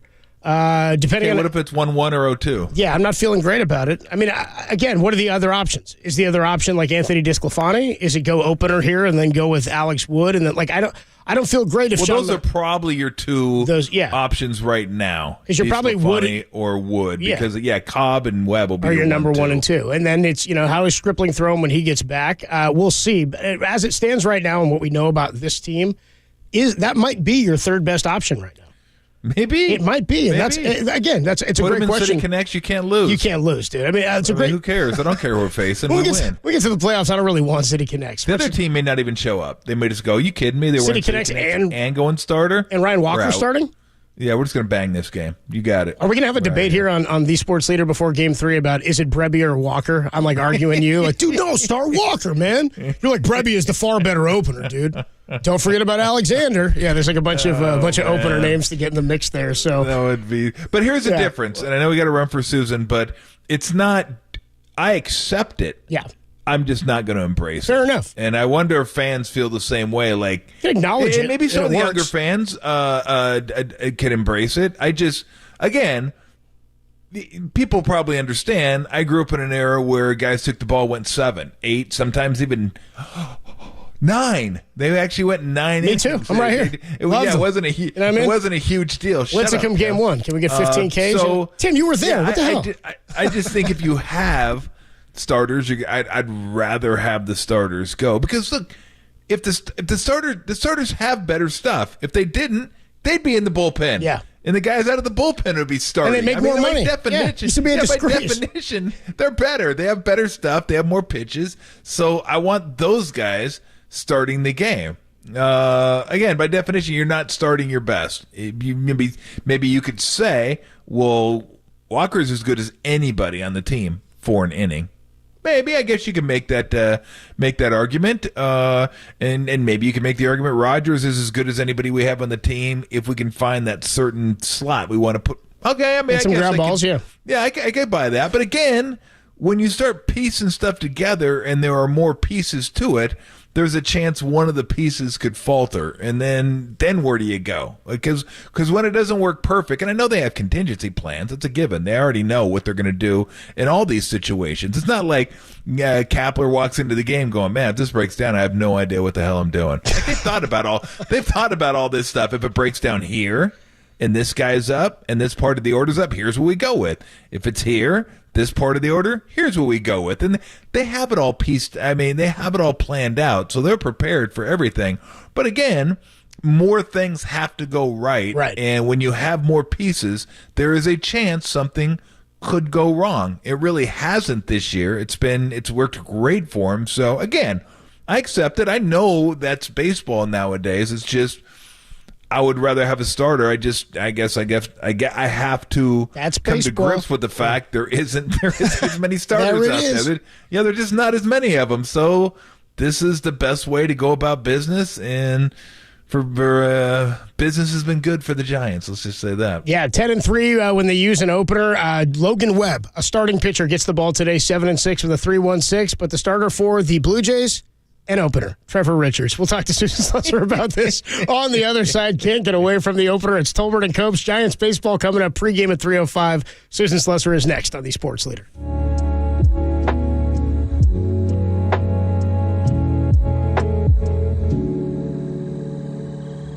Be caller 10 to 415-896-KNBR for your chance to win a pair of tickets to see your Giants take on the Seattle Mariners. Wednesday, July 5th, first pitch 6:05. Presented by Toyota, the MVP of MPG, with class-leading MPG and more hybrids than any other brand. Toyota, let's go places.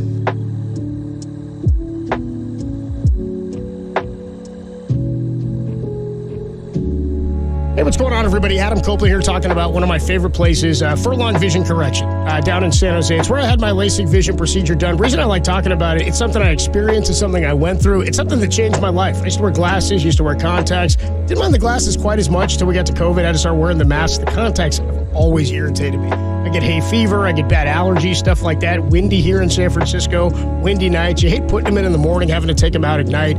All of that can go away. Life and lifestyle changing simply by booking a free LASIK consultation with Furlong Vision at furlongvision.com or by calling 408-453-5600. Some of the best athletes in the world have used LASIK, and go to Dr. Michael Furlong, who is the official LASIK eye care surgeon of the San Jose Earthquakes. And LASIK, Furlong Vision Correction has been voted the best place for LASIK in all of the Silicon Valley. It's been year after year. Dr. Furlong and Dr. Sane have been voted the best surgeons for LASIK in the Silicon Valley. He's been doing this for over 20 years. He's a great dude, and it's a great place to go check out and see if you're a candidate. Also, if you're worried about that, they offer some of the most advanced FDA-approved procedures, including a new breakthrough, highly effective FDA-approved alternative to LASIK. It's called EVO. It's implantable contact lenses. Many celebrities have been using them, raving about them. It's called EVO Vision. If you're a candidate for that, you want to find out about it, check it out. Schedule your free consultation appointment at furlongvision.com or call 408-453-5600 and let them focus on your vision. You want to start seeing better? Go see the best. It's my guy, Dr. Michael Furlong at furlongvision.com.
time for Tolbert and Copes to talk ball with the Chronicles Giants beat writer Susan Schlosser on KNBR 104.5 FM and 680 AM. The sports leader. We do it every week. Catch up with Susan Schlosser of the San Francisco Chronicle. And by my count, Tom, this is the third country we've spoken to Susan from in the last, I'd say, year, 8 months maybe. Because I think she was in London when we spoke to her about like Aaron Judge and stuff that was going on. Then she was in Mexico. Now she's in Canada with the Giants. What's going on, Susan? How are you? I mean, if you think about it, that's 4 countries because it is 4. The U.S. Yes. Yeah. I forget that we too live in a country and didn't count that one. Yeah, the one we're native to. So last night, pretty fun game, kind of a good test win for the Giants against a really tough arm in Kevin Gausman. Blows me away they've never won 10 in a row on the road since moving to San Francisco, like since Willie Mays was in his second year in the bigs. But that was a good win. They grinded out at bats against Gausman, got him deep into his pitch count. He takes a no-hitter into the 5th. They scratch one across, then get too late, hand Doval the ball, and that's all she wrote. The bullpen games have been effective this year. Yeah, it's such a strange script. You wouldn't have looked at that and said, like, okay, basically 5 no-hit innings from Gausman. He's striking out guys left and right. And then a bullpen game for the Giants and Alex Wood, the second guy in. I'm not sure you would think that was going to be the recipe for success. That's as good an all-around game as they've had. Even with minimal offense, they made it work. A couple big hits or big situations. They've been, this last month, they've been hitting with runners in scoring position really, really well. That's gone a little bit overlooked with some of the other good things that have been going on, but that's something they've really turned around. And obviously these bullpen games have been fantastic. That's the best Alex Wood has looked probably all season. I'm not sure he's going to love doing that role full time. So let's keep an eye on that. But, he looks so good. I got to imagine they throw him back in that same role next time. I mean, I hate to say it. I would do that. Do you think I thought the 3 biggest at-bats of the game happened consecutively in the bottom of the first because it looked like that inning was about to go sideways, and then all of a sudden Wood's coming into the game without a clean inning, runners on, and who knows where the game goes from there. But after the first 2 guys getting on, Walker strikes out the side, and that was pretty much it. I mean, they had one more chance later in the game, but that was huge. All of these rookies that are coming up lately seem like they have no nerves at all. Yeah. Walker, I mean, we really didn't know that much about him. He was something of an unknown. He, kind of a late bloomer, a late round draft pick, and he's come up and he is not at all flustered. But you look at that, he's not usually an opener. He's a straight ahead reliever, and there he is in that situation. 2 guys on. Starting the game when an opener loses it, that's pretty much it. That's it for your game. There's a lot of pressure on that role, and just calmly strikes out like the 3 guys in the heart of their order. Yeah, that whatever. Was huge. Yeah. Just sort of absolutely huge. Yeah. And you're right because Wood. Otherwise, you bring in Wood probably at some point there, and that could have gotten really out of hand. Yep. And we've seen Walker come back out for a second inning. We've seen him go like an inning and a third at times. We've seen him start and then probably open tomorrow. I said I hope it happens so we could go 5 of 10. I said may as well at this point. 5 of 10. That would be wild. 5 of 10. And John, lead the team and start. He may very well. That's until Brebbia comes back. Tom was saying he was asking me before he came on. It's game 3 of the division series. He goes, would you feel good about having like Ryan Walker as your starter? And I said, I don't know what happens in the first 2 games, but I said, right now, that might be the 3rd best option. And so it begs the question. You were talking about Alex Wood, and I know he said after the game yesterday, after his last outing, he didn't have a leg to stand on in sort of a debate for using an opener. He said, maybe if I continue to pitch like this, it'll become a conversation. But if he throws like this, sort of to me, plays into the role that an opener is working for him, and maybe that is the best role. I mean, he's kind of backed himself into a corner, really. Right. Yeah. He is one guy we know is not afraid to butt heads with Gabe Kapler. We've seen it. He's very direct. He's going to say what he thinks. I have a feeling that they are going to have some very, very honest conversations here in the next 2 weeks if this continues. That's not what he wants to do. That's not what he's done. I can see all of these starters. It really takes a selfless bunch. I'm not saying he's selfish or anything. He's not. He is definitely a team guy. But it takes a lot of buy-in for these guys who have started basically their whole lives to come out of the bullpen in this, this sort of second guy in, or Bulk, I've been calling it backup slinger role. Somebody last night on Twitter called it something I like, which was bull starter. I like that. That's probably how Alex Wood feels about it, is bull starter. Yeah. But you know what? It does take a lot of buy-in, and if guys feel much more comfortable starting, I think I'm sure the team would want to know that, and I know that's the case for Alex Wood. But if he does keep pitching well in that role, he might be stuck. Yeah, he's like, look, I'm pitching well. I want to start. They're going to go, well, you're pitching well because you're coming out of the pen. Oh, no. Check and mate. Just totally reverse our brains. Right. So what do they do when and if? I'm assuming Harrison's coming up at some point. They'll bring him up this year. So what do they do? Harrison's up, Cobb's up. DeSclafani's not doing that, I don't think. Is this going to be the de facto fifth starter, or do you think would they like to have five? I think every team would love to have five starters, but if they have five starters, then they got to find, because it gives them a role for Minaya and Stripling, right? Like if they're going to bring him out of that, it gives them like at least 3-4 innings if everything goes well, but it gives them a role. How do they work it if they do have, like if Wood is pitching well, wants to start? I guess the question is, do you see him going with this the rest of the year as long as it's working? I would think that ideally a team would want to do this no more than one time through the traditional 5-man rotation. It's that's a lot. And among other things, it means that you are without somebody like Ryan Walker, who's been very good in later innings, higher leverage innings. You're without John Brebbia when he comes back in later innings. There's pluses and minuses to doing it this way. It's really worked well for them. But, that those things can change pretty quickly. And, the way Minaya and Stripling have pitched, maybe they are well suited for being the second guy in right now. But Alex Wood, I would rather see him start, honestly, if he's pitching like that, and have Ryan Walker available in a high-leverage situation.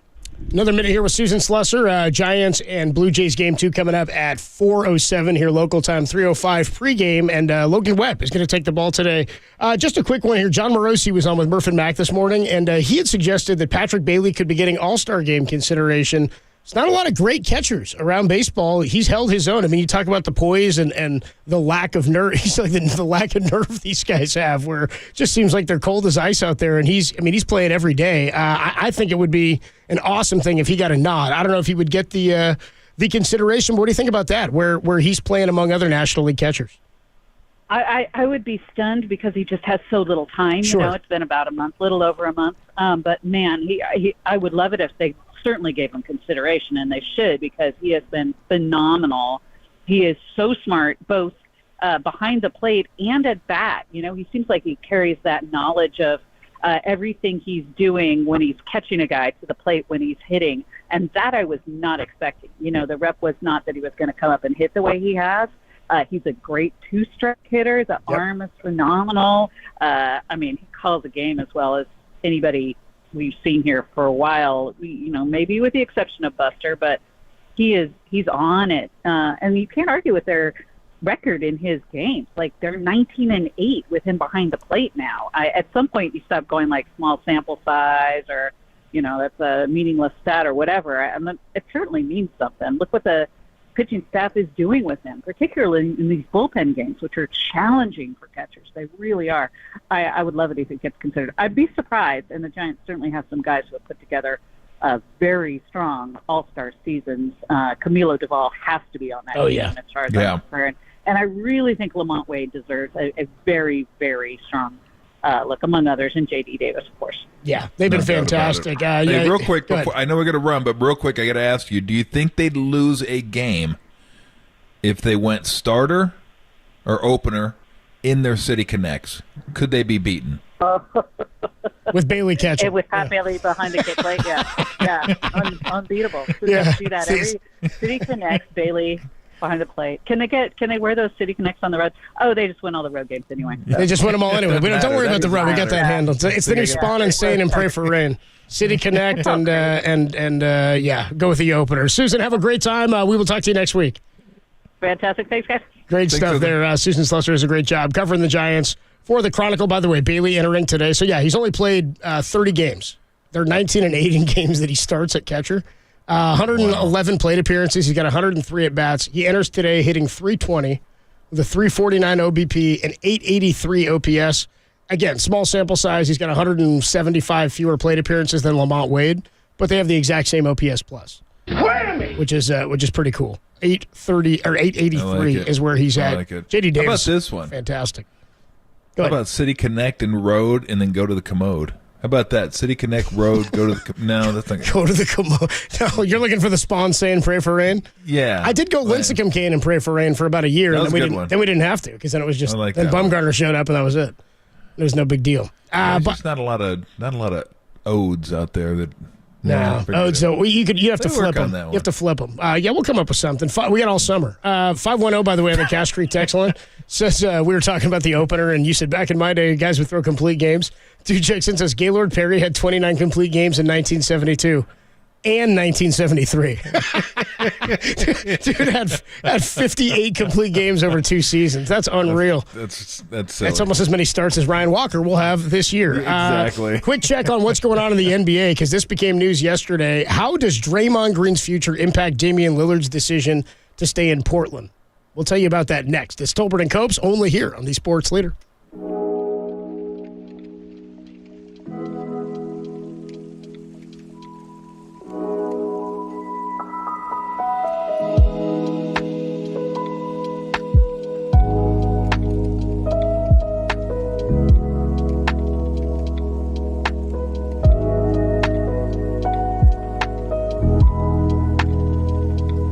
MLB Network's John Morosi joined Murph and Mack this morning and discussed why he believes Patrick Bailey could draw All-Star consideration this summer. That podcast and more is trending on the all-new KNBR app.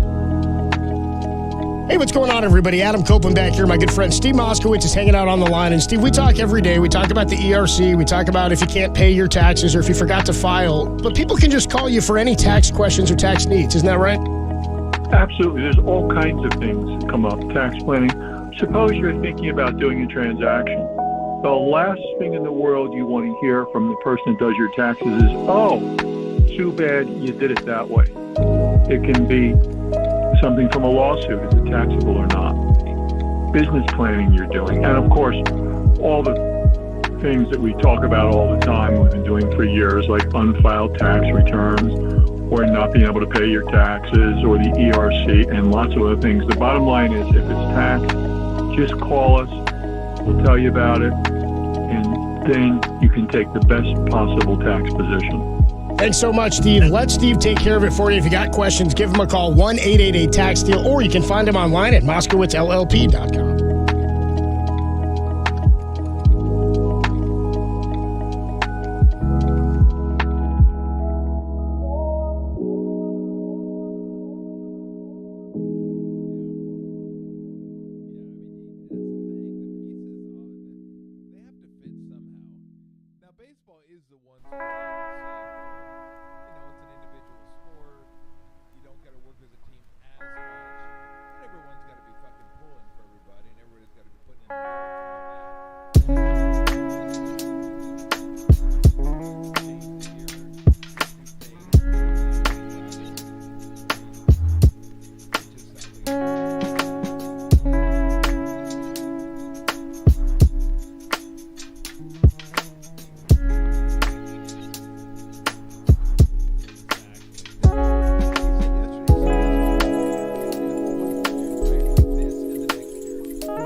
to the sports leader anywhere, anytime. Download the all-new KNBR app. Now, Tolbert and Copes continue live from the KNBR Casino Matrix Studio. Casino Matrix progressive jackpots are here. Where are you? Just drop in. Please play responsibly. 1-800-GAMBLER.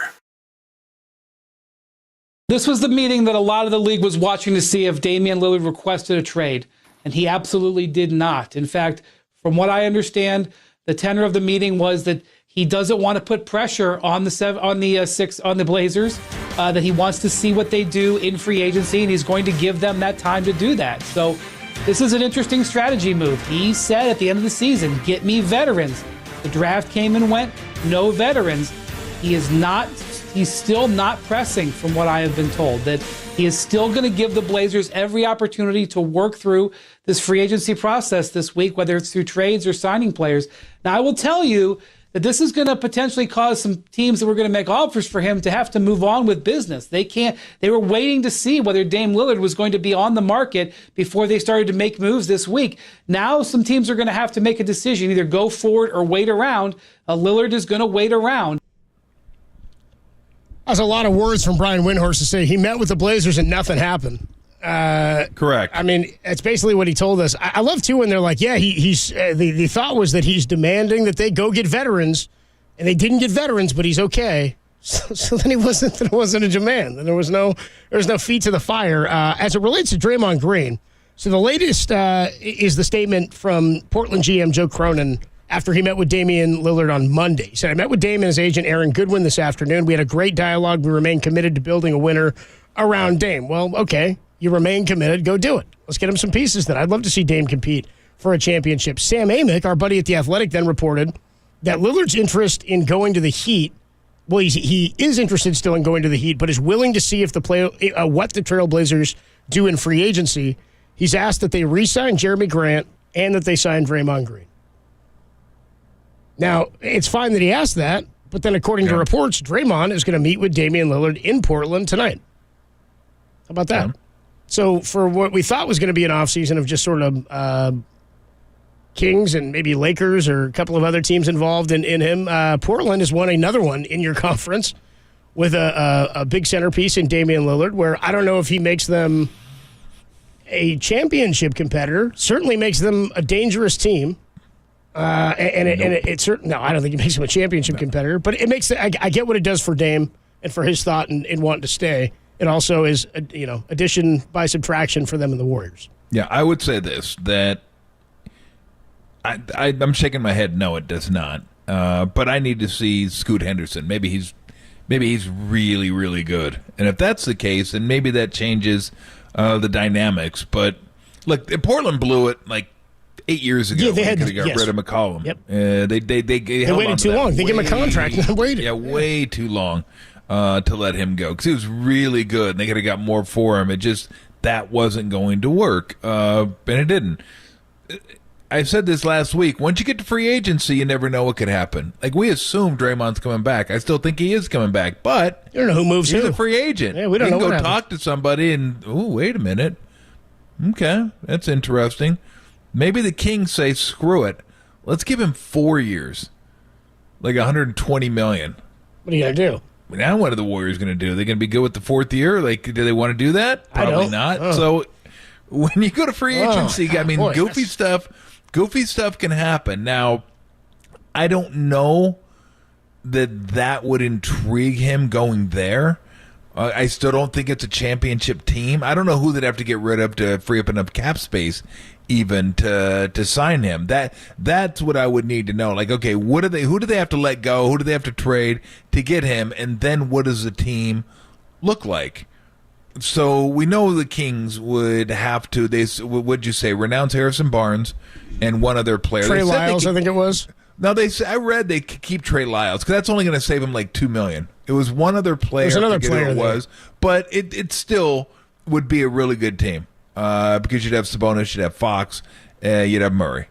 Those are your three cornerstones, and then you put Draymond. Then you have four, and they could fill in the pieces, and they have enough there anyway to fill those up. So I don't think Draymond's going to want to go to a place, regardless of what the money may be, if they don't have a chance to win a championship. Right. Now, he may think they have a chance and they don't, but again, I don't know how good Scoot Henderson is, and I don't know the rules and regulations as far as trading your rookie after you draft him. I don't know can they trade him in a month? Can they trade him in 2 months? Can they trade him before I don't know. I think it might be a certain date. Yeah, because if that's a possibility, maybe they look. I don't know. I don't know what they're going to do up there. That one I would have a harder time. To me, it's the Kings or nobody. But hey, the fact that he's meeting with him is some level of interest to see what Dame has to say. And anytime that happens, I mean, you never know. You can always get your mind changed and think, oh, okay, yeah, I see the vision up here. And how cool would it be for Draymond? Maybe Draymond's thinking, you know what? What if I were to win a championship somewhere else? Then it wouldn't be, Draymond Steph only and Clay wins because he's with Steph and Clay. Draymond only wins because he's in that system. Which, by the way, Draymond's already admitted, yeah, that's why I've won. Because I have Steph, I have Clay. They've won in part because they've had me. We've all won because this system has made us as good as we can be. So, yeah, of course, he understands that, but maybe he thinks, you know what? Maybe if I went somewhere else and won, people, it's a Tom Brady thing. They'd look at me a little differently. They'd have a new appreciation for what I bring to the table. So I don't know. Again, I don't expect him to go anywhere, but he's not under contract. I don't expect Clay to go anywhere either. Why? Because he's under contract, so he's not going anywhere unless the Warriors decide to trade him, which they're not. He can go somewhere without the Warriors having anything to do about it. So obviously it's different, and you expect him to come back, but you don't know for sure if he's coming back. So yeah, that's interesting that he's meeting with him. But again, I thought I read where they'd have to clear up a lot of pieces that have to go. Shaedon Sharp would be one of them. I forget who else. It just, and if you're Draymond, you're going to start looking at that. Okay, if I come in, what has to go, and then what does our team look like after that? Or what's your vision? You're going to ask the GM, what's your vision here? So you bring me in, and then what? What are we looking at here? What do we have to make a run here? So, yeah, I mean, look. A lot of this is, and I'm not saying the meeting is this. I mean, obviously, Dame wants to meet with him, and Dre has enough respect for him to meet with him. But a lot of this stuff is just how do we fill time during free agency? As you said, Windhorst said a lot of words that amounted to, not a lot happened. Nothing was really going on. So they need content, they need time, so they're going to fill it with all this stuff. But it is interesting. And as far as Lillard goes, he's probably thinking he doesn't want to be the first to say he wants out. He's built up a lot of great equity there. They love him there. And I think the fans now would be more understanding if he said he wanted out. I think a lot of the fans would probably be like, you know what, that's it. We've tried this long enough. We appreciate the loyalty. That's awesome. 60 million ain't enough, Yeah. Go win a championship. Not enough. Go do it. Well, I think it's go win a championship, and that'll help us rebuild. For sure. Because we're not winning with this. So at some point, you're like, whatever. The Trailblazers don't want to be the first ones to say we're shipping Dame out without him wanting to go. That's a disaster. Because that one's like, oh, really? This guy's been so loyal to you, and you guys just shipped him out against his wishes? So, yeah, I don't think that is going to happen. So maybe it's either of them are trying to figure out, yeah, we'd like you to go. Yeah, I'd like to go. All right, who's going to be the first to say it? Not me. Ain't going to be me. I'm not saying Jack. You guys could do it if you want to, but it ain't going to be, you can do it if you want to, but it ain't going to be me. So because if it's going to die, let it die. If you kill it, then you killed it, and then it's gone. Then you did it yourself, and you put that wedge. You created that. Yeah, we're 104.5 FM, by the way. Streaming on Twitch and YouTube as well, KNBR.com. Exactly, and here we are. Boo. So, yeah, I don't know. Again, I expect all this to. I've said it 3 or 4 times now. The only thing I would do is, if I'm the Kings, I would go over the top. I would come over the top, off the turnbuckle with an elbow, and just say, you want to sign him? You're going to pay the price, because it's not going to be cheap, because it's what we need, what we want, and It's always good when you can make your team better and hurt a rival. I mean, it's always the best, right? It's like, yeah, we got better, they got worse. Perfect. And the Warriors are always in compete mode. They're always near the top, always vying for a championship. So, yeah, if you feel like you can get better than them, why wouldn't you? And you could hurt their chances of winning.